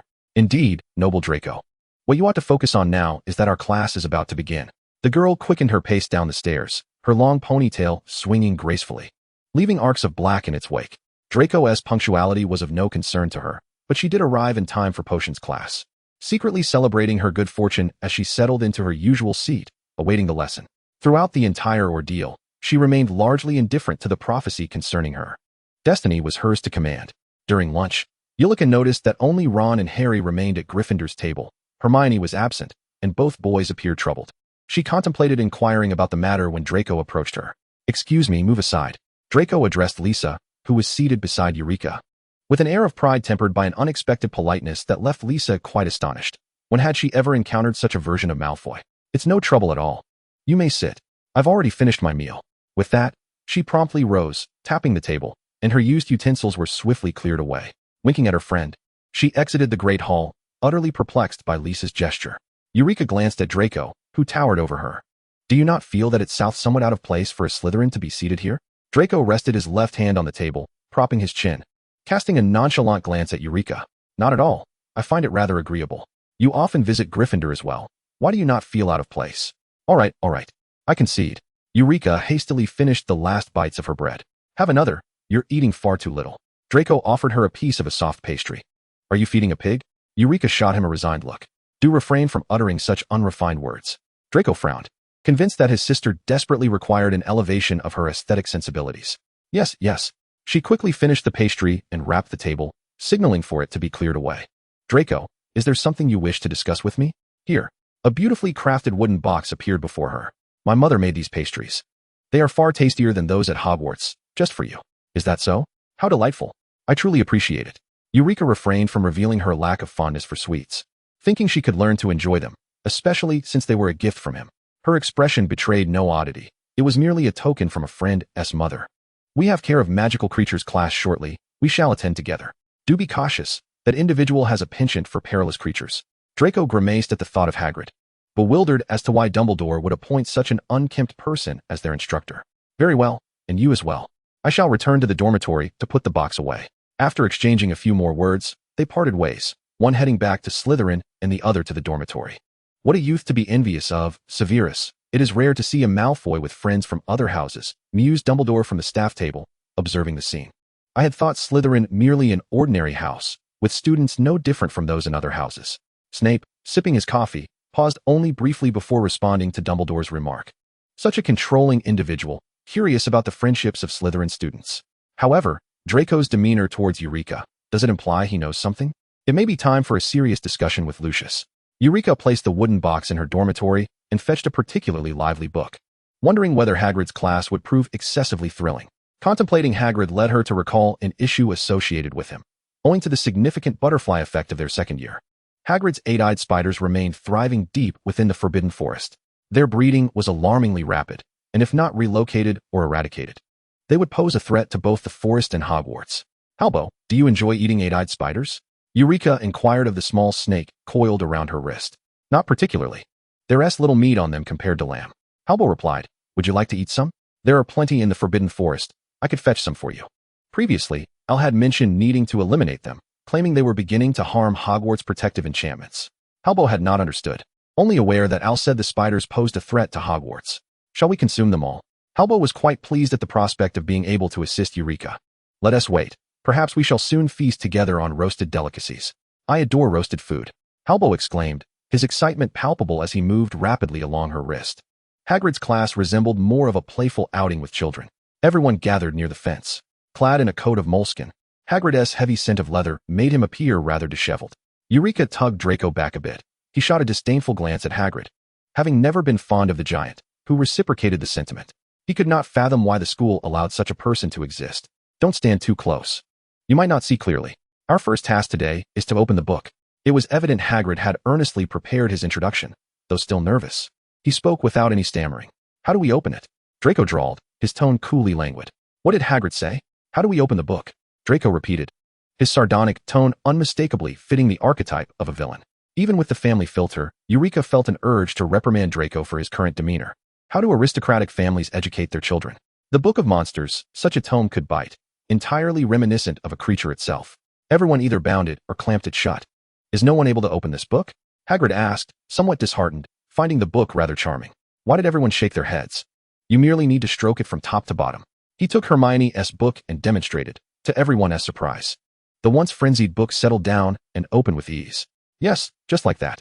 Draco continued, mockingly echoing Hagrid's instructions. Eureka poked Draco gently in the side with her finger. Be quiet. Draco was displeased by Eureka speaking up for Hagrid, yet upon turning to see Eureka smiling at him, he chose to remain silent. Harry, dissatisfied, called out to Draco Malfoy, how dare you speak to the professor that way? Then turning to Eureka, Eureka, come over here. Be wary of Malfoy. Huh? On what grounds do you summon Eureka to your side? If you perceive me as a danger. I find it troubling that you are the one constantly surrounded by trouble, Potter, the one who faints at the sight of Dementors. Draco, donning a hat and joining Goyle and Crabbe in mimicking a Dementor, left Eureka both exasperated and amused. She had repeatedly advised Draco not to target Harry so relentlessly. But it seems certain matters were not easily amendable, such as Draco's antagonism towards Harry and Snape's conflicting feelings of animosity and affection towards him. As they squabbled, students noticed the creatures Hagrid had brought not far off. 12 enormous creatures were led into the enclosure by Hagrid, possessing the bodies of horses with eagle heads, wings, and talons that could easily prove lethal. Are they not beautiful, the hippogriffs? Hagrid exclaimed joyfully. Eureka felt as though she had forgotten something. She watched as Harry, under Hagrid's guidance, perfectly earned the hippogriff Buckbeak's approval and soared into the sky. Suddenly, she recalled Draco's childish provocation of the creatures, leading to an injury that would result in the hippogriff's death, while Harry and Ron, with Hermione's time-turner, ultimately saved it. Draco, I'm a bit frightened. Eureka whispered in his ear, causing him to snap out of his prior intentions with Goyle and the others. Frightened of this beast? Yes. There's a formal bow to greet it. A rather troublesome process, but I wish to learn. Will you teach me? The young girl gazed at Draco with eager anticipation, igniting a surge of courage within him. He felt that, faced with a dark wizard, he would not hesitate to act. Yet, he had not carefully listened to the giant's instructions earlier. What should he do? Should he approach directly? Failure would tarnish his pride as an older brother. Well done, Harry. Who else wishes to give it a try? Harry, invigorated by the thrill of flying, descended with enthusiasm. Upon landing, he cast a wary glance at Draco, who, to his surprise, was intently observing the creature Hagrid referred to as Buckbeak. Many hands shot up, predominantly those of Quidditch enthusiasts, with Slytherins being the least represented. Harboring disdain for such a filthy beast, Draco meticulously followed Hagrid's instructions, and when another participant was called, he stepped forward with determination. Eureka tightened her grip on her wand, poised to defend Draco should the creature attack. However, her worries proved excessive. A Slytherin determined to conquer a beast could accomplish anything. As for manners, who could surpass those who had ingrained etiquette into their very beings from a young age? With polite bows and graceful demeanor, Draco appeared not as a mere boy confronting a monster, but rather as a lavish and exquisite winged horse. Soaring through the air, Draco shed his usual noble demeanor, laughing joyously, the wind tousling his hair, rendering him strikingly handsome. Eureka heard Hermione exclaim, I didn't realize Malfoy could be so dashing. Him? He.S. just an evil, well, perhaps not entirely evil, Slytherin, but I still dislike him. Indeed, there's always an air of malice about him. Harry nodded, acknowledging Ron's sentiments. Despite acknowledging that Malfoy had saved them on the train, they maintained their disdain. This was satisfactory to Eulica, who gazed up at Draco as he descended, a smile gracing her lips. Chapter 29. Hilarity ensues. Mudblood, what curse or potion have you cast upon Master Malfoy? A voice of envy pierced through her thoughts, and Eulica turned to find Pansy Parkinson before her. Since the thawing of relations between Draco and herself, she had felt the piercing glares of Slytherins, with Pansy being the most vehement. This young lady had always aspired to claim the position of Mrs. Malfoy, viewing any female who conversed with Draco as a rival, especially someone like Eulica, who evidently shared a close bond with him. If I were you, I would retract that statement. Some words are not befitting a noble lady. Moreover, how weak do you perceive Draco or the Malfoy family to think he could be cursed or poisoned by someone newly acquainted with the wizarding world? Eulica raised her head slightly, mimicking Draco's haughty demeanor, elongating her words. To onlookers, this may have appeared as an endearing childish attempt to emulate adulthood. Yet to Pansy, it was a blatant mockery. How dare you, you wretched girl! Pansy exclaimed, reaching out to grab Eulica by the collar. Yet, a girl as adept at navigating the alleyways as Eulica could hardly be restrained by a mere young witch. She stepped back and sidestepped Pansy's furious advance. Pansy, having exerted too much force, stumbled forward. Eulica extended her arm, catching the slender girl's waist, and once she regained her balance, released her and moved aside. Eulica perceived this as merely a manifestation of Pansy's jealousy, nobility-valued reputation, and it would be too humiliating to let her fall awkwardly. However, her kindness only served to embarrass Pansy further. In retaliation, Pansy brandished her wand, Trip Jinx, a curse to trip someone. Such a vengeful spirit. Eulica shook her head, evading the spell but refraining from retaliating. As a model student in the eyes of others, she would not resort to any misconduct in class. Stop. What are you doing? Hagrid stormed over, witnessing a Slytherin student attacking others from different houses. 10 points from Slytherin, you naughty child. Get away, filthy. Pansy, be quiet. Draco angrily interrupted her, causing her eyes to redden, though she quickly regained her usual haughty demeanor, unwilling to reveal any weakness. Are you all right? Draco approached Eulica, surveying her from head to toe. Seeing her smile and shake her head, signaling that she was unhurt, he sighed in relief. Despite his anger towards Pansy's provocation, this was not the time to address it. Professor, everything is fine here. You may continue the lesson. Draco would not allow others to witness their embarrassment. Any issues would be resolved within their own house. Yet, he failed to notice the dissatisfied glances from some Slytherin students directed at him, an observation that Eulica happened to catch. Hagrid glared at the group before him, his straightforward nature unable to comprehend their behavior, simply deeming them too wicked. Are you all right? He had a particularly strong impression of the girl named Eulica Kane. Every time she approached him, he felt a sense of danger, leading him to avoid her. Yet, he knew she was a good child, having been present when Norbert, that adorable little dragon, was born. It's nothing, just a bit of fun. Professor, may I give it a try? Eulica expressed her curiosity about the sensation of flying. She was not particularly skilled with a broom and had only barely passed her flying tests. Heights had always eluded her. The creature before her, though it appeared dangerous, could fulfill her desire for flight if approached correctly. Of course, go ahead and try. Buckbeak is the gentlest of creatures. Hagrid strode towards Buckbeak, feeling a wave of relaxation wash over him as he distanced himself from Eulica. As Eulica approached Buckbeak, preparing to follow the steps, she bowed. However, Buckbeak began to fidget, anxiously retreating. As Eulica advanced another step, all 20-odd creatures suddenly scattered in panic, disregarding the chains around their necks as they fled the area. Come back. Quickly, Hagrid shouted. Aghast. What have you done? Me? I didn't do anything. Eulica exclaimed, stunned as she watched the creatures flee in chaos. What had transpired? Was it something peculiar she had done while being around Slytherins?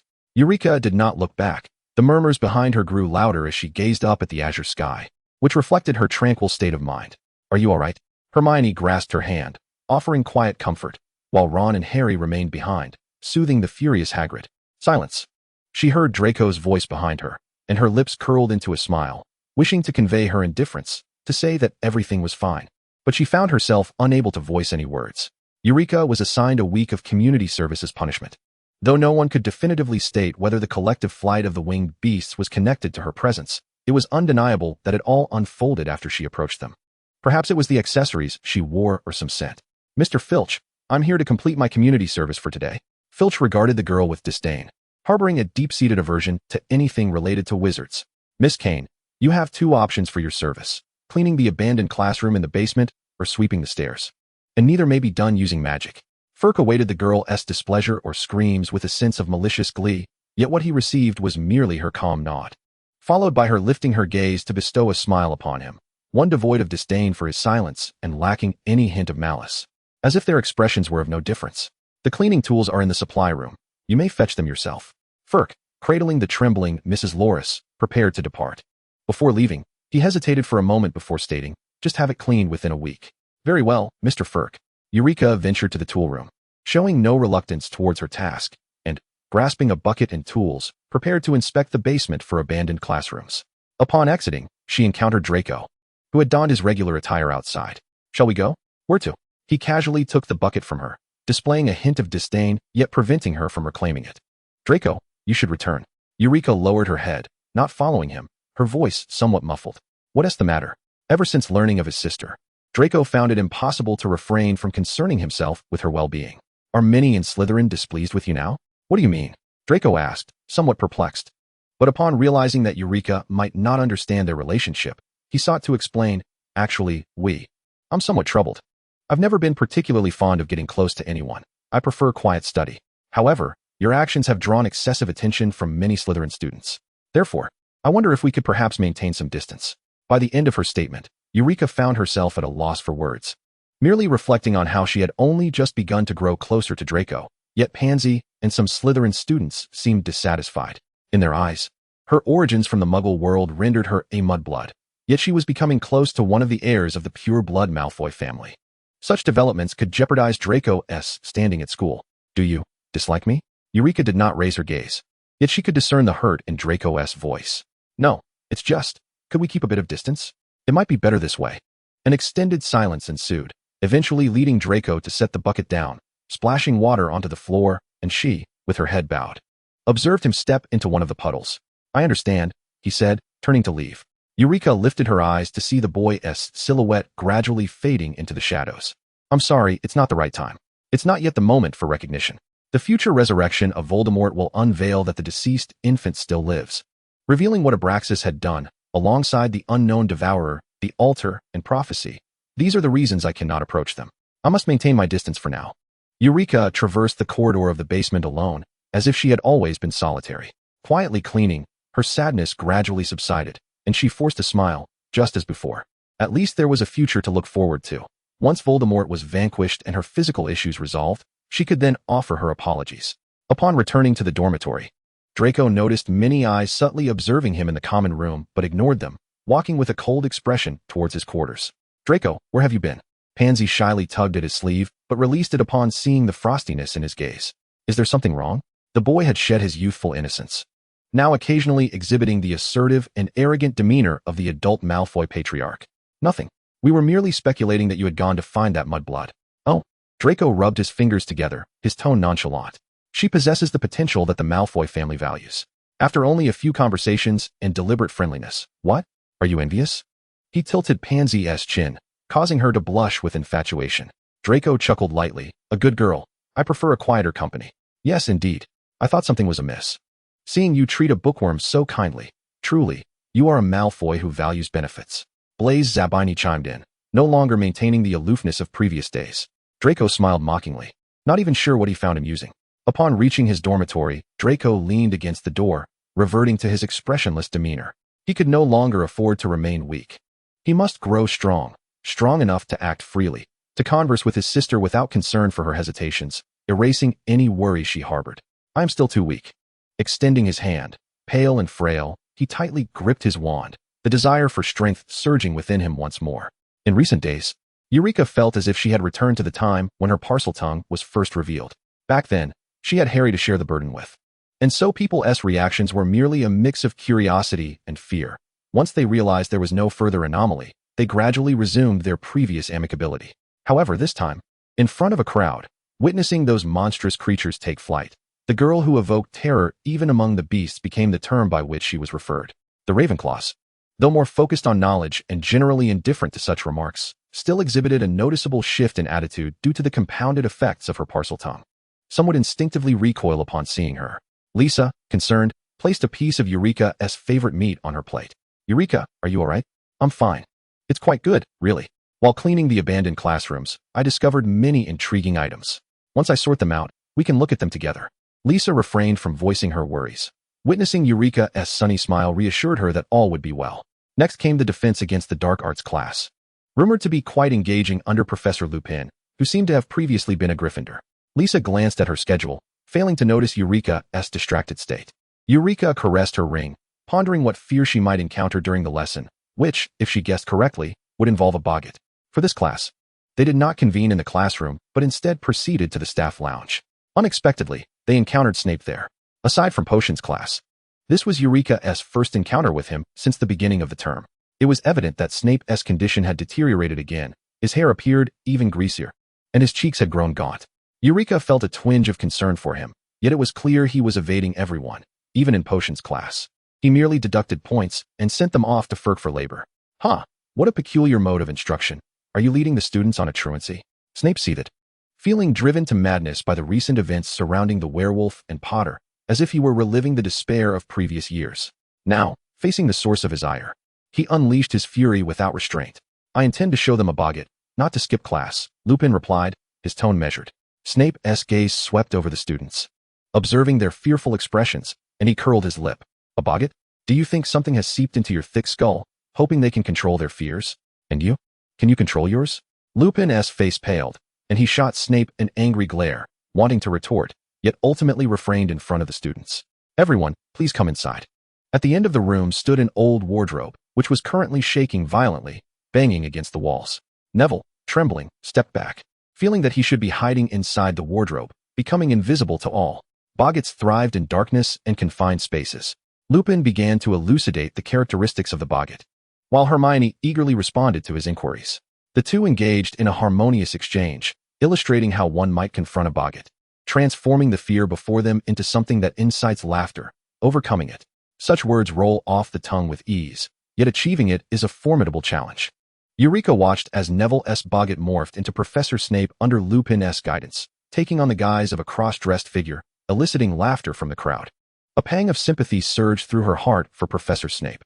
Though he may have wronged many, he had not wronged them. His rigorous standards were not a justification for ridicule. Oh, Snape, it's merely a jest. I trust you won't take offense, Lupin said with a smile directed at Snape, who remained seated. The laughter in the room faded, replaced by an atmosphere thick with tension, as they dared not glance at Snape's countenance. How amusing it is that every time it is merely a jest, you truly remain unchanged after all these years. Snape retorted with a bitter smile. He had long witnessed the cruelty of these so-called jokes and the ingratitude of the young ones. While disappointment flickered within him, he remained largely unperturbed. Besides, having witnessed this scene in a past life, he was present now to await Eureka's boggart, concerned that some unwelcome person or event might emerge, perhaps even the Dark Lord himself. A flicker of guilt crossed Lupin's eyes, but it quickly dissipated. As if he had heard nothing amiss, he consoled the near-crumbling Neville and continued to encourage each student to take their turn. Mummies, rattlesnakes, eyeballs, crabs. Each student faced their challenges in turn until it was Eureka's moment. Snape set his book aside. With a clap, the previous student's manifestation of fear, a puppet, vanished, and swirling black mist began to coalesce. Eureka, initially curious, now felt a surge of anxiety. Mary, have you come across any intriguing news today? You seem engrossed. One voice chimed. There's nothing of value. Just a slew of frivolous jokes. Everything is utterly dreadful. Each day feels more dismal than the last. Oh, but I did find one amusing tidbit. Yesterday, on Privet Drive, a traffic incident occurred. According to Mrs. Dudley, who lives nearby, it was caused by someone crossing the road recklessly. You see, Privet Drive is frequently the scene of mishaps. The black mist had yet to take form, merely conveying the voices of two women in conversation. With calm determination, Eureka recited the incantation, and before her materialized the figure of a female werewolf, clad provocatively. Oh, what a delightful spell, she remarked, tilting her head with a smile toward the now grim-faced Lupin. I quite like it. Eureka was aware that her actions were somewhat excessive, yet she felt justified in her anger toward Lupin for continuing to consume the wolfsbane potion, meticulously brewed by Professor Snape, only to mock him in front of the very students present. Thus, she felt compelled to respond in kind. Not transforming into a moon was, after all, a merciful act. Miss Kane, Snape's voice resonated pleasantly through the room, drawing many eyes toward him. Do remind me to award you extra points in our next potions class for enhancing my understanding of the boggart. Upon seeing the glimmer of amusement in Snape's eyes, Eureka's previously stifled spirits lifted considerably, and she nodded in acknowledgement. Snape had achieved his aim and departed in good spirits, having witnessed an entertaining spectacle. Two individuals who had both been in low spirits had inexplicably found joy in this classroom. Chapter 30, Hogsmeade. Eureka, your fears are quite peculiar. Are you afraid of those too? Lisa had just attempted her turn, confessing her fear of her somewhat fearsome grandfather, a rigid old aristocrat.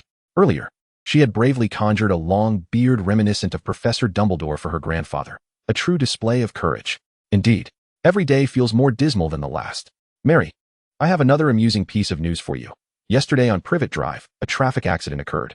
Mrs. Dursley, who lives nearby, stated it was caused by someone crossing the road. You see, Privet Drive is frequently the scene of mishaps. At that time, she had been confined to bed once more due to a surge of magical energy, unaware of the world she had entered, believing she would return to her former life. Despite being battered both physically and emotionally, filled with hope, until she heard those two names, Dursley on Privet Drive, a realization that was utterly despairing. She never expected that this would be her innermost terror. Lupin subsequently became the most beloved professor throughout the entire academy, barring Slytherin, of course, as they resented him for insulting their head. Nevertheless, even without their numbers, those who appreciated Lupin's teaching vastly outnumbered any dissenters. Draco expressed their ire in various subtle, yet unmistakable ways. Why is he dressed like our house elf? Is that a new fashion? While the Slytherin's mockery of Professor Lupin was unjustifiable, was it right for Lupin to ridicule a fellow professor in front of students? Such disputes began to escalate among Ravenclaw and Hufflepuff as they engaged in mere discussions and debates. However, the other two houses resorted to clandestine conflicts, with tensions between them intensifying. With the conclusion of Eureka's labor service, she had effectively offended two professors in Professor Trelawney's class. She was entirely ignored as if she were invisible. Meanwhile, in Hagrid's lessons, he frequently lamented, "Where have my little darlings gone?"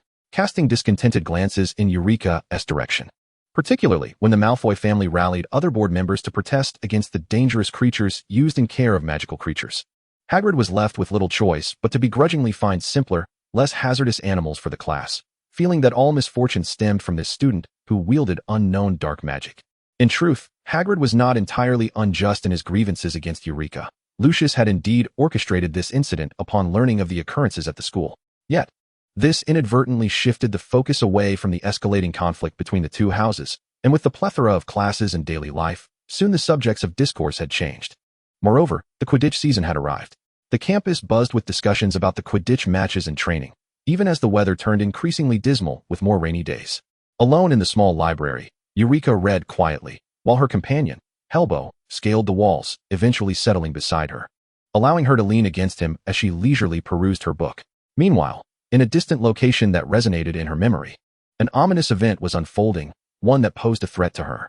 The Gaunt Manor. In the desolate silence of the land stood an abandoned, crumbling mansion, its entrance adorned with a serpent-shaped ornament, a remnant of a once glorious family. A group of cloaked figures suddenly appeared, most clad in uniform attire, with a faint emblem visible at their cuffs, the mark of the Death Eaters.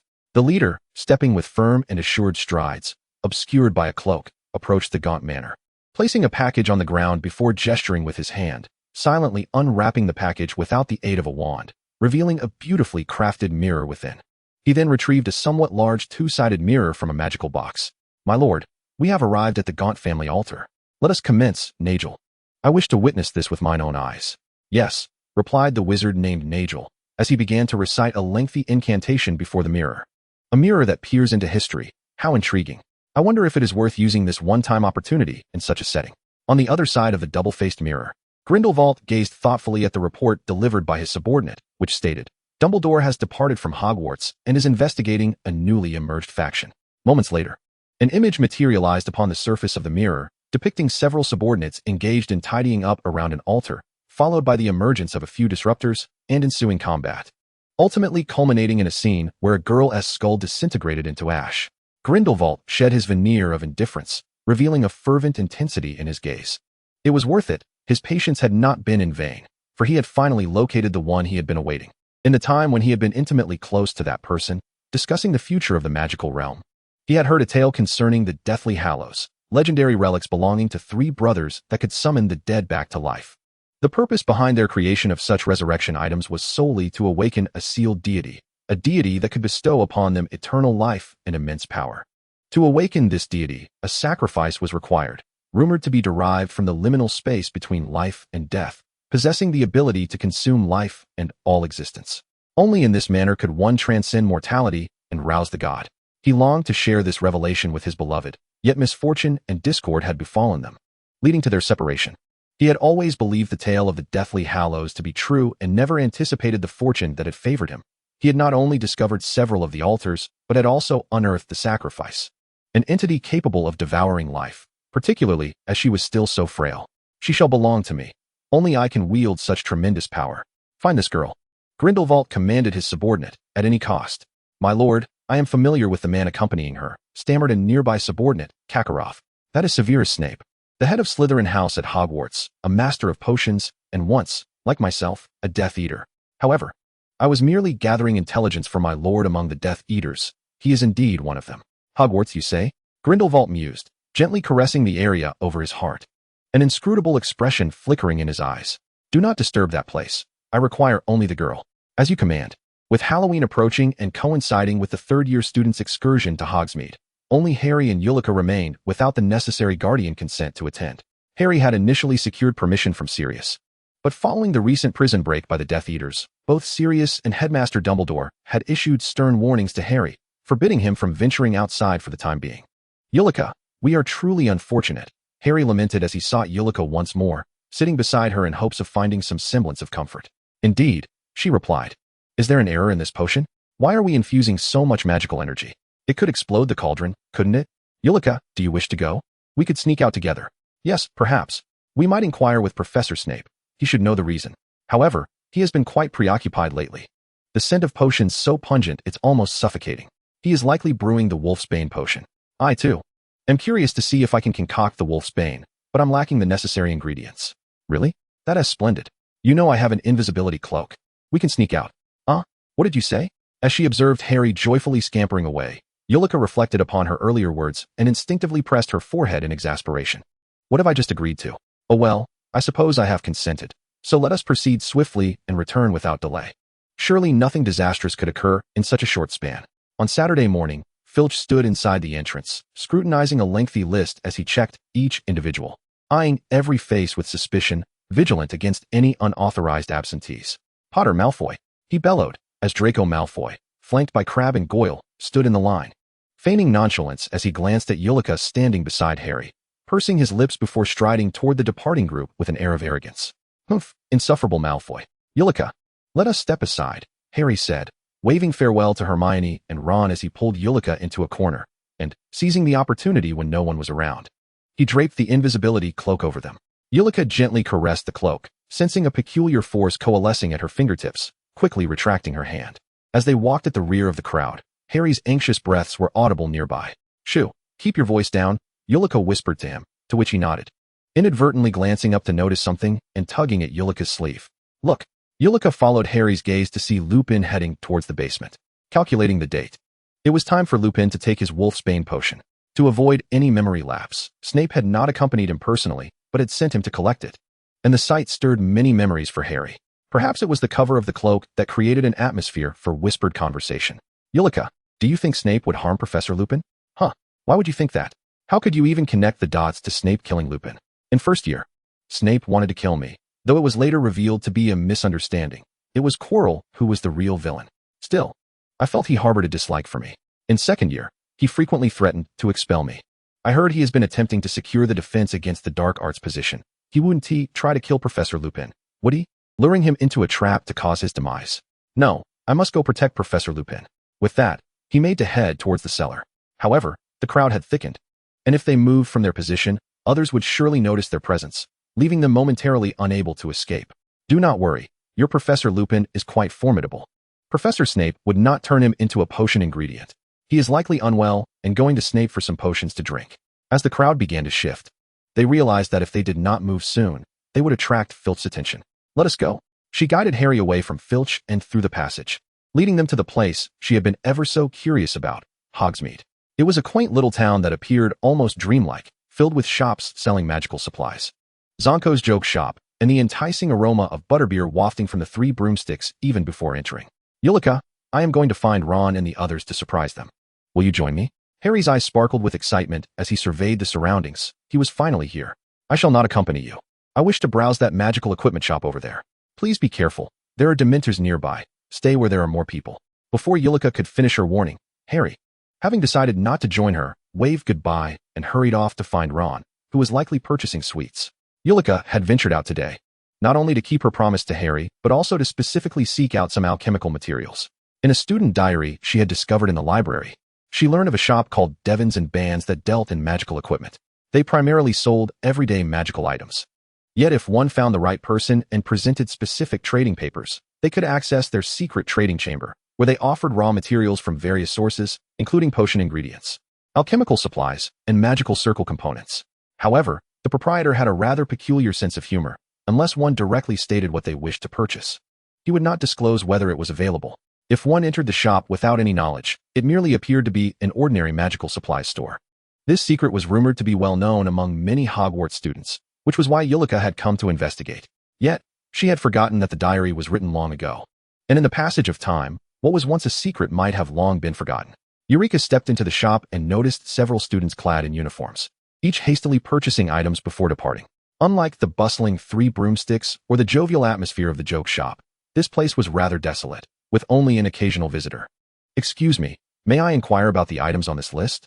Eulica inquired gently, presenting a parchment filled with scribbles to an elderly woman in the corner, who had been knitting with her head bowed. The frail old woman, resembling a muggle with a few metallic needles in hand, patiently worked on her knitting.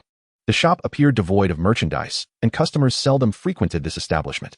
Upon entering, Eulica had approached this very spot, her voice soft as she posed her question to the elderly figure. The woman paid no heed to Eulica initially, continuing to knit a few more stitches before slowly placing her needles down. Her gnarled hands took the parchment, scrutinizing it closely, particularly the vivid red floral motif in the lower left corner, before setting it aside and resuming her knitting. "We have everything you seek. Please step inside," she finally uttered, removing a completed stitch from her garment, extracting a silver needle, and inserting it into a chair. The chair slid aside, revealing a gaping fissure in the wall behind, as if it were made of parchment. Eulica frowned, sensing the potential danger of venturing into the unknown.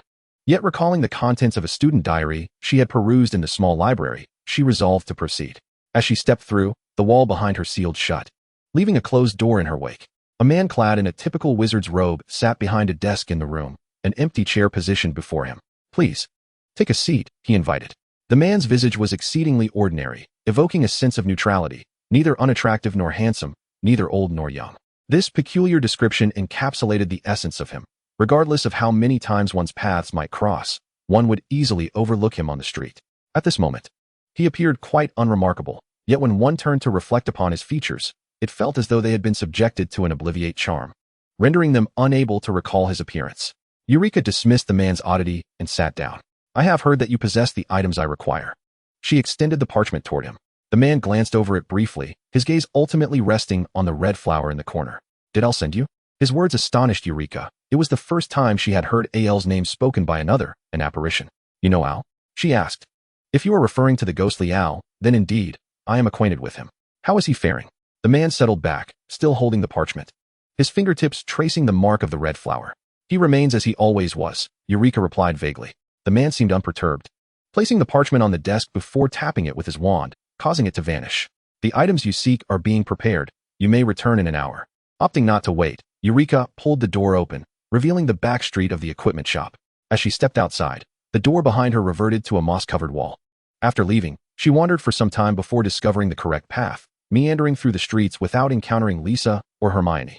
Alone, she strolled quietly, planning to retrieve her belongings and return to school. At that moment, she stumbled upon a shop called the Three Broomsticks. Curiosity surged within her. It was a place rich with tales. Since she was already there, she decided to take a look. Upon entering, she found many tables occupied by couples or groups of friends. Eulica managed to find a corner booth for two and seated herself. She casually ordered a butterbeer, despite having no intention of drinking it, as she had never been fond of alcoholic beverages. However, it would be impolite to occupy a seat without ordering, and her curiosity about the drink prompted her to place the order. The establishment was filled with soft, melodic music reminiscent of medieval ballads sung by wandering minstrels. She relished the tranquility enveloped by this white noise, lamenting the absence of a book to read, as such a setting was perfect for quiet reflection. "Minerva, where has Albus gone? Has he mentioned anything to you?" She overheard Professor McGonagall conversing with Madame Pomfrey, her tone tinged with concern. It seems something must have transpired, Otherwise, he wouldn't look so troubled. Chapter 31, in reverse. Don't worry, Poppy, Albus can resolve anything, Professor McGonagall reassured her. He mentioned he would be stepping out for a while. Eulica, seated just beneath the staircase, clearly heard their exchange, though they were oblivious to her presence. Albus Dumbledore had left? It seemed something significant must have occurred. But lacking curiosity, Eulica chose not to dwell on it. She merely awaited the time to collect her items before returning to school. Suddenly, a loud explosion resonated from outside, accompanied by the frantic screams and hurried footsteps of many. What is happening? It's the Death Eaters. Run. At the utterance of these words, the patrons in the shop began to flee. Eulica rose, her gaze drawn to the ominous dark mark visible outside the window, a wave of fear washing over her. Though she remained calmer than most, she sensed the inability to apparate, likely due to a spell cast over the entire town. Gripping her wand tightly, she followed the crowd in their rush to escape. Those upstairs began descending as well, including not only Professor McGonagall and Madame Pomfrey, but also Professor Flitwick, providing Eulica with a sense of reassurance. Everyone, remain calm and exit in an orderly fashion. The upper years will follow Professor McGonagall at the front, while the younger students will remain in the middle. Madame Pomfrey will bring up the rear to ensure everyone's safety. Professor Flitwick maintained order, orchestrating the optimal escape route, restoring some semblance of calm to the chaotic scene. He faced the approaching crowd, moving against the tide, his diminutive stature embodying remarkable resolve. Follow me, Professor McGonagall asserted, her priority being to escort the children to safety before she could assist others. Madame Pomfrey beckoned individuals fleeing from other shops to join the throng. Eulica refrained from following Professor McGonagall, knowing that her presence might hinder their escape. Yet, the thought of watching her esteemed professor confront danger alone weighed heavily on her conscience. Casting a disillusionment charm upon herself to conceal her presence, she tucked herself away in a corner. Professor Flitwick, are you all right? Not far off. Harry supported Flitwick as he stumbled, while Ron struggled to carry the unconscious Hermione. They appeared quite beleaguered, and a sharp, maniacal laughter echoed from nearby. Little darlings. Let your Aunt Bella give you a hug. Bella, you handle them. I will deal with those pesky little ants. A man's voice emerged. His words slurred as if he were speaking with something in his mouth. Harry Potter is mine. I shall deliver him to the master, who will surely be pleased. The maniacal laughter reverberated throughout the town, and Eulica observed Harry's face, fearful yet furious, as he prepared to retaliate. However, nearly 10 pursuing Death Eaters were closing in, leaving only Professor Flitwick to defend them. You all go ahead. As the distance between them and the pursuers narrowed, Professor Flitwick halted, signaling for Harry and the others to flee. No, I won't leave you, Professor. I'll help you. I'm not afraid of them, Harry declared, gripping his wand with determination, even as fear flickered in his eyes. You cannot prevail against them. It would be far more perilous for me to exert myself in safeguarding you. Depart swiftly. I shall endure until others arrive, Flitwick stated calmly, a master of dueling well aware of how to enhance their chances of survival in the present predicament. Harry, the professor speaks the truth. Was it not the professor who sustained injuries in his endeavor to protect us? Ron, unusually composed at that moment, perhaps due to Hermione's prior defense against the Cruciatus curse, suddenly grasped the necessity of maturity. He resolved to prevent further harm to his friends, especially Hermione, who also required urgent care. After a moment's hesitation, Harry decided to heed the professor's advice and sprint toward the gathering point at the school. Eulica produced several potion vials from her possession. Earlier, she had crafted a diminutive storage bracelet through alchemy, not grand in size, yet sufficient for small items. Drawing on her prior experience gleaned from Professor Snape at Little Hangleton, she had filled it with numerous potions, now retrieving those infused with toxins or corrosive properties. She ascended to a vantage point, allowing her to clearly observe Professor Flitwick and the group rushing towards him. Within the school, Professor Flitwick was immensely popular. His lessons were substantive, treating all students across the houses with equality. Additionally, he was a master duelist, keenly aware of an individual concealed atop a nearby rooftop. Though sensing no malice, he chose to remain silent. His singular focus was survival. Cruciatus. This was Bellatrix's favored and most proficient curse, as she relished mimicking her master's every habit, loyal as a devotee to a deity. Flitwick adeptly transfigured a nearby wooden bench into a colossal shield to deflect the curse, nimbly evading to the side, while Rodolphus Lestrange, who had been waiting for his movement, unleashed a similar curse aimed at the professor. Protego. Flitwick slid to the ground, narrowly avoiding the onslaught. A throng surrounded him, casting offensive spells. Despite their individual lack of strength compared to Flitwick, their numbers posed a significant threat. Within moments, a wound had been inflicted upon him. A flock of birds. A girl's voice rang out as a swarm of birds descended upon the encircled wizards, forcing them to dodge the avian assault and momentarily alleviating Flitwick's burden. Seizing the opportunity, he incapacitated 3 adversaries. In the midst of evasion and spell casting, he recognized the one aiding him, Eulica Kane, a student from their house. "Professor, get down." The Death Eaters were momentarily taken aback. What was this spell? Yet, those who needed to comprehend did. Flitwick, already diminutive in stature, instantly crouched low to the ground, rolling to the side with agility. Arrow, shooting spell. The arrow summoning spell was not commonly employed. Calling forth arrows from a wand was impractical for wizards, typically reserved for celebratory interactions during festivities. Nonetheless, no spell was inherently noble or mundane. At this moment, it was perfectly apt. At the arrow's tip, potion vials soared towards the crowd, promptly spilling or detonating upon impact. Damn it! What is this? Help! I cannot breathe. Bellatrix relinquished the individual she had seized, who now lay unconscious, their complexion ashen. "Who are you?" Bellatrix directed her wand at the girl who had leapt from the rooftop. The girl, disregarding her, felt a wave of relief upon seeing Professor Flitwick approach. "Rather than inquiring about my identity, should you not be fleeing? The Aurors must be nearing. As are the professors from the academy. Why do you not escape?" Eulica's calm gaze swept over the poisoned and injured individuals before her, her demeanor betraying an inner turmoil. Who could predict whether the Aurors would arrive in time, or if the professors would make it? Merely a little girl. Bellatrix arrogantly dismissed anyone outside her masteress' favor. Today, her good humor allowed her to utter a few extra words. Otherwise, the girl held no significance beyond being a pure-blood servant, to be discarded along with all other purebloods, half-bloods, and mudbloods, deemed worthy of annihilation. Just a lunatic. Eulica lifted her chin slightly, mimicking Draco's demeanor, snorting disdainfully while her eyes remained keenly observant of them, her grip on her wand tightening in readiness. Flitwick stood resolutely before Eulica, steadfastly protecting the students behind him, as both sides prepared to raise their wands once more. A surge of magical energy emanated from behind Flitwick. Aurors had arrived. "Damn Aurors, we must depart." Without a moment's hesitation, Bellatrix utilized a port key to escape, indifferent to the others. Those who had ingested the antidote barely managed to flee, leaving 3 individuals in a state of unconsciousness.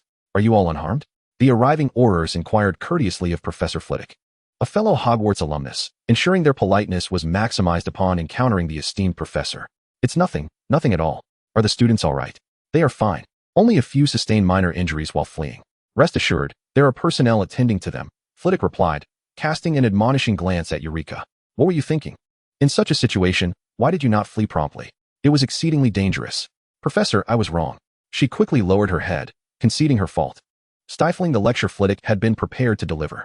A naturally amiable individual, Flitwick sighed, refraining from reprimanding her further. Though concerned for Eulica's safety, he felt a swell of pride for her assistance. Upon their return to Hogwarts, he would award Ravenclaw 20 points for her exquisite spell application and potion expertise. Wonderful. Eulica beamed at her ability to contribute. Meanwhile, a throng of students awaited their return to Hogwarts at the designated passage, entering in an orderly fashion. With the assistance of the Aurors, Hermione had regained consciousness, the agony from the Cruciatus curse causing her to retch repeatedly. Ron and Harry supported her, filled with concern and uncertainty. "It's all right. When we return, we shall have your potion professor brew some antidotes for you." An Auror approached them, carrying water and snacks. "Here, have some to settle your stomach." Hermione accepted the offered items, sipping cautiously. Ron, plagued by guilt and worry, could not bring himself to eat, pacing anxiously around Hermione. Harry, feeling parched, gulped down several mouthfuls. He reflected on the day's events, seething with anger at himself. He had truly been the type of arrogant fool described by the old bat. How could he have forgotten about the Death Eater's escape? He was a nuisance, and he should not have been present. If it were not for him, perhaps those individuals would not have acted, and Hermione and the others would not have been harmed. It was all because of him. Harry felt as though he could hardly breathe, as if the very air around him were oppressive, and a pain radiated from his back, though it paled in comparison to the anguish in his heart. Harry, we're leaving." He was jolted from his guilt and self-recrimination by Hermione and Ron calling his name. "What are you thinking, so lost in thought? There are fewer of us now. We should depart," Hermione observed, her complexion pale yet improved from before, noticing Harry's unusual demeanor. "It's nothing, let us go. Has Professor Flitwick not returned yet?" The group turned their gazes toward the distance, just as Professor Flitwick and Eulica reappeared, the latter carrying a large parcel. "Professor Flitwick." They rushed to greet him. Their eyes reddened, unable to forget the figure that had appeared in their moment of peril. Everything is all right. You should head back now." Professor Flitwick consoled several individuals, refraining from casting blame upon them. In his heart, he believed these children bore no fault. The true culprits were the Death Eaters. "Eulica, did you encounter those individuals just now? Are you unharmed?" Ron inquired. "I am unscathed, with the professor present. Professor Flitwick is truly remarkable. His application and evasion of spells resemble a form of art, pleasing to behold, Eulica exclaimed with heartfelt admiration, causing Flitwick to feel a mix of pride and bashfulness, prompting him to praise Eulica's timely and effective assistance earlier. As the group made their way towards the school corridor, Eulica noticed the gashes on Harry's clothing and the blood-soaked fabric of his robe. Harry, the wound on your back has yet to be treated. Oh, I hadn't even noticed I had a wound back there. Now that you mention it, I do feel a bit of pain. I'll ask Madame Pomfrey for some ointment on our way back, Harry dismissed.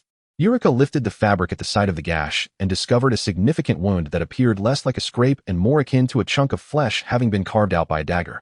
Meanwhile, the Auror who had previously assisted Harry and the others with potions was alone, clutching the key to a door as he arrived at a desolate island. Before him stood several Death Eaters, leaning on one another for support. The Auror's body trembled, and after a moment, he shrank in stature, transforming into another person, Peter Pettigrew. The group remained silent as they entered the castle on the island, which was enveloped in a profound stillness. Bellatrix walked at the forefront, halting before a glass greenhouse, feeling its formidable aura of repulsion, forbidding her from advancing any further. Mr. G, I have procured the items as requested. Should you not fulfill your promise? Bellatrix's fervent gaze was fixed on the tightly shut door of the greenhouse, a magical box clutched in her hand. The door of the greenhouse swung open, revealing a man of exquisite and noble attire, his beauty appearing almost artificially sculpted. One could perceive the opulence of the Malfoy lineage upon him, yet it exuded an air of ostentation. He wore 3 rings on his fingers, and the gems adorning his cuffs were so large they seemed to scream for attention, reminiscent of a parvenu from the Muggle world. Mrs. Bellatrix Lestrange, splendid. I am a businessman who honors contracts. I assist your master, and you provide me with what I require. Enough of the pleasantries. The bones of my father, the flesh of a servant, the blood of an enemy, are all prepared. Bellatrix suppressed her madness, biting her lip in sheer excitement. But what of the main item? What I truly need? Damn it! How can I procure the relics of the 4 founders of Hogwarts? Bellatrix clutched her wand tightly, her desire to unleash a cruciatus curse upon the man before her palpable. Then there is nothing to be done. Do not forget, it is you who are seeking my favor. The man extended his hand. Observing the glimmer of his rings in the sunlight, beautiful and dazzling, with a faint magical sigil visible at his cuff. Could we negotiate something else? Those items hold no value. Rodolphus halted Bellatrix, who was on the verge of losing her composure. He understood the man's greed for wealth and believed he would be satisfied with what they offered. Oh, then tell me, what else do you possess? We can offer you half the wealth of the wizarding world. Mr. G relaxed his hand, revealing a smile. Very well. At Hogwarts during Halloween, thanks to the timely evacuation of students, few were affected by the Death Eaters, and they remained eagerly anticipatory of the festivities. The Great Hall was adorned with hundreds of jack-o'-lanterns, and bats roost above, taking flight at the sight of the crowd, eliciting shrieks and laughter. Amidst the merriment, Eulica laughed heartily when a new little eagle startled at a decoration upon the table, once a frightened individual herself. She now reveled in the misfortunes of others. How delightful it was. Seated near the professor's table, she occasionally overheard their conversations, especially in such a lively atmosphere where voice control was unnecessary. She listened to many intriguing stories, even hearing Lupin animatedly discussing the battle with Professor Flitwick. Despite his current pallor indicating the impending full moon, that was truly perilous, had it not been for Eulica's potions. Oh, Severus, you have indeed taught a fine student. Those potions acted swiftly, otherwise, I dread to think what might have transpired today. Indeed, a clever and obedient student. Eulica discerned the sarcasm in Severus's praise, glancing over to catch him staring at her with evident discontent. Startled, she quickly turned her attention back to the bats overhead. The smaller ones were cute, while the larger ones were rather fearsome. Damn it, what a look! Severus seethed inwardly. Having prepared potions for Lupin, he had hoped for a rare moment of relaxation to explore his own curiosities, only to receive a distress signal from Flitwick regarding the presence of Death Eaters in Hogsmeade. Though his role as a spy did not allow him to be the best choice for the situation, when he pulled out the Marauder's map and discovered that Potter was absent and that Eulica, the foolish rabbit, was also nowhere in sight, he could no longer remain still. By the time Severus arrived, the Death Eaters had already fled, and Flitwick and Eulica were beginning their return, which relieved him. Standing at the site of the previous skirmish, he discovered remnants of various potions scattered upon the ground. Picking up a vial, he examined it carefully, compelled to admire the craftsmanship, with a few additional ingredients. It could serve as a healing potion, while a reduction in components would render it a toxic concoction. Eulica's secrets were multiplying, yet for reasons unknown. He had initially approached her with caution. Now, he was left with resignation, hoping that one day Eulica would confide in him fully, though such intimacy felt overwhelmingly close for someone who preferred emotional detachment. destroying the potion residue to prevent the pursuing Aurors from investigating and possibly labeling Eulica's methods as cruel. He understood that in the eyes of many Aurors who operated outside the black and white spectrum, any excessive force would draw unwanted scrutiny. Disregarding the foolish rabbit below, Severus continued to consume the steak on his plate, the slight trickle of blood rendering it tender and delectable. He savored the rare peace of Halloween, for since Harry's enrollment, each year's celebration had felt cursed, plagued by various calamities. This year, however, they had navigated through unscathed. Yet, some matters could not be ignored. When the feast concluded, Harry Potter stood abruptly, collapsing to the floor in a faint, clutching his forehead where the scar lay. In the infirmary, Madame Pomfrey examined Harry's condition. She had checked him at the end of his first year, discovering his stunted growth due to malnutrition in his childhood. Severus had grimaced yet still provided the necessary potions, which had resolved those issues. Though occasional injuries were superficial, this time, the color of the diagnostic spell on Harry's body rendered her countenance grave. What on earth had transpired? How could Harry be exhibiting signs of an unstable soul? Who had cast a dark curse upon him? Or what cursed magical object had he encountered? Madame Pomfrey was incensed. Each young wizard was a precious existence, and Harry's sudden deterioration left her at a complete loss regarding the cause of this troubling affliction. Harry had just been dining with us when he suddenly exclaimed of a headache and collapsed. Hermione and Ron stood by, anxiously concerned for their friend. All right, I understand. Children, you may return. Harry needs to remain here for observation over the next 2 days. Madame Pomfrey gently urged the two away, leaving only herself, McGonagall, and Snape in the room. Minerva, has Albus mentioned when he will return? Madame Pomfrey inquired. Noting the urgency with which both the Death Eaters and Harry's incident demanded his attention, McGonagall shook her head. He stated that he would be unreachable where he is going. It may take at least a week, possibly up to a month, for him to return. Snape's expression was vacant, his gaze fixated on the dark, featureless window. Severus, regarding Harry's condition, would the use of a soul stabilizer improve his state? While Madame Pomfrey was quite adept in her healing practices, Harry's predicament seemed to require a more holistic approach, particularly concerning his soul. It is feasible, yet unnecessary. Such a degree of soul instability is less severe than a mere fainting spell. Only someone as weak as Potter, who cries out at the slightest touch, would faint. When he awakens, aside from earning the new title of the fainting savior, it will have no lasting effects, Snape remarked, his annoyance evident as he glanced at the slight redness and swelling of Harry's scar. Had something occurred? Madame Pomfrey, familiar with Snape's sardonic manner, pondered his words and comprehended that he meant Harry would not require medication. That is reassuring, she replied, relieved. I do not possess a ready-made soul stabilizer. I shall begin crafting one, though it will take several days. By then, he will be well enough to squander his life elsewhere, thus rendering it a waste. Snape reflected momentarily before providing a slight explanation. He held considerable respect for Madame Pomfrey, who regarded all students equally, devoid of any house biases. Thank you for your recent efforts, she acknowledged, referring to the complex wolfsbane potion, a brew known for its difficulty and rarity in the wizarding world, often beyond the capabilities of most. It was only this seemingly cold-hearted yet soft-hearted child who would assist in its preparation. Think nothing of it. I merely wish to prevent Hogwarts from becoming a den of wolves. Unaccustomed to such straightforward kindness, Snape prepared to depart, casting one last glance at Harry's forehead. Realizing he needed to reach out to certain individuals. It was a small island, shrouded in darkness with no visible boundaries. Harry felt as if he were standing at the edge of a precipice, the scent of the ocean overwhelming him, both briny and damp. He sensed a simmering anger within, though he could not comprehend its source. Turning around, he saw a man approaching, his features obscured by a cloak, adorned with rings bedecked in jewels. My friend, you have arrived, Harry heard himself say. How do you feel? Inquired the ring man. Never better. Lowering his gaze, Harry noticed his hands, strong and outstretched, yet tinged with an unhealthy pallor. Together, the world shall be ours. Why do you refuse? He questioned. The world? To an ant, this island is an unfathomable universe. Who is to say that in the eyes of others, we are not but a mere ant? Harry replied. I seek only what I desire. The man stepped closer, revealing a smile. In the shadows, Harry still could not discern his features, but he felt the man's gaze upon him. Yes, upon him. That little spying ant. Where is your world? Who? Harry heard himself ask, his voice laced with menace. Startled, Harry awoke with a gasp, his heart racing uncontrollably. Hearing a commotion in the room, Madame Pomfrey rushed to his side. Harry, you're awake. How do you feel? After a series of diagnostic spells, she appeared satisfied with the results. Madame Pomfrey, what happened to me? Harry's memories were muddled. He recalled dining with Hermione and Ron, discussing their purchases for Christmas gifts, only to be struck by a sudden, excruciating pain in his forehead. Then came the strange dream, as if he had transformed into another being. Extending his hand and glancing down, he observed his fingers.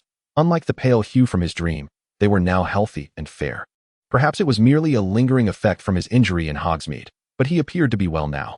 Drink this and rest well. Stay in the infirmary for 2 days for observation. If no further issues arise, you may leave, Madame Pomfrey instructed, offering him a potion. Trusting her serious demeanor, Harry accepted the vial, knowing it was likely another bitter concoction brewed by the old bat, yet he complied. Meanwhile, Snape had retreated to his dungeon, still awake. Seated at his desk as he reviewed a letter from a friend he wished to visit. My sincerest apologies, my friend. My estate is undergoing repairs and is not suitable for guests at this time. Let us meet and discuss when circumstances permit. The brief reply lacked the superfluous embellishments typical of Lucius and mentioned the repairs to his estate. Snape gleaned the information he sought. The last time Lucius had undertaken repairs was after the Dark Lord's defeat, when he had needed to dispose of certain decorations and possessions. It appeared there were troubles at Lucius's end, likely connected to the Dark Lord. Reflecting on the recent news of Death Eater breakouts and the escapees from Azkaban, Snape wondered if they were planning something significant. He then recalled the pain radiating from Harry's scar. Could there be a connection? His thoughts raced as he unconsciously tapped his fingers on the desk, staring blankly into the corner. Amidst his myriad speculations, the pensive in the corner reminded him of a past event. In a previous life, he had followed Dumbledore's directive to teach Harry a clemency, only to find that the boy, much like his foolish father, struggled to grasp it. Back then, he had not understood why Dumbledore insisted on this training, but now the reasoning was clear. Harry had frequently suffered from headaches and even fainting spells, occurring when the Dark Lord was resurrected. Snape stood abruptly, aghast. Is he resurrected? But how? The pieces fell into place. Father's bones, servant's flesh, enemy's blood. He had once contemplated using the bones from grave sites. But the presence of both Death Eaters and members of the Order nearby had quelled those intentions. As for the flesh of a servant, he now had access to those escaped Death Eaters. Finally, the blood of an enemy, Harry Potter. He recalled that Professor Flitwick had mentioned during their time in Hogsmeade that some students had been injured, including Harry's name among them. It seemed the Death Eaters had targeted Hogsmeade with the primary objective of obtaining Potter's blood. Otherwise, why were they not killing or wreaking havoc as before? They were merely driving students away, likely seeking an opportunity to infiltrate the school or directly extract blood. What a troublesome Potter. Rolling up his sleeve, he noted the deepening mark of the dark mark. He would have to draw closer to the Dark Lord once more to gather information. Too many things had changed. He could no longer rely solely on memory and needed to act swiftly.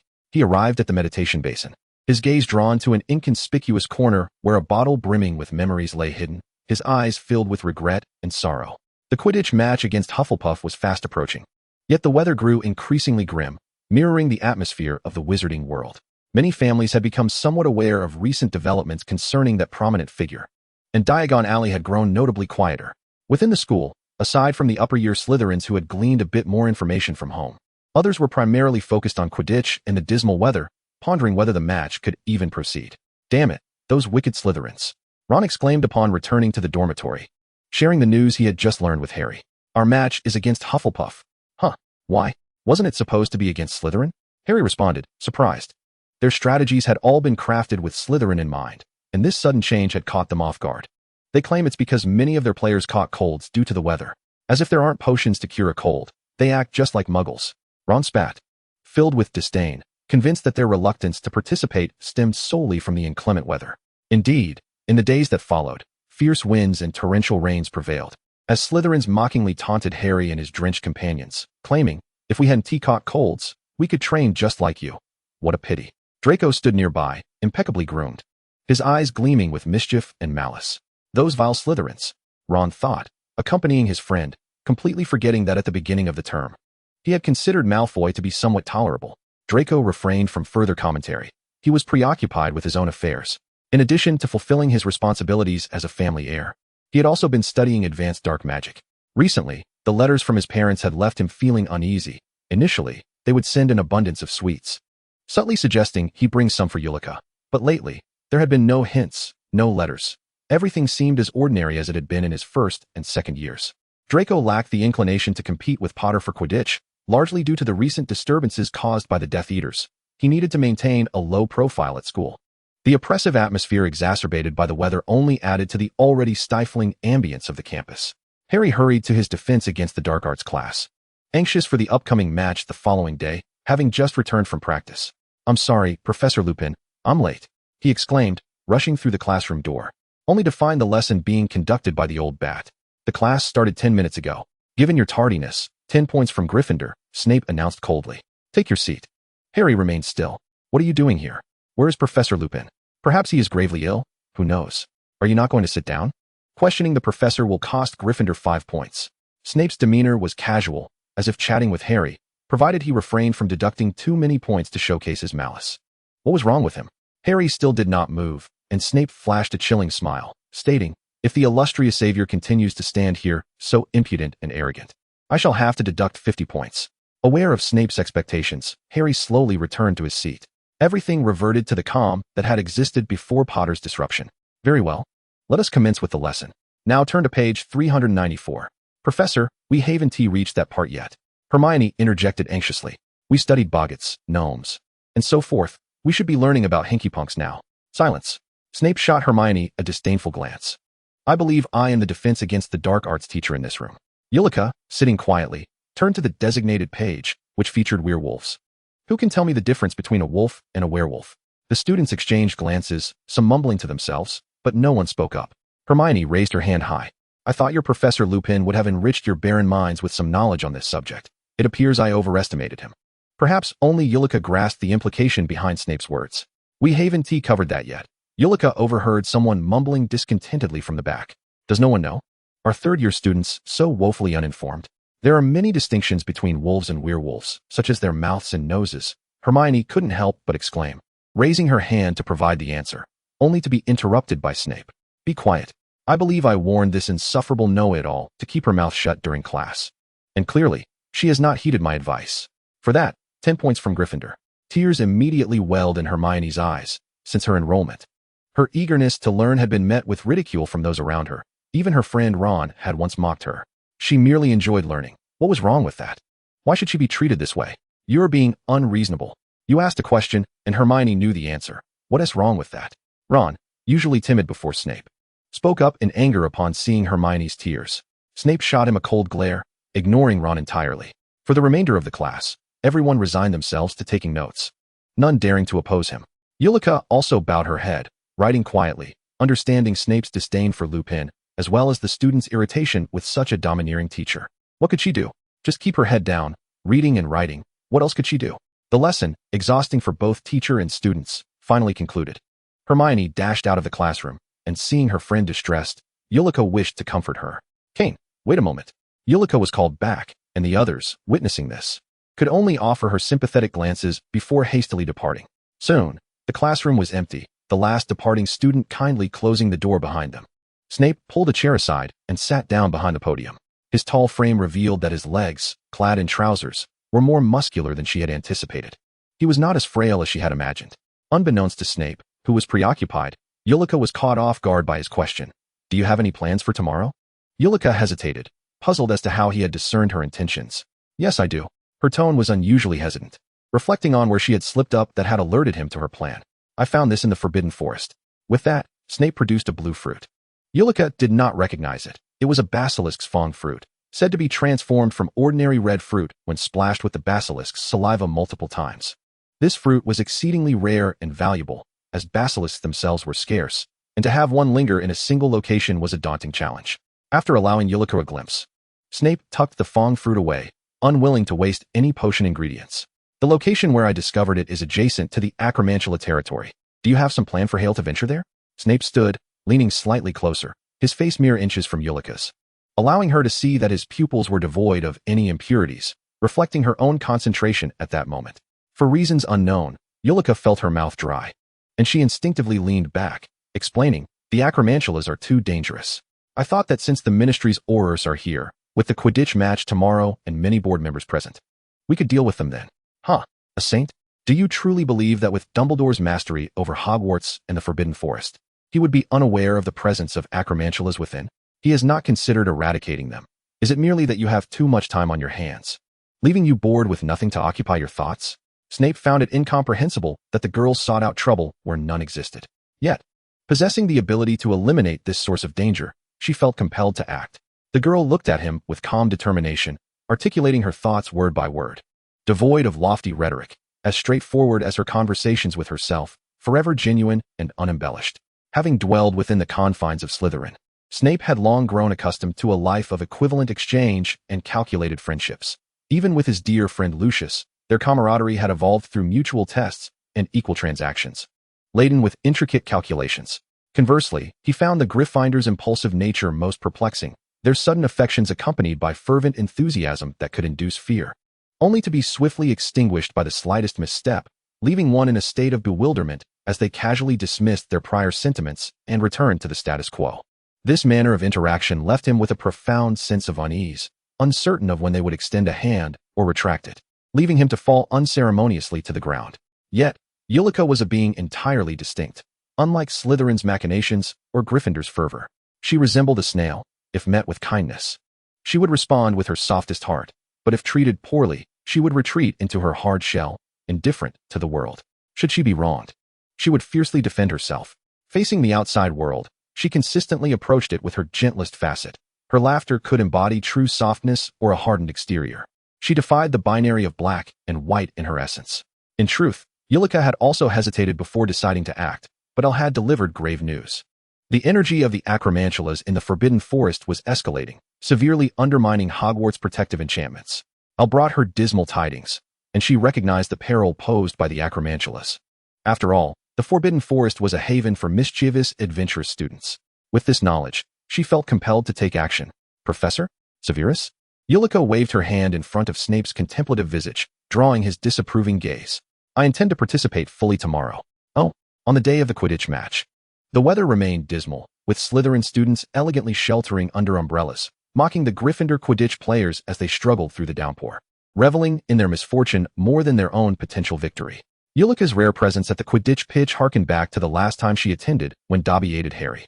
Despite the chill in the air and the tempest, the excitement of the crowd was undiminished.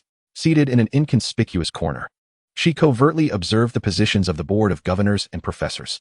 The attendance was sparse today, yet she spotted Uncle Lucius, whom she had not seen in ages.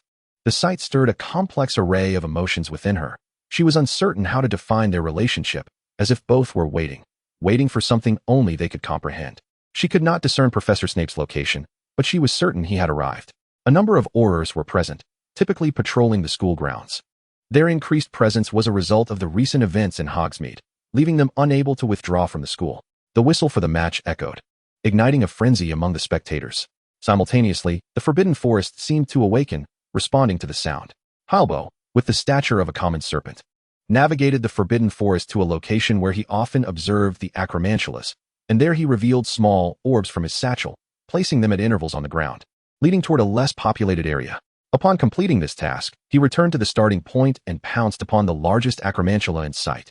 Aragog lived a life of repose, eagerly anticipating the propagation of his lineage, relishing the daily news of his offspring's births. Typically, his young ones were obedient, foraging, or resting, but today, the commotion nearby drew his attention. He swiftly climbed over, discovering his children behaving frantically, rushing toward an unknown direction. He hurried to intercept them. The various species within the Forbidden Forest each maintained their own territories, and he had always tread cautiously, though he occasionally consumed smaller creatures without drawing attention. In his haste, he felt his emotions spiraling, chaotic and intoxicating. What force was luring him? He too dashed toward the source of the commotion, abandoning his clarity. The sight of numerous spiders racing together stirred the forest into a cacophony. Even amidst the rain, the commotion reached the players in the match. Harry wiped his glasses and peered into the distance. What was that? Birds took flight only to be brought down by the rain, and the cacophony of creatures grew louder. The Forbidden Forest had never been so uproarious. What is happening? McGonagall harbored a bad feeling, sensing something had spiraled out of control. Rubius, let us investigate. She called to Hagrid, more familiar with the Forbidden Forest's secrets, as they made their way toward the forest's edge. Eulica watched them depart, then quietly slipped away from the stands. The heavy rain caused many to leave, so she drew little attention. Donning a black robe and draping an invisibility cloak over herself, she trailed behind McGonagall. McGonagall quickly located the source of the disturbance. What is this? Her typically stern demeanor was now filled with shock and fear. What will happen if these spiders reach the students? Ah, they are Aragog's offspring. Merlin, what has happened to these little ones? Hagrid clearly recognized them. Rubius, you know them? McGonagall felt dizzy. How could this situation arise? She recalled that many years prior, after a monster from the Chamber of Secrets had attacked a student, Hagrid and Aragog had been apprehended, leading to Hagrid's dismissal. They are the descendants of Aragog and Mosag, such lively children. McGonagall was aware of Hagrid's peculiar preferences, yet she had never imagined he had nurtured a brood of acromantulas in the Forbidden Forest. If this were discovered, it would not only implicate Hagrid, but also raise significant concerns regarding the school's management. We must eliminate them. Upon witnessing the vast horde of spiders, Professor McGonagall resolved to raise her wand. No, Professor McGonagall, please allow me to speak with Aragog. Surely something has startled his children. Hagrid swiftly countered, intent on charging into the swarm to find Aragog. However, the frenzied spiders paid no heed to the obstacles before them, rushing headlong in a singular direction, nearly crushing Hagrid in their path. What is happening? Professor Flitwick arrived on the scene. Merlin, what is this? Concealed not far from them, Eulica felt the predatory aura of the basilisk, causing the spiders to veer away from her path. She quickly maneuvered from another direction to reach her destination, a desolate clearing. Here, an overwhelming mass of acromantulas crawled, their presence chilling to the very soul. You have arrived?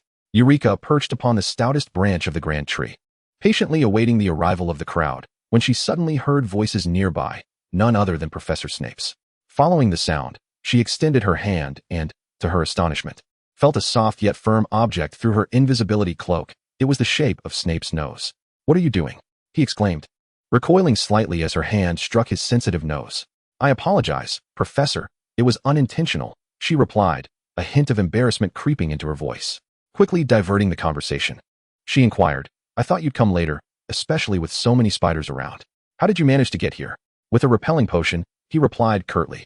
Though she could not see his expression, his tone was laced with sarcasm, prompting a sigh of realization. She had underestimated him.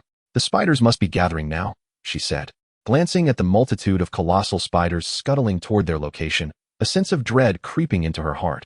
A few were manageable, but this overwhelming number was terrifying. It can commence, Snape declared, conjuring silent flames in the center. He then heard the distant sounds of battle and cautioned, be careful, especially with the flames. Do not become material for them. Rest assured, Professor, she responded. The ground beneath the spiders had already been saturated with flammable oils. And once these controlled spiders fell into the inferno, a conflagration would ensue, endangering the monstrous creatures.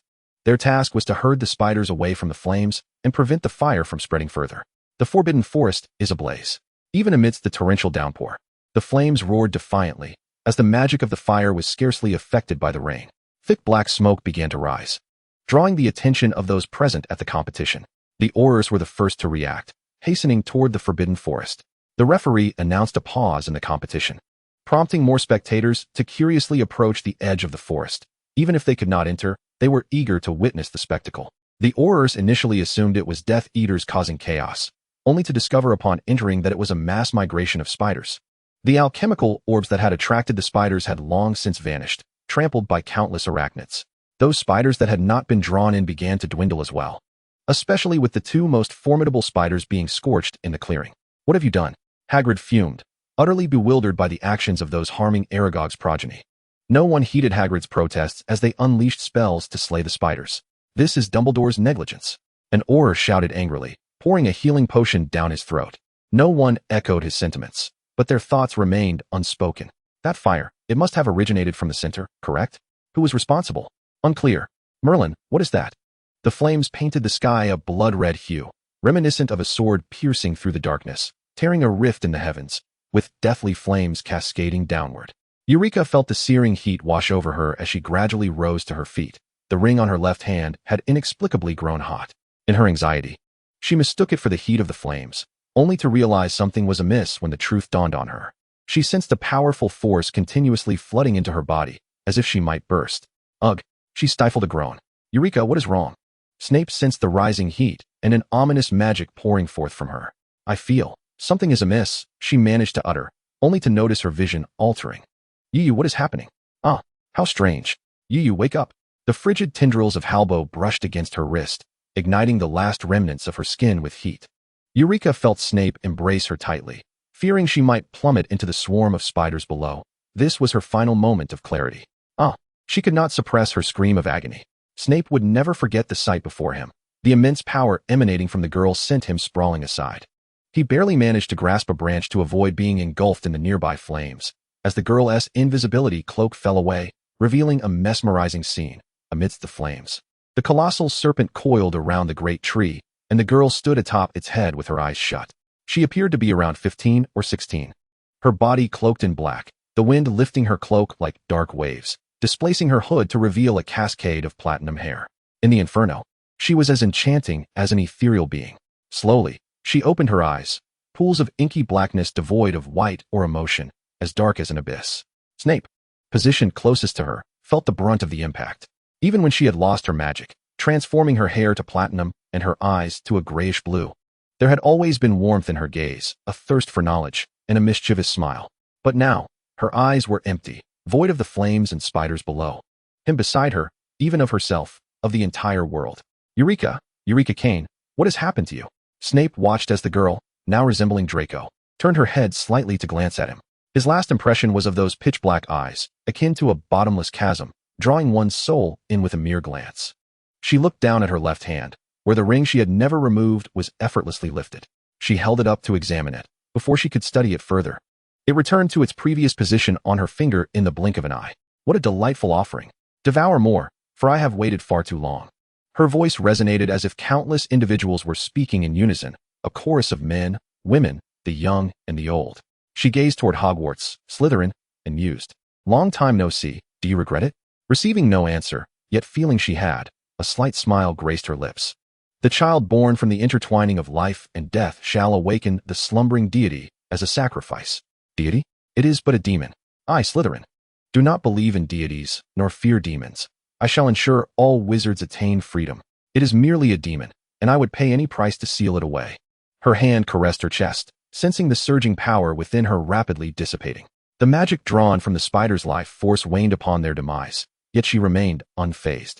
Having awakened once, she could awaken again. This world shall undoubtedly belong to her. Below, Halbo trembled in fear as Eureka cast a gentle smile toward Hogwarts. Her dark pupils gradually returned to normal, revealing her usual grayish-blue irises.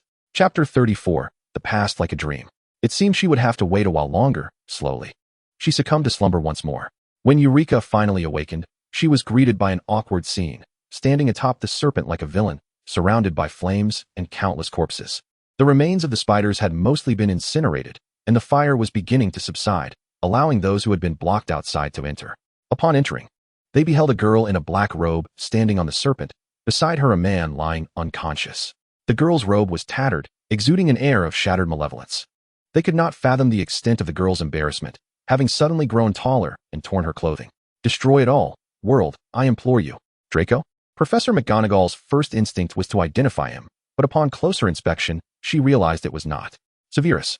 Her colleague lay unconscious beside the figure. She hesitated to approach, remaining rooted in place. Thankfully, the serpent was currently at rest, rendering the area relatively safe. Who are you? An Auror inquired of Eulica, wand directed at her, gesturing insistently behind him. Eulica slowly donned her hat, remaining silent, and gently tapped her foot against the enormous serpent head of Herpo. Herpo, take me away swiftly. She whispered in parcel tongue, wary of being overheard. Herpo, who had been momentarily stunned, now felt the familiar presence of Eulica and, upon her urging, hastily slithered away. For this place was terrifying. The serpent's speed, combined with the treacherous terrain of the Forbidden Forest, rendered the Aurors incapable of pursuit. Furthermore, with the lingering presence of numerous remnants of spiders, they were compelled to continue their extermination efforts, eliminating every acromantula in sight. Eulica, what just transpired? One of them asked. I do not know, she replied truthfully, feeling as though her body had absorbed an overwhelming amount of power, as if she were on the brink of bursting, after which everything faded to black. She vaguely recalled snippets of conversation, with mentions of Slytherin echoing in her mind. Upon emerging from the darkness, she found herself transformed once more into a platinum-haired girl, now in a more mature form, resembling a villainous figure alongside the basilisk. And she needed to flee urgently. She hoped that no trouble would befall the Malfoy family. In a secluded corner of the Forbidden Forest, Herpo reduced his size, coiling around her wrist. At this moment, Eulica's appearance had reverted to her usual dark-haired self, her height normalized, and she quickly stowed away her cloak, donning her school uniform. Seizing the opportunity amidst the bustling crowd at the edge of the Forbidden Forest, she breathed a sigh of relief. Despite the unforeseen complications of the day, the overall situation remained manageable. Contemplating Professor Snape, who was stationed in the clearing, she felt a pang of guilt. Had she taken Snape with her, he too would now be in peril, left unconscious in that spot. But how had he fallen unconscious? Massive swarms of acromantulas have appeared at Hogwarts. Who is the mysterious girl in the Forbidden Forest? How can we entrust our children to Dumbledore? Hogwarts is plagued by a basilisk.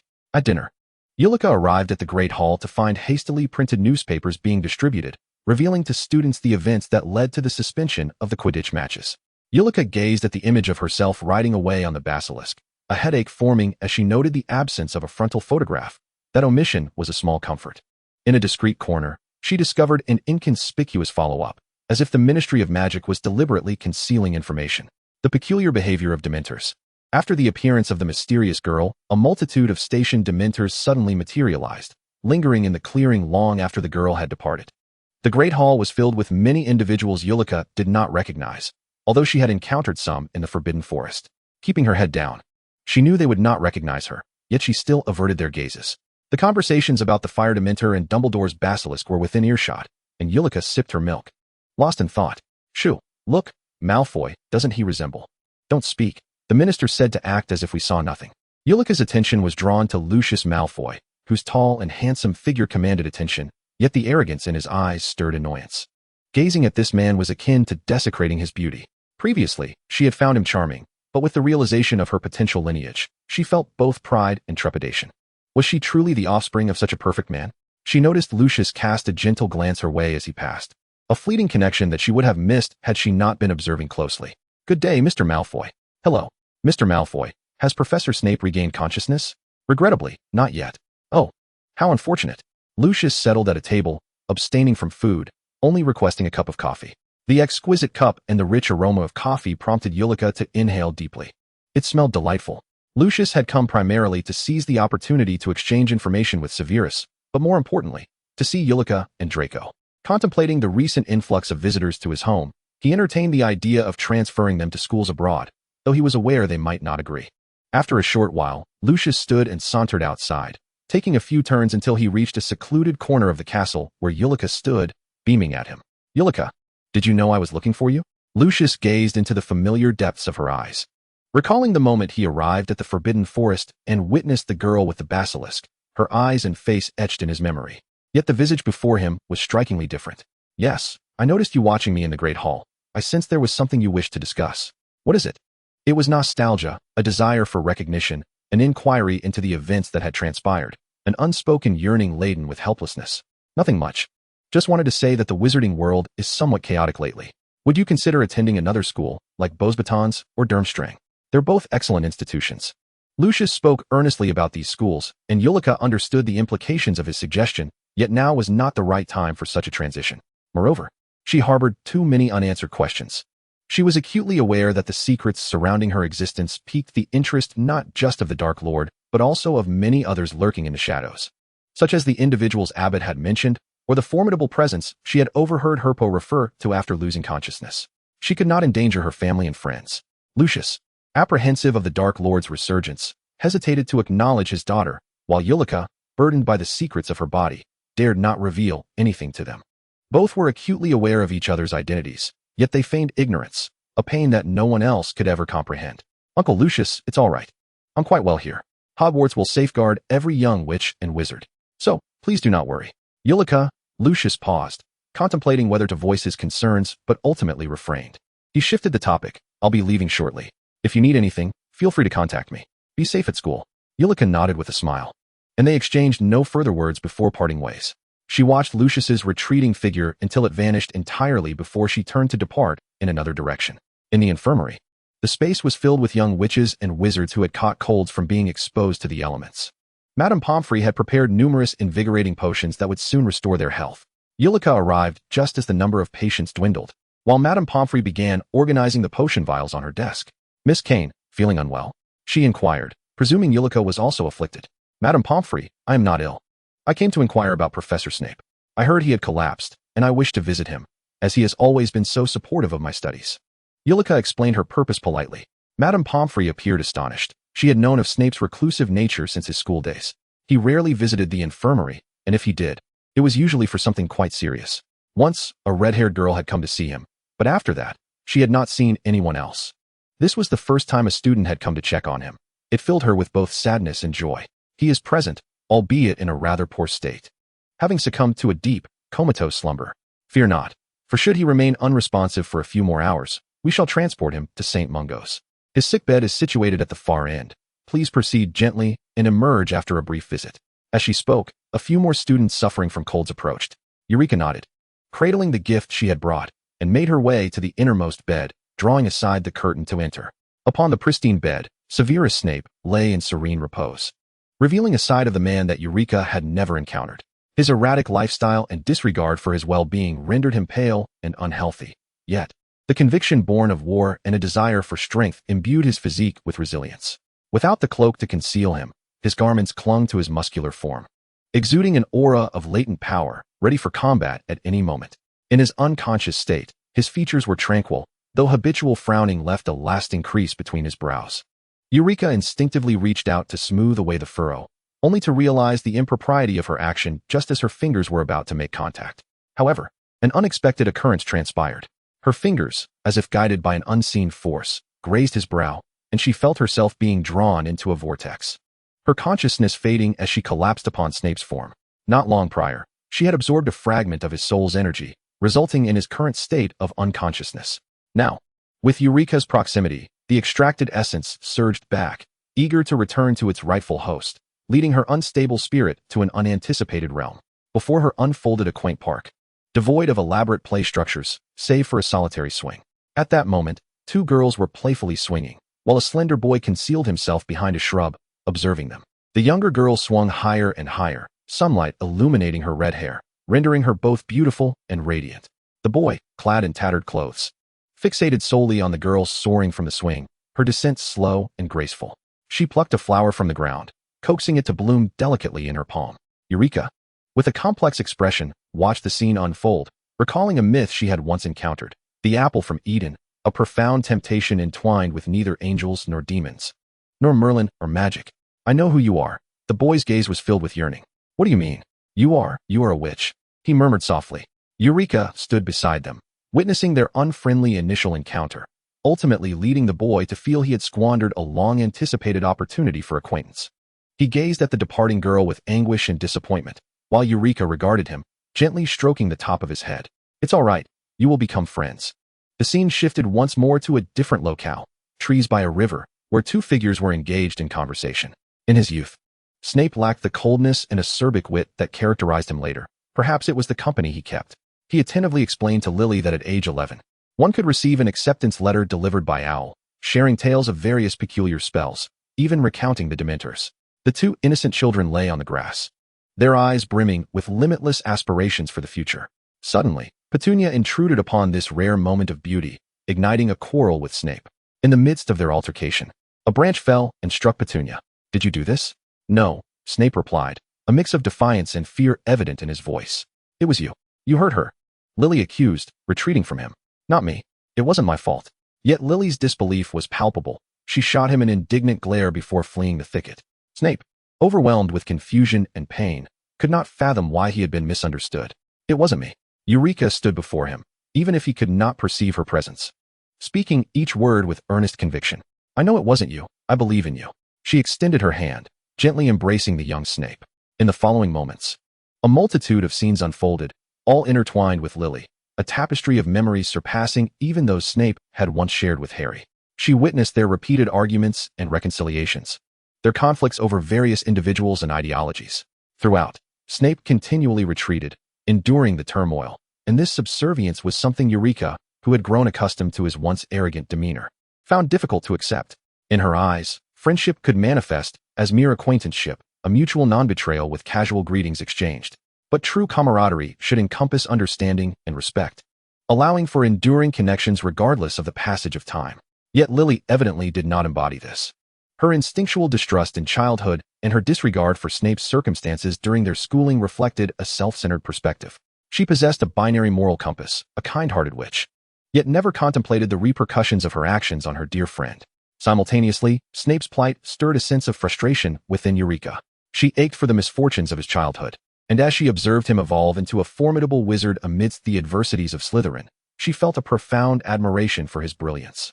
Yet how could such an astute mind exhibit such humility in matters of the heart?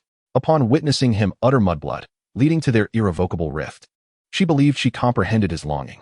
The carefree laughter, the radiant existence of Lily. This was the life he had always yearned for. He loved Lily, not merely as a person but for all that she embodied, elements he had never possessed. Like a bird trapped in a chasm, it resolutely soared towards the sun, aware that the end would bring searing pain or even destruction, yet that warmth was the very essence he craved. Eulica sat beside Snape in the ravaged room. As he wept over Lily's lifeless form, she felt as though she had witnessed that bird plummeting once again into the abyss. In truth, I do not believe you have erred. Regarding the prophecy, if you hadn't spoken, Voldemort would still be oblivious. You underestimate the Dark Lord. He may very well possess knowledge of the entire prophecy. Moreover, you sought Dumbledore's counsel. If anyone should bear the burden, it is he, is it not? As for Potter and his companions, Pettigrew betrayed them long ago without their knowledge, yet they still entrusted him with their secrets. Every individual bears greater burdens than you. Why must you indulge in self-reproach? Why not to live well? Are you disenchanted with potion studies? Or have you lost your love for cauldrons? Live well. If you mourn the loss of a friend, simply care for her child and honor her memory with flowers on significant days. Find someone kind or whimsically eccentric to share your life with. Would that not be splendid? Eulica murmured to herself, reaching out to wipe away his tears, yet ultimately withdrew her hand. However, if you were to heed my advice, perhaps you would no longer be yourself, persistent half-blood prince. Unable to bear the sight of Snape's current desolation, Eulica rose and wandered around, uncertain of how she had arrived or when she might awaken. Chapter 35, The Sacred Lambeau. She beheld a figure strikingly reminiscent of Harry, James Potter, equally radiant as the sun, explaining why he captivated the equally luminous Lily. This scene lingered for an eternity, possibly due to its status as the most painful moment within Snape's soul. Eulica had traversed the room twice, ultimately settling on a sofa, her gaze unfocused as it drifted toward the wall adorned with murals. Eulica sat upright, her posture straightening as she approached the painting, a somewhat dilapidated ancient castle. Its exterior adorned with vibrant crimson roses. Under the sunlight, the castle exuded an air of both decay and romance. Beneath the photograph, a crooked line of small text read, "The Muggle painting purchased by James during his first adventure in the Muggle realm." With enthusiasm, Eulica gazed at the totem on the castle's grand door and the ornate designs flanking it, inscribed in Hazar script, "Sacred Lamb, trespassers beware." The Hazars, an ancient race, though it would be more fitting to refer to them as a great tribe, had their records long lost to time. Eulica had only stumbled upon sporadic mentions of them in a few books at the small library. Legends spoke of them as the children of gods, eventually fracturing into 3 tribes, only to be annihilated by divine wrath. All knowledge of their existence, language, history, seemed as if it had been forcibly erased. To her astonishment, Eulica found that she could comprehend the script. Upon viewing the painting, the meaning of the inscriptions unfurled in her mind. She even deduced, based on the embellishments on the door, that this castle belonged to a noble family. While the opulent exterior of the castle hinted at this conclusion, her insight derived solely from the decorations was rather peculiar. After all, she had only recently learned of the current nobility in the magical world, yet here she was, grasping the intricacies of ancient aristocracy. What intrigued her most was the name Lamb. Was this a family name? It immediately conjured the name Al Lamb. Was it mere coincidence? Or could this be an ancestor of his? Have you seen enough? Do my memories captivate you? A voice familiar to Eulica interrupted her thoughts, still lost in contemplation. She turned to find a man with an expressionless face, his features shadowed by a frown, while another identical figure wept bitterly nearby, clutching a person in despair. The atmosphere grew awkward. "My apologies, Professor. I don't know how I ended up here. I just suddenly appeared. I'm truly sorry." Eulica averted her gaze, glancing at the still weeping Snape, then hastily shifted her focus elsewhere, attempting to feign ignorance. Then, she heard the man before her speak, his voice seeming to emanate from deep within his throat. "Damn it, how did you bring me here? Think quickly, let me out, don't make me linger in these memories." His expression twisted in anguish, vacant and foolish. "I have no idea." Eulica felt a pang of frustration, wishing she too could understand. "What did I do before you fell unconscious?" "Before I fell unconscious?" The girl's eyes, devoid of emotion, exuded a chilling aura of violence as Dementors approached her through flames, reminiscent of a pilgrimage. "No, you did nothing." Snape, weary, sank into a seat. Shortly after his unconsciousness, he found himself reliving memories, watching the saga of his relationship with Lily unfold, their meeting, their understanding, their quarrels, reconciliations, and final rift. He witnessed the choices he regretted for a lifetime, the trivialities of his existence, filled with hate and laughter alike. Time and again, he revisited these scenes, his heart transitioning from initial pain to a numbing insensitivity, pondering the duration of this torment. Until one day, Another figure emerged in his memories. She accompanied Snape with a gaze he could not decipher, soothing him in moments of despair, offering comfort with a gentle embrace, assuring him of her belief in him. She sat beside him on the train to Hogwarts, shared in his disdain for the foolish lions, studied potions with him in their dormitory, helped him brew his first advanced potion, and accompanied him to apologize to Lily. She would chastise him for staying up late, remind him to wash when he was grimy, and stand up for him against unfair treatment. Snape could not see her, nor could she see him. The three of them intertwined in disparate locations, yet sharing countless experiences. Snape oscillated between the embarrassment of his memories being laid bare and the warmth of companionship, unsure if this was yet another form of torment, awkward, humiliating, yet comforting. Ultimately, he arrived once more at the climax of his recollections, witnessing Lily's demise anew. Feeling despair and anguish wash over him. Would he be doomed to relive this again? To his surprise, everything froze at that moment, as the young girl, so much younger than he, voiced her thoughts, dismissing his feelings for Lily, negating his sacrifices with words that pierced him deeply. He longed to scream at her. What do you know? Do you understand me? Yet, upon seeing the tears welling in her eyes, he refrained. Perhaps he yearned to inquire something else. Were her tears shed for him? Time and space within this realm felt suspended, stagnant. As he searched for a way out, he noticed the girl had seemingly discovered something. A photograph from the Muggle world? What was so significant about this? Perhaps it was the similarity in their poses that drew them closer. Snape inadvertently touched Eulica. Initially indifferent, he soon realized that the contact elicited a tangible sensation, an actual connection to the physical realm. Have you seen enough? Do my memories delight you? He tentatively spoke, realizing that those who had previously been unable to see or hear him now could, thanks to their contact. Ignoring Eulica's incessant apologies, his irritation grew. Silence. Immediately, with her lips sealed, Eulica nodded fervently. Snape, devoid of his wand, attempted a wandless spell, but nothing transpired. He moved towards the exit, only to feel an invisible barrier obstructing him. As he reached the doorway, the surroundings fell silent. Time, space, everything, except for Eulica, stilled. I have an idea that requires experimentation, Snape said, furrowing his brow, his expression somewhat awkward. You must cooperate. Without a word, the girl nodded. And suddenly darkness enveloped her as she was drawn into the embrace of a broad, muscular chest. She felt her body growing warm, reminiscent of the heat she experienced each time her left hand felt unusual. Professor, do you feel warm? Yes, came the deep, husky reply from above, his voice resonating through his chest. In the midst of his response, Eulica instinctively pressed her left hand against his chest, only to feel a wave of dizziness wash over her. When she opened her eyes again, she found herself engulfed in darkness, the faint scent of potion lingering in the air. Eulica wondered if she was satisfied with the warmth of her potion professor's chest, if she intended to smother him. Then she was on the verge of success. The slight movement beneath her hand brought her back to her senses, prompting her to sit up and release her grip from Snape's chest. At that moment, Snape lay in a hospital bed, seemingly just awakened. Upon seeing Eulica sit upright, he too rose, displaying no signs of having just come out of unconsciousness. Professor, are you all right? If only his student could remain calm and refrain from engaging in reckless behavior, he mused, perhaps he would be fine. Snape recalled the events leading up to his unconsciousness in the Forbidden Forest, casting a fierce glare at the seemingly innocent girl sitting nearby. Severus, I heard you speak. What happened? Madame Pomfrey pulled aside the curtain, revealing the man already standing and searching for his robes outside. Severus Snape, how dare you get up? Lie back down at once, or I shall be compelled to cast a hex upon you. The irate which forcefully pushed him back onto the sickbed. I am fine, the man explained with an uncommon softness, his temper notably tempered in the presence of this elder who had always taken care of him. That is not acceptable. You must remain here for observation, Madame Pomfrey insisted. And you, Miss Kane, should take your leave. Allow your potions professor to rest properly. He needs to stay here for another day. Under Madame Pomfrey's authoritative demeanor, Snape had no choice but to recline once more, while Eulica hurriedly exited. Before leaving, she failed to notice Snape's gaze fixated on her left hand, where he recalled a ring. He distinctly remembered it resting against his chest when her hand pressed there. How could it vanish the moment he opened his eyes? The day after the incident in the Forbidden Forest, Dumbledore returned, his face still adorned with a benevolent smile. Yet his spirit appeared significantly diminished, as though he had suffered injuries. His exposed face was pallid and devoid of color.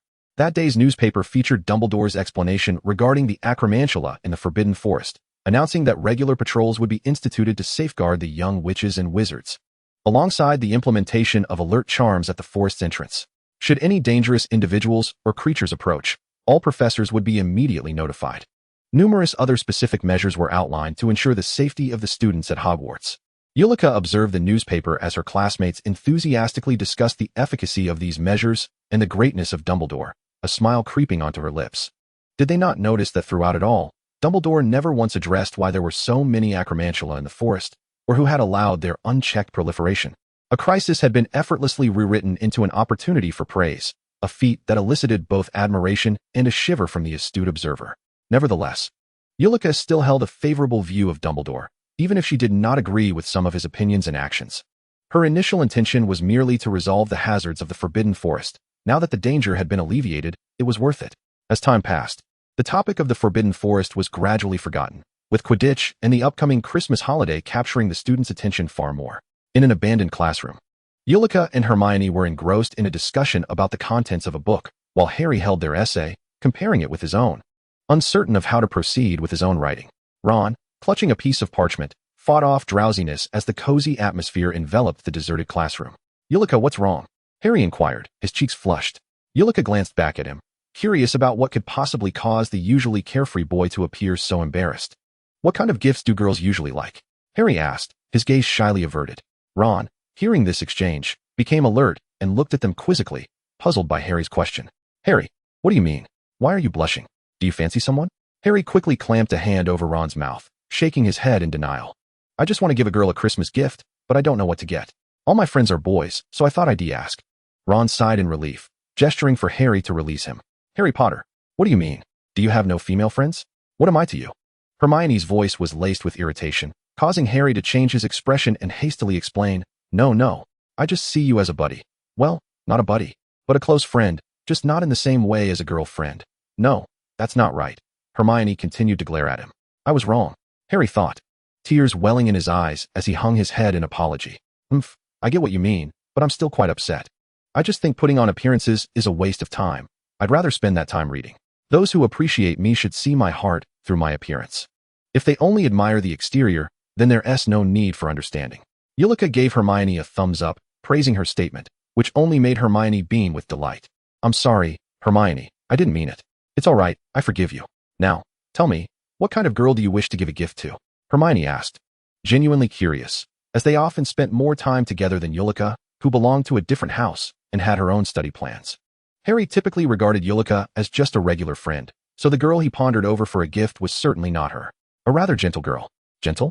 Eulica realized instantly that he was referring to Cho Chang, Harry's first crush, a beauty from the East. However, it was a pity that the beauty's affections had not initially been directed toward him. I also like gentle girls, Ron remarked, scratching his head and glancing at Hermione. As long as they aren't fierce like you. Is it her birthday or a Christmas gift? Eulica inquired. A Christmas gift, Harry replied, somewhat bashful. Yet he felt compelled to voice it.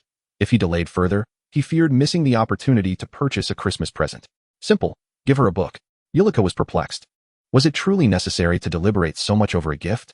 She wasn't even sure if she would like it. Harry, who had long harbored feelings for someone, wondered if this would even qualify as a good gift. What should I give? Ron pondered aloud. Candy? Didn't you buy a lot from Honeydukes? That feels too ordinary. It doesn't convey my sincerity. How about a pretty hairpin? Hermione suggested, pointing to the one Eulica had made for her, which worked wonders, kept her hair smooth, and helped her think clearly. That could work, but I can't make one. Although Harry's grades were commendable, with some subjects even scoring outstanding, he lacked the interest to challenge himself with extracurricular activities, such as potion making. How about clothing or toiletries? Ron suggested, recalling that his parents often gifted those items. Harry shook his head, feeling they lacked novelty. Forget it, I'll think it over. Perhaps I'll ask Sirius. He should have some experience. Thinking of his godfather, who had been recuperating in the hospital but had recently started managing the family estate, Harry recalled Sirius's sentiments regarding his family's disdain. Had it not been for Harry's safety, he would have sold the old house long ago. Harry, are you currently living with your godfather? Eulica recalled Creature, the house elf from the Black family home at Grimmauld Place. Yes, I'll be staying with my aunt for a while during the holidays, then I'll go to my godfather's. By the way, would you like to go on an adventure to an ancient wizarding family estate? Harry thought of the old house he had seen during the holidays, with its dim rooms, screaming portraits, and house elf hanging from the staircase. Absolutely. I've always been curious about how the aristocrats of the magical world live. I've heard the Blacks are a very ancient noble family, and I want to document everything. Hermione's eyes sparkled with excitement, her pupils reflecting her desire to research. Actually, my family could also be considered ancient nobility, Ron interjected with a deliberate cough, shooting a glance at Hermione, then nonchalantly added, you could also visit my home. Chapter 36, Historical Tales. Sure, when you want to explore the Muggle world, you can come to me. I can take you to the zoo, amusement park, library, and so on. It's all quite fun, Hermione enthusiastically introduced. Eulica set down her quill, intrigued, and joined in on their discussion. Momentarily transported back to her own school days, reminiscing about the anticipation of holiday plans and whether to visit a classmate's home, her smile tinged with nostalgia. All right, let us agree. This year, we'll go to Sirius's place first.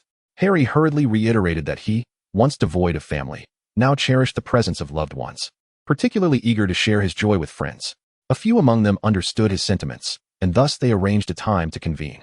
Yet, Harry soon forgot the initial intent of their discussion. Wasn't it to deliberate on what gifts to bestow upon his friends?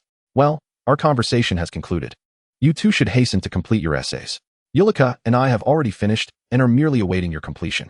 During the exchange, Hermione noted that the parchment before the two boys bore scant writing, and she promptly activated her supervisory mode, urging them to write faster.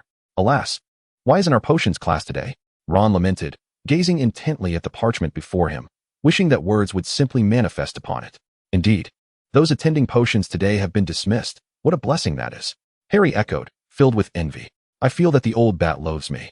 Every time he casts his gaze upon me during class, I feel as though I might be obliterated. Child, he yearns to eliminate your father, not you. Eulica chuckled, observing Harry's earnest demeanor while contemplating revealing some of Snape's protective actions towards him. However, recalling Snape's insistence on confidentiality with Dumbledore, she surmised he would hardly be concerned with the boy's gratitude. I have witnessed Professor Lupin emerging from Snape's quarters multiple times, his complexion ashen, as if he had endured torment. Harry, noticing Eulica's smile, sensed her disbelief and beckoned Ron to corroborate. Ron nodded in affirmation. Yes, indeed. Both Harry and I have witnessed it. Whenever Snape meets with Professor Lupin, his demeanor is invariably atrocious. It is Professor Snape, Hermione interjected. Although she too harbored disdain for Snape, especially after enduring his sarcasm during class, yet she felt it prudent to respect the professor, asserting, I believe Professor Snape has not harmed Lupin. Who knows? Harry sighed, suddenly pressing his forehead and groaning in pain. Harry, do you wish to consult Madame Pomfrey? You seem to be plagued by persistent headaches and nightmares lately, Ron suggested. Eulica furrowed her brow slightly. Headaches? She recalled the Halloween feast when Harry had fainted, having assumed it was due to his injuries that day. Could there be another cause? Voldemort has returned. These words reverberated in her mind, akin to a haunting refrain, overshadowing her other thoughts, which felt like futile imaginings, while the images she sought to evade remained starkly real. I feel as though I am in another place, and I seem to have become another person. The pain-induced haze enveloping Harry prompted him to utter a phrase that piqued Eulica's interest, become another person. Harry, Ron, and Hermione resolved to cease their studies and return to their dormitory, allowing Harry to rest properly. In the abandoned classroom, only Eulica remained. Ow! She smiled towards the corner. The contemplative man gazed at her in astonishment. How did you perceive my presence here? He had predominantly concealed himself, revealing his form only on rare occasions. Previously, Eulica had been unable to see him. What had changed? I cannot say. However, I noticed you the moment you arrived today. Yet, I realized that others could not see you. So I refrained from speaking. Eulica pondered, attributing it to the incident in the Forbidden Forest. Since awakening from that day, she had found her mastery over soul magic to be increasingly fluid, even performing wandless magic with ease, and she could perceive intricate details of Hogwarts ghosts. Their entire forms were translucent white, save for a distinct crystalline patch in the center of their foreheads, reminiscent of stone. During class, professors had explained magical elements. Thus, she understood that this represented their original magical attributes: earth, wind, fire, and water. She harbored a peculiar intuition that if she were to reach out and remove the ghost's crystal, the ghost would vanish. The portraits exhibited a similar phenomenon. Yet in addition to the vaguely visible crystal, they bore a mist-like substance. Amidst all these transformations, one change captivated Eulica's attention more than any other. She could now remove her ring. Whenever she did so, the magic within her would tremble, and her appearance would undergo a dramatic transformation, revealing her true visage, akin to Draco's. Your form appears to have undergone a significant transformation. Your soul has grown potent, yet remains somewhat fragmented. How curious, Al remarked, scrutinizing Eulica for an extended duration, while she, in turn, discerned Al's transparent body, marking the third peculiar spirit she had encountered. The first was Peeves, whose core was a metallic essence. The second was Moaning Myrtle, whose core resembled a green mist. The third was Al, who possessed no core whatsoever. Al, may I inquire about something? Certainly. Al leaned against a nearby table, appearing almost corporeal. Are you familiar with the Hazars? The Hazars. Al's voice resonated with nostalgia. My forebears were indeed of the Hazar lineage. Allow me to share a tale, for it has been long since I spoke of them, and I fear that one day, I too may forget their existence. In the ensuing moments, Eulica gleaned insights into a race that had been reduced to mere fragments of history. Legends spoke of the cosmos' inception, where nothingness reigned supreme. After eons, a stone materialized from the void, the world stone, whose origins were unknown. In due time, a spirit emerged from this stone, Eli, the source of all existence. Eli harbored within him all that was necessary for life, the utmost goodness, beauty, purity, alongside the depths of malevolence, ugliness, and filth. Light and darkness coexisted within him harmoniously. He felt a profound impulse and thus divided his essence, birthing the god of light and the demon god. Post-separation, the god of light remained within the world stone, while the demon god was reviled and cast out by it. The demon god plummeted through the void, ultimately landing at the abyss's nadir, forever gazing up at his former home and kin. The world stone, too, shattered due to the imbalance of power, transforming into the chaos realm, which represented the primordial state of existence. Discontent with Eli's actions, the demon god morphed into a seven-headed dragon, seeking to engulf the chaos realm.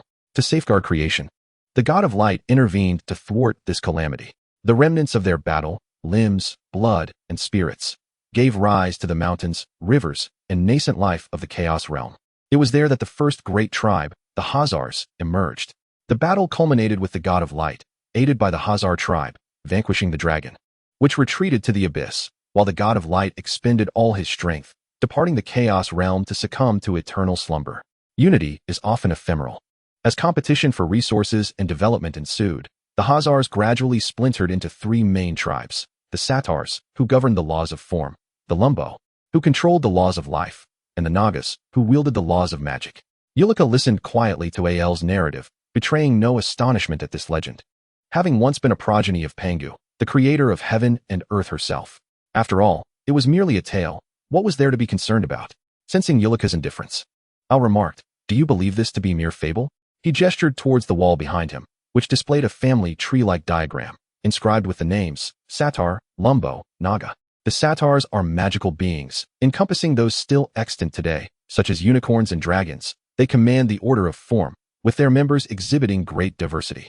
The Lumbo and Naga tribes resemble modern humans in appearance. The Lumbo possess the ability to govern life and death, but face limitations.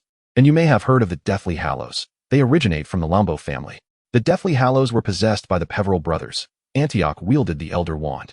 Cadmus held the Resurrection Stone, and Voldemort's lineage traces back to the Gaunt family, while Ignotus owned the Invisibility Cloak, with the Potter family as his descendants. The Naga race is adept in magic, as exemplified by the four founders of Hogwarts, all of whom hailed from this lineage. Thus, do you still consider my words mere legend? These are the veritable chronicles of history, the origins of wizards, the tale of the three great races reaching their zenith. Eulica, however, I have not encountered these accounts in my history of magic classes or in the various historical texts at the library. Indeed, you will find nothing of the sort. Yet, should you peruse the myths and religious tales of Muggles, you may glean a fragment of truth, albeit you would no doubt dismiss them as mere fables. Speak of paradise and hell, the world tree, and malevolent dragons, and with but a few utterances, you should be able to uncover the truth within the history I recount, for Muggles are part of our realm, and were once of the Naga race. Al let out a sigh, his gaze drifting into the distance as if he beheld the once prosperous chaos realm and the eventual collapse of all that was. The malevolent dragon soon awakened from the depths of the void. It eschewed brute force, instead adopting a human guise to sow discord among the three great races. First, the Sata people grew resentful of their kin being scorned and treated as mere objects by the other two races. The Lambo tribe lamented their meager strength, enduring suffering even in the face of death, while the Naga felt aggrieved that their kind lacked the robust physique of the Sata and the immortality of the Lambo. Thus, tensions escalated, culminating in a cataclysmic conflict rivaling that of the war between the God of Light and the malevolent dragon. The devastation was profound. The Sata faced near annihilation, with only a handful of survivors fleeing in every direction. The Lambo allied with the Naga. Their status as one of the three tribes diminished to that of a mere family name. Their ability to command death lost. A portion of the Naga, too, forever relinquished their magical powers, becoming the Muggles of the future. You previously requested that I seek out the descendants of your family. Were you referring to the Lambeau family post-alliance? Eulica recalled the pact made with Al. Indeed, I wish to ascertain their whereabouts. I can sense their lingering presence. Eulica recalled an ancient painting she had seen in the Potter household within a vision, a relic from the Muggle world, depicting the Lambeau family. And what transpired next? The malevolent dragon appeared, exuding an air of arrogance and triumph. Everything fell under its control, and all would ultimately be consumed by its wrath. At that moment, the last remnants of the World Stone in the Chaos Realm materialized, transforming into a colossal sword that severed the 7 heads of the dragon, each head harboring a fragment of its torn soul. The great sword shattered, becoming an altar that sealed its essence, while the World Stone bestowed upon the Naga chieftain a sealing array that bound the dragon's carcass, casting it into eternal slumber. The altar with the 7 heads succumbed to sleep, and the familiarity of the imagery quickened her heartbeat, though all remained oblivious. You might surmise where the dragon's sealed body resides. Indeed, it is beneath Hogwarts, the very ground we now tread. Do not disturb the sleeping dragon, Eulica murmured softly. Correct. After the sealing, the world lay in ruins, reverting to its primordial state. The ordinary people of the Naga, devoid of magic, departed from their race, embarking on their Muggle existence, while those who retained magical abilities came to be known as wizards. Everyone deemed this a shameful chapter of history. Thus, it was unrecorded and unremembered, and only fragments were occasionally passed down as mere records. As time progressed, many forgot the past, and the divide between the vast numbers of Muggles and wizards widened. My teacher and a few companions, upon sensing the abundance of magic in a certain location, resolved to establish a school for young wizards there.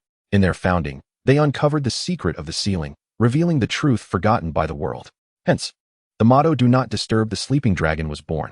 Several hours later, Eulica, her emotions in turmoil, made her way back to the dormitory. Her mind awash with the myriad myths and legends she had previously encountered, intertwining with the history of the magical realm. She even pondered whether her former world harbored a similar magical domain, complete with a comparable origin story. She recalled a vision of a scene she had witnessed. In a pitch-black expanse, where light and darkness divided, 7 altars arose upon a crumbling world. Though she could not fathom why she beheld that moment, it must surely pertain to the history of Eulica, something's amiss.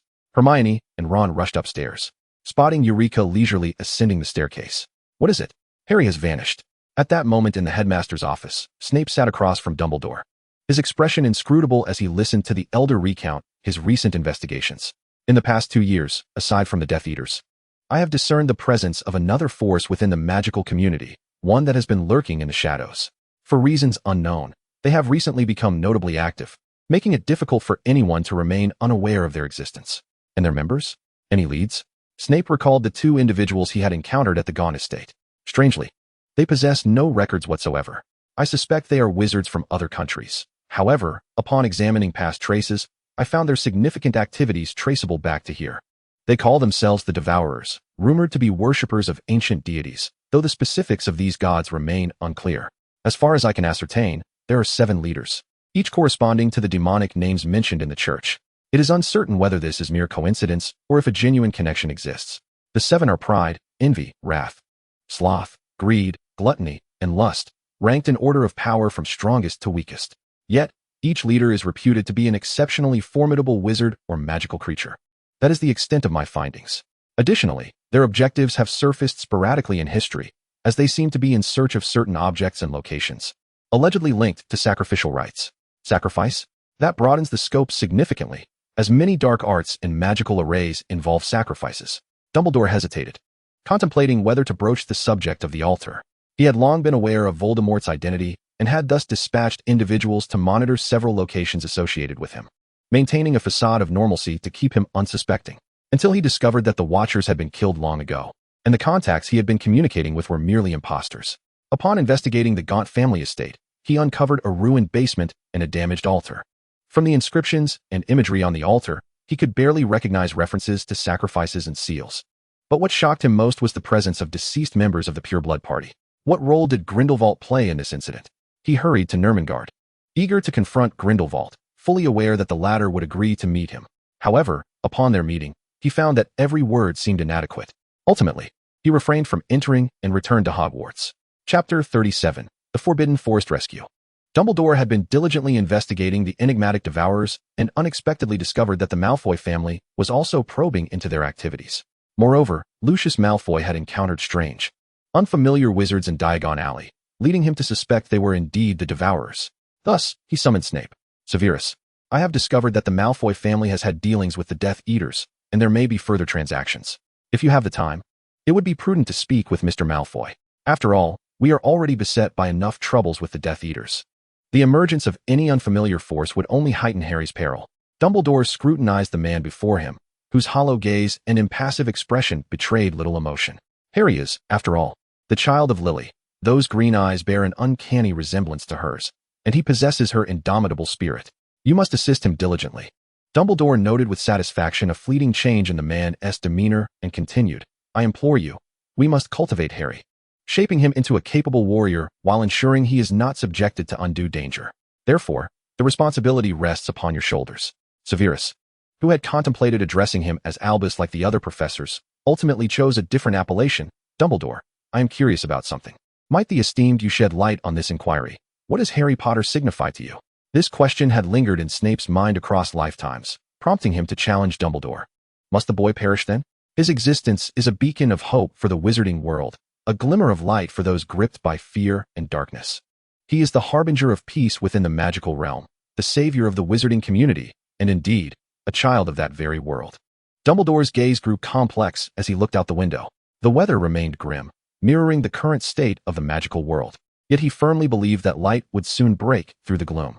Had he not been a savior, Harry could have grown up alongside his foolish father and Lily, received his acceptance letter, and waited at the station for the Hogwarts Express.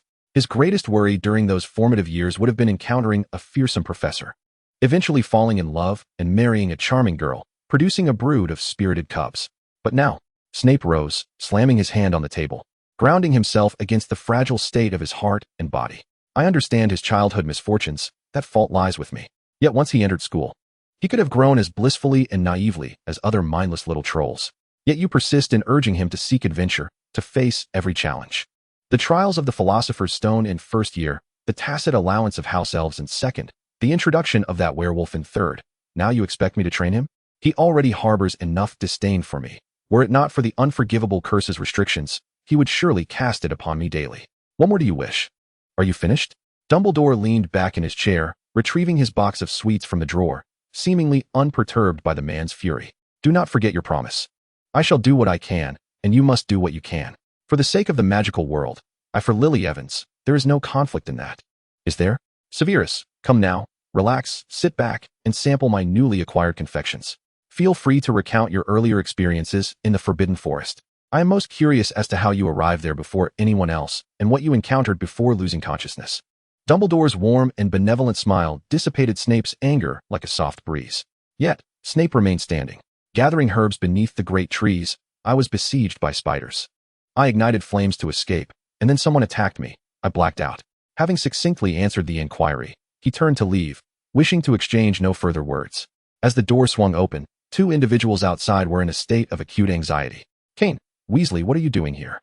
Professor, Harry is missing. Upon seeing Snape's grim countenance, Eulica hastened to disclose the urgent matter.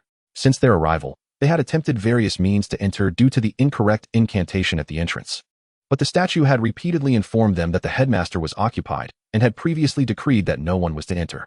Thus, even mentioning Harry Potter's disappearance had yielded no notification within. Hermione had separated from them to seek Professor Lupin, hoping for some insight. Just then, the door opened, and Snape emerged, prompting Ron to disregard his fear of Snape and rush into the headmaster's office. Headmaster, Professor Dumbledore, something's happened. Harry's gone. What exactly transpired? Snape inquired. His brow furrowed as he addressed the girl before him. I am not entirely sure. I encountered Hermione and Ron searching for him on my way here. Hermione has gone to find Professor Lupin. Ron and I came to seek you, Headmaster. Harry had a nightmare, claiming that dark forces had infiltrated Hogwarts. I laughed at his dream, wondering how the Death Eaters would dare show themselves here. But when I stepped out to fetch something from Neville, I returned to find Harry missing. A nightmare? Eulica glanced at Snape, observing his agitated demeanor. She wanted to inquire whether it was her worst fears that were being confirmed, but it was evidently not the opportune moment for such questions. Severus, come with me. Miss Kane and Mr. Weasley, you may return to the dormitory. Dumbledore's expression was grave. The recent surge in Death Eater activity had led him to harbor dire suspicions regarding Harry's disappearance. Headmaster, I cannot be at ease. I must accompany you. After all, I was the last to see Harry, and if anything is amiss, I can provide timely information. Ron, anxious for Harry's safety and aware of Hermione's search, could not remain behind in the dormitory. Dumbledore, having no time to deliberate their presence, nodded in acquiescence, permitting his company, prompting Eureka to swiftly follow suit. They soon arrived at Harry's dormitory, marking Eureka's first visit to the Gryffindor common room. Its warm, golden-red hues enveloped her, fostering a sense of comfort within the atmosphere. Inside the dormitory, clothing and belongings were strewn about, books carelessly left in disarray. Eureka felt fortunate to have been sorted into Ravenclaw, while the girls' dormitory was far more orderly. The chaos of such a lively group could indeed be quite vexing. "This is Harry's bed," Ron pointed to one of the bunks, and Dumbledore nodded, drawing his wand toward it. In an instant, a faint blue glow emanated from the bed. There are no traces of dark magic, nor any signs of offensive spells. Perhaps our dear savior wishes to draw attention to himself through such reckless antics. Snape's caustic remark incited Ron's ire, prompting a desire to retort, but Eureka hastily restrained him. Unbeknownst to her, this action only intensified Snape's displeasure, as he shot a furtive glare at the girl. This is not the time for quarrels. Eureka disregarded them, her gaze sweeping across Harry's bed and furniture. Perhaps due to her slightly shorter stature, she noticed a piece of parchment lying on the floor. Although Harry's bed was untidy, the nearby books were neatly arranged, making the paper on the ground intriguing. Approaching, she picked it up and, with a resigned expression, handed it to the headmaster. "Headmaster, look, I found a note from Harry."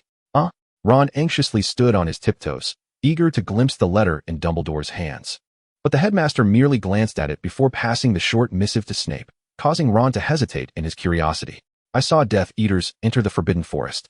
Time is of the essence. I must see what they are plotting and thwart their malicious deeds. You must hurry to inform the headmaster."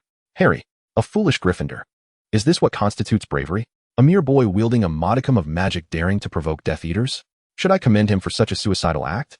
Severus Snape coldly uttered a scathing remark, expressing that the individual before him was no better than his dim-witted father, who had at least taken a few companions with him in his reckless pursuits. Let us proceed to the Forbidden Forest. At that moment, in the depths of the Forbidden Forest, Harry, clad in his invisibility cloak, cautiously concealed himself behind a tree, observing a group of wizards in the distance, clad in dark robes and masks, rendering their appearances indiscernible. "Damn that ring-wearing man. Why must we scavenge for artifacts at Hogwarts while he remains absent? Keep your voice down. Do you wish to awaken everyone and reveal our presence? Why does our master place such unwavering trust in that ring-bearer?" Throughout our school days, numerous students have ventured into the Forbidden Forest, yet none have ever heard of an altar here. Search thoroughly. An altar? What altar? Previously, after Harry had fainted, he experienced a vivid dream in which he found himself in a room conversing with several masked figures, hearing himself utter, "Go to Hogwarts. Go to the Forbidden Forest." A wave of anger washed over him, accompanied by a piercing headache, and upon regaining consciousness, he discovered himself still in the dormitory. The dream had felt so hauntingly real that it instilled fear within him. Ultimately, he resolved to venture into the Forbidden Forest, if nothing transpired. That would be for the best, but if they truly came to Hogwarts, he would thwart their sinister plot. Harry stealthily followed a group of Death Eaters as they traversed the Forbidden Forest, oblivious to the location of the altar they sought. Gradually, they approached the lakeside, where a few small creatures scattered upon sensing human presence. "Ah, a unicorn!" one of them exclaimed, brimming with excitement. It was rare to spot a solitary unicorn in the wild. Glancing around, they noticed the absence of its kin, realizing this young unicorn had ventured out alone. There was no time to waste in capturing a unicorn. Although his companions were also tempted, they prioritized the completion of their master's task. "Let us proceed swiftly. Find it." A loud thud echoed as the young unicorn was unceremoniously thrown to the ground, emitting a pained cry. I shall take the initiative. I am in dire need of a unicorn's head to adorn my study." The man brandished a dagger as he approached the fallen creature. Harry, fully aware of the imminent danger, understood that if he did not intervene, the young unicorn would undoubtedly perish. As the man crouched down, preparing to strike, Harry could no longer restrain himself. Stupefied, Harry's surprise attack rendered the dagger-wielding man unconscious, yet two others remained, instantly recognizing Harry's presence. "Haha, look what we've discovered. Isn't that the chosen one? Splendid. We can present him to our master. Surely, he will reward us. What a splendid idea. Far better than searching for artifacts. Dear little one, how about we play a game? The game's name is, you will obediently allow us to capture you." At that moment in the Forbidden Forest, apart from the perilous situation Harry faced, Hermione had entered alongside Lupin, while Dumbledore accompanied Snape, Eureka, and Ron. As Eureka stepped into the Forbidden Forest, The Dementors lurking at the forest's edge sensed an alluring essence emanating from her, drifting towards her direction. However, they first had to traverse the vicinity where Harry and the Death Eaters were situated. Eulica, returning to the Forbidden Forest, reflected on the tumultuous events that had transpired previously and the period she had lost consciousness. She felt an instinctual aversion to returning to this place in the near future. Good evening, ladies and gentlemen. A troop of centaurs approached from one direction of the Forbidden Forest, with the leading centaur's upper body resembling that of a human, adorned with fiery red hair and a beard, while his lower half was a shimmering chestnut horse, trailing a long, crimson tail. Hello, Ronan. I have come to the Forbidden Forest in search of students who have strayed into it. Have you encountered any humans today? Dumbledore conversed amiably with the leading centaur, who, as a resident of the Forbidden Forest, would likely be aware of the current situation. Indeed, the Star of Fate has appeared in the Forbidden Forest. Though the trajectory of destiny is often resistant to unforeseen changes, the power of the Eternal Star has been overwhelmingly potent, disrupting the very fabric of fate. At this moment, the night sky is beyond my comprehension. Ronan's voice was deep and melancholic. Change, you say? Dumbledore nodded contemplatively. Thank you, Ronan. Have you seen the direction in which that child has gone? Ronan gestured forward. Proceed in that direction, and you will eventually encounter everything. Having spoken, he led his fellow centaurs back, whence they came. Before vanishing, he cast a lingering glance at the departing figures, fixating on the last girl in line. An abominable soul, instilling fear. Who is that girl? Eulica touched the ring, which felt unusually warm. Upon encountering the centaurs, she felt an overwhelming attraction toward them, an intense desire to touch them, a longing that emanated from a soul starved for connection, an urge that filled her with trepidation. This is not the time for such thoughts, she admonished herself, hastening her steps to catch up with the others. Not far away, a piercing scream shattered the air. It was Hermione. Dumbledore's figure flickered and reappeared ahead, only to vanish once more before they could fully comprehend his presence. Stay close, you two. Snape felt a pang of regret for having agreed to their entry. But there was no room for hesitation now. He seized Ron by the collar, lifting him, yet treated Eulica with surprising gentleness, cradling her in one arm. However, his grip was so firm that it constricted her waist painfully, causing her to yearn to walk on her own. Under Snape's firm guidance, they swiftly approached, and the scene that unfolded before them left everyone stunned. It was utterly shocking. Dozens of Dementors swooped through the air like colossal bats in the night, relentlessly descending toward two individuals who had succumbed to unconsciousness, clearly having been kissed by the Dementors. Harry pointed his wand at the Dementors, and a silvery stag courageously charged into the sky, compelling the Dementors to scatter in retreat. Headmaster, what do we do? We must save Harry. Hermione's anxiety nearly brought her to tears, unable to fathom why neither Professor Lupin nor Dumbledore took action. She even cast a pleading glance toward Snape, who remained impassive, though his gaze shifted momentarily as he observed the stag, ultimately returning to a calm demeanor. Harry, you're doing splendidly. Your parents would be immensely proud, Dumbledore murmured softly, his eyes brimming with pride. Eulica perceived that this gaze could be simply articulated as, the diligent little lion has learned to hunt for himself. How gratifying. Fear not, Hermione. I had previously noted Harry's apprehension toward Dementors. I taught him the Patronus charm. Lupin's words offered Hermione a measure of solace. Dumbledore added, expect no further worry. Expecto Patronum. A magnificent phoenix soared into the sky, bathing everything in sunlight, warmth, and tranquility, instantly dispelling the Dementors. Eulica instinctively took a step back, overwhelmed by such blinding power. The ring pulsed with an intense heat. She was tempted to remove it and cast it aside, yet she restrained herself, habitually caressing the ring and turning it around her finger. Exhausted, Harry caught sight of them, filled with exhilaration and pride. Unlike his first-year victory over Voldemort, which relied on the love left by his mother, this time he was genuinely facing the Death Eaters. The Dementors, which had once seemed insurmountable, were now held at bay by his own will. He was unafraid. Harry, brilliant. Ron's admiring gaze turned Harry's pride into shyness. Harry, how could you recklessly venture into the Forbidden Forest alone? It's far too dangerous. And who are those two? Hermione pointed at the unconscious figures on the ground. Professor Dumbledore, they are Death Eaters. They mentioned something about searching for an altar in the Forbidden Forest. Harry hastily conveyed all the information he knew to Dumbledore, believing wholeheartedly that Dumbledore possessed the ability to thwart the Death Eater's sinister plot. An altar? Why is there such a preoccupation with altars lately? Dumbledore observed that many events were slipping beyond his control. Chapter 38, The Gathering of Friends. Indeed, it was in a dream I had, in a room where they referred to me as Master, and that Master spoke of seeking an altar. A dream? They called you Master? At that moment, Dumbledore was still unaware of Horcruxes. Although he sensed something was amiss with Voldemort and surmised that some form of magic might have been transferred into Harry's body, he had never considered the notion of Horcruxes, leaning more towards thoughts of dark magical artifacts or curses. I believe the great savior should be able to distinguish between reality and dreams, shouldn't he? Snape, upon seeing that familiar face, could not suppress his instinct to mock. I can distinguish. Harry shot an irritable glance at Snape, utterly bewildered as to why Dumbledore would appoint such a person as the potions master. Should we not return first? It is getting dark, and it would be perilous if those Dementors were to return, Eulica interjected, eager to avoid any further quarrel between the two. Indeed, Miss Kane is correct. We ought to head back, Lupin remarked, feeling a sense of unease as he pressed his hand against his racing heart, wishing to return to the castle sooner. Professor, there is another individual on the other side who has been knocked unconscious. Should we not go retrieve them? Harry recalled the Death Eater he had previously incapacitated. Severus, you should go. I will escort the others back, Dumbledore instructed, binding the other two Death Eaters as he prepared to lead a few back to the castle. At that moment, the moon began to rise. Lupin's body began to convulse violently, twisting and expanding as claws emerged from his hands and feet, coarse black fur spreading across his form. Oh no, it's a full moon. Dumbledore frowned, realizing he had not taken his potion. Snape had been preoccupied and had delivered the Wolfsbane potion earlier. Fool, how could he not take it himself?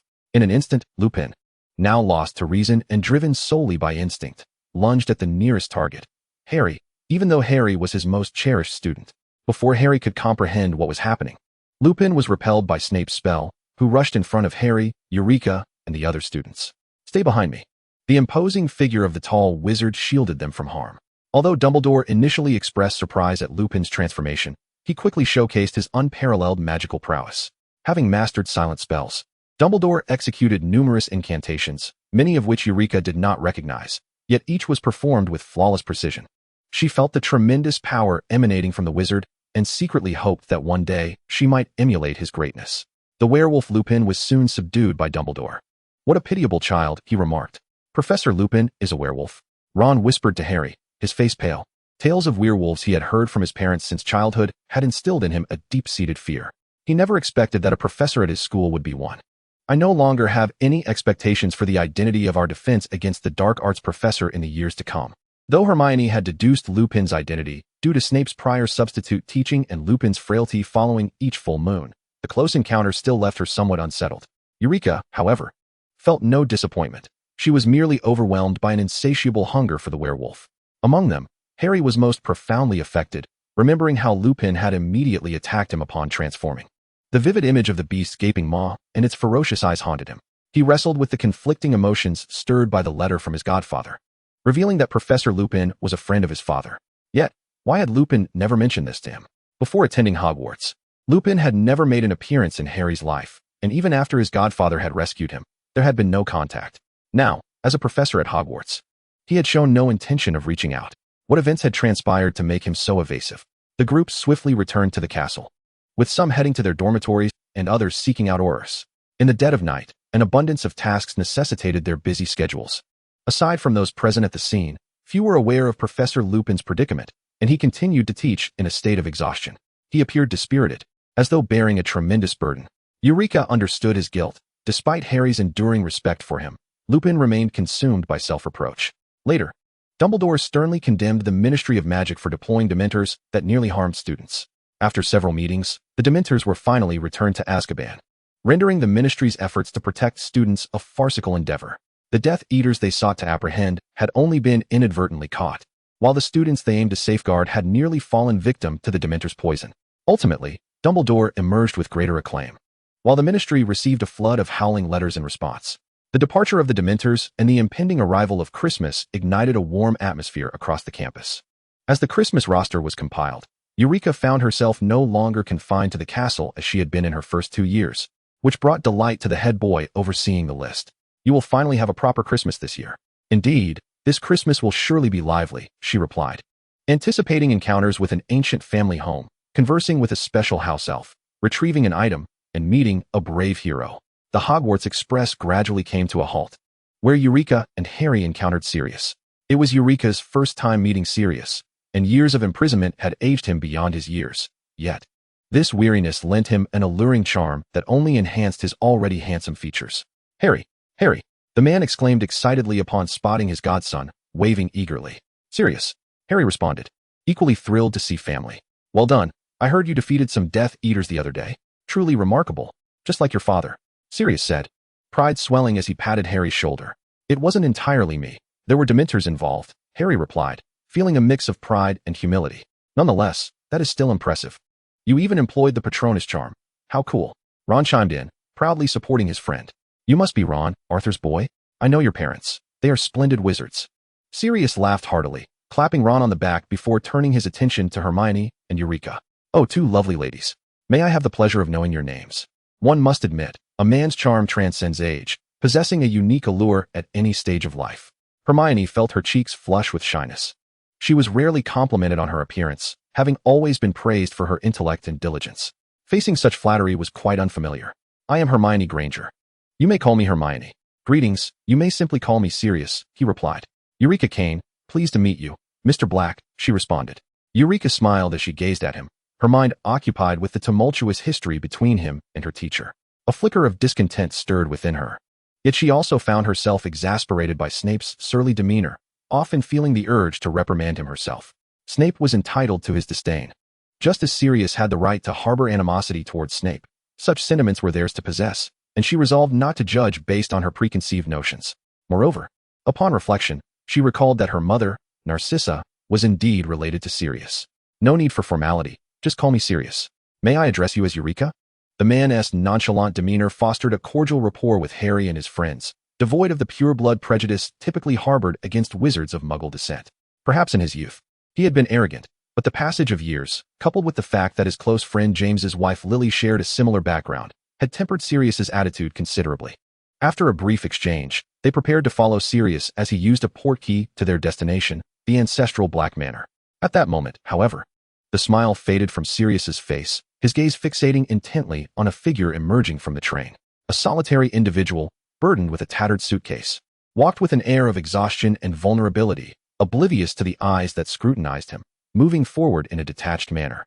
Moony, Remus, stop, don't walk away. Sirius trembled slightly as he beheld the familiar yet alien countenance of his friend.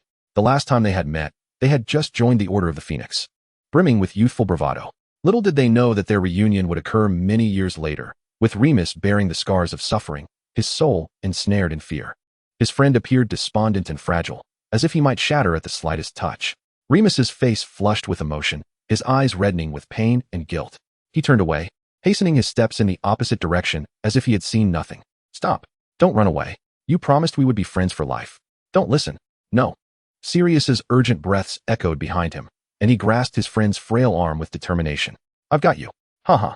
Sirius's laughter rang out, but soon it was tinged with tears. Moony, it's just the two of us left now. Remus released his grip, the suitcase thudding to the ground and stirring up dust. He reached out, enveloping his friend in a tight embrace, reminiscent of those years spent together in the Shrieking Shack, where they had provided solace to one another as animagi. They would also embrace after each full moon, celebrating the bravery it took to endure a harrowing night. Yet, from 4, they were now reduced to 2, their bodies and souls marred by countless wounds. I'm so sorry, it's my fault. When James and Lily were attacked, I was on a mission for the Order. I didn't return in time. If I had come back sooner, those events might have been averted. If I had been able to rationally doubt those testimonies after hearing about your incident, you wouldn't have spent so long in Azkaban. This is all my fault. The weight of Remus's guilt and despair resonated deeply with Sirius, as he too had carried a burden of remorse throughout the years. If only he had not so readily believed Pettigrew. If only he and T focused solely on penance after his capture, might the outcome have been different? No, it's not your fault, it's mine. I suggested switching secret keepers, and the individuals who captured me didn't even seek proper approval before imprisoning me in Azkaban. Even if you had shown up, the outcome wouldn't have changed. I constantly reminded myself to remain vigilant in Azkaban, transforming into my animagus form to evade the Dementors. So you see, if it weren't for you, I might never have learned to transform, and I fear I would have lost my soul by now. In retrospect, I am grateful for you. Sirius understood his friend's sensitive nature and awkwardly offered such reasoning as comfort. Remus managed a bittersweet smile and patted his friend's shoulder. You still look dashing, and you remain as slender as ever. The two men chuckled, their bond reminiscent of the past, yet distinctly altered. Professor Lupin, Harry and the others approached. Although Harry had known about the friendship between Lupin and his godfather, Witnessing the scene unfolded before him was still surprising. Harry, I must apologize for not mentioning this earlier at school. I share a friendship with your father and godfather, Lupin explained cautiously, revealing his past absence during their time of need and the guilt that had prevented him from confronting them. It's all right, Harry replied, shaking his head. He understood the weight of such guilt. Indeed, Remus, none of us blame you. I'm certain that if James were still alive, he wouldn't hold it against you. Let South leave this place. We should go to my home. This isn't the right setting for a conversation. Sirius produced the portkey he had prepared. Despite the muggle means of travel, he preferred this method. After a moment of disorientation, they found themselves at Grimmauld Place. Before them stood a large, black door marred with scratches, the handle shaped like a serpent. The door lacked a keyhole, but there was a doorbell. Instead of ringing it, Sirius drew his wand and tapped the door. Harry heard a cacophony of metallic clinks and the sound of chains rattling. The door creaked open, revealing a dimly lit hallway. Sirius was unsure how it happened, but a row of vintage gas lamps illuminated the disarray within, exposing the peeling wallpaper and soiled carpets. Many of the portraits on the walls had aged into mere shadows of their former selves, coated in a grimy patina, prepared for the decay.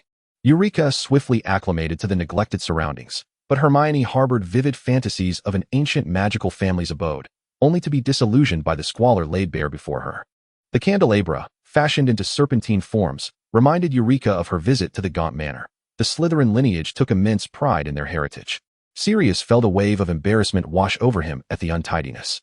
I don't come back often, so the place has fallen into disarray. It's fine, Sirius. We can tidy up together. Harry was genuinely pleased to be living with his godfather, regardless of the state of the house. I'm truly glad, Harry. Remus, please help me look after the other little warriors. Remember, this house has a history of dark wizards, so there are dangerous areas. Kids, I'm not jesting. It's genuinely perilous.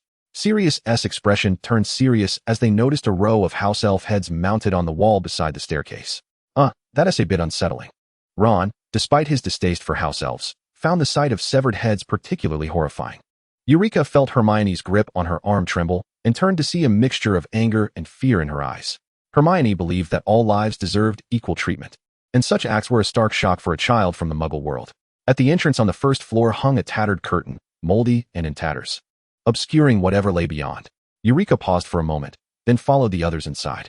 Behind the curtain was a relative she should feel close to, Walburga Black, Sirius's mother.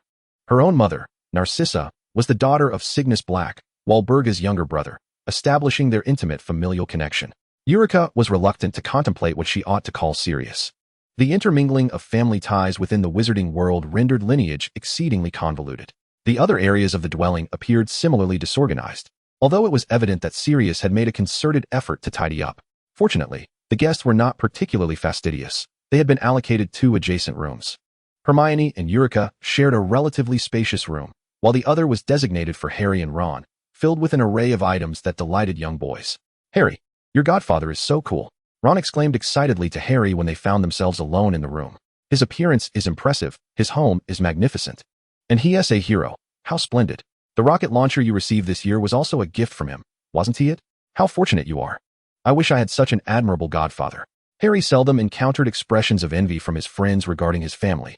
Generally, their conversations revolved around him being the savior who vanquished the Dark Lord. Those who were somewhat informed would remark on the greatness of Harry's parents, lamenting his unfortunate circumstances. He had contemplated confiding in his friends about the hardships he endured at the Dursleys, yet in their eyes, he lived a life akin to that of a prince. And no one believed the extent of his suffering throughout those years. Thus, he had long yearned for a family, while simultaneously dreading the unintentional boasting he perceived when others spoke of theirs. Yet today, in this very moment, Ron, who epitomized Harry's notion of the perfect family, displayed a glimmer of envy towards him, towards his kin. This sensation stirred a bittersweet mix of joy and melancholy within Harry's heart.